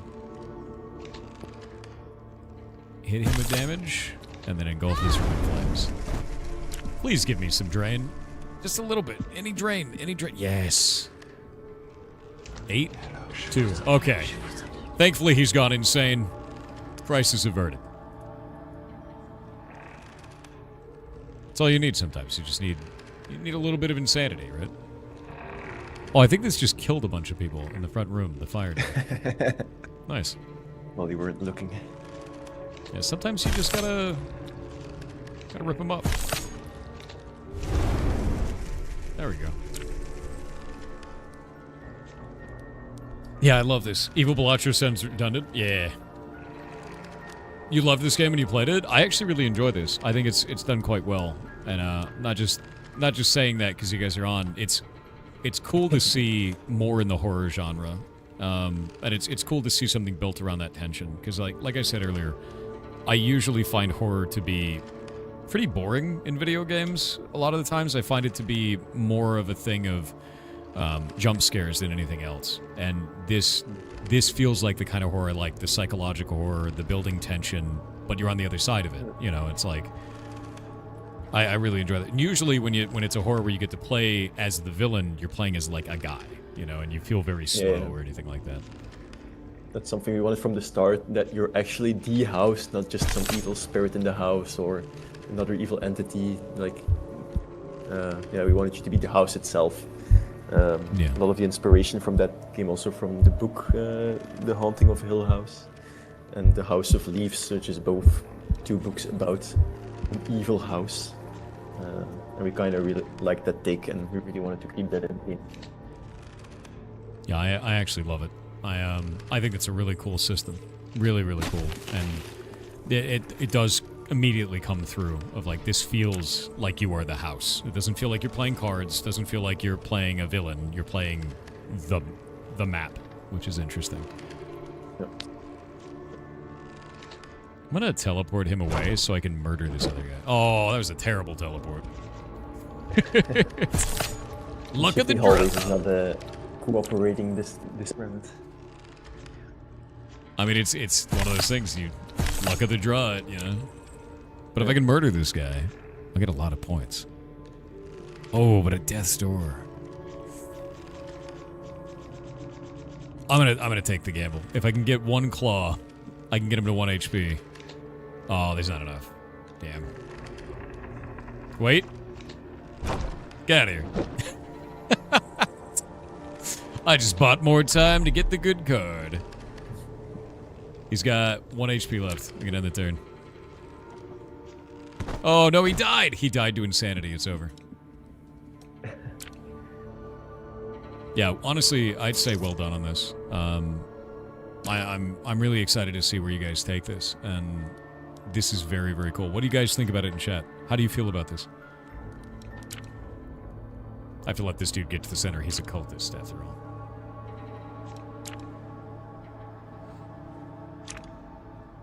Yeah, thank you so much for the kind words as well.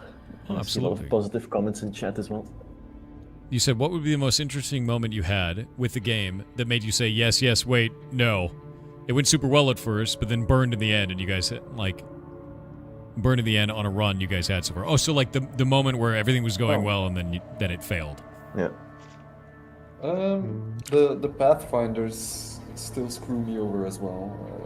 Where you're focused on your big damage cards, on all the people who come in, and then some sneaky Pathfinder comes in through the back, goes into your heart. That has screwed me over quite a few times while testing.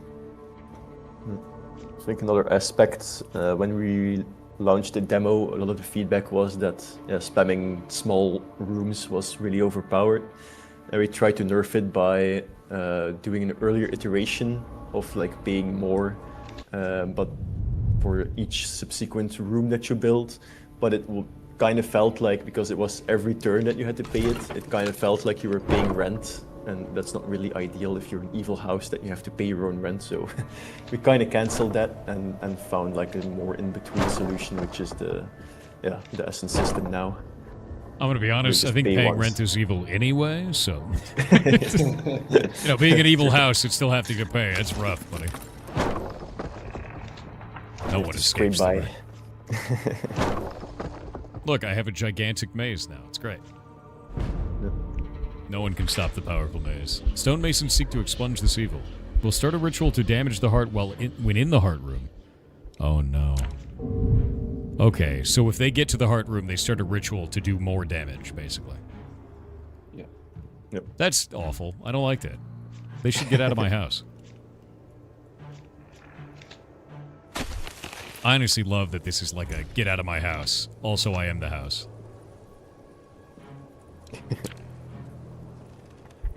To me, that's fantastic. Oh, we got ads. I'm gonna wait on the ads real quick. Has this guy got a... Investigator.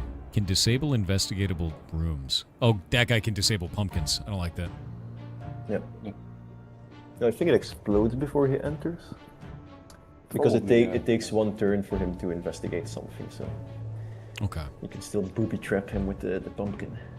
Well, that's nice then.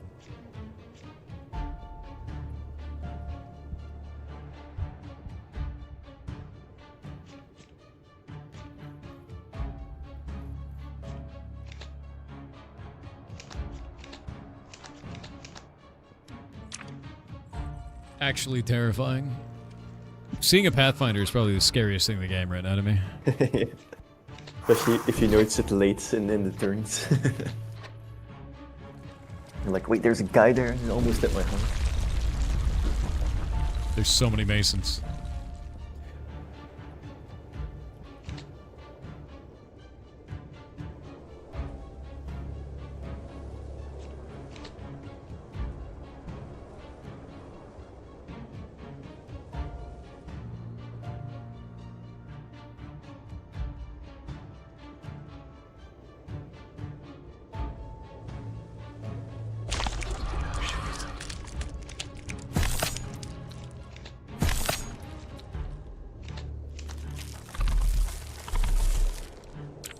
Slowly building the pumpkins is the only way.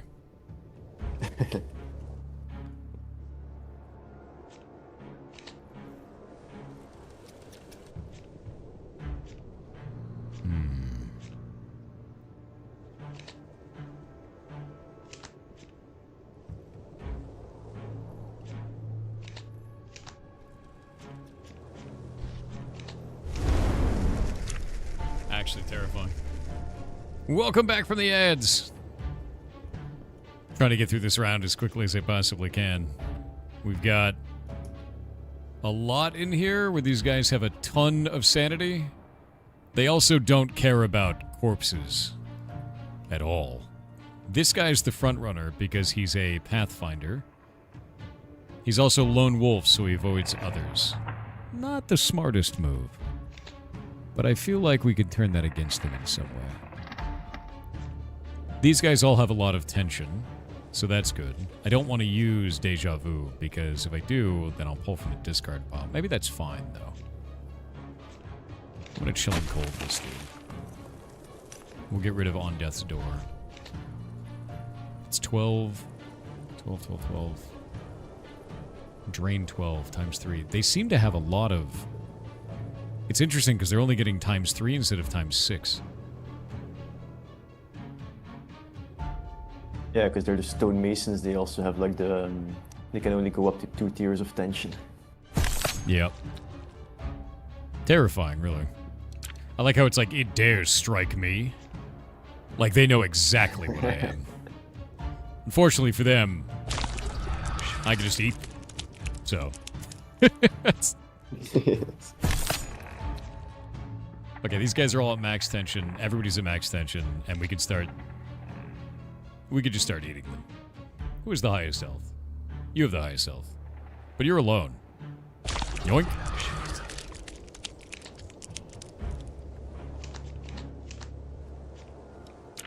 So hopefully, I can get them into a state where all of them are going to detonate at the same time. The pumpkin grows. I'm betting everything on pumpkins. Betting it all on pumpkins right now. If they don't enter that room, it's gonna be real bad for me. Oh, and you're also not gonna know because I think they'll have a compass, so Oh! predict if they're gonna. No, he did it alone. Wait, Why didn't that go off? Why didn't my pumpkin explode? I think it exploded. I think the animation triggered prematurely, I think. No, it still has the description that it will deal damage. Yeah. But it says It explode. might be, yeah, the interaction with the compass trait. Oh no. Note it down. Yeah. Good bug. Well, now I have a problem. Let's kill that guy. Who dies in this room? Who's the most health? You. Engulf the rest in flames. Shifting hallways and that. This is gonna get bad quick. Yeah, it looks like the compass stopped it from going off. It allowed him to blow it up. He broke the pumpkin, but it stopped the explorer. It didn't cause the damage to go off. Which is interesting, to be honest with you. Yeah, compass has been a real doozy for introducing bugs. Totally fair. I mean, like, that makes sense. You add any type of thing where you know, the game is built, or you built it originally around making one movement each time. And then you want to change that. That's got to cause weirdness. For sure. Okay. Thankfully, I can just keep lighting them on fire because they like staying together.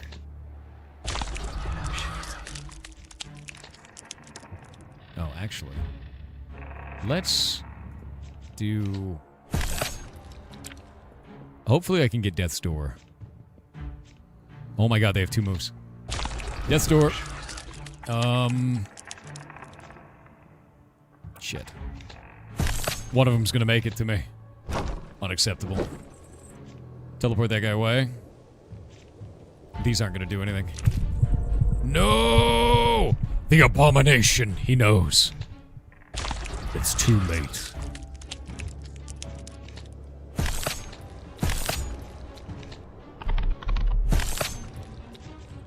And now we can wait and then consume him. Bloop. Alright, got a ton of points that time, only lost 1 HP. It's nice. Got him. He's doing really well. I'm really enjoying this, to be honest with you. Oh, so this vanishes when it's done. That's why it was like that. It costs 0. Costs 0. I find it really interesting that you have so many different types of, like, night-long effects. Like, the idea, it almost feels like I'm playing... Even though it doesn't feel like a card game, it feels like I'm playing, like, Magic the Gathering kind of a thing, where it's like, this is a board-wide effect. It stays on for as long as it is. Is there anything in the game that can remove these types of effects? Can you know, the humans fight back against the house in some way for that? No, I think the night longs are all just permanent.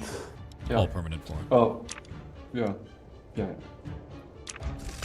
Yeah, I When mean, you as discard humans it. get harder, you kind of need the certain night-long effects. Well, you don't need them per se, but it does help, you know, setting them up on your earlier turns, and then in future turns just reaping the rewards of them. That makes sense. Encore seems insane. Yeah, I'm gonna do Encore. That seems bonkers to me. The idea of being able to double play a card, and it's only one to do it. If I double play a card, do I get to choose another target for that? No, Okay. it just triggers twice, but it goes on the same target if there's one. Still fine with me. No Pathfinders, thank God. I really love the different effects. I love that you have like a smudge stick or anything like that. Do you have any plans for more effects for incoming humans? Like stuff like maybe ghost hunters or anything along those lines? Anything adding to them, adding more powers for them? Yeah, we were kind of still thinking about some extra archetypes, you know, like the priests or the hunters, or just standalone traits. I think there's still a lot of design space on all those things to be explored and to be added to the game. I think once we also have the scenario builder, we're also curious to see what combinations of passive effects people will come up with to give to the humans. I think there will be some interesting combinations we haven't thought of yet. Yeah, that makes sense. I think I may have found the bug. This has already popped again. Oh, So something may be happening with the pumpkin patch that's a little bit it's not weird. resetting. Yeah, it didn't reset. I don't know why. I don't know what I did that caused that to happen. We could actually go back to the pumpkin. The cool thing is this was all live, so you can actually go back to the VOD to find out what happened. Yeah, exactly. See exactly when it broke. Super useful. Yeah, exactly. And now it's kind of like Murphy's Law, you know, like we think like, oh, we already fixed this or this has never happened before, and then there's still more bugs appearing. But yeah, it's good for us to see them and note them down. That is always the case. Yep. Yeah, for example, I don't think I've ever seen the bell tower disappear. No, me neither. And then Sorry the first about thing that. you built in the game. I was so scared it was gonna crash or soft lock the game, but thank God it didn't. No, didn't crash, didn't soft lock. Did do something quite funny though. Just I think it was still giving me some of the benefits, but it didn't actually make the character, which is funny. I was so confused because I was like, did I build this wrong? Am I doing this incorrectly? But no, just bugs. Bugs happen though. Like I would never be upset about that. And I think a lot of the times devs just don't get enough of a pass when something like that happens because it's like making software is hard, man. Making video games is hard. And sometimes shit breaks, and it's not that big a deal. We'll figure it out, you know. Yep. Oh, this guy is scary. He's a mason, that's why. Ugh, masons. I kind of want to drive him insane just to see if I can, you know? Trust Thor to break the game. I have broken, I think, every game that we've had on the show throughout all of this. I think it's actually been every single one so far. Perfect track record. This is the way that it goes. Oh, are they running away? No. Meatloaf. I love that. That's fantastic.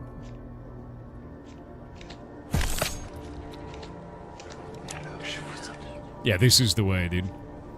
So what would you guys say would be your best advice for a newer developer, someone who's trying to make games? Because we have a lot of people, and in fact, a lot of people even reached out for Indiecember of like, I would love to be a part of that, but I'm never going to make my game, right? What would be the best advice for them? All right, that's a good question and a tough question, I think. Always is. Yeah, if you're still a student, you can look up like a game design or a game school that teaches games. Because I think an important aspect is also if you're still new to it, like finding other people who share the passion but are still also like in a similar boat as you are to connect with. Because me and Tim, we both studied digital arts in Belgium. It's sort of like a game design school. It was a bit more geared towards like AAA, so you choose like programming or art for AAA studios. But then I just ended up in a smaller studio, which is now still Mantis Games.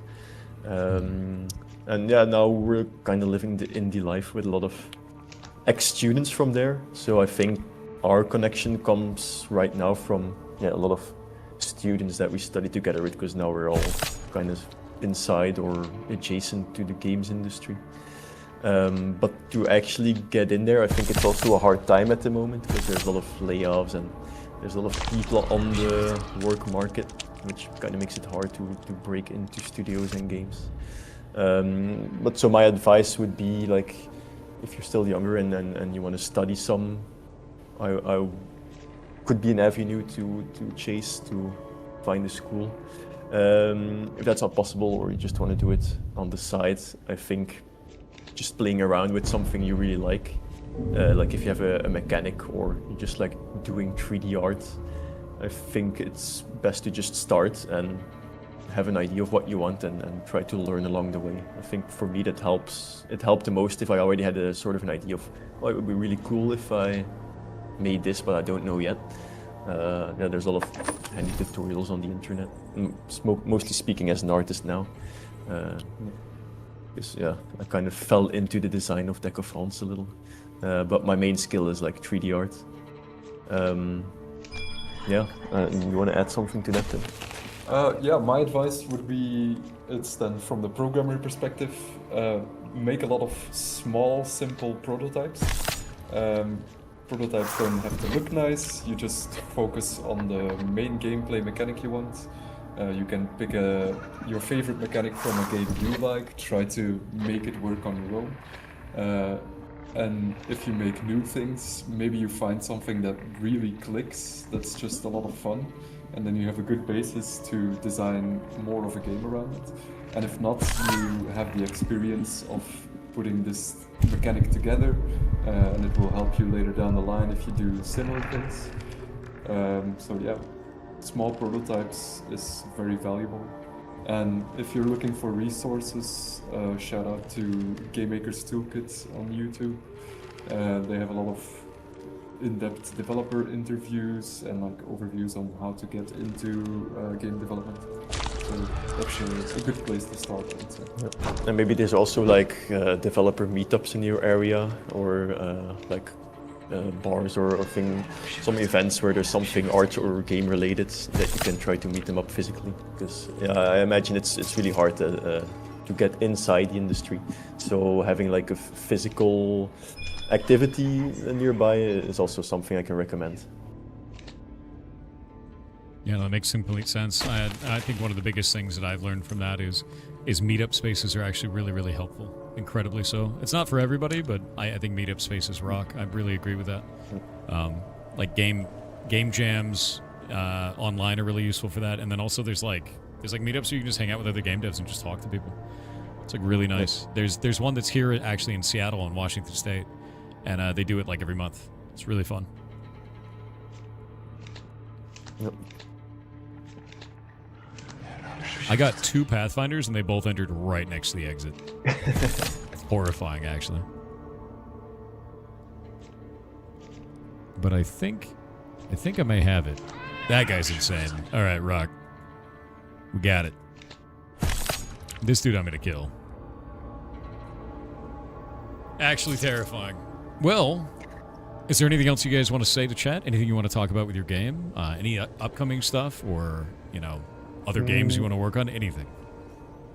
Yeah, if you want to try out Deck of Hunts for yourself, there's a demo. It doesn't have all the content from the game, but you can try it out for free to see if you like it. As I said, next week there's going to be a winter update with some extra cards and creatures. And then, yeah, you want to add anything, Tim? Yeah, we'll be part of the winter sales. Yep. So if you want to save some money and also want to buy Deck of Hunts, you can do that soon. Yep. We're also in some bundles. This month we're bundled with Monster Train, with the first one. So if you already own that one, it's an extra 10%. So yeah. And also, if you have more questions or your question didn't get answered in chat, you can join our Discord and post your question there. And all the developers are in there as well. So if you have any questions for us, you can just ask them there, and we'll try to respond. Heck yeah. Is there a way to save in the middle of my run to continue it later? I think it automatically saves at the start of each day. Yeah, that's perfect. So if you quit then it should save. Yeah, because I'm thinking I'm running out of time, but I want to finish this because I'm almost there. Yep. So Coiling Madness was the one that you had talked about before, actually. I have that now. I think I can upgrade it too. Yeah. Yeah, that's sick. So I think now I put the save on, so. Cool. Well, thank you very much. Yeah, thank you so much for trying our game. Oh, your Discord got deleted by the bot. Here, I'll link it in chat again. There you go. Boop, boop, boop, boop. No, you're totally fine. It's a robot. We do that like once your stream gets to like I would say over about 500 people, suddenly it just starts getting flooded with robots. So we had to like block links and everything. You didn't do anything wrong. Nothing at all. Right. We must know by petting the cat. I think this is fantastic too. Is there any in between run upgrade kind of stuff, like roguelike style stuff or roguelite style stuff that isn't cards? No, we don't really have roguelite stuff. You can so once you level up, I don't know what happened. I think there was sort of a bug related to you starting the demo and then starting the full game immediately after, because you went straight to level 13 and you unlocked a lot of cards already. I noticed but normally that. you start at level 1. Okay. But I mean, you had a good preview of all the cards then, so I guess you and Chad saw more of the game than you would see when you initially start a run. Okay. But if you level up, then those cards get added to the discovery pool already. And after every so levels, you also unlock like a damage deck, a drain deck. For future runs, the starting cards and the passive effects are a little bit different. If you want to lean into a specific mechanic more, that's also available. And then the nightmare mode is sort of like the challenge gauntlet you can run. It becomes increasingly harder every time you complete a nightmare. I really like that. I'm excited for that challenge mode. I really, really want to try that because that just seems cool, you know. Yeah, each nightmare mode has like some negative effect or something you need to play around with, and then it keeps stacking. So from nightmare 1 you get 1 debuff, but at nightmare 13 you have to deal with all of them at the same time. So it becomes exponentially harder. And it's A little bit more terrifying. curated. Yeah. I've scared that man to death. By turning him into meatloaf. It's the way. Honestly, I think you guys are making something really cool.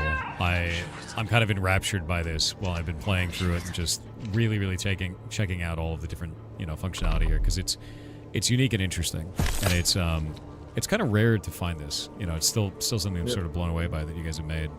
It's very, very fun. Yeah, it's nice to hear. It's also the things we initially heard when we were pitching the idea. Like a lot of people said, oh, it sounds really cool. So it kind of already felt a cool idea to really make from the beginning. And because we're such fans of deck builders, it's also just something we wanted to play, which also helps in making it.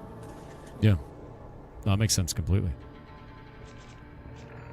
Oh, you. Insane. All right, there we go. I got a stonemason. Oh, stonemasons. And I got one dude left in here. We gotta stop that guy from getting away. I love that, like, as I've been playing through this, I get a kind of general feel for how I want my house to perform, right? Like, I know what I want to do. I know how I want to play these characters and, like, the way that I want them to function. And it starts to feel like I have that sort of control over it, which is interesting. I love that. Really, really do. All right, chat. Is there anything else you want to ask? Because we're about to run out of time. As much as I want to keep playing. You can always join the Discord after. You can also find it on the demo. If I definitely where will. to find it. I'm going to hex this guy, even though I don't have to. Because then it'll kill him. Because he would have gotten out otherwise, because he used the hex to do 1 damage with 1 card play. Such a lame use of it, but it's funny. Yeah, it looks like that pumpkin patch is donezo. That's fun. Yeah. It checked out for the night. Splat. And now we can just let the cultists go through, keep ending my turn, and keep sacrificing people because they have maximum tension. I love that combo. I really like the tension gameplay is insane to me. With In Despair's Grip, like that's just... I love that. Let him go. Yeah, chat's shouting at you to pet the cat that's in the entrance room. Oh, can I pet I him? don't know if you already got pets today. Yeah, you can pet him. Humans will enter if they're lucky. Escape your domain here.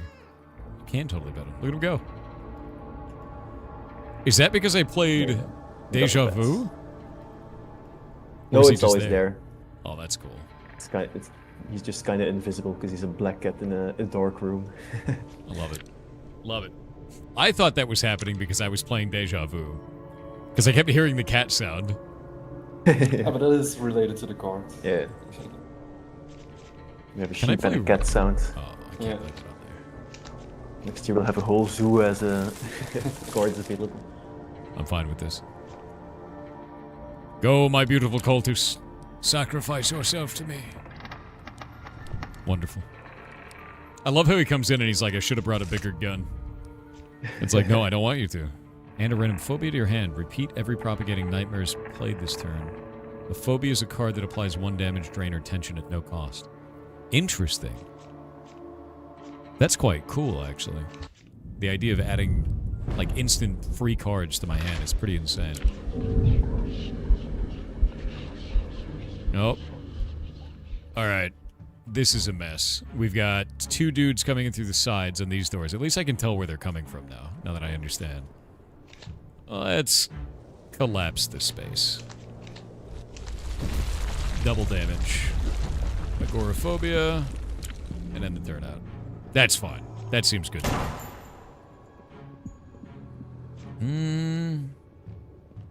I think I'm gonna throw everything... Oh wait, we can't even use the pumpkin patch. Who can I use this on? Who's solo right now? Nobody. Useful for that, I guess. Get rid of it. This is fine. This is the final level? Is what it is? I think so, yeah. 928. This is the final boss. Awesome. Love this. I really don't like how much these dudes are moving up. Let's put a corpse in the way. And then put... Who's the big tough guy? Mitsuko? I'm gonna put a curse on him. I like how he immediately was like, I must be getting closer. Right? Like, he's into it. He's like, yeah, this is the... I know what I'm doing. I should be doing this. Even though this is, I've been cursed, and that's probably bad.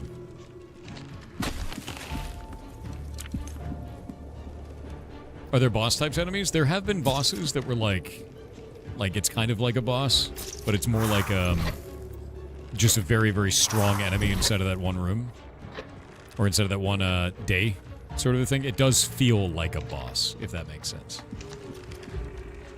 Everyone up to maximum tension. We kind of see the cops and stonemasons and priests as like boss versions of humans. Yeah, it feels like that. It does feel like a boss. Drain 1 and banish. I guess we can use that to banish. Rippling hexes. Put that on you.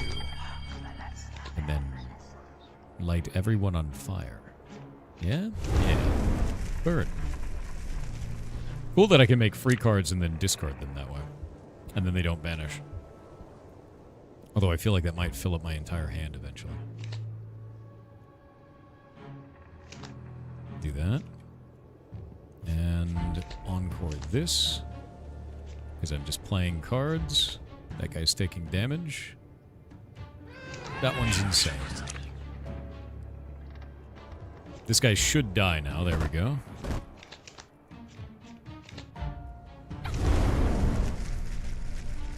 Discard the phobias.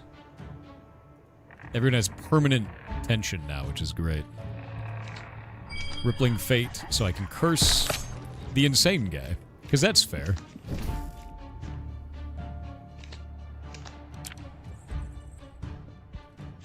He wanted to take a nap. He did want to take a nap. You know, it's you know.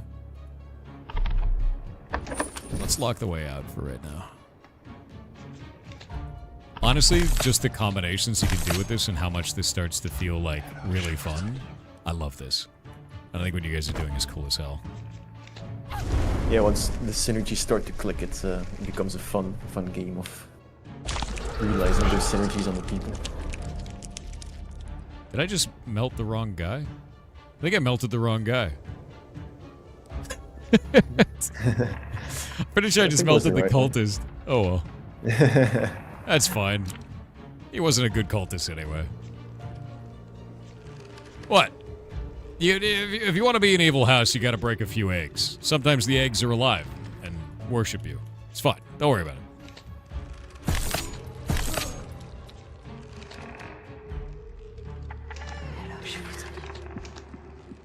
It was a stonemason, right, that you killed? Yeah. They kind of look like the cultists, but they're like the real, was he actually really bad stonemason? guys, or the good guys, depending on how you look at it.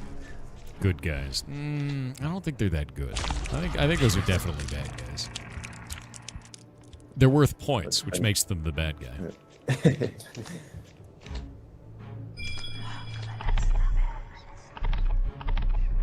Where are you? I love this. You could just add tension to somebody, too.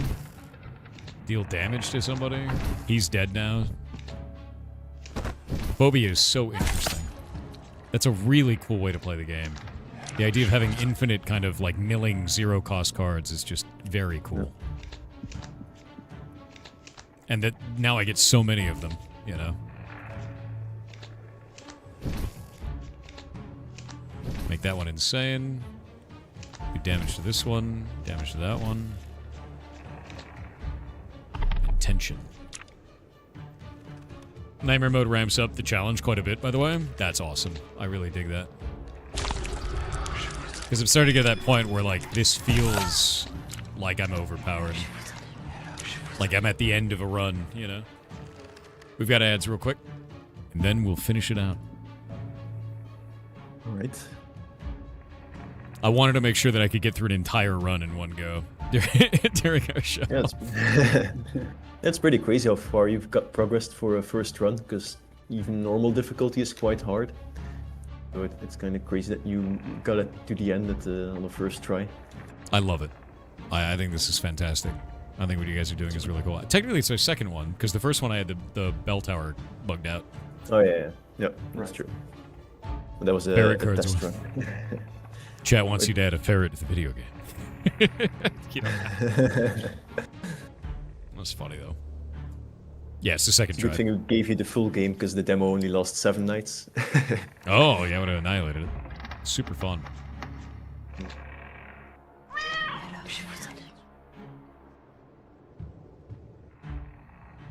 The cat is so interesting. The deja vu part of that is just very cool. I dig that. Yep. Being able to play around your discard pile in such a way that's very, very cool. Yeah, one cool aspect about the game is that there's just so much design space for everything. Like, we just keep coming up with new ideas to add to the game, which is also just nice to... we have so many ideas we still want to do. Yeah. I love that. Now we just need the infinite money board. Don't we all? I wonder if I could break this. I have an idea. I'm gonna wait. I'm gonna wait for the edge to be over. It might be hilarious. So one interesting thing about the propagating nightmares is that it ignores your hand limit, so you can have just like 100. I think, or is it fixed now? Might have been patched. I don't remember. Because one of the feedback points was that, yeah, clicking 100 cards that drain one is kind of intense to keep doing it. Ads are over. So yeah, you were saying propagating nightmares can make you have like a really massive hand, but you patched it. I was gonna do encore into propagating nightmares. Yeah, I mean it works, right? Yes, all of the cards, and he has a hex on him. So every time I cast one of these, he takes an extra damage, which is super funny to me. Yeah, it really works well with the Rippling Fate hex. Yep. I love that. That feels fantastic. If you have any buffs to your damage or drain, it also really starts adding up with that card. Oh, that makes sense, yeah. All right, we did it. Also Much to the terror of humans that gaze upon your imposing appearance before entering, you have stretched out your tendrils and have grown into a powerful haunted house that has devoured every human that dared to enter your cursed domain. Well, some of them ran away. Their heroes, police, and more mystic alike were all used to sustain your wretched heart. Some escaping your grasp, only to come back later, leading not only themselves, but their friends to the slaughter. Choose now to see how far you can go, devouring humans night after night into an endless dark abyss where the progression of time has no meaning, or end your run of torment and start a new one to gain fresh insights and unlock more possibilities. That's fantastic. That's really, really cool. So you guys have just an endless mode after this. Yeah, and you can also do, so it saves your run, so if you want to start a new run, you can just continue with this and switch between runs, so it doesn't override your existing runs. Really? So you can always come back later after a while and keep playing it. That's very cool. I love that. Yeah, because it's got the continue right here. That's awesome. That's a really cool feature. Yeah, it was Do you have any- requested a lot by the fans. I guess my last question for this is, do you guys plan on adding any other types of maps or maps with like obstacles or pre-existing things or anything like that? Well, for events, we do have skins, like we have a Halloween skin for the map. It's not something we're actively planning on, but it is something we have on our backlog. Like, if we some Cool. things are a bit more priority we want to add, but it's on our long to-do list and things to add. But obstacles are already part of the nightmare challenges. Yeah. Oh, that's okay. I'm excited to try that out then. That seems really cool. I really liked this. Like, to be completely honest with you, I think this is really cool. I want to play this some more, I think. All right. Does it work on Steam Deck? Because I think I want to play it on Steam Deck, if Yeah. possible. Works on the we're now Fantastic. Steam Deck verified. Hey, Uh, that's good. If you want, we also do for streamers who stream our game, we make a portrait for them. So like in the the human portraits. If you want, I can make one from you for you. Yeah, do it up. That sounds awesome. Hell yeah. Here, I can give you the best photo for this, actually. Hold up. I have no, this is good. You're going to love this. This is going to be ridiculous. Chat knows exactly what photo it is. Where is it? Where is it? This, I don't think I have a photo that's more haunting than this. That's probably the most haunted image that exists of me. So it's up on stream now. There you go. It's deeply haunted. I can send this over to you. Yeah, You can have I can do something with this. That's We fantastic. can add you in the next batch, which is next week, I think. So if you want to play something, then I would definitely will. If you guys did that, that's hilarious. I would definitely play that. Here, let me send this over. There you go. You can enjoy that. Now you can thank have you. this haunted image. Anytime I get the chance to use this in something, I just use it everywhere. all right. There you go. new phone background. Well, thank you very much for the time. You guys are fantastic. Your game is really Yeah, cool. thank you for taking the I think time. you seem to have a really thriving community around it. You got 84% positive with 808 reviews. That's quite a lot. And it's cool. It's fun. And it adds, I think it adds to the horror genre, especially when I normally don't like most horror games that are out there. So this is something I enjoyed very much. You guys are making something cool. Yeah, thank you so much. And yeah, it's really nice to see all the positive responses and people enjoying it. Sometimes it's hard to believe we're also made a game and people are playing it. Yeah. No, that makes sense. Well, we've got to get going because we've got 3 minutes left Yep. before the next game. But it was lovely having you all on. And thank you for being here and thank you for spending the time. And thanks for letting me play your game. Yeah, we enjoyed being here as well on the stream. Thanks for having us. Well, I'll see you later. Yep, bye-bye. That game is super cool. Yeah, the devs are awesome, man. The game is super cool. I really like just kind of hanging out while we like played around through this. This has a ton of potential to get really deep and crazy with the builds. Like I started to sort of steamroll at the end there, but it was also down to one of those things where it's like I can only steamroll if the enemies don't have certain powers, and then I'd have to split them off and have to think about it. But I really enjoyed that. The game looks hella fun. I definitely wishlisted it. Yeah, if you're interested in this, definitely wishlist it. If you haven't gotten it yet, wishlist the game because the more that you wishlist games on Steam, the more that it helps Steam to push them in the algorithm, which is one of the most difficult things for indie games. So wishlist it 100%. And I hope you guys have fun with it because I had a blast with this. All right, we're going to get set up for the next game. I need to set everything up. Whoop. Let's see if Kronos has added the key for the next video game. I don't know if he has.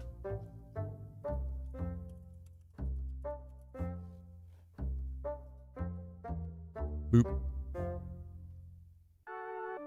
He is not.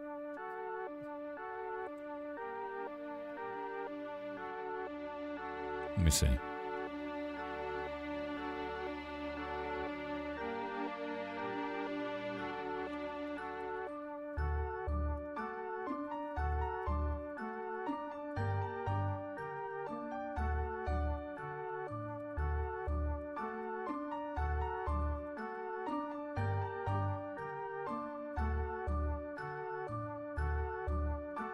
There we go.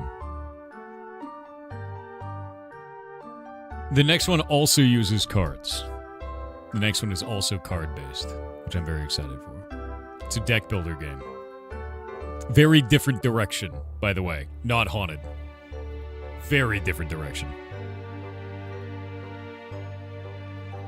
And this one came out in October, sitting at 87% positive. And it's a game I've never seen before or heard of. And it looks like it's only this studio's second game. which is cool. The publisher has published quite a few things. We only hitting 3 games a day? Yeah, we do 3 games a day, and I give them 3 hours each for the time spot. Did the Ferret Cozy game reach out to us? I haven't gotten a response. I haven't got any messaging yet. I'll show you publishing. Winky, I want to let you know. I'm going to publish you. Now what? Now what, Winky? How will you survive this? That's right, Winky. I'm going to take royalties on you for the rest of your existence. Because I published you. Oh, damn. Little Ham said publish this with a dumpy. It's over.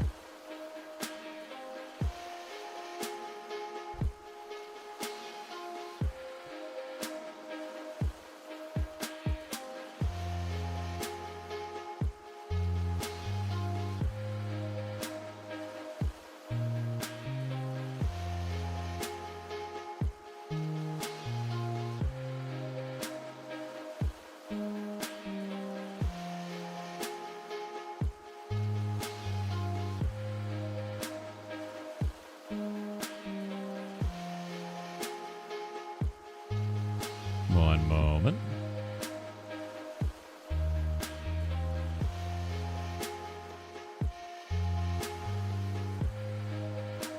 Activating a product on Steam.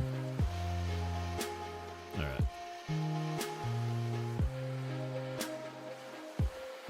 Yeah, that worked. Yes. Discord's doing that thing where it doesn't let me type. And it like takes forever to interact, so it's taking a minute. Alright, installing the game. The game is installed. That good old internet. Let's start this up. Wait for it. Wait for it.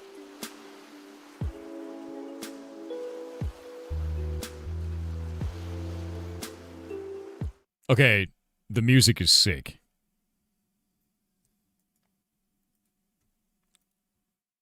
Wait for it.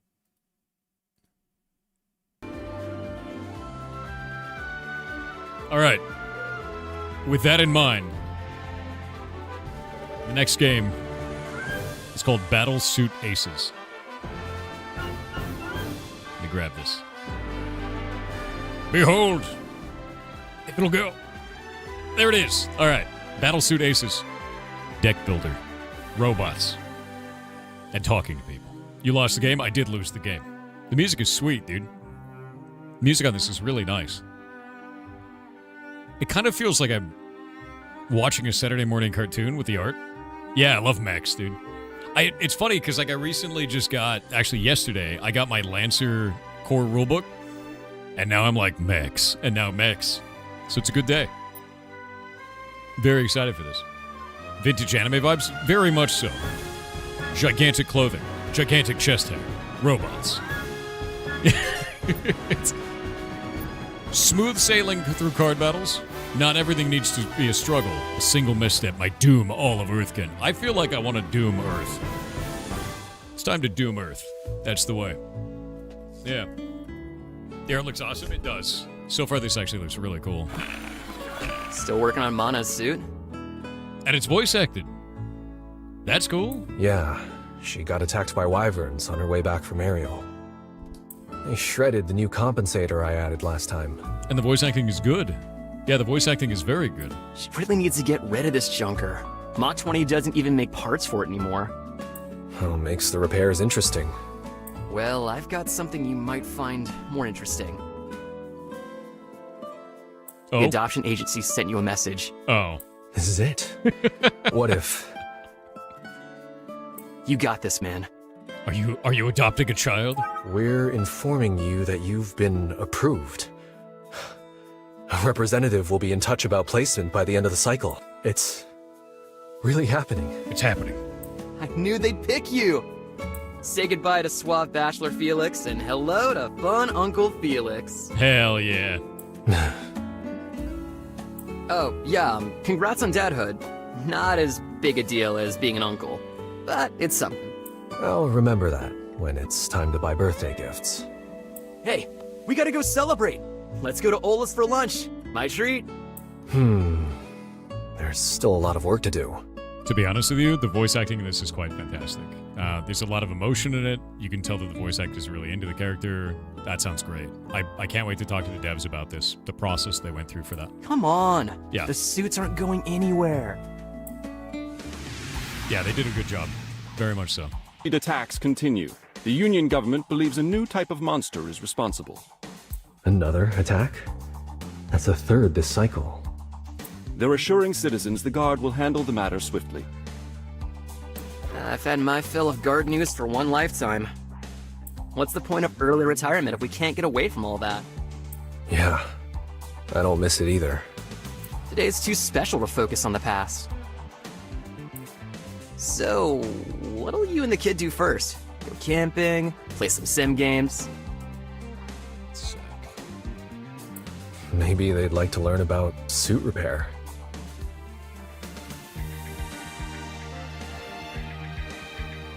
Straight to your favorite hobby? What if they don't like it? Yeah, dude, what if the kid, what if the child doesn't like gigantic robots? What? Send them back. What child doesn't like suits? You goddamn right. You got me there. Hang on. Sensors are picking up... What is that? Some kind of monster? What the hell is that? Not like any monster I've seen. They're attacking! Direct hit on our engine. I'm landing us on the closest planet. At this speed? It's our only chance. Ooh. Yeah, it was like a giant meat flower. You okay, Felix? I've been better. They're still on our tail. Hurry into that cave. We lost them. Quick thinking back there, buddy. Another second's worth of momentum and we'd be toast. Do you have comms on you? No, I left them in the Orion. It's just you and... Whoa. That's one hell of a suit. Shiny flim-flam robot. Incredible craftsmanship. My scanner says this suit and its surroundings are millions of orbits old. Shiny flim-flam suit? I'm gonna see if it works. Be careful. Don't worry. I've got a good feeling about this thing. Yeah, the moment he started talking about, adopting children, I was like, that kid's gonna become Batman. We're totally dead. Immediately I thought that was gonna happen. How did you Somehow do that? still alive. I didn't. It's like it knew. The control sticks feel like they've got energy running through them. Might be a short circuit. No, I think it's a good thing. It's energizing. Apparently the suit thinks so too. Any idea where to find the comms? We have to warn Anchor. Maybe this one? Anchor station! Under attack! Need aid! They've made it there already. We have to help. Can you get this thing moving? I'll try. You did it! Heading to engage. Critical 20, done. No. Holy shit. It's ripping it up. There could still be survivors. You gotta get through these things before searching. Their swarms are massive. I don't know if we can take them alone. If anyone can, it's you. Come on, Big Blue. We've gotta stop them! So he's the pilot, the other guy's the engineer. I'm still figuring this thing out. Can you watch my energy?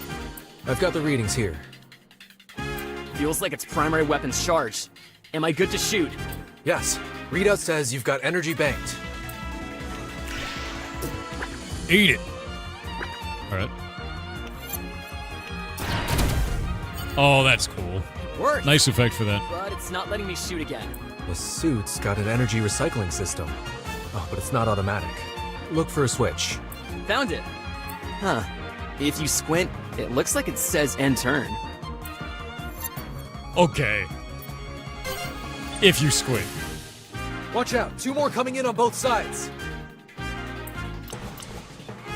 What's that big one doing behind them? They Oh, seem to be protecting it.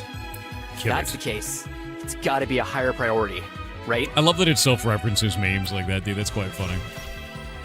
Man, I don't think we can do this alone. Maybe we don't have to. I've still got my datapad. I'm activating the drones from our shop now. Hell yeah. Always nice to have allies on our battle line. Let's hurry up and deploy them.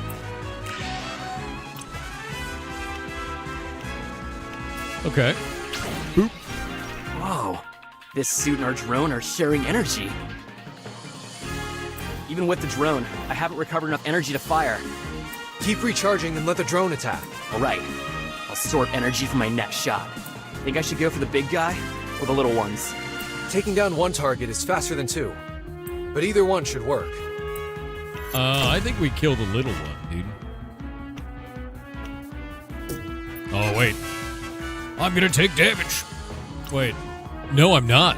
Oh, that's interesting. So it shoots through because there's no target there. Okay. So I actually don't need to deploy that guy. If I don't want to. That hits the enemy ship, but I didn't take any damage.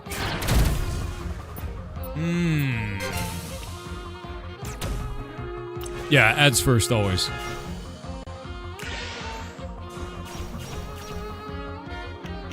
And it looks like the top left is the amount of damage we deal. Trigger limit, you can only do it once per turn. What's that 5? It's the amount of energy they have. Eat it! Yeah, I don't have a ship. I just have my mechs. Very interesting way to do this. So right now, nothing hit me, because there's nothing on the other side. Did it! Oh, the monster didn't pin it. Pinned. There we go. Thank you, Cinder. All done. I hope we're not too late.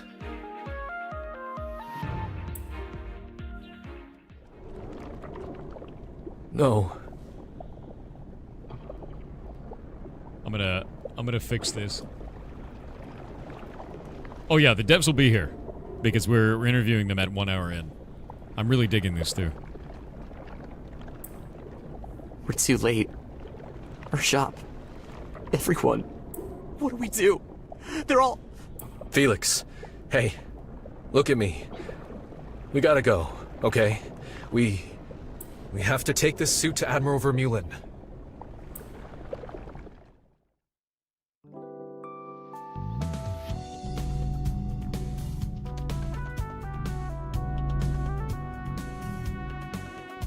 The music is funky, dude. Heathcliff, it's good to see you again. It's been a while, Admiral. I trust Command is treating you well? I miss that sense of humor. Yes, pleasantries, whatever. We're here for the relic suit. Impeccable voices. It matches Folian art I found. Almost exactly. Faux... what?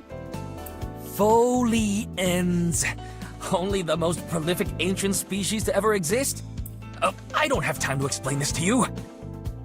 Heathcliff, was it? How did you get it working? I'm the pilot. Name's Felix. Charmed. Felix, why don't you show Jules the suit while Heathcliff and I catch up? Can do. Your brother hasn't changed. No, the starship's long since sailed on that one. I assume there's something you want to ask me? You know me too well. Jules's research suggests there are more suits like the one you found hidden across the galaxy. We need more. More robots. He believes they're the key to stopping frenzied attacks. I'm still putting the pieces together, but if all goes as planned, there may be a new mission to lead. I know I'm asking a lot out of you. The Adoption Center calmed me as part of your background check. It's all right, Admiral. It wasn't the right time. I'm really interested to see how they play off of mechs inside of this card game, because a lot of mech games have a massive amount of customizability, but with cards, they're usually a static thing. So I wonder what they've done with that. If there's anything that they've done with that, or it's just mechs in a card game, right? If there's any modifying or moving around of anything. I don't know what happened to the child. Maybe he was on that... Wait, did we reverse Batman? We reversed Batman, didn't he? He died. He died on that anchor station, didn't he? Eve was basically a card game in a 3D world? No, it wasn't. Not even all. You wish it was like that. Magic versus Keyforge? F. Yeah, reverse Batman, dude. That's when you adopt a child who is an orphan, and then he dies instead. Entry log 4-1ZX2. Captain Heathcliff of the USS Zephyr recording. Reverse Batman? Man-Bat? No, actually, you know what I think the best reverse Batman is? Did you ever see the, there was a Batman comic, actually, where instead of the parents dying, Bruce Wayne dies. And then the dad turns into Batman, and the mom turns into the Joker. I think it was Flashpoint. That was awesome. That was a really cool Batman series, yeah. It's been in orbit since the frenzied attacked anchor station. Yeah, it's called Flashpoint. So if you don't know about that, go. Go. It's great, actually. Like 100%. Hard to believe so much time has passed. Admiral Vermeulen convinced Command to support our mission, naming the new effort Patchworks. Our hand-picked crew is eclectic, but their skill and dedication are undeniable. We've searched countless Folian ruins for signs of more relic suits like Blue Crest, but only uncovered cryptic references. Meanwhile, frenzied attacks have become more commonplace on the Union's outskirts. They seem to dog our steps, a constant reminder of our mission. Today, we're investigating a significant Folian ruin within the Casper Belt. Jules believes this monolith will be a turning point. It's his biggest discovery yet. He and the first ground team are due back any moment. I love, actually, how much story is in this. Like, I didn't expect it to have this much story and this much voiceover. This feels like I'm playing a Saturday morning cartoon. Battlesuit Aces. And there's the title screen. Jan, Jaeger, how did your surveys go? I found remnants of Folian energy caches. They had just enough energy to siphon. I'll run compatibility tests with our engine, but my hopes aren't high. Let me guess. Too complex for Earth-kin tech? That's my theory. Those Folians were an interesting crowd. And you, Jan? The flora is consistent with other ruins we've discovered. I found traces of Folian DNA around the site as well. I'll begin sequencing in the garden immediately. I look forward to your post-survey reports. One more thing. Jules refused to come back with us. Said he needed more time with the monolith. That's probably bad. That's like some old god stuff happening. Felix, did you talk to him? Yeah, but you know how stubborn he gets. He won't leave any rocks unturned. Yeah, the monolith is never good. Thank you for those gifted subs. Daciana and Belmont can get him. Incredibly nice of you. Sure? It's all right. You've all earned a break. Yes, sir. Daciana, Belmont. Thank you. We're ready. On the way, Captain. Mod expert. See, now we're going at modding. Modding is what we Any want. chance you're free for another round in the sim chamber? Sim chamber. We get a You're little on. bit of FTL in this? Want to bet for top score? It looks like maybe the ship What's is your wager? modifiable in some way. I don't know. It's interesting. Loser buys dinner at the next stop. Deal. Damn. Oh, that's cool, yeah. I had to move cards between slots. I can slide the cards around to different columns? That's freaking rad. You get one movement per turn. Movement lets you change a card's position.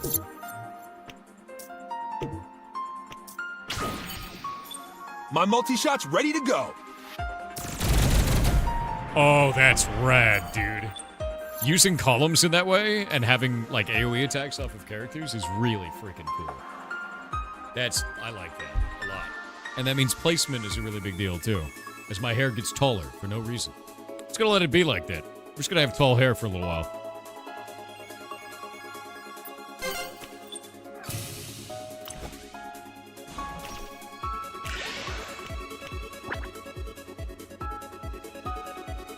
Also, let's 2 cards swap.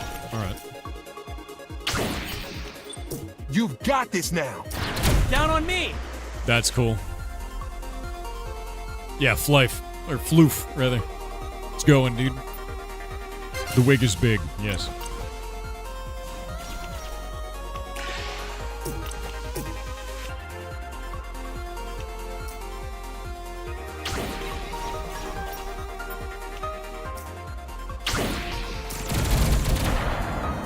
Eat it.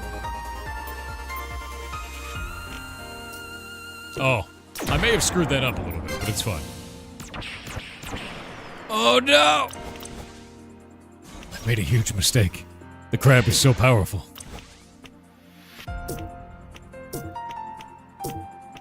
What? Reduces cost by 1, reset an attack. Oh. We have to do this first. I'm gonna put it there. Gun heads. Click move, Dork? No, I had to display a card first. I had to put it down first. Crab slapping, dude.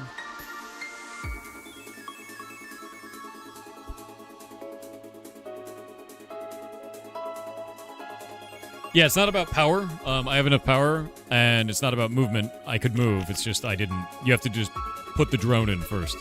Yeah.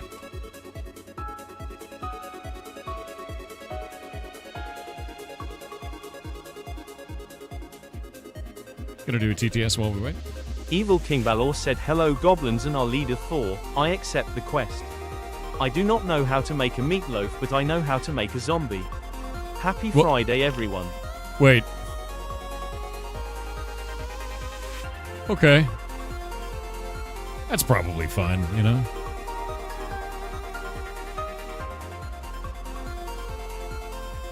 Yeah, it's probably fine. N0Booty99 said you mentioned ages ago you had an idea for a monster taming game. Yeah. Any updates on this? Also, hypothetically, if Soda invited you to the next Only Fangs, would you accept, or is that bridge burnt? No, I would Love not the accept. stream. Keep it up. Would not accept, but thank you for asking. But yeah, for the game, for the monster taming game, we've actually been working on that in the background. So eventually I'll show you some cool shit. Not today, but eventually. Wig Diddley said boop. Boop to you. Cookie93 said hi Thor, former CEO of GGG Chris Wilson, after stepping down started a new channel on YouTube, where he talks about various things game dev related. His recent video regarding dark patterns in games is very interesting. Have you watched it? Any thoughts? At Chris Wilson videos. I have not watched that, but I want to. Yeah, give me a day. I'll watch that tonight. That's cool. I'm always interested in looking at dark patterns in video games because it's something that I is important to me because I players fall into those traps all the time, and I want to watch that video. Thanks for letting me know about it. All right, love it. Gonna get shot in the face by the crab.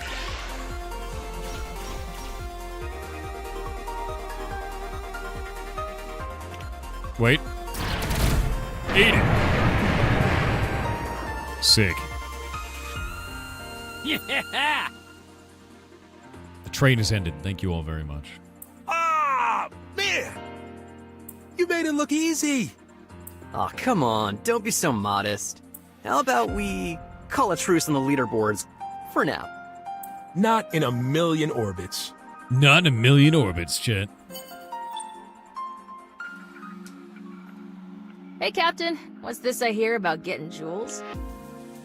Once you're done with your surveys, make sure he returns to Zephyr in one piece. All right. But that's the last time this cycle. It's interesting they have a bunch of different terms for time passing. There's orbits, there's cycles. It makes me wonder what is the frame of reference for these. I had to drag him out of those ruins on Korea. Come on, it'll be fine. Besides, I'm raring to get down there. Scans show this rock's got a bunch of lancium. We're gonna have mods for rotations. It is a prime opportunity to up our fuel reserves. Oh, almost forgot. When we get back, I got some more ideas for our suits. I won't spoil it, but I got 2 words for ya. Leg saws. Okay, leg saws sound cool. If I can do a little bit of Chainsaw Man action as a robot, I'm in. Yeah. No, not leg sauce. Hanako. I want That's shotgun my knees favorite and first leg officer. sauce. That's what I want. Haven't had such a relaxing shift since our time on the Yahada. I seem to recall a certain navigator who found her post boring. The nebula's always brighter, I suppose.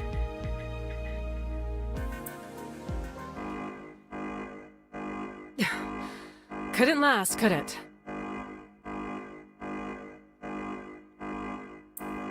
Time since their last attack? 2 cycles. We've got a new record on our hands. Take us deeper into the asteroid field and let them chase. Are cycles days or months? Weeks. Definitely seems shorter, and an orbit seems like a year. Cycle equals days, rotation is weeks, orbits is years. Usually in most fiction. Interesting. Captain, you might want to buckle up. I'm going to see how well they can dance. Ground team, come in. Yeah, Captain? What's up? We've got frenzied. Pack your gear and stay alert. You want us to head to the defensive line? No. Stand guard at the cave entrance and keep Jules safe. We'll handle them. If Hanako doesn't crash us into the rocks first. Felix, Damn. be a dear and do something about our pursuers, would you? You heard her, Felix. Pilots, suit up.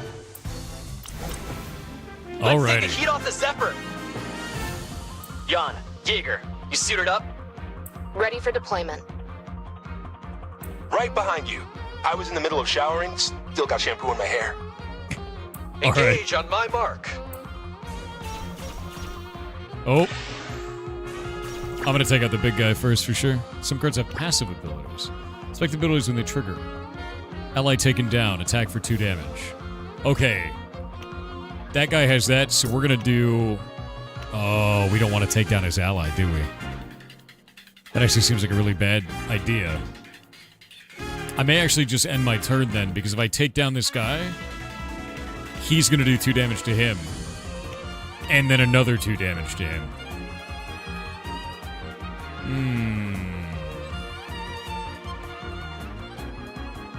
I'm gonna wait.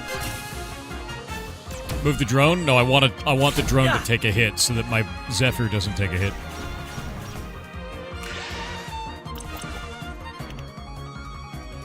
Hit both card and ship. I won't let you down! And we bank 2 more energy when doing this. This'll kill him. Then we're free to kill him. And we're free to kill... Oh, I don't have enough. But see, killing that guy first reduced my total damage taken by 2. What is that? If it's hurt, plus 2 damage. So if it's not dead, it'll take plus 2 damage. Hits target and neighbors. Yeah, I want to take that one. Leave them to me, Captain. We're going to move that over here. Changing up my strategy. If I do this, he's going to get plus 2 damage. So I think I'm going to do this instead, killing that one. Wait. Wait. Wait. Oh, God. Oh, God, wait. I've made a huge mistake.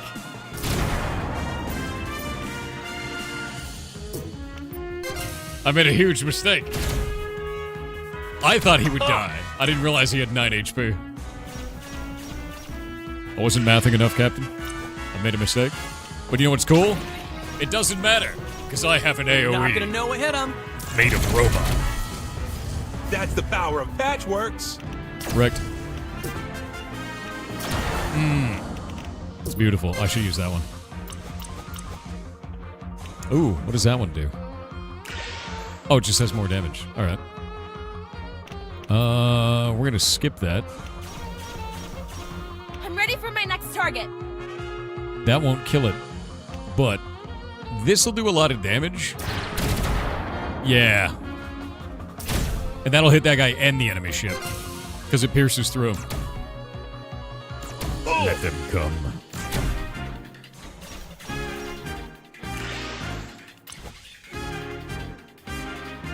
You really love how cohesive this game is? Same. I'm good to go. I like the voiceovers, and it feels nice. Like, all of it just Adding feels it to good. my tally. Felix better watch out.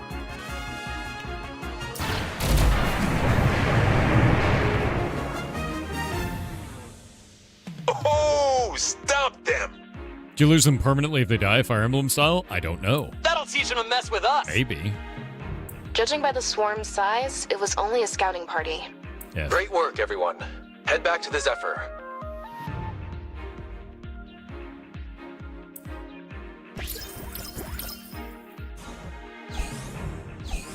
Crafting resource. Oh, they add crafting? Okay, hold up.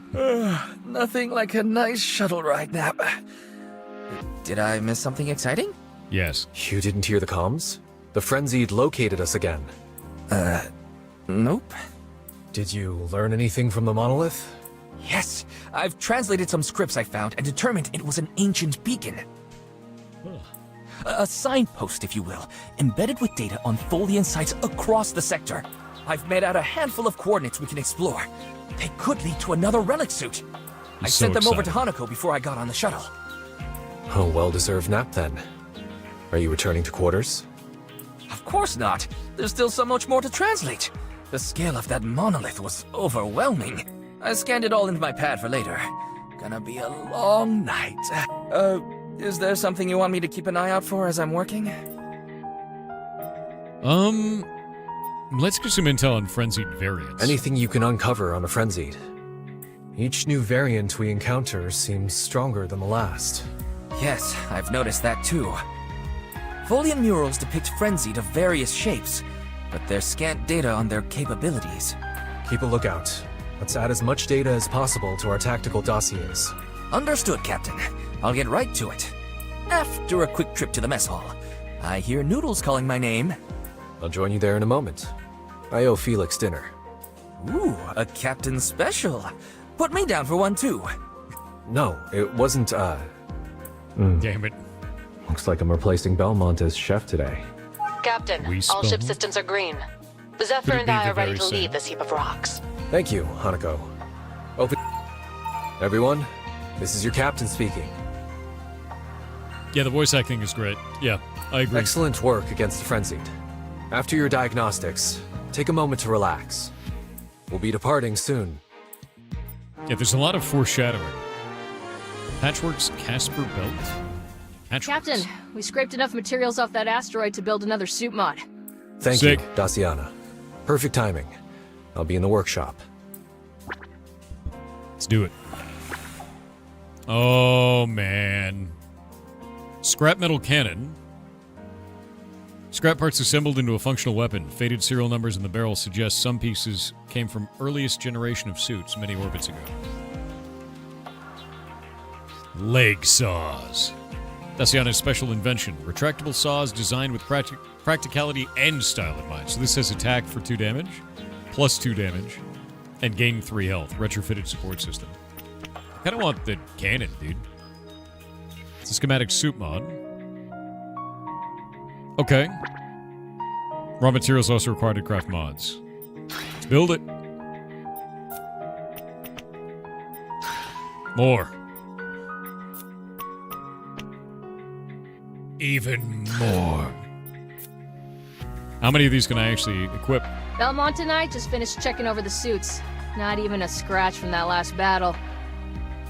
Yeah, We're ready leg for mod size, dude. installation at your command. Yeah, I want to find out what we can install. I really like Yan because they're. Oh wait, no, is it Yan who does it? Yeah, hit both card and ship. Let's do the plus 2 damage because if it hits both the card and the enemy ship, that's disgustingly strong.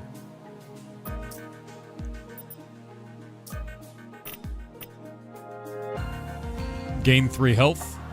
Make him like a tank. That's cool. And then attack for 2 extra damage. Nice. Yeah, card mods is really... That's what I was wondering, because I'm like, this is a robots game. Mech games are built... That entire genre is built around modification. How are they going to do that in a card game? There it is. It's quite cool. Punctual as always. I see you've got the drinks already. An orbit ago on the dot. The Frenzied destroyed our repair shop. 11:11 Union time. We were on our way to that lunch place on Selvin 2. Ola's. Man, I missed their curry. thing you're always hungry, or we'd be space dust. Raise a pop to helix repairs. Our shop might have burned to the ground, thanks to the frenzy. And to the Orion. Our ship may be resting in a million pieces. But we're still here. Hell We're yeah. still here. Bro drinks, dude. Cheers, Captain. Wouldn't want to be searching through piles of space rocks with anyone else. Cheers. Let's keep the rest of our stuff from exploding. Can't make any promises, old pal. But I'll try my best.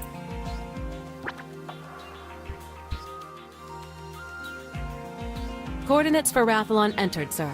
I hear it's lovely at this point in orbit. Excellent. Take us there.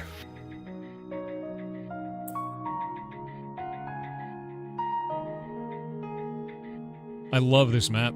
This is actually really awesome. The idea of doing this inside of a card game is not really what I expected at all. It's great. Patchwork's visit, Folian Ruin. Alright. That's cool. Yeah, I dig that. Entry log 4-19N0. We've been lucky enough to avoid any new frenzied encounters since leaving the Casper Belt. Oh, you asked about the ferrets? No, they are not rodents. They are mustelids. Like a badger, right? Predicting their attacks has been challenging, but we're beginning to see a pattern emerge. It's story-heavy, yeah. For a card game, that is refreshing. In a preemptive maneuver, we've positioned the Zephyr at Rathlon. It feels like they took a story-first approach. Battlesuit Aces. Again. Like it Everyone's almost feels here. like episodes of a cartoon. Let's start the briefing. Jules, you're up. Of course, Captain. And battle is just one part of that, right? While frenzied come in many different varieties, there is one thing they all have in common. They're consumers of energy, leeching the life force of anything they can. Trends in their attacks suggest they're particularly attracted to Folian energy. The Folians were once the most populous advanced species in the Viridia sector. They terraformed hundreds of planets, turning Viridia into a galactic rainforest. Excuse me? I'm the one telling the story here. But yes, that's true. As I was saying, no one knows where the frenzied came from, but they were the Folians' greatest enemy. That would explain why we've experienced more frenzied attacks than other Union vessels. Piloting Blue Crests bringing them out? That's our theory. Our mission is to set off a large burst of Folian energy. If our theory's correct, it'll serve as a frenzied feeding signal. So we're gonna set off a signal to bring all the enemies to us. Great. I've identified a site on the planet's surface to investigate. That seems like a good idea, right? Definitely not Its a bad infrastructure is in good condition, so we should find tech we can bring online. We can't just use blue? It's a feeding frenzy. It's like a thumper, exactly. A higher concentration of energy will be more tempting for them. While Hanako stakes out the skies from low orbit, I'll lead our ground team on the planet's surface. If this works, we'll have company soon. I love How the design of the intriguing. buildings. Yeah. It's eerie thinking about how these Folian guys went extinct. And we could be next. Way to brighten the mood, Jules. I'm sorry that history isn't one of your feel-good sports sims. Watch your footing. That's not a pile of mud you're about to step in. Oh. Thanks for the save, Captain. What is it, Jan? Tropo whales? Sky whales. That's when you know you're in space. They're so beautiful. What are they doing? Synthesizing nutrients from ions in the atmosphere. Those trillions of tiny particles can sustain an adult for cycles. Oh, what do you think of the ruins now, Felix? Guess I can stand a little silence for a sight like this. Yes, we can rubberneck the nature anytime. There's a mission at hand. He's only good at timekeeping when he's not interested in the subject matter. This looks like the way in. Follow me. Yeah, it could be whale So- poop. Yeah. So I says to him, "That's no data pad key. It's your missing tooth." Oh! Okay, I need to know the rest of the story. That's classic. Daciana, Belmont, come in. Our ground team's made it inside the ruins, but I'm picking up a flurry of activity near their location. Some kind of monster? Probably, though I can't get a lock on them. You two head down and check it out. Jaeger and I will keep Zephyr safe until you're back. Gotcha. We'll make sure they aren't a problem for our test. Good luck. And Dossie? Yeah, Commander? No pranks. Damn. Wouldn't dream of it. That's a lie. Deep lie. You dig this game so far? Same. Not seeing any worrisome monsters. Ground's weird here, though. Like it's been hit with some kind of acid.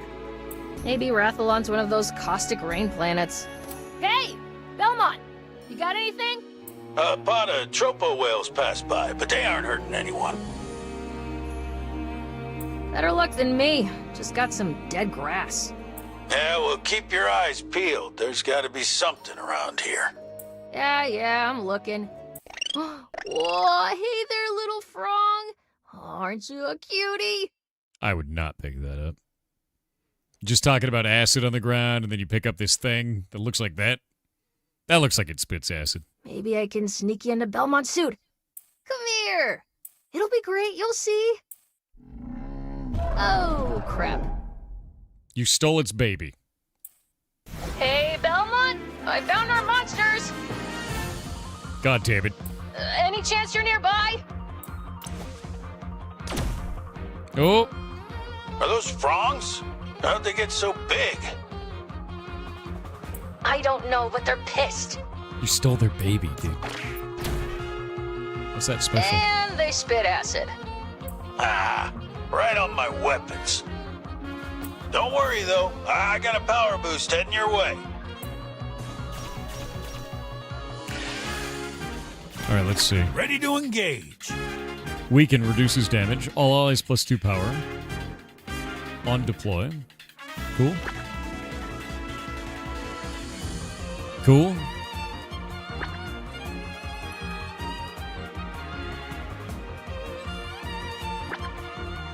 They have a different kind of energy that they use. So we have blue energy and red energy.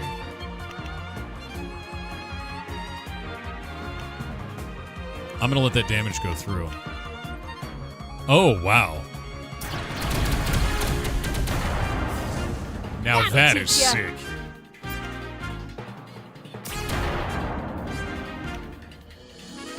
I'm gonna let that go through.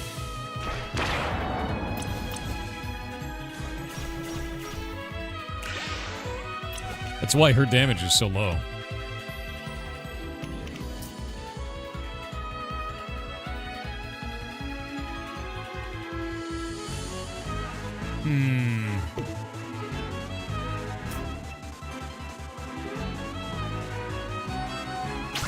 I think that works. I'm raring to go, Captain.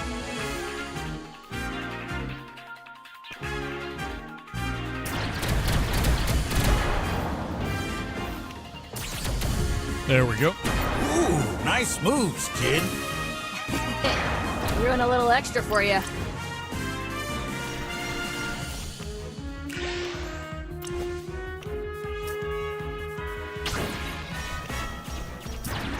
Another sweep.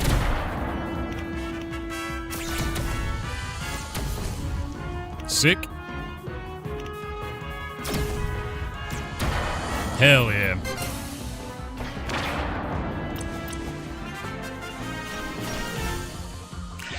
Inflict harpooned. Moving inflicts damage, so if they get harpooned, then we have to deal with that.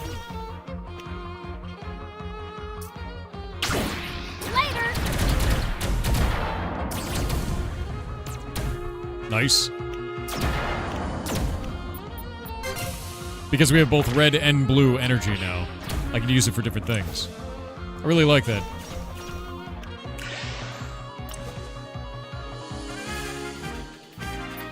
We can skip that one.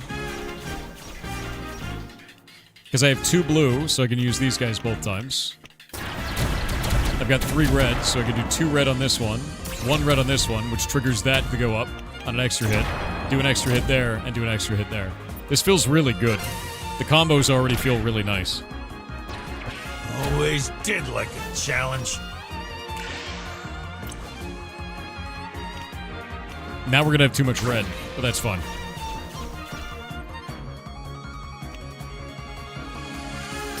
Boop. Because this'll do that, bringing him to 2. But he died. That's fine. The full sweep seems Good work. insane. Like, Let's if I head put the back mod on to them. Zephyr. Yeah. Yeah, it seems like you get energy based on the types you have out. Because I got 4 red that time and I got 4 guys. Thanks for the save. Sorry they for almost generate putting a killer and frog cost. in your suit. Like, if you look at the bottom left here, that's how much they generate. And the color they generate. So you get 4 red on this, 1 blue. And then you can use that, which is really interesting. You were gonna do what?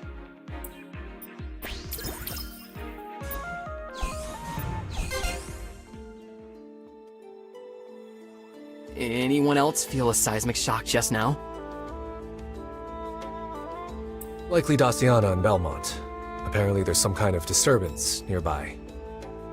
Yeah, because like I played Magic the Gathering for a long time, and the idea of having like the card be the spender and the generator is also really kind of interesting to me. Should we join them? Let them handle it. We've got our own mission. Speaking of, have you uncovered the purpose of this ruin, Jules? It appears to be a facility dedicated to frenzied research. How can you tell? Is that symbol what I think it is? I have no idea. Quite right. This is the Folian symbol for frenzied. It mimics the shape of a nucleotide only found in frenzied DNA. This one is a power source of some kind. Significant enough to attract a frenzied. I believe so. I'll just need a moment to get it working again. Wait, so no monster in the galaxy is related to the frenzied? None that we've observed.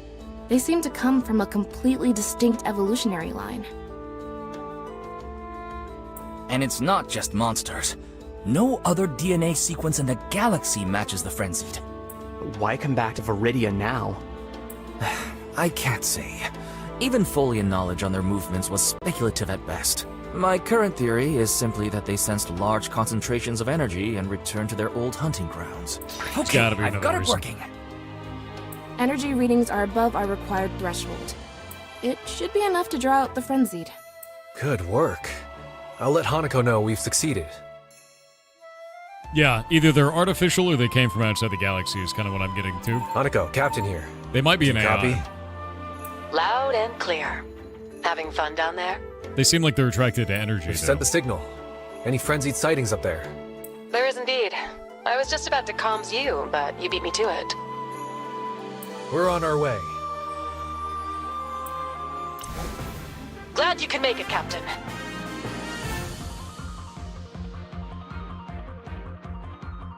A larger swarm than last time, I see. But nothing we can't handle.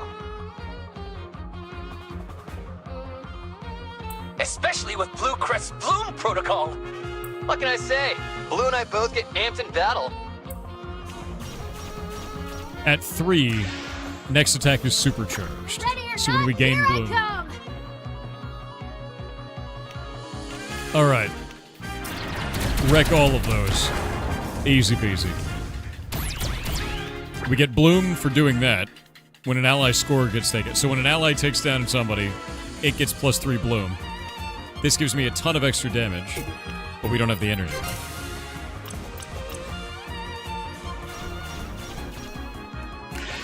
We're doing Indiecember stuff right now, so the idea... Oh, this is gonna slap, Nice dude. moves! We got 18 damage. I mean, I feel like I have to now.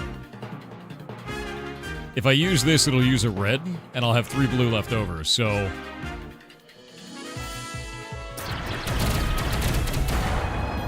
Blow all of that up. We get another special. It's got 18. Zap. Just absolutely annihilate it. We're out of turns. Does this not look like an indie game? All of them are indie games. Yeah, absolutely everything. They did a fantastic job with this. They really did. This hits both the card and the ship. Time to show what we can do together. Costs Just like 2 the sim blue. chamber. Lead the way. 1 damage to everything. I think this is going to be the better one. I guess that's red, though. Yeah, I'm going to do the red energy. There we go. And then zap that, which will hit through. Ooh, this spawner is about to be history. We got ads. Gonna wait to the ads. Swarm's looking shaky too. And then I'm gonna pull the devs on in about 10 minutes. No magic, but there sure is some gathering. Yeah, I really enjoy this, dude. I love the resource mechanics so far.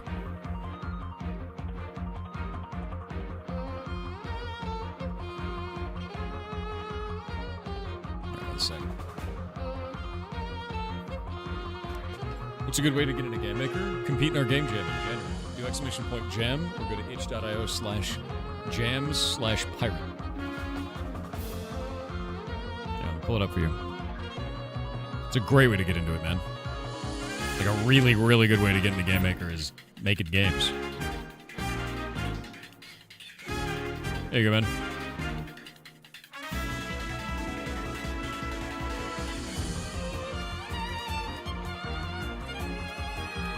Impressive how they made cards feel mechanical, like mechy. Yeah. I think it's mostly because you can modify them. You know? You can actually modify the card. You can add mods to it.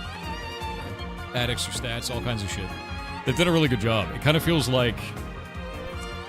It feels like a squad in an anime, right? Like they're all playing off of each other. It feels really good. Very team-based.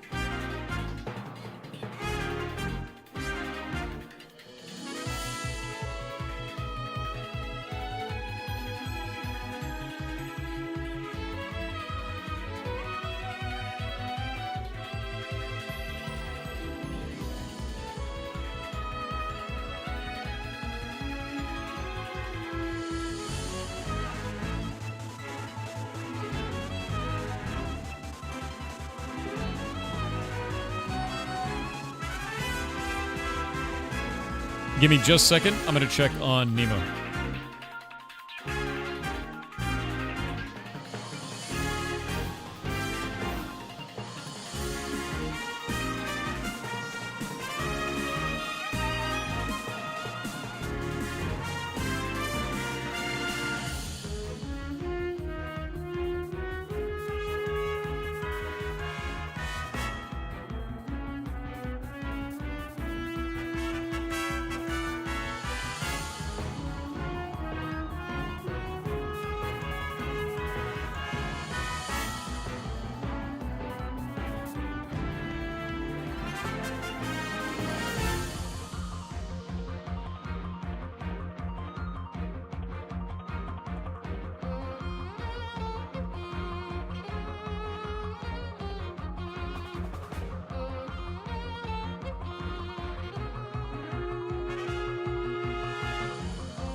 My god, Nemo is the sweetest animal to ever exist. Ridiculous, honestly.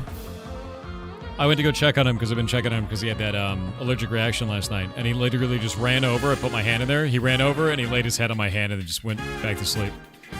I was like, I can't do that, dude. I gotta go. He's like, why? Why?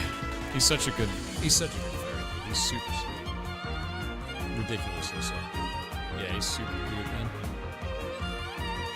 He is adorable. He really, really is.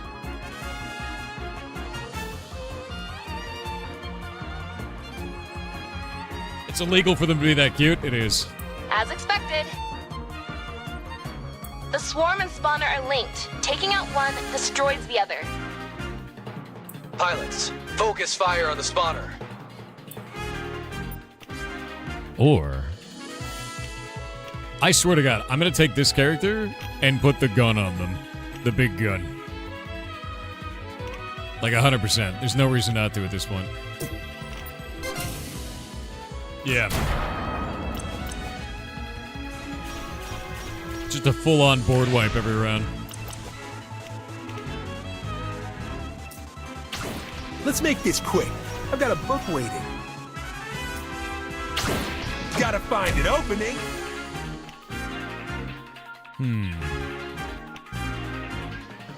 I love that he does damage when he moves.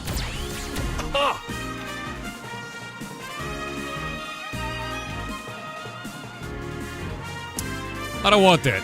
I don't want to deal with that. That's ridiculous. Get out of here. I don't want that. I don't want any of this. Yeah. Wipe it.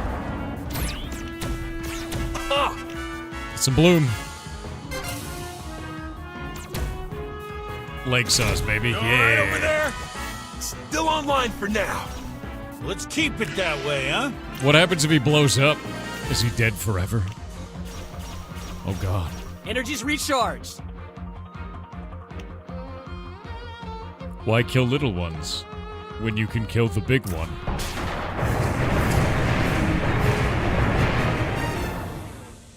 You guys give the NPCs dead, it's only temporary? The swarm's disintegrating. And our U-tanks handled smooth as butter, if I do say so myself. Yeah, but they could be better, right? I'm thinking stun grenades or something. That stopped the frenzied in their tracks. What is this? Ooh, or a rifle with spread ammo that activates a giant laser net. I'll consider the request.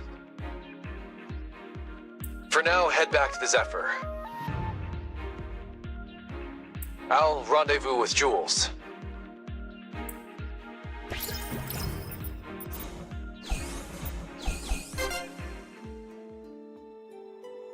Entry log 4-19N0. Addendum. We've confirmed the Frenzied's attack patterns are driven by their need for energy. While we can't predict exact timing, future activations of Folian energy are likely to trigger attacks. With this information in hand, we can better prepare for upcoming missions.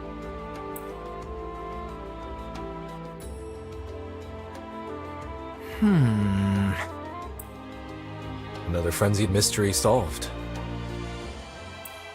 And yet many more remain. One sec. There we go. Permission to speak freely? Always. I don't know if I ever properly thanked you, Captain. An orbit ago, I was poring over texts in a university basement. Because of you, I'm getting to live out my wildest dreams. Admiral Vermeulen deserves most of the credit. Yes, Lyra too. But you and Felix could have dumped Blue Crest with the Union and been on your way. What drew you to Patchworks? Frenzied destroy lives, whether Earthkin or the Folians before us. If there's a way to stop them, they have to try. No one else should go through that. I'm sure the Folians would appreciate your view. I hope so. But I think we're the ones who should be appreciative. Thanks to what they left behind, we have a chance to defeat the Frenzied. I think this is the only time I've ever seen a game that blends the idea of doing a card game and a visual novel in a way that I have found interesting. I couldn't have said it better myself. That's very surprising to me. I don't think I've ever seen that before.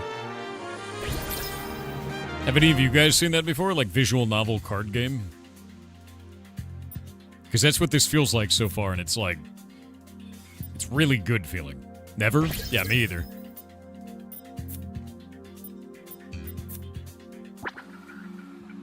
Never? This is super cool? Yeah, no, this is super unique to me. New card, Belmont, Daciana, UD 2000. Okay, you... we need to take... where is he? Where's the guy? 3 health is fine. Moving is cool for them. Removing that equip mod, and instead we're going to put it on you. Just +3 damage to everything on the board is disgusting. Like, right?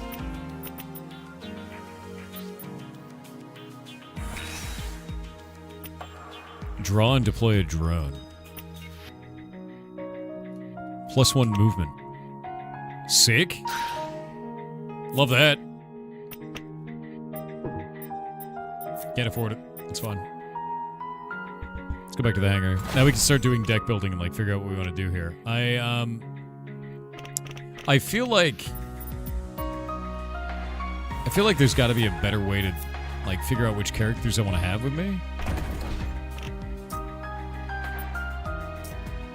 Like he's cool, but he's only cool for the first turn, right?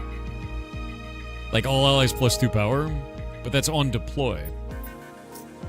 She's cool every time. Hits both like ship and yeah, that seems really good. Yeah. I think this combo seems pretty good to me so far. Because like this right here is, if we kill it, we could use her to kill people. I kind of want to switch him out though. Is there a way to switch him out yet? I don't know if there is. I don't think there is. We don't have enough pilots. We need more pilots to swap them. But yeah, like I can use her to sweep the board and then use the other character to attack because then the board is swept and then his attack is basically nothing. Yeah. Oh, just movement not to be installed in a drone. Next time I should grab a coffee first. That'd be Here's weird. the Admiral's call now. Oh, we have to put it on a drone. Oh, Captain, I see what you're excellent saying. work on Rathalon. Let's get started. Do you remember my friend Kabir? The doctor? I believe you introduced us once. He's working with the crew at Liatra Station on the edge of Union space. We've agreed to share data on the Frenzied. While you search for relic suits, they'll scan for Frenzied DNA outside of Viridia. Good to have another ally keeping watch. All right, I'm gonna get the devs on now that we've gotten into this and see what's about the game. So I'm gonna get on here. One moment. Hello, can you hear me? Hello, Thor. Hello. So, tell the audience who you are. Give a little bit about yourself. I'm going to turn the game's audio a little bit down so they can hear you better. Right. There we go. Hey, everybody. I'm Trinket Tom. It's I've been all in the right. chat for a little You've all bit, learned to hanging break. out. And we made It's all Battlestate right. Aces, Trinket You've all Studios. Our learned to last game was Battle Chef Brigade. We sort of make these... you guys have all figured it out by now. We make sort of anime-inspired weird games that are very character-centric. That sort of has been our guiding light forever. And so, as you've noticed, there are a lot of characters in this game, and we spent forever trying to figure out how to make a character-based mech game. I think it's really fascinating because it feels like you've done a marriage of card games and visual novel, which, like, I even asked Chad, I was like, have you ever seen this before? Because I've never seen that combination before. What brought you to that? A long path. I think, so we sort of started off making, like, hey, we made Battle Chef Brigade, that was a fantasy game, and we were like, let's make a sci-fi game, because that's what you do. Just bop around, you know? And so we wanted to make something sci-fi, and so we were playing a lot of Slay the Spire at the time, and a couple other roguelite deck builders, and we're like, hey, let's make one of those. And we...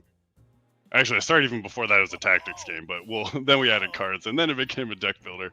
But eventually we were like, and all the cards were basically weapons that you could upgrade, and it didn't feel like a trinket game yet because it wasn't characters at all. There were characters and little bits of story, but it wasn't like an ensemble cast. And during the pandemic, we watched a lot of Star Trek and Evangelion, a whole bunch of anime. And we're like, we could just make a game where the cards are characters in their mechs. And that's what we did. I think that's really cool, and I was also really surprised because the first thing I thought of is when I think mech game, I think customizability. I think being able to change your mech, add extra modifiers and things like that. And immediately the game was like, oh yeah, we got that. And I was like, oh, yeah, it's a okay. huge part of the fantasy. Yeah. Yeah, it's like it's a massive part of the mech fantasy is being able to modify that and like change the mech out and do cool stuff with it. And you guys immediately just applied that to the game. How far does that go? By the way, like how can you add multiple mods? Do they get more and more ridiculous as you go? So there's a whole bunch of times where we're trying to marry the characters with the gameplay, like sort of the story and the gameplay. So one of the simplest ways is each card you'll see in a little bit, each card has an ambition, sort of like a personal achievement they're trying to do that uses their mechanic. And if you do that, you get another mod slot, and it unlocks their crew mission. So you get to go on like more adventures with them. And then when you complete that, they get another mod slot. So there's sort of like do things in gameplay that lets you influence the story. That's cool. I really like that. Like, I really, really like that, actually. I've noticed that each of the cards start to feel... It almost felt immediately, visually, like a Saturday morning cartoon, but then even in the gameplay it does, where every one of the cards feels like they're playing off of each other. It feels like you're part of a squad, right? You know, like... It almost feels like a... I don't even know. Like, it's like a Thundercats moment. You're like, oh, they're using everything together. Like, they're doing it. You know, they're doing the thing. And every one of the battles has kind of felt like that, where it was they're all playing off of each other, and it really fit to their character theming, and I love that. I think you guys have done it, colorful and alive. I love that you guys have captured that, you know? Thank you. Yeah, you're hitting all the notes that we wanted to be there. The sort of like, the theme of all this is sort of like that friendship and found family, and so we want that to be in the story, obviously, but also in the gameplay, where you're making decisions about how to build your deck so that they can sort of all work together perfectly. And then they hopefully have voice lines that echo all that too. Yeah, no, they do. The voice things are actually fantastic. I think that was one of the biggest things with the game. I've got it all kind of like turned down so we could talk. But it was the voice acting is amazing. So how did you guys go through the process of getting voice actors? Because that's something that a lot of people in the community, either they're game devs or they're voice actors themselves. They have no idea how to get hired. Where did you guys find your VO? Here's the trap. We did it for Battle Chef Brigade. It was like 96% voice actor. Like there were a few things that were too programmatic, and we thought, we'll do it later. And so for this game, we're gonna fully voice everything, and thinking like, oh, it can't be that bad. But this game ended up being like 6 times larger. It's got like 21,000 lines of dialogue, and we needed 25 actors to pull that off, and that was kind of horrific. But the core answer of like, how do we find these people? How do we work with them?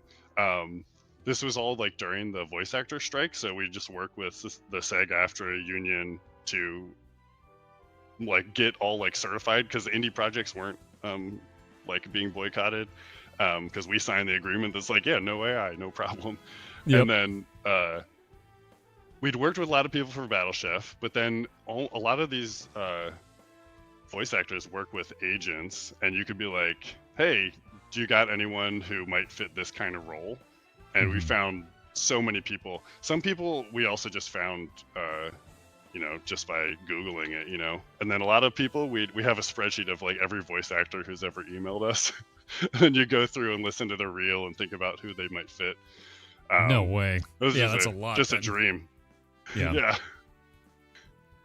Well, that is fantastic, honestly. It really feels really good, and the voice acting really adds a lot to the gameplay. Even the callouts kind of in there.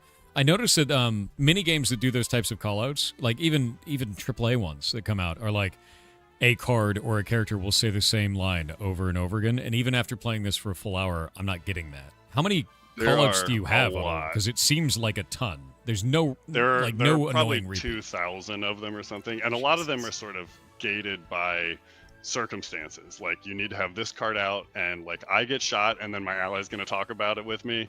And we've also got a system to sort of avoid duplicates or repeating.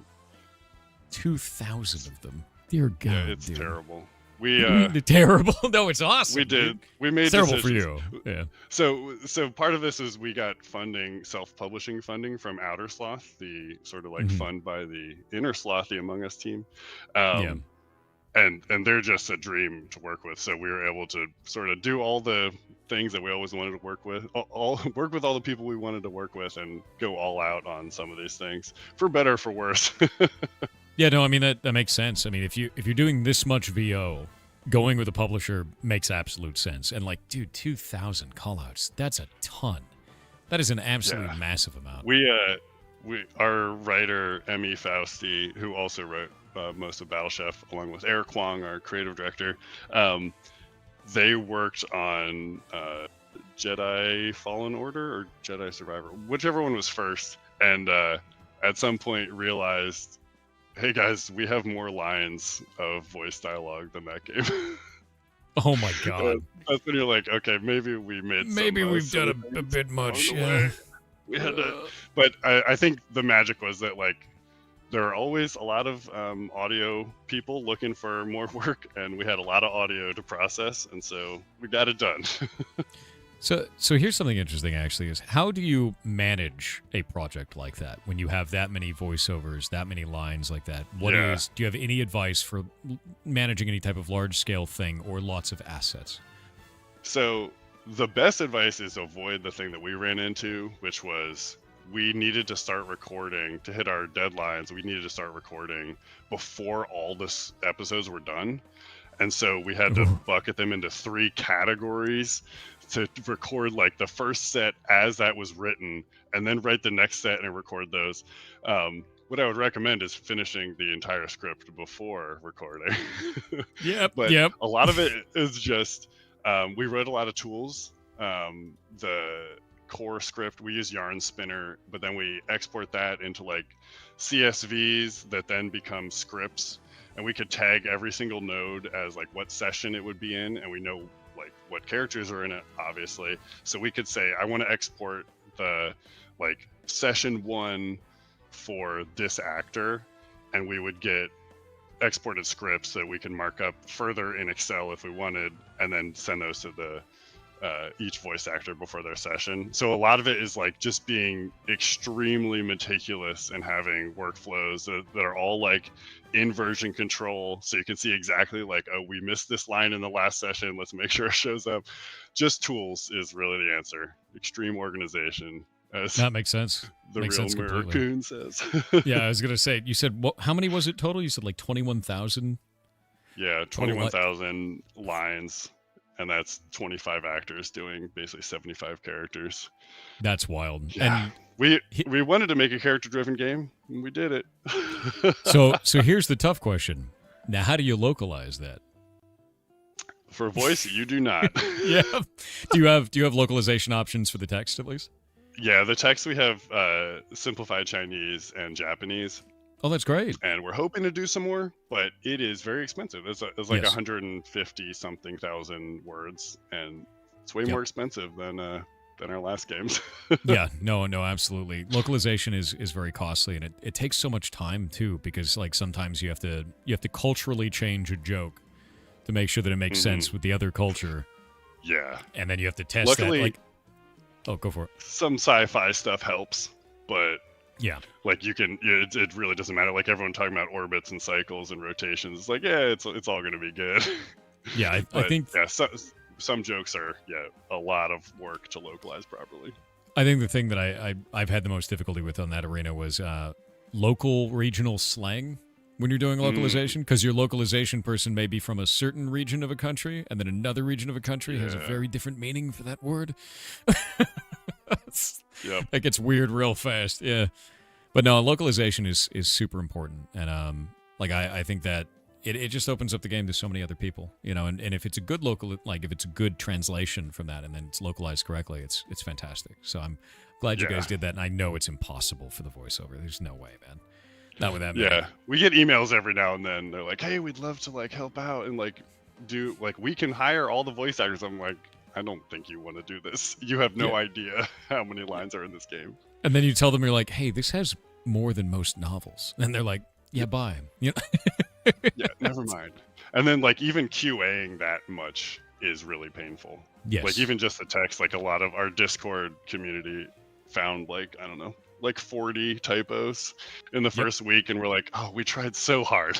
Yep. We tried so hard. How many people do you have on your team in total? So it's always been just the 3 of us are the only like employees, and then we have contractors who ramp up. It was about 25 people as we approached launch. A lot of artists. There's a huge amount of art in this game, and we were trying to avoid that actually with making a card game. Battle Chef Brigade was all hand animated, and we were like, oh, this character and animation pipeline for monsters is so painful because there's so many different steps in that pipeline of like, you got to do keyframes and you got to do line art, you got to color things in. And we were like, let's avoid that. We'll just do cards. So simple. It's just little illustrations. And then you fall into the trap of making a zillion unique illustrations. Yeah, At I was least with gonna say, it's animation, like the frames are related to each other. individually they're pretty easy, but there's 50,000 of them.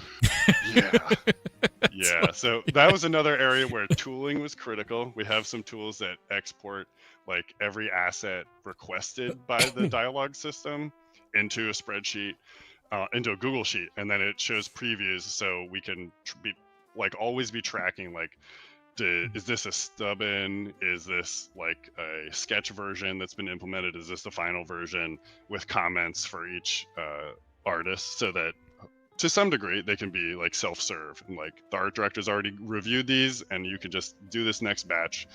And that was painful, but a lot of eventually like very smooth. I'm actually really interested in what kind of tooling you guys used internally to do that, because managing very large-scale projects, like some of the stuff that I really like to use is things like any type of task tracking stuff. We don't really have to do that because I do most of my stuff solo, but I'm more interested in kind of your guys' size of team is 25. You have a ton of contractors. So what do you use for tooling for that? Because it's going to be very different for every team, but that's fascinating to me. It's kind of similar to managing localization, where like you're going to have some like external thing, like we use Google Sheets, that you're pulling in constantly, but someone else can edit the Google Sheet and then it's just going to show up in the game. We sort of have the opposite system of like we push assets that the game has found or the game expects to need from Unity into a Google Sheet and then dynamically update that whenever we want. And pulling in like previews from Git wasn't too bad into cells into Google Sheets. So which is really critical for getting that like broad view of like how the project is going. Like you need a progress bar and not you need to play the game to figure out what's missing. Yep. No, that makes sense completely. It's funny because like I've shown it off to chat before a number of times. I just use Excel because I don't need to share it. It's just like, here's a big grid. That's all I need, man. You know, that's funny as hell. And Google Sheets, it's just Excel but shared. Done. You know, yeah. Oh, that's really cool. And it's very cool to me to see that you guys were able to pack so much into that, because the sheer amount of dialogue lines, everything being voice acted, the VO is good too. It's really good. And I find a lot of the times VO can make or break a game, and it definitely is adding to the game here. So kudos to your voice actors. I think we got really lucky that the strike was on. And that we were able to be like one of the projects that wasn't blocked by that. And it meant that we got some people probably we couldn't have gotten otherwise. That's great. But it's worth pointing out to any other game devs that the SAG-AFTRA, the sort of voice actor union, does have the tiered agreement, which grew out of the indie agreement of old. And basically based on your budget, the amount the voice actors need to be paid and like how residuals are handled and stuff is more accessible. So we weren't paying like the same rate that like I don't know EA would pay. Yeah, no, and I really like that. SAG-AFTRA is really cool, and like, you know, honestly, having professional voice acting work is wild. Like, especially for that many lines, you know. So yeah, kudos, man. You guys made something really neat here. So tell me a little bit about the universe of this game, because we've talked about how you built it and, you know, the tooling and everything like that. Tell me about the characters, the universe that they're in. I noticed some of the lingo in this, which is like cycles and orbits, and if you could explain that as well. But yeah, go for it. Yeah. So I think the core thing is that we started with was, what if the Fast and the Furious, like, you know how it's like a family story where everyone's obsessed with cars. We're a family, yeah. What if you had a world that like everyone was just in mechs all the time, and like everyone's got a mech, and that was really the core. We're like, we're gonna have characters, and they're all gonna have mechs, and they're all gonna have unique mechs. Like a card is not just like a character, and it's not just a mech. It's both the pilot and the mech together. That's cool. From there, it just built out. It was like we wanted to have lots of interesting enemies. So there are human enemies, and there are monsters, and we sort of viewed it as this like galactic jungle. Like you're closer to the core of not the solar system, of the universe, and there's way more energy. There's just wild stuff going on. So the monsters are bigger, because if you have mechs, you got to have giant monsters. Yeah. And so it's like this whole world where everyone's got mechs, and there are just monsters everywhere. So everyone's used to just battling giant things. And I really appreciate that, honestly. Because, yeah, giant monster for a robot that's the way to go for a mech. Yeah. I'm just now unlocking factions in this. Faction systems, yep. I'm going to look at that, and then I'm going to ask you a bunch of questions for it. But the other thing that was really interesting to me is the crafting system. I've never really seen a crafting system for a card game where you're building anything other than the cards themselves. So you want to go into a little bit about the crafting system, how you guys designed that, what was the intention for it? Because I think that's cool. I really like that, especially for a mech-based card game. Yeah, I think, so there are like two different sort of forces here. On the one hand, like we have to have upgradable mechs to match the fantasy of sort of the mecha fantasy. You need to be able to upgrade things. You need to be able to modify things. But in this deck builder framework, and so like the items, originally we tried lots of ways to give the player items. And the core thing for these deck builders, like you need to have that choice. So like we want to let you build, except for in this exact choice you're making where you got to pick a pilot. You got to pick a bro, yeah. Just that first time in the factions we force it. But like we want you to be able to build different decks, and that means that you get to choose which items you want to invest in. Early on, you don't have that many options, but as you get more and more schematics, you're going to have way more different ways to make your build. You're going to be choosing which factions to invest in and which types of items to invest in. So this is kind of interesting to me, is with all of these choices being made and everything like this, is there any time to just be able to grind and just get like infinite resources, or is it all locked into the story and you got to make those decisions as you go? So there's minor grinding in the form of these bounties where you can do an extra battle basically each episode, and they will over time. You'll see, this is like the intro to the bounty system, but you'll start getting 2 at a time, and you'll be able to choose like, okay, which resources do I want and which faction points do I want to accumulate? That's awesome. No, I really love that. I'm looking at all these new mods now. Now I'm getting drone mods. So my drones do double damage now when I have one in it. It's wild. Drones were a realization that, okay, if we already have like 40 plus voiced characters, maybe not all the cards in the whole game should be fully voiced characters with stories. No, make maybe more. We should have some more support cards, and you'll see another category of cards later, command cards. But yeah, it was like, okay, we need, how do you like make a deck builder that fits all the right genre criteria, as well as making like an in-depth visual novel? It makes it very hard to market, but it was like such a great, fun challenge. Mm-hmm. No, I think it's really funny because like this, it just feels really good. So like I think you're doing the right thing on it, you know. And yeah, just keep making it. Right? Are you guys actually planning on adding anything new to this? Do you think it's a complete kind of a story? Are you done with it? So the area that we always intended was to add a roguelite mode. Like there's just so much content. There are hundreds of cards, and we're like, okay, we should figure out how to make this. It started as a roguelite, as I mentioned earlier. Like for a little bit, it was a roguelite.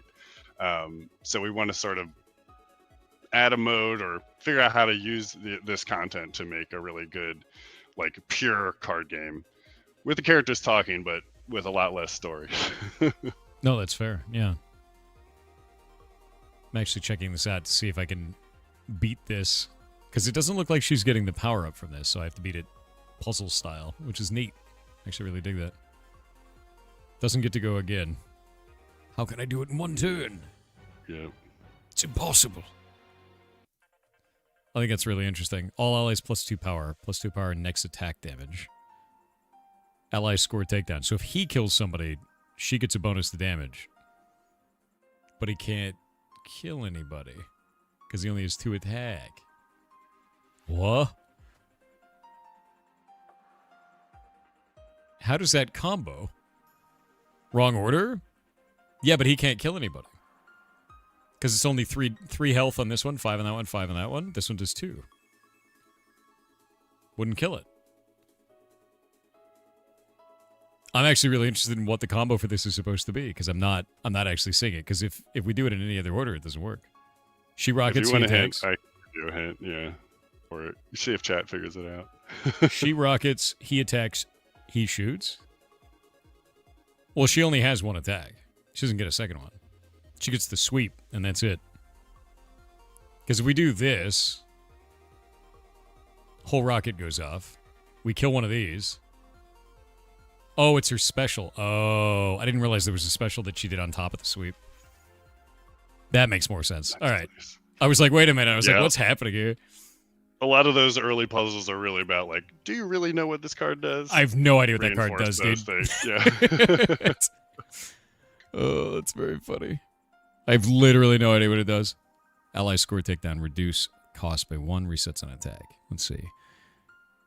Both that and the ship. So we'll probably move that guy over there. Feel like we can do that. His attack will do that. No, I really, really dig this, though, man. Like, I appreciate it. Doesn't do enough damage. Not yet. Indiecember and your chat are awesome. Oh, dude. No. The chat completely carries me. We've got ads, so we got to wait for 2 minutes. Just got to wait. Then I want to talk about the resource system, I think, actually, after the ads. Yeah. We love the devs? Yeah. I think it's mostly, like, really interesting because I'm learning these cards super in depth, and there is a lot of depth to them. But we'll talk about that after the ads. I'm gonna wait for them. Sounds good. Sounds good.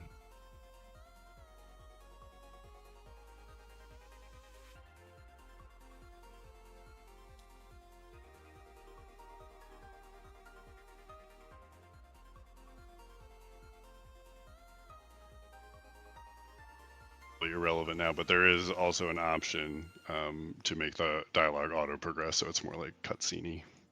Really? Or auto progress or whatever. So you're not wasting your life clicking, but that also makes it harder to react. So we never figured out what the best option is for streamers. No, that's fair. It's always one of the things that's really difficult. Is like I like voiceover in games, and I like just experiencing that with the community. So if the voiceover is super good, we'll just sit there and we just watch it together, and there's no problem with it. And it is really good in this, so. Appreciate it.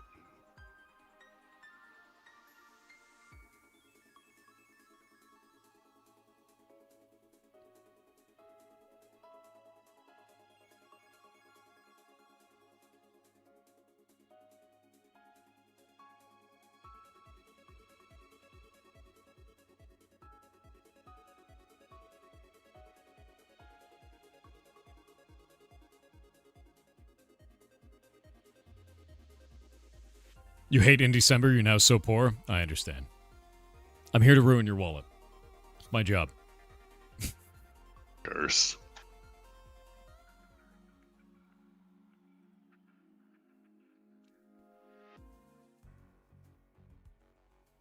All right. Ads are gone. Okay, so I think the next thing is that I want to talk about is the resource system. A lot of the times in like card games, I guess the best thing that I could pull on is going to be Magic the Gathering. Usually based around a certain number of cards, but you have to tap land, right? I've never really seen a card game where you do both the resource and the like spender in the same go, which is exactly what this is, which I find that to be pretty fascinating. So like, what brought you guys to that? Were there any inspiration card games that you looked at or anything like that? Because this character coming out gives blue energy. And that allows you to spend blue energy. So you get a whole board of blue, they're all generating 5 blue around. Yeah, this was something that we paper prototyped a lot. And one of the core things, though, like when because we looked at Magic the Gathering and Hearthstone and a whole bunch of other card games a lot, eventually we realized, okay, those games are for playing against other players, and they're not single-player experiences. And there are a lot of decisions we made that only work in this context where it's not supposed to be even, it's not supposed to be symmetrical.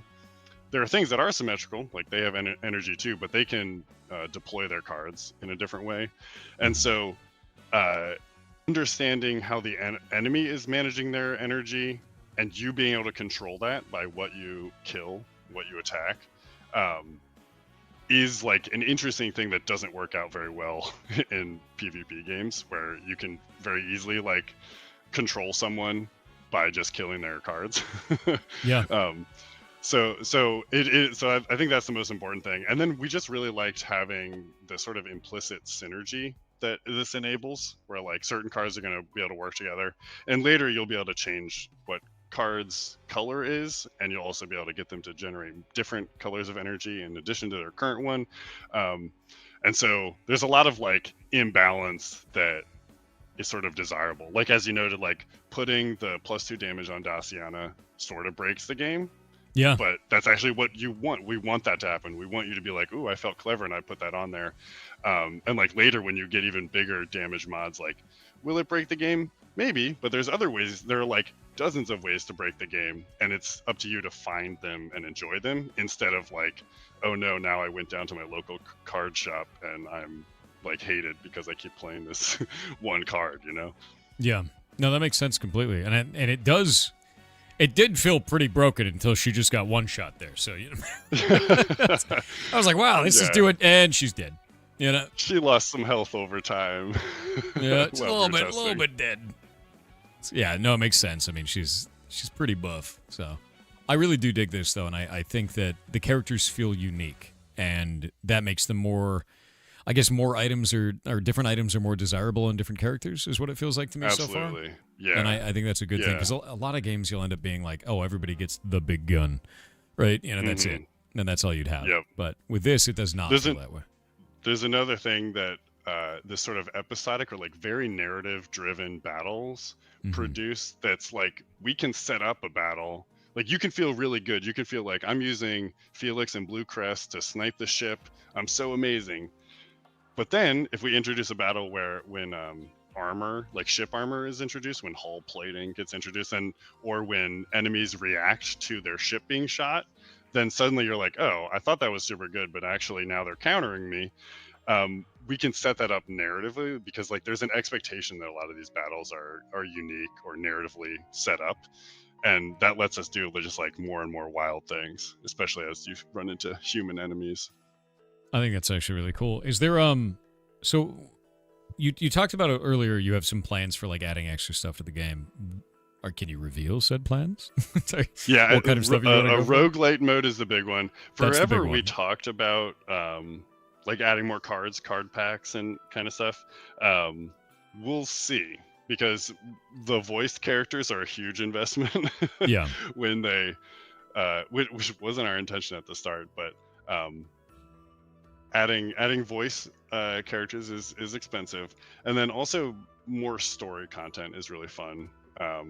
We've added some basic like post story content for like you can replay your puzzles or finish up the puzzles you didn't succeed at, and you can gain more cards and sort of play infinitely. But we want to make that more more feature rich over time. We did a lot of that with Battle Chef Brigade, where we added like break the targets kind of stuff, Makes sense. concept Yeah. art gallery, and so just keep adding to it, you know. So I've got a really tough one for you, and I always like to see how everybody answers this. What do you think your game does the worst?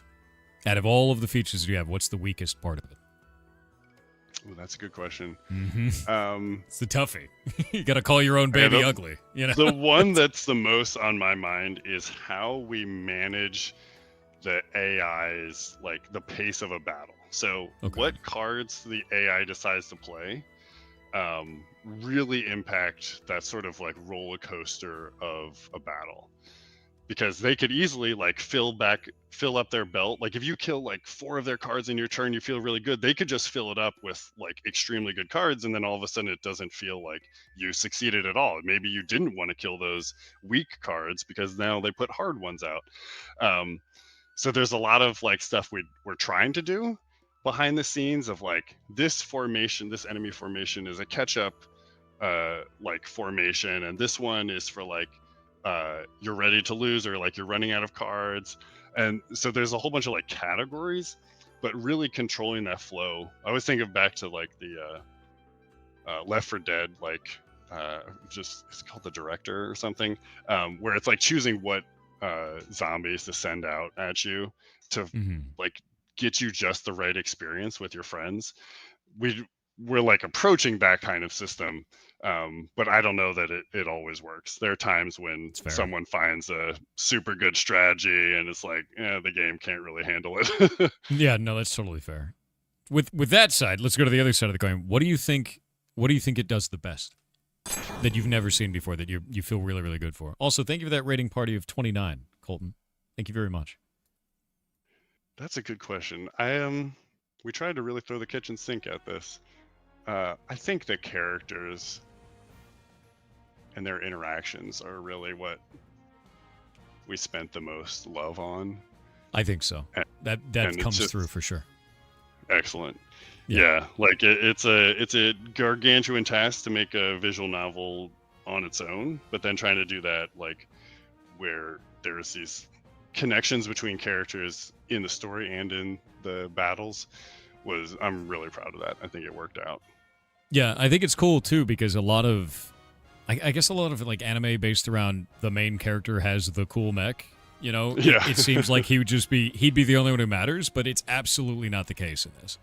Like you actually have to use each of them in a way that makes sense because he could just die. He's got 18 health. He's kind of a tank. Yep. He's kind of like a giant gun, really but he can still die. You know? Yeah, he can't cover all the slots himself.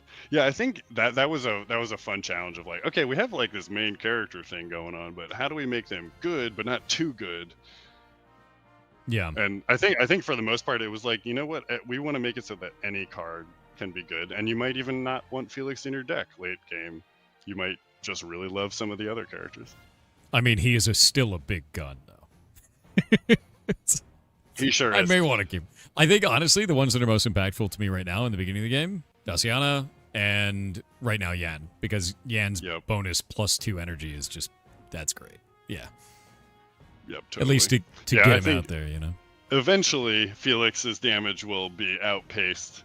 I think that's another interesting thing. Like in single player games, it's okay for cards to become super overpowered, as long as you had to work for it. And so there are some late game Suitsmiths cards that can get up to like 60 damage or more, but to get there you had to do interesting combos. Yeah. And so Felix eventually you'll be like, it's all right. No, that's cool though. I mean, like that's the thing. As long as it feels like there's some kind of a progression and it feels good, then yeah. I mean, like, and so far I really love this, and the voiceovers for all the characters. Oh wow, Yan just died instantly. Nice. But like the voiceovers for all the characters, even though I haven't turned off during the interview, like they're phenomenal, dude. Like, so it really adds to that. I love that I'm seeing completely different characters on here now too, because you have a new faction. Yeah, each faction has 5 characters, and there are 5 factions you'll slowly unlock. And yeah, they also have factions. They each have 2 faction missions, and so there's a lot of content that in a given run we wanted to have some of that sort of roguelike deck builder feel. Even though there's a lot of like linear content, there's also a lot of dynamic content. So depending on what characters you have on your ship, when you're back on your ship, they're going to have conversations depending on who's available and how everyone's doing in the last battle and who's been upgraded. That makes it all feel maybe like multiple runs are worth it. I think it's just wild because to me it feels insane knowing that you have so many voice lines and you're like, yeah, we just added another 5 guys, another 5 guys, another 5 guys. It's like, what the? Yeah. In retrospect, maybe those would have been good to save for DLC or something. I'm going to be real with you though. The fact that you put them all in really adds to the game. Yep. So like, I hope that it adds a dramatic amount of success for you because you did go the extra mile, and there are a ton of characters, and they are likable because of that, and the voiceover is fantastic. So, like, that makes the game unique. Thank you. That's what makes you stand out, you know? Yeah, WDev, that's always 100%. the dream. Yeah. You're like, let's just go for it, and let's not be, like, exactly the same as, the genre. Yeah. We're going to try to find people who are looking for something special and fresh. Yeah, and I think it does that. Like I said, never seen a visual novel that is also a card game. And then at the same time, it feels really good. So it's like, all right, maybe I'll look into that more. I want to find more of these. I want to, do. It's funny too, because like, I just got into, I'm learning about Lancer, the TTRPG. And I just got my core rulebook yesterday. So I spent all night reading about mechs and like stats and stuff that I get on. It's a mech game. Sick. Like today is the mech game. Yeah. So like that's actually pretty cool. And that reminds me of it. Like even the Lancer mech designs really remind me that like part of this was just like, hey, let's just have like a love letter to all the different mecha anime that we love. And so the factions all have sort of different styles. And I was like just a fun opportunity. There's something about card games where it's like you can just illustrate whatever you want. The mech can be doing whatever cool pose it wants, and it doesn't have to be like, oh, that's the idle pose or whatever. It's just, this is fun illustration. Yeah, no, totally. And it's cool too because there's so many different ways to show mechs like that. Like if you go into like Armored Core, or you go into the direction of like Gundam, or you go in the direction of like what Lancer is showing now, like it's just, there's so many ways to go in that genre that it's cool to see everybody's idea of it. And it's all just big robot, you know? We all love big robot. Yep. It's good. Yeah. Or Evangelion as well. But if you do that, you have to go, congratulations. Congratulations, Chet. No matter what. Yeah, Voltron, hell yeah. Speaking of that, are there any robots, any mechs that combine with other mechs in this game? That was one of the things that we always wanted to get in. That's a big regret that we didn't get like a finale battle where there's some Voltroning kind of thing. I'm a little sad that I can't yell, I'll form the head, but I understand. Like, I understand, I get it. Got to say something for the sequel. Oh, there we go. Yeah, see, sequel content. There you go, revealed. Totally promised by the dev. 100% real. You heard it here first. Another 700,000 dialogue lines, Chet. Can't believe it. Yeah, we got to go bigger, right? Yeah, larger. You got to have like 3 times as many, obviously. Didn't get them done the first time. Yeah, it needs to be a 60-hour game that'll really catch people. It's wild. I love the idea of doing the roguelike stuff at the end, too, because I do find that in a narrative game like this, once I kind of feel like I've got a hang of it, right? And then you get to the end of the game, you're like, man, I wish there was more in this. And if you're adding that repeatable end game after I've already fallen in love with the characters, I already like the world, I already like the universe that you've crafted, and like all the different powers, and I understand them, now I really get to flex that inside of that kind of a mode, exactly. you know? And it feels really disappointing to not be able to use the enemy cards, and so we like want to get some of that in there too. We're like, oh, like I see how some of these enemies can synergize with my cards, and it'd be really cool. Oh, see, that's sick. See, now I'm excited about that. I love the idea of doing that. That's rad. Wait, what is this? Command cards. I can get the ship to do stuff? Okay, hold up. Yeah, we really like to spread out our features. There's even more game in this game. Like, there's a lot of, like, we wanted to make sure we're not, like, scaring away visual novel players too bad. Like, if they're not used to playing any gameplay in their visual novel, they're going to be a little surprised. We try to smooth everyone into it. I think it's interesting because I think it'll get more visual novel players into more card game kind of gameplay and synergized kind of gameplay, and I think it'll actually get card game players more interested in visual novels. Like, you've done something where I think... that's the dream. Like, I don't play a huge amount of card games outside of physical cards, and I don't play a huge amount of visual novels. I've played them, like, long in the past, but it's mostly ones like, I don't know, kind of like haunted ones, like Doki Doki, right? Like, it's haunted, you know? Yeah. But then you have something like this, and it's like, no, both sides of this feel really good. Maybe I should look at more games like that. Maybe I'll actually like those, you know? So you've converted our last me. game. Oh, wonderful. Our last game, Battleship Brigade, was a combo of sort of side-scroller brawler for hunting monsters, and then a match 3 for cooking. And it did the same thing, where people are like, I've never played a match 3, but I like beating things up. And it worked out. You have 16 damage this turn. Should I just murder them? I think it's just time to murder. If this effort's destroyed, the battle's lost. Yeah, but I just did 16 damage. You're in good shape. I have very little fear. Redraw draft options. Oh, that's interesting. So we can use... So command is a new resource. Not only do we have the 3 different colored resources, but now we have command as a resource where I can use these special cards and redraw if I want to. But the first redraw every round is free. First one is free, yes. What is this? Oh, buff him. I need to kill them for no reason. With even more damage. There we go. Bada bing, bada boom. Battleship Brigade is a ton of fun. How many of you guys have played Battleship Brigade? How many of you in chat? Waiting for chat to respond. They'll find it. The demo is free, you goblin. You have me. I did. Love Battleship Brigade? That's awesome. How long have you guys been working together, by the way, as a team? So we started Trinket in 2012, So Wow. 13 years. Oh my gosh. Before that, we worked for a few years at Wideload Disney. Wideload was the little company started by Alex Seropian in Chicago after he ran away from Microsoft's acquisition of Bungie. So he made Halo 1 released with Microsoft. He came back to Chicago, started Wideload, and then it got bought by Disney. And the three of us did not want to make Marvel mobile games for the rest of our lives. Fair. Yeah, no, that's completely fair. Yeah, mobile games for 10,000 years. It's funny too because we've had a lot of indies during Indiecember that have come in and said, we made mobile games before this and we don't want to do it anymore.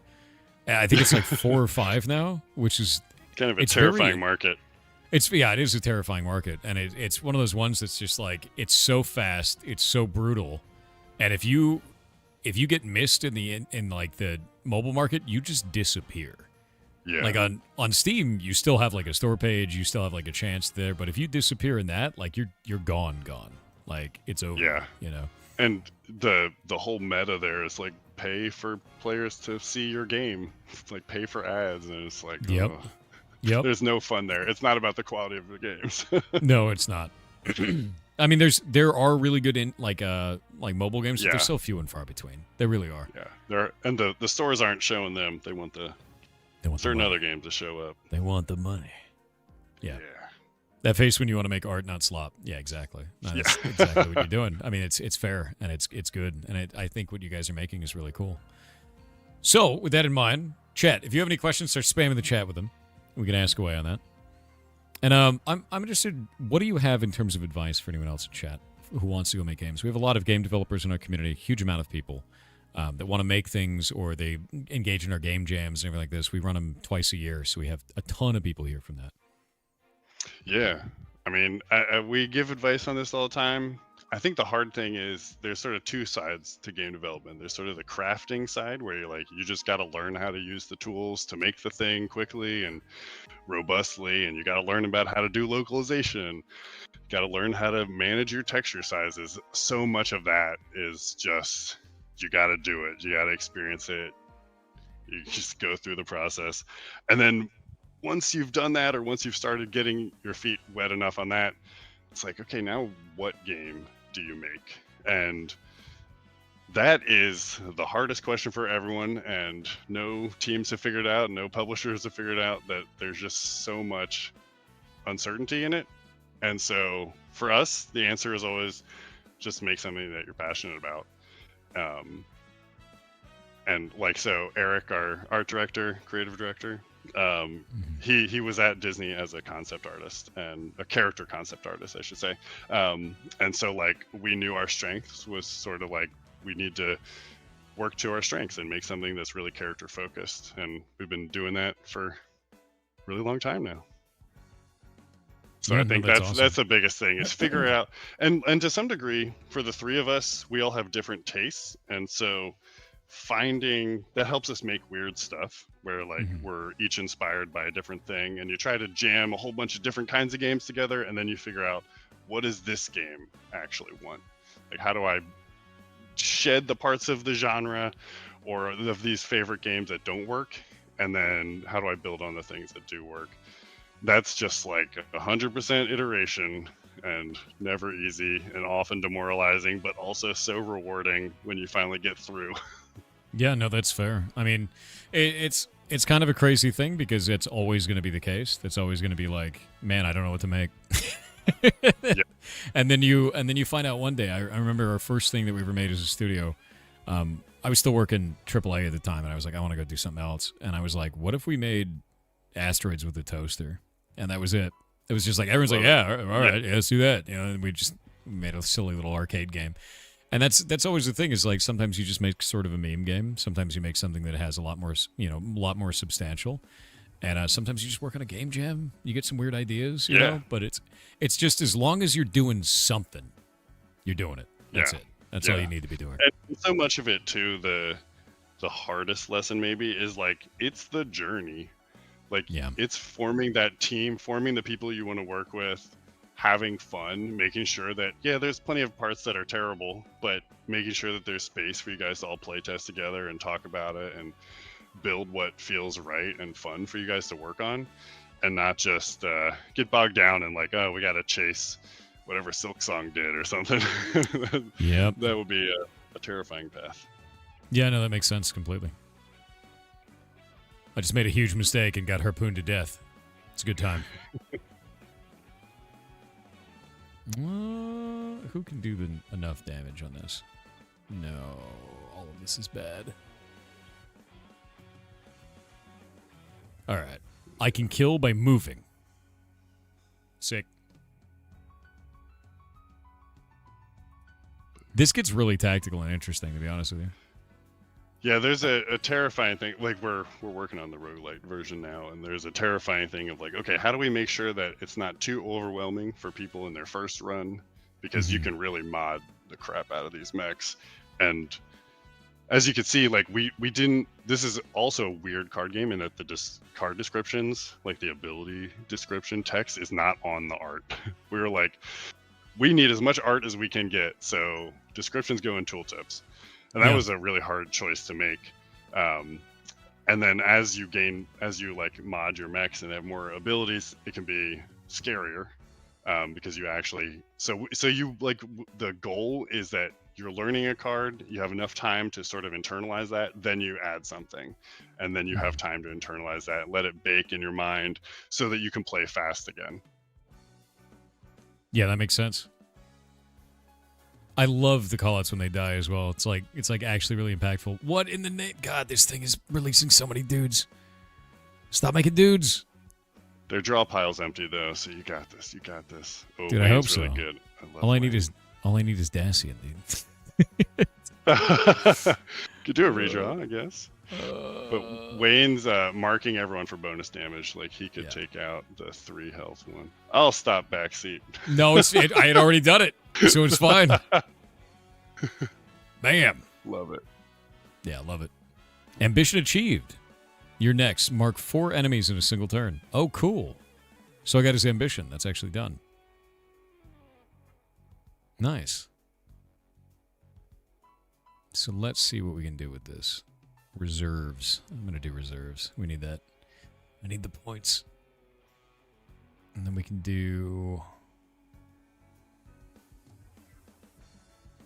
I feel like this is probably the way to go. There we go. Wayne can just chill out. And blow this thing up. Zap. All right. When will they have wigs? Do they have wigs right now? So tell me a little bit about the character design. Was that done by you guys, you three?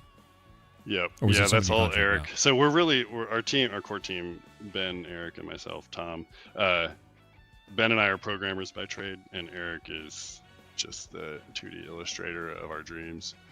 And so there was a period during the like long prototyping of the design part of this game. There was a lot of just experimentation with characters and figuring out what is the story going to be like. Who are these characters? There was a period where the story was going to be about. We're sort of holding on to our Battle Chef Brigade heritage, and the ship that you were flying in was a giant brewery. So you were brewing beer as you went across the galaxy. And the characters in that were, some of them survived to this phase, but there were also just a totally different set of characters. Like, I'm the brewmaster, and I'm the one managing the business and accounting. And so the characters sort of go through their own journey of like through the prototyping process as well. That's wild. And I can actually see the ambitions here. Take down 2 enemies with a passive attack. And then this one is get 3 takedowns with 1 attack. So I just got his first ambition. Once you get enough of those, is that what unlocks the extra slots you were talking about? So I think Wayne should have his now because you got him. Okay. You got his ambition. There we go. Oh, yeah. So he actually has 2 full unlocks there. That's so now nuts. You go really wild. Yeah, now he's going to be broken. Oh, that's sick. Finding that power scaling curve where it feels just right, where you're switching up how your deck works, and then once you hit the pilot limit, then you'll start getting more faction pilots, but start adjusting who's in your deck, Who start actually is there. synergizing at maximum power. That's awesome. Looking to see if I can actually make him weapons. But I don't have enough resources. My sadness. Well, that's interesting. Yeah, let's craft that. See, now I actually have a reason to have my my drones out, too. Yeah, drones are especially good as tanks and sort of early game energy generators. They're very much support characters. Yeah, they also have a ton of drone slots. So if I put it on this one, does that do it for all blue drones or just that one blue drone? Just that one, yeah. So you can really modify. These are like the base drones. They're red, blue, green. Base like Union issue that you can really modify with items to become interesting cards in of themselves. Yeah. Yeah, I love the idea of doing +1 movement, because I think if I do that with the guy that has like chainsaw legs or whatever, doesn't he do damage every time he moves? Yep. Yeah, there we go. Yeah, So wait if till you meet the athletes who play Starball, they're all about movement. So then you can start getting movement combos. That's really. I was going to say, because I wanted to do this in that, and then have the robot make him move twice, and then it does damage twice. There you go. Oh, yeah. I love that. Oh, we got ads one more time.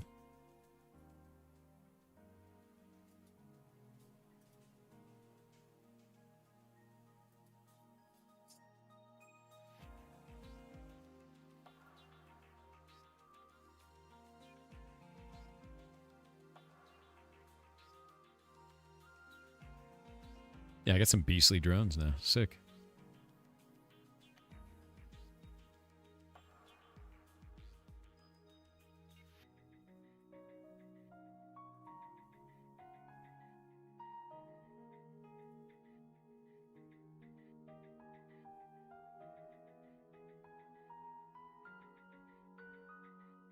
Is one of the ladies mech a giant smith? Yeah, dude. That's pretty sick.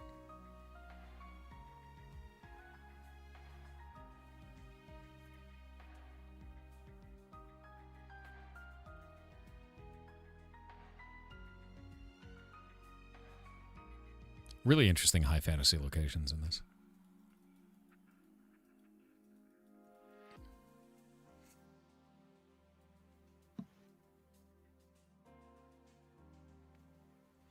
Begone, Bezos.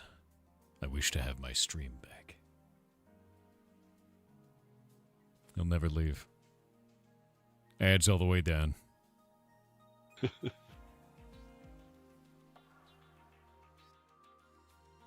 Oh, I don't think we have talked about that yet. We can talk about that. Little Ham.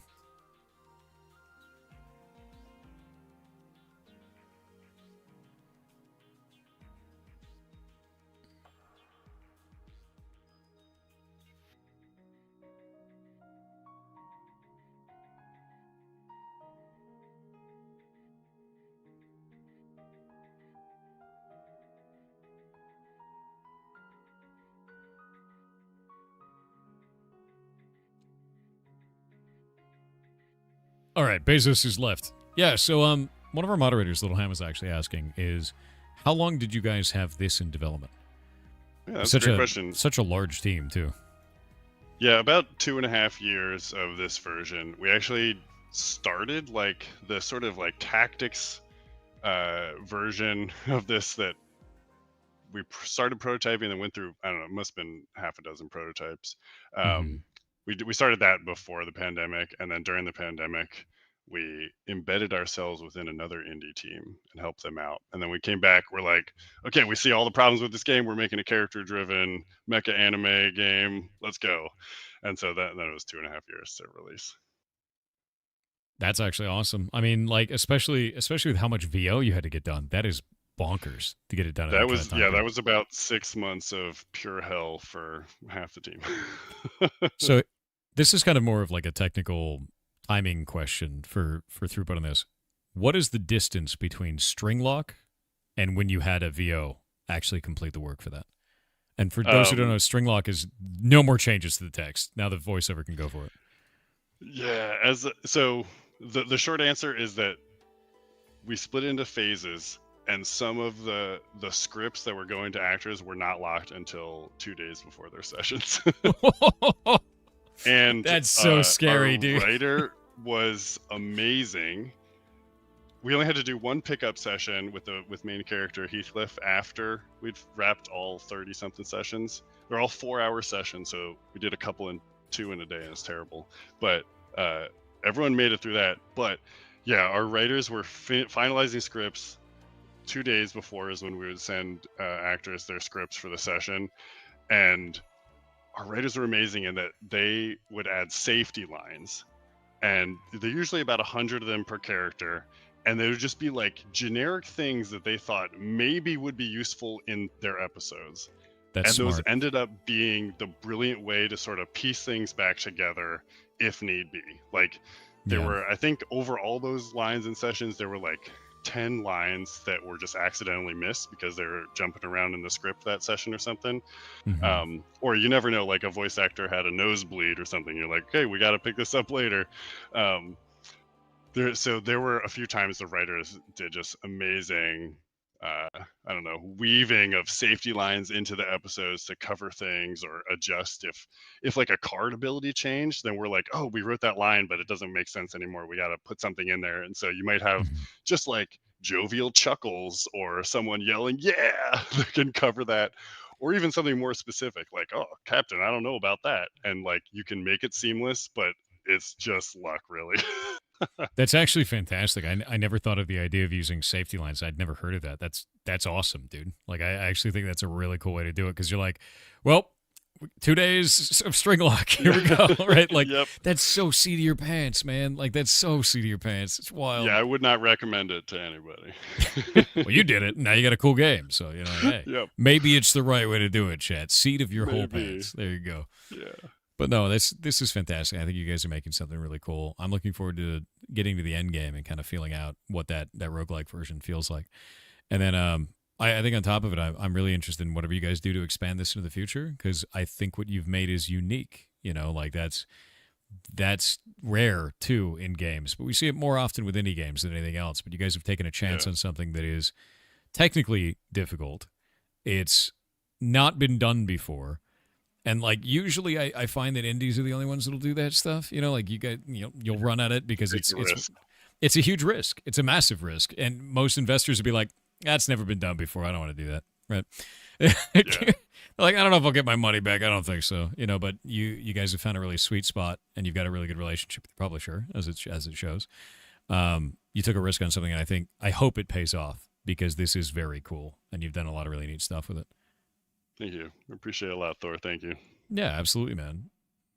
For anyone in chat, if you want to wishlist this, it's in the pinned comment. Wishlist it. The best way you can help indie devs out there, the best way, if you're not ready to buy a game or you don't know if you want to buy a game, is wishlist it because that tells Steam that it should push that more. It's just like liking a video on YouTube or interacting and leaving comments. Exact same system. Yeah, go wishlist it. And you'll know when it goes on sale. True. For the winter sale. Wink, wink. You will. That good 20% email bracket. There you go. 20% or more. Spread out the quest more. Please half the... Wait, what? I don't know what that is. You're speaking gibberish to me, unfortunately, type. Wish this done? Hell yeah. Love the style. I do too. And like, if we could turn this back on, because I know we've been doing all right. All the interview We've the whole all time. learned a break. Like, listen to the voiceover in this. What's your status, Hanako? Have you talked to Jaeger and Jan? No, but it seems our cadets went off mission. Comms can't get through to them. It's phenomenal. Like, they did a really, really good job with this. All of the voice acting throughout the game so far has been, like, very emotional, really on point for the character. Even this, he's talking through a microphone, so you can hear that it's been modified that sound like he's talking through a microphone. Like, the voice work is great, on top of the gameplay being very fun. So They found the power core for the station. The only problem is, activating it will start a radiation leak. yeah, it's great. No, very nice voice Get acting. the hell out of there now. I'll move to shield Hummingbird in the event of a blast. Love Shuttle's it. prepped. But I have more bad news. Please tell me you're joking. Hummingbird scanners picked up a frenzied swarm heading this way.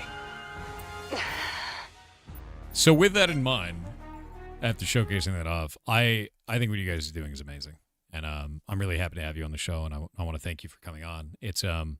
Absolutely. It's a pleasure to have you. So thank Thanks you very so much for having us.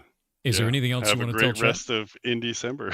Yeah, no, 100%. You can plug anything you chat, want. You can tell them anything you want to. Inspiring words. Call them all Chat, dorks. you were whatever you right want. on. Chat was right on with all the anime influences on this game, so they nailed it. Eureka 7, usually a hard one for people to get, but there were some people here who got it right away. Eureka 7. I don't think I've ever watched that. Holy moly. When did this come out? I've never watched Eureka 7. Dude, I gotta brush up on my anime. 2006. I'm missing out. There's a lot of it. Are we talking like One Piece, a lot of it? Oh, no, I just mean that there's a lot of anime. Oh, yeah, no, You there can't- is. It's hard to watch it all. Yeah, I was talking to chat like last month. Is the one of the animes that I got into that had no business being as good as it was like Cells at Work, and I was like, why is this so good? And I've just been enraptured watching that. Now I'm watching Dungeon Meshi. Nice. My whole life is food now. It's all food. I just watch that anime and then I get hungry and I'm like, I'm just gonna get fat watching this. Yep. There's no way around That's the game that Battle Chef Brigade is very similar to. Really? We should have had a sequel out by now if we were a good capitalists, but we're not. Well, you have this out now, and it's quite cool. And Yep. I think it's phenomenal, honestly. So, here's an interesting question: is there, with all of the stills that you have and all of the text that goes along with this, are there any plans for anything like a comic book variation of this, or a paperback, or anything like a physical copy of? Because I That's a feel great like question. I could read this, right? You know, like I feel Yep. like it could be. You sure could. I think this reminds me of the Polygon review for Battle Chef Brigade was, maybe this should have just been a TV show instead. But I think, so for that, we had an art book and we put real recipes in it from one of our community members. And so maybe the art book for Battlesuit Aces should have sort of the comic book treatment of some episodes. I think that would be pretty neat. I would love that. That would be really awesome. So, thank you. Thank you very much. And is there anything else, Thank you. chat? Anything you want to know before we head off? Because I got to do 1 hour left of dev stuff, or block game players are going to lose their minds. How much is the demo's free, you goblin?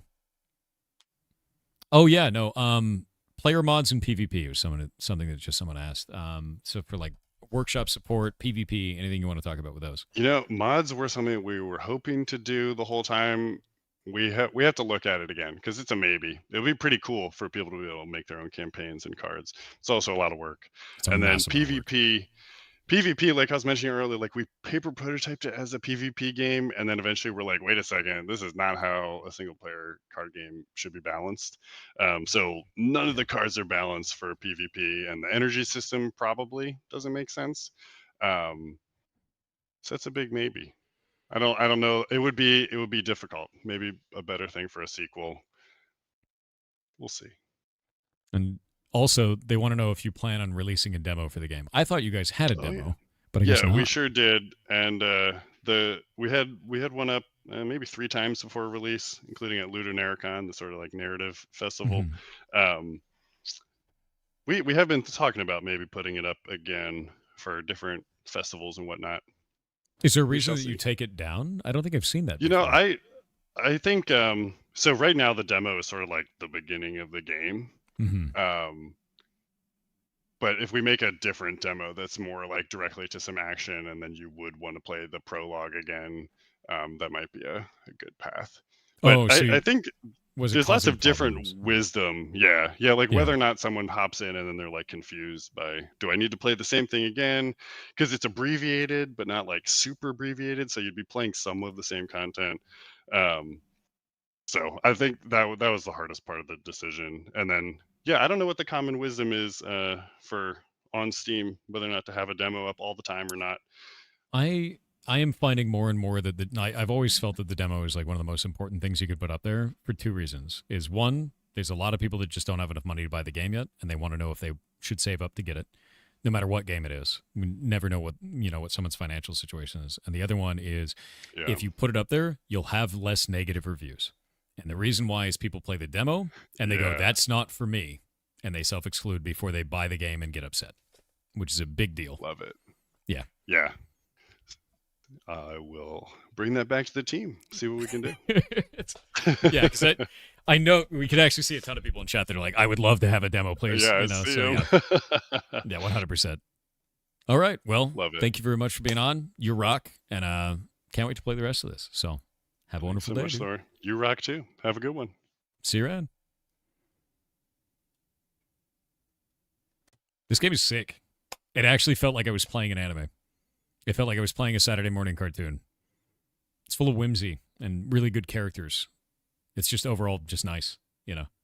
Overall, absolutely nice. Lovely experience. And dude, the voice acting is bonkers. The voice acting is absolutely phenomenal. Yeah, thanks for having us. Absolutely. Thank you guys for being on. And I hope that you find great success because you're making something awesome here. Blows me away, legitimately. So I'm going to link this to chat.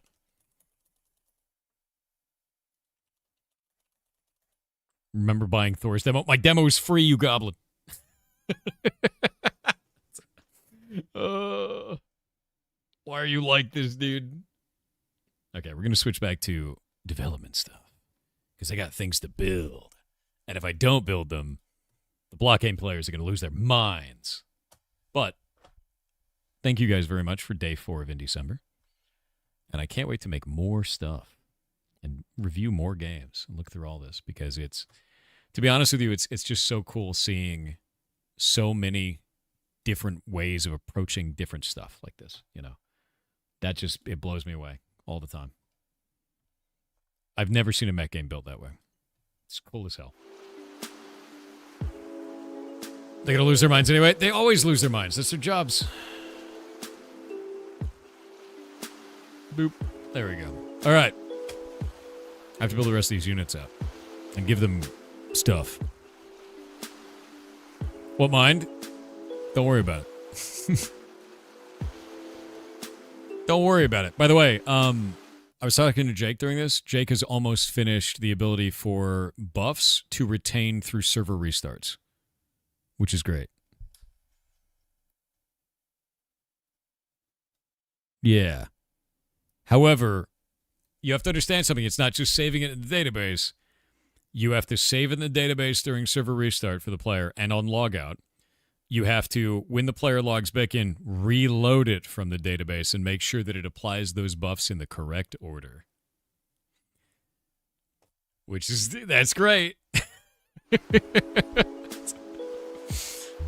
You know, like, fantastic. What's your favorite magic system in a game? It's a game called Lost Magic for, I think it was DS. But if you've never seen this before, all of the others done by Studio Ghibli, and we'll do Lost Magic here. Actually, who here has never heard of Lost Magic, the video game? This game kicks ass, dude.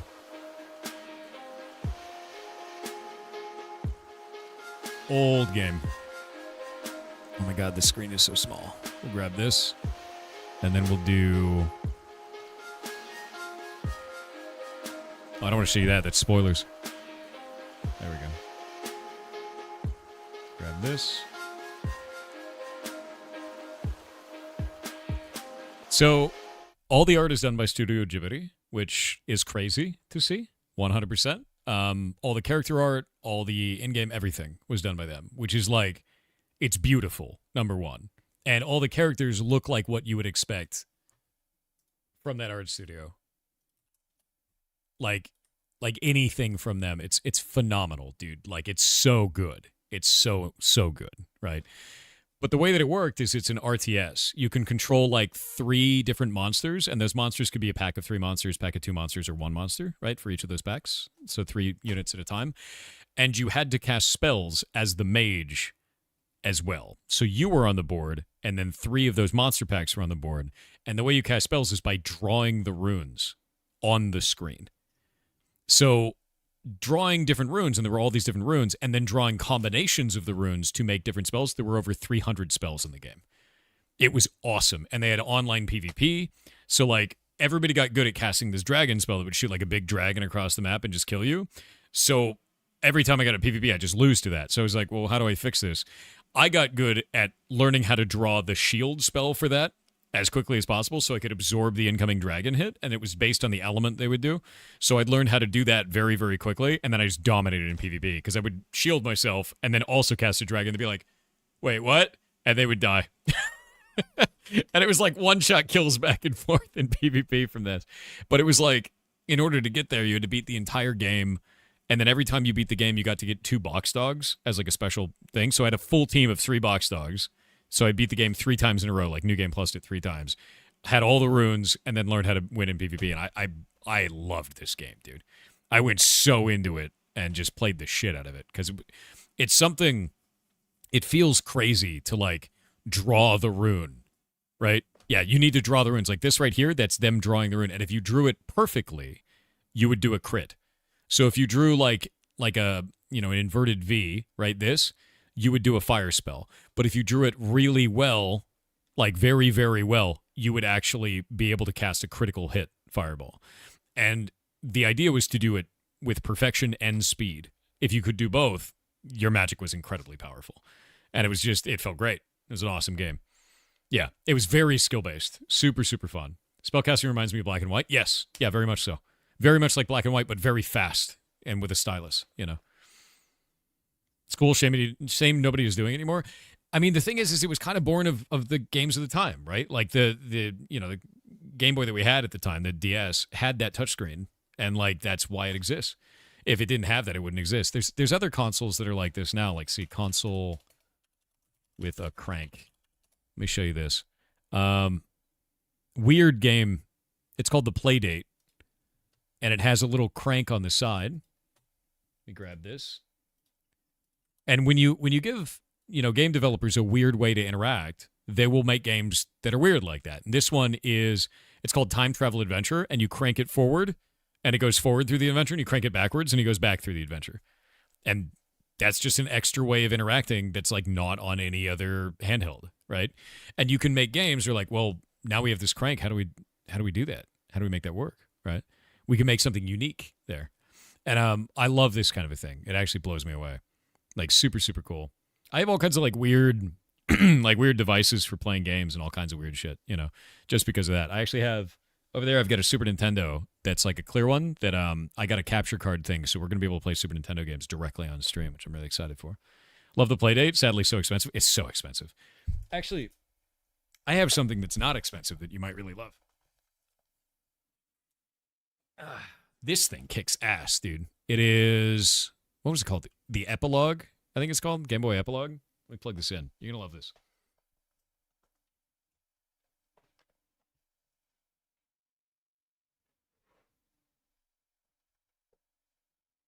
Oh, God, I have to unplug something, and I don't know which something I have to unplug. Hold up.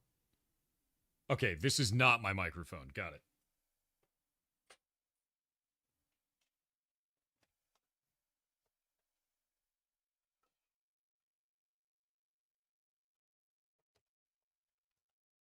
All right. Can you hear me? It's not my microphone? Thank God. That would have been bad. Let me see. Epilogue. Yeah, the Epilogue playback. I guess it's from Epilogue. Yeah, stream ends. Exactly. Don't you say pardon. So check this shit out. It's a cartridge thing. I don't know if you can see it right here. It's very small. But here's a copy of Boktai. An actual cart. And it actually is Boktai now. And it will scan your cart, find out if it's an official cartridge, find out if it's a read-only cartridge, if it's a copy or a counterfeit. It will actually tell it for you, and then you can just hit start, and you can play the game directly on your computer on original hardware. Yeah.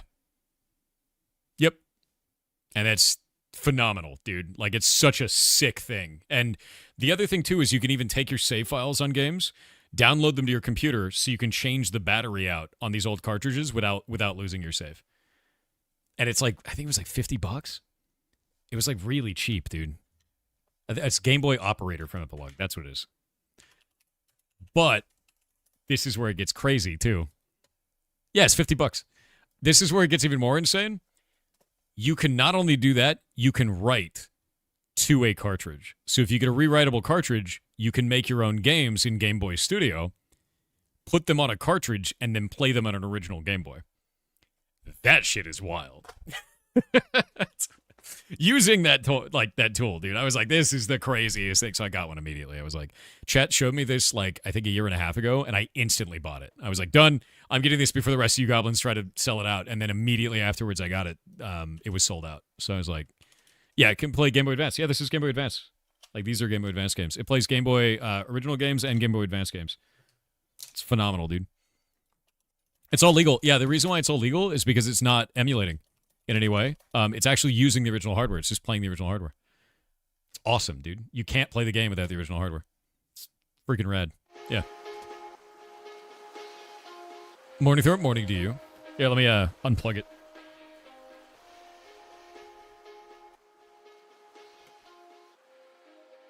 Yeah, I have all kinds of tools and toys like that because it's just neat, man. Just neat shit. Love it. Super love it.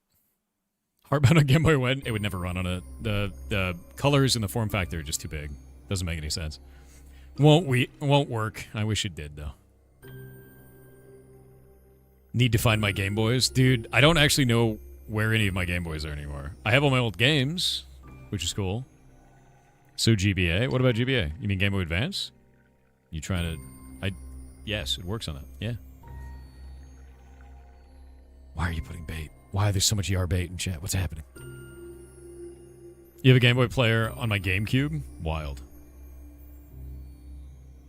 Do you know how much data a Game Boy Advance card can hold? I don't, actually. Let's find out.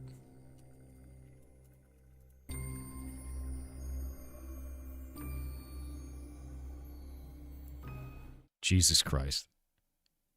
4 to 32 megs. I guess you could fit... Like maybe you could fit... I'm trying to think what games would even fit at 4 megs to 32 megs. Is Downwell that small? Animal Well is that small. You could fit Animal Well on it. I don't know, dude. That's tiny as hell. That's like really small. There's no way, dude. No, Heartbound wouldn't fit on that. I gotta go check on Nemo 1 sec.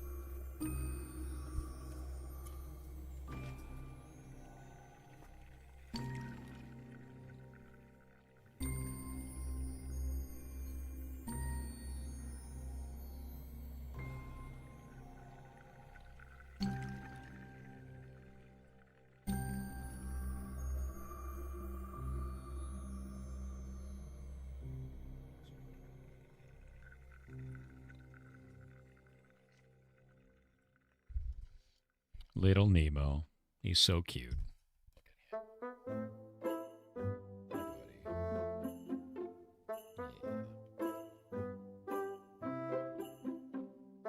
He's so good. He's so good. What you doing? Let me see your face. No swollen? Okay, that's good. I'm gonna go put him up.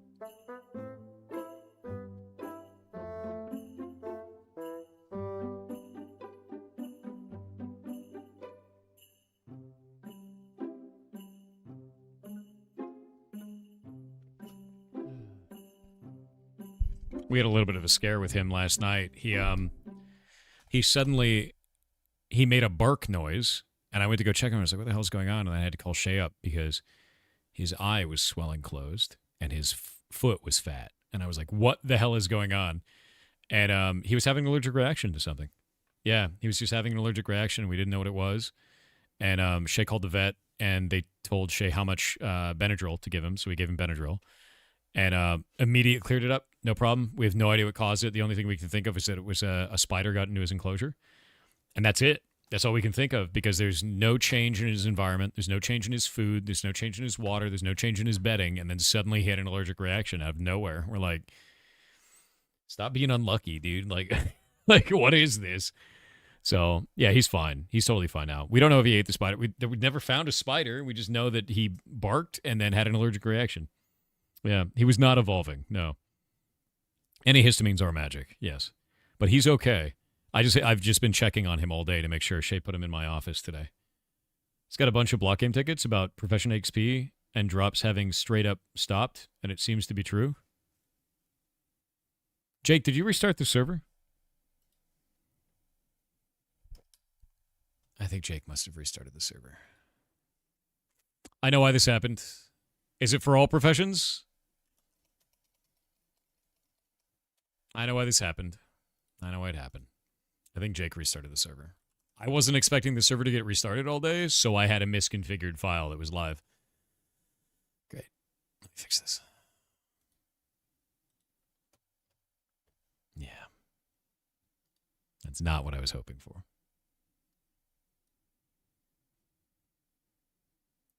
Yeah. I'm going to go fix that. Did the server get restarted? It looks like the answer might be yes. Jake broke it? I don't think so. Oh, Core is dead. Why is Core dead? Yo, I think Core crashed. Hold up. Jake revealed that Thor broke it. It was supposed to be a secret. Have you seen Robo Billionaires? No. God damn it.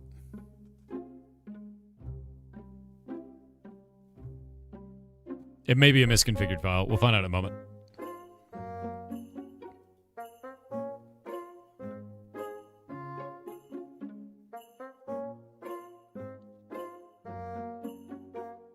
It's in stream chat and it's horrible. What's horrible?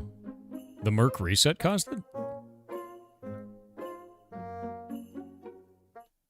I know why the Merc reset caused it. I know why. The Merc reset causes a refresh of some other stuff at the same time. And it caused other things to break. Give me a sec.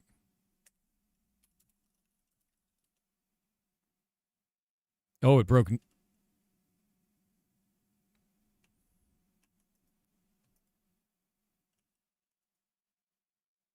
Wait a minute. What the shit is going on? That's not me.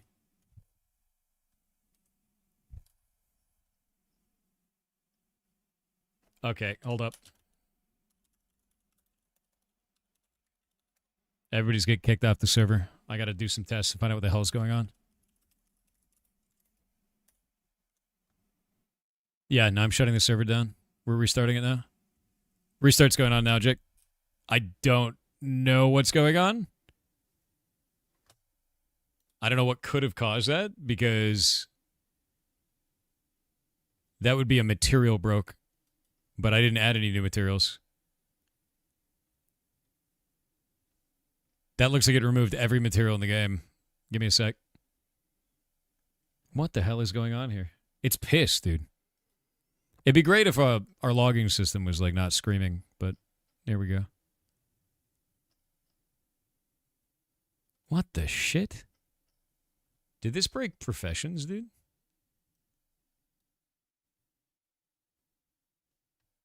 Please stop screaming, server. Please stop. Please, Jesus Christ. For whatever reason, the way that they've configured the logging system in here is so goddamn annoying, dude. Because it's constantly spamming, and I want to read a specific line, and it's like, do you want to see the front of the log? Do you want to see the front of the log again? Do you want to see the front of the log? Okay, I'm going to shut down the server, and I'm going to look at the logs. Because it just won't shut up.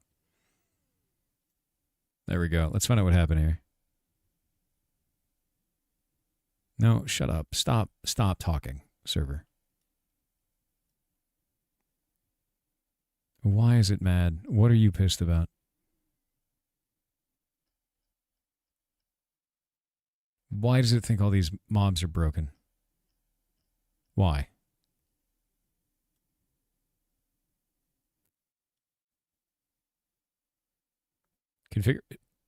Configuration error and drop. That's fine. I don't give a shit about that.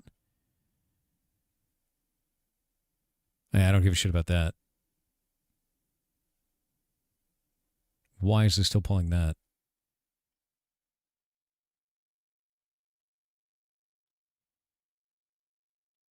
Give me a moment. Yeah, this is bad. This is bad in a way that I don't understand why it's broken quite yet, but I'll figure it out. It's no biggie. And the server would not shut up, which was not the best. There's a couple of things I need to remove out of here, too. It almost seems like there's a misconfiguration in an item file, but I just don't know which one yet. Don't care about Hunting Herald. He's stupid. Couldn't find the augment T2 hunting augment. What? Why is this freaking out?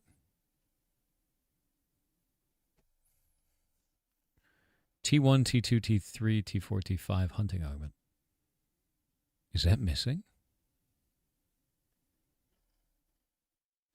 That doesn't make any sense. I love when things explode in ways that you'll never, like, think about.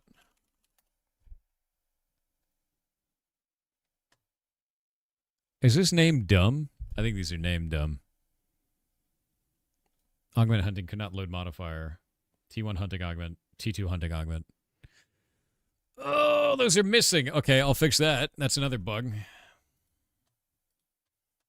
Love to see this. But that's a different bug. The hell is wrong here? One of the worst things about dealing with our host right now is that the logs for this, the only way to pull them out is we have to pull the entire thing, and I can't show that on stream because it shows people's IP addresses, which is my favorite. It's my favorite. Did you break it? I don't know yet. I don't know what broke it yet. I've removed a couple of recipes, so we got a bug report, bug fix here.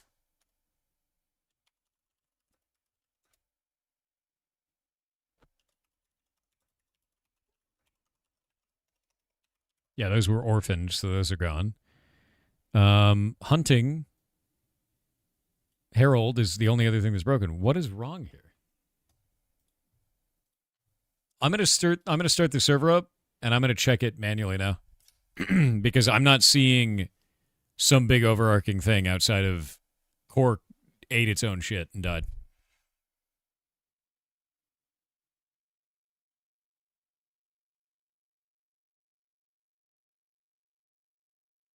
What was it?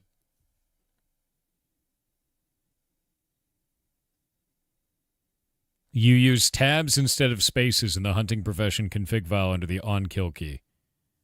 Oh my god. God damn it. I'm going to lose my mind. I hate YAML. God damn it, dude. I never would have found that. That would have taken hours, man. That would have taken hours. That's literally what broke this? What a bombastic way to explode. I'm going to go replace them all with spaces. One moment. Just insane, to be honest. Ugh. All right.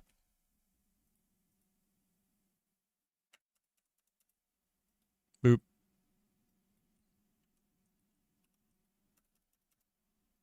Boop. There we go. We did it. Saved.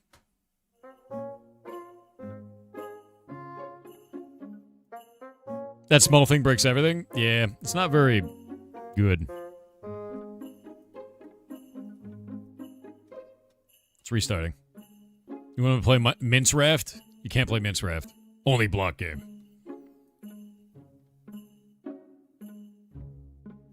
You know what's really funny, Jake? You want to know something hilarious? Do you know what this is right here? Do you know what that is? Spaces. But you know how I express them? With tabs. Because every other YAML file auto-converts, and it's fine. But for whatever reason, this one didn't, and it's just angry. I don't know if this caused a cascade failure. I know why. I actually know why this caused cascade failure. I've seen this in the past. Any type of error inside of any profession file will cause all professions to not load, which then causes a cascading failure with all player data, and then many, many items do not load as well. It will absolutely shit the bed when this happens. This is not something we need to fix. This is something we need to run from and go to hightail on, because this wasn't our code. That was the early day stuff. That was before the fork, and it never got refactored. And at this point, it doesn't matter. They're just have the config be correct, and we won't have this problem. refactoring that at this point is, I feel, is a waste of time because we could just do that towards making content rather than dealing with that since we're changing to Hightail anyway. Let me make sure that this is all working now. 1,263 recipes. Yeah, it actually cut us down to 900 recipes when that happened.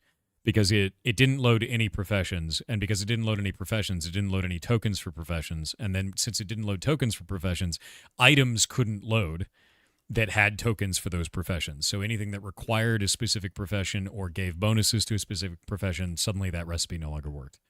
And it just blew up. Really hope this didn't reset all player progression like fishing that one time.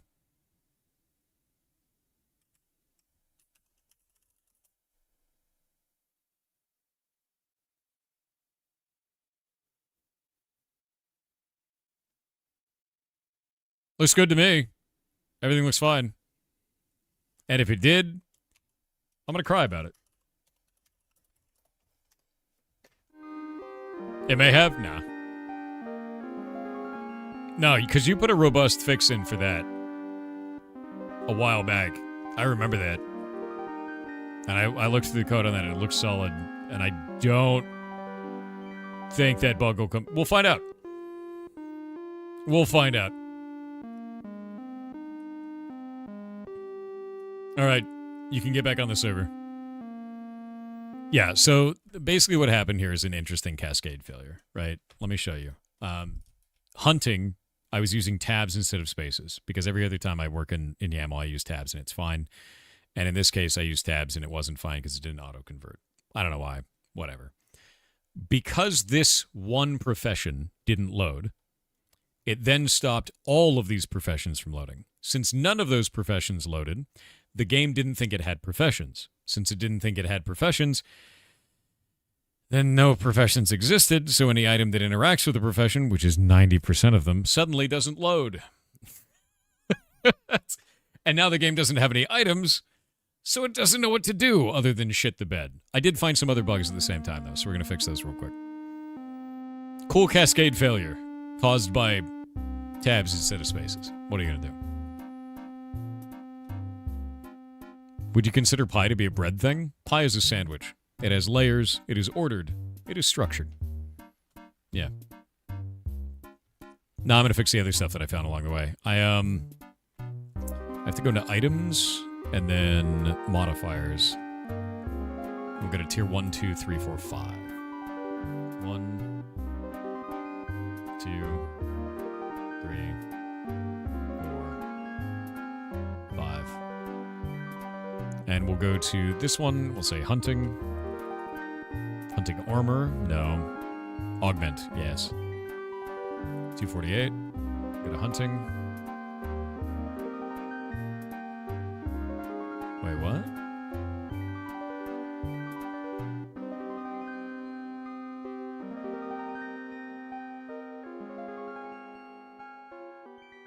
Yeah, that's the problem right there. T2 hunting augment didn't exist. And neither did the tier 3 or the tier 4. God damn it. I never added these. Why did I never add these? Slug that I am.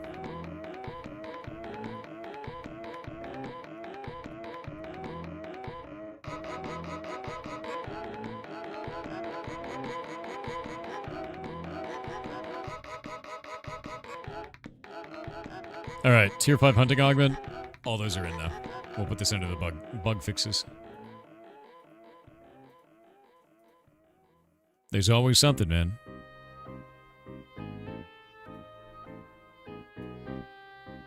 Wait, I put this in the wrong patch notes? I did. That's for the Heartbound patch notes, lol. There we go. What are they called?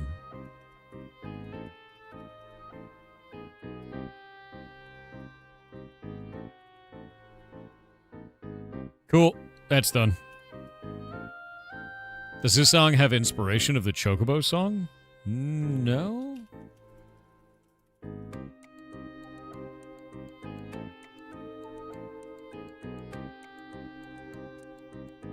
You lost all the herbalism experience that you made before the 6 minutes before reset? Cool.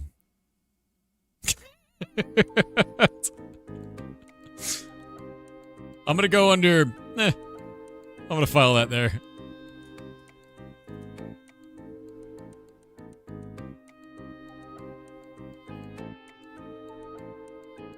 All right. These are all done now. That's cool. Oh, the butcher is now actually working on that. Yeah, EXP wasted. Hello, fellow nerds. Hello. How is it going? I hope you guys are having fun with Indiecember, by the way. You lost your level 9,000 character? Man, that sucks. Guess you'll have to go again. You have your D&D character ready? No, I was told that it wouldn't be until the 13th. Was I told wrong? Was I told incorrectly? Have I been lied to, Winky? No, you are correct? Okay. Yeah, everything is scheduled in my brain. You're absolutely correct. Good. I'm making a wizard. Can you confirm the level that I get to be?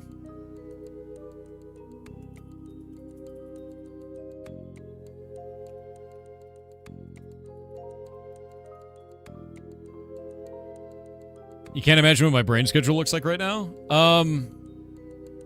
It's pretty wild, to be honest with you. I'm going to tell you this. You know what my day is scheduled to, Winky? My day is scheduled down to the minute, including showers. That's what it is right now. That's how much shit I'm doing this month. To the minute. To the minute. I have a specific number of minutes I can shower. Yeah. 7? We get to be level 7? 7, you say? I can't wait. I can't wait, Winky. Oh, it's gonna be fun.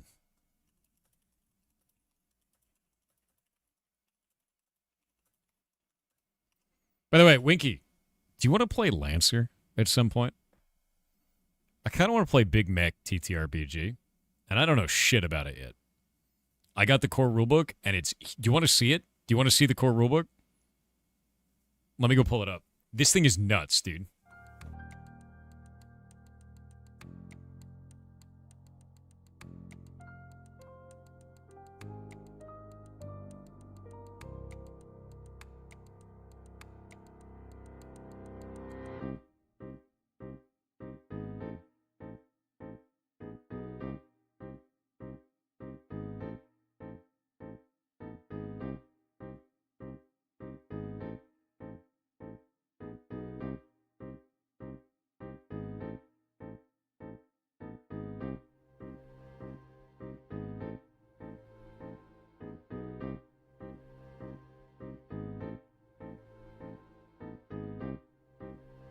All right. If I can stop Fleming all over the place. Let me change this to face cam, the big cam. Okay, so you know how like every D&D book ever is like $50 million and they make you buy like 5 of them before you can start playing D&D? Like there's 3 core rule books and then there's 2 extra rule books and they're like $40 a piece. What if I told you Lancer did this in 1 book, singular, for like $25? Look at it. Look at it. It's like a goddamn Bible, and look at the art. Oh, you can't even see it because it's goddamn green screen. But look at it, dude. It's all art from the artist from Kill 6 Billion Demons, and it's like fully illustrated too. Like there's tons of just illustration of like, look at this guy. He looks terrible on that. Let me find someone that has different colors. One moment. Yeah, there we go. Look at this guy, dude. Look at him. Just look at him. And then all the stats. And it's like, I read through this, like 10% of this last night. I have a cursory understanding of the combat system. The combat system's really cool. Things can actually be defined based on, like, there's like risk and there's accuracy. Like, you can take a risky action, which is kind of interesting. Just all kinds of stuff. The green screen? No, that's over here. Yeah, that's the green screen. Yeah.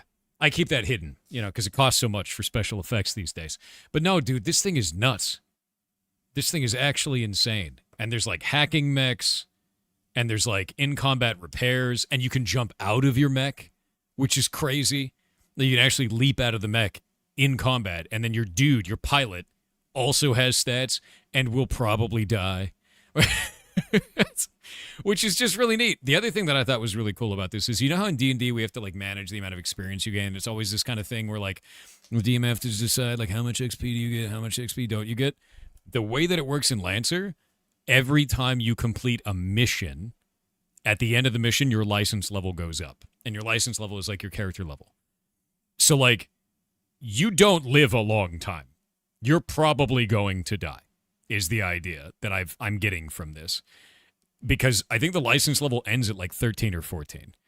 So like, that's like 14 campaigns, and then you're done. You're probably dead by then anyway. Most pilots don't live that long, is what it feels like to me. And I just think it's rad as shit, dude. So, I don't know. I want to play a robot game. I think it's cool. I think the game is cool. Feels cool. Looks cool. I do away with the XP calculations instantly. I run chapters and level up my party after chapter. Exactly. That's what it is. Is it license level 12? Most missions are multiple sessions. Makes sense. Yeah, it makes sense completely. It's a milestone system, and I just love it. I love it so much. It feels great.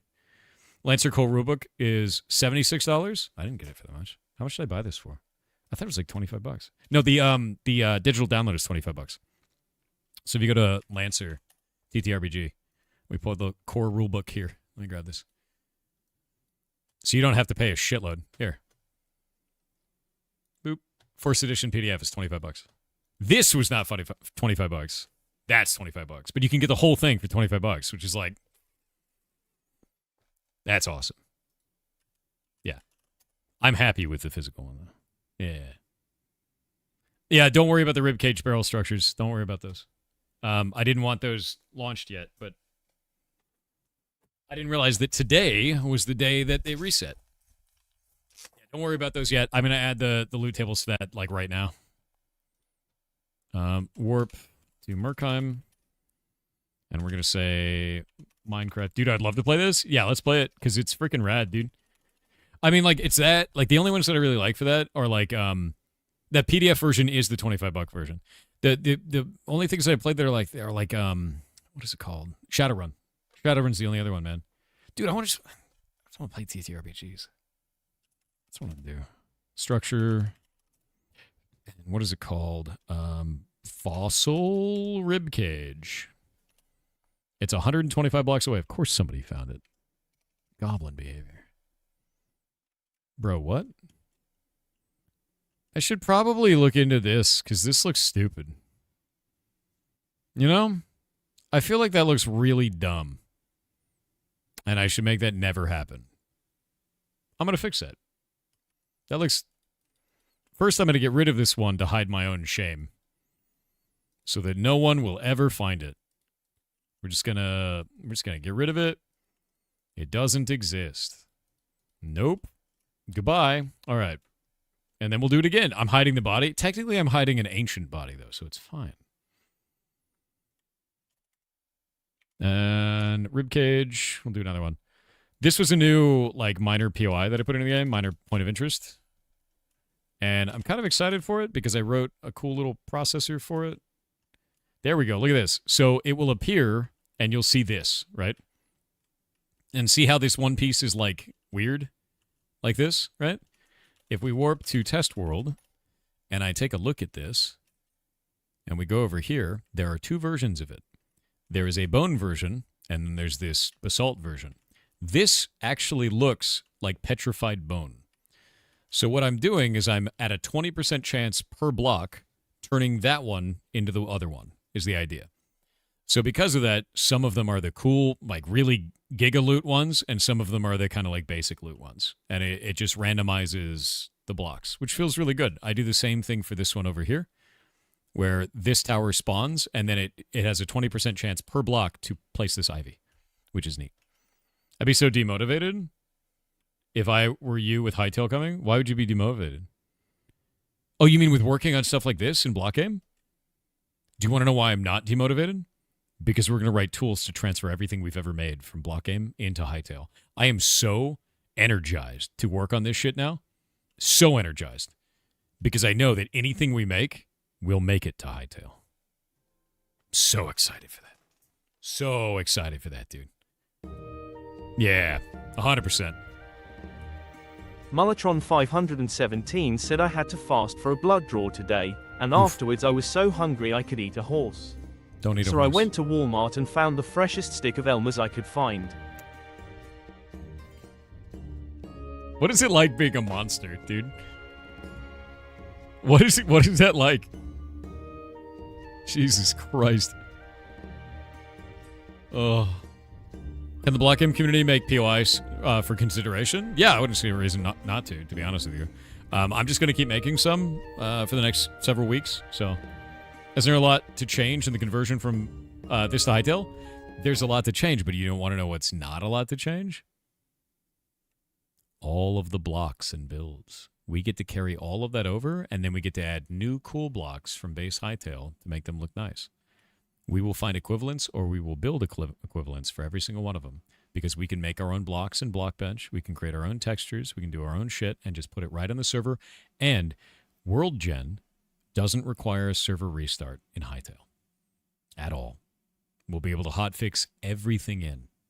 And if we do this correctly, you'll get to watch the world get built real time while people are on the server, which would be awesome.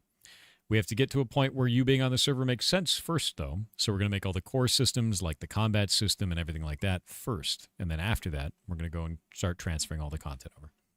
Yeah. Very excited for it. I know he was teasing World Gen tools that are revolutionary. I know. Do you actually, Zafra, do you know what my plan is for portals? Have you heard that yet? Let me do a TTS and then we'll talk about it.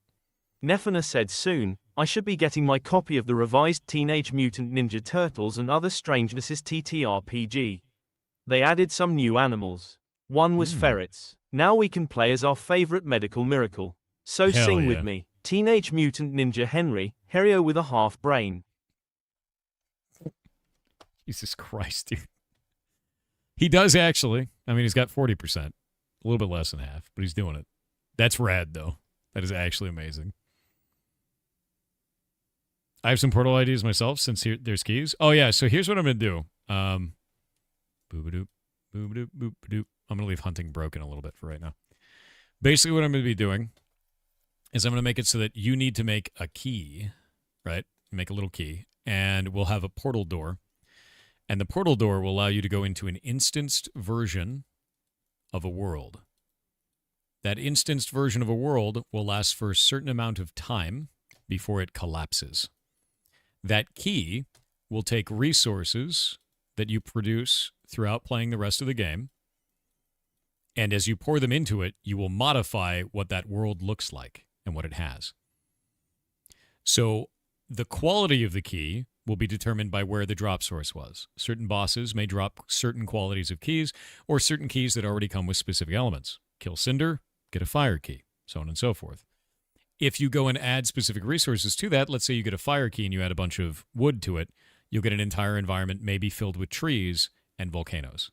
Something like that, where we can let you design World Gen based on the resources that you spend for your instance world. And there will also be a difficulty class for it that we want to build that will make it so that it will work for 1 to 8 players. So you can build a raid that is instanced, or you can build a solo experience that is instanced. You can make it so that it lasts longer or it's shorter, whatever you want it to be. These are meant to be instanced collapsible worlds is what I want to build.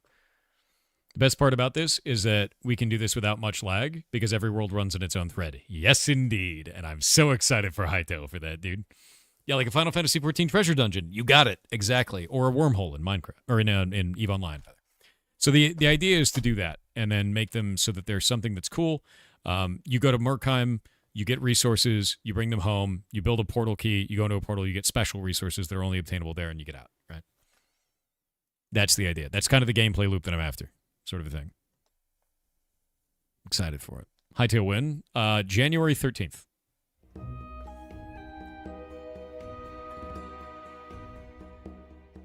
Yeah, it's like the thing is Hytale is multi-threaded. I had the idea of rare keys that lead to unique locations with unique loot. I could already do that. Yeah, I'd be super down for that. Was there only one TTS? There are many TTSs. Probably won't. Dendrago with 500 bits said amazing FFXIV news that came out of absolutely nowhere. Apparently they got Tom Morello, guitarist for Rage Against the Machine, to write one of the themes for the last raid tier of this expac. From the preview in the patch trailer, it absolutely kicks ass asterisk, https://www.youtube.com/watch?v. That sounds awesome. Cool. Yeah. They did and you're so hype? Hell yeah, dude. Could not find loot table chest fossil ribcage? Why is that missing? Let me look. Did I name it wrong? I named it wrong. I'm an idiot. Save. Waiting on it. RS6484 with $1.99 said ever seen Into the Void Thor. Messed up but fun. Yeah. Yeah. I call it Reddit. Or Twitter. That's pretty much the void. Unless you're talking about a specific game, and if so, no. There we go. Action_Dan said as much as I hate discussions of AI, I feel this is something people should know. Grok is being used to openly dox people. Quote, out of 33 names of non-public figures we fed into Grok, a total of 10 queries immediately returned correct and current residential addresses for the name provided. Unquote. It gets worse. Link to article incoming, but be wary of opening on stream as it features an image of Elon performing a certain gesture. https://future. I'll go to Twitter right now and see if it knows what my address is. Hello, Super Grok.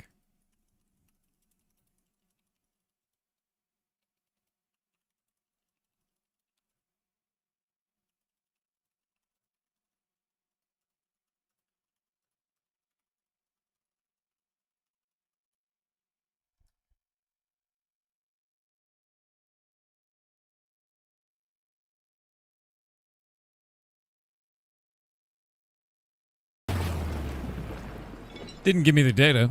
That's interesting.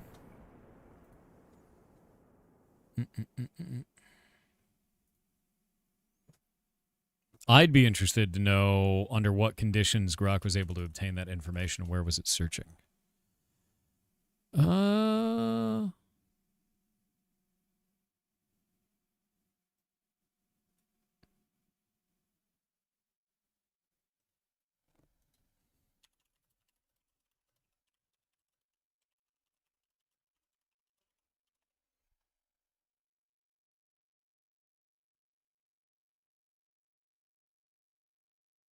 Yeah, that's not great.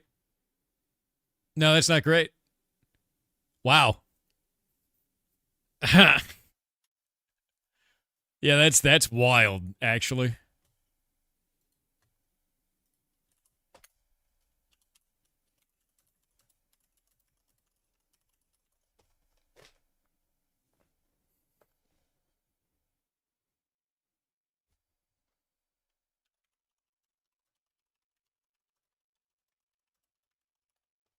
Yeah, no, 100%. That's bonkers, dude.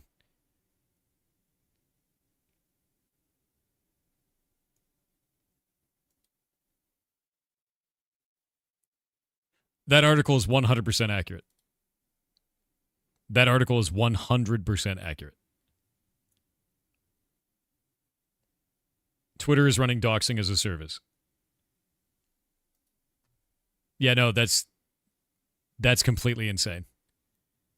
I literally just tried it. That's doxing as a service, 100%. Like, yeah, no. Hey, Twitter, you should probably shut that shit down. That's that's going to be used for evil so quickly, dude. Oh, my God. No, I thought I took that article with a grain of salt. That article is 100% accurate. Yep. Yep.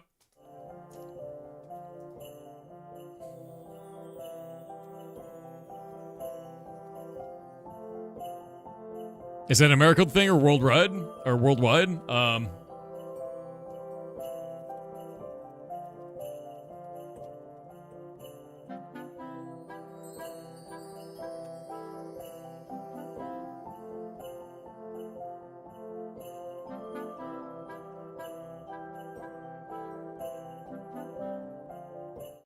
That is worldwide.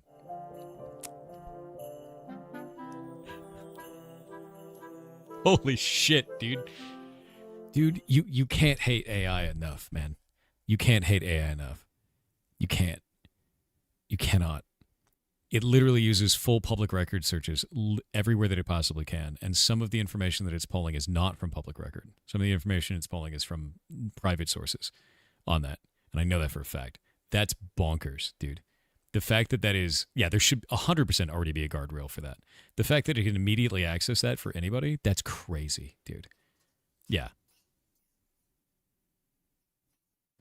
One sec.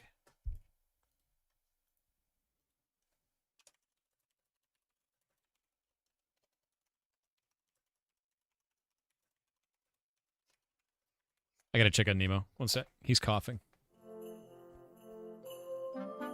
Yeah, you need legislation for this shit. That's bad, dude.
Yo, I'm going to end the stream. I'm sorry for everybody who has a TTS, and I'm going to end it. Little guy is having another allergic reaction. I need to handle it. So, I don't know why this is happening yet. We don't know. We're going to move his entire enclosure, give him a completely new one, and then go from there. So, give me a bit. I'll see you guys tomorrow. I'm sorry to end the stream so early. Emergency time. So, let me raid. I know you want to go, little guy. He's in my hand. There we go. I'm holding him. I know you're crazy. I know. His eye is swollen all over again. I need to check on it. Yep. Take care. Oh, absolutely. All right. We're going to raid the ferrets, and I will see you guys later. I'll give you an update. Sorry about this. Boop.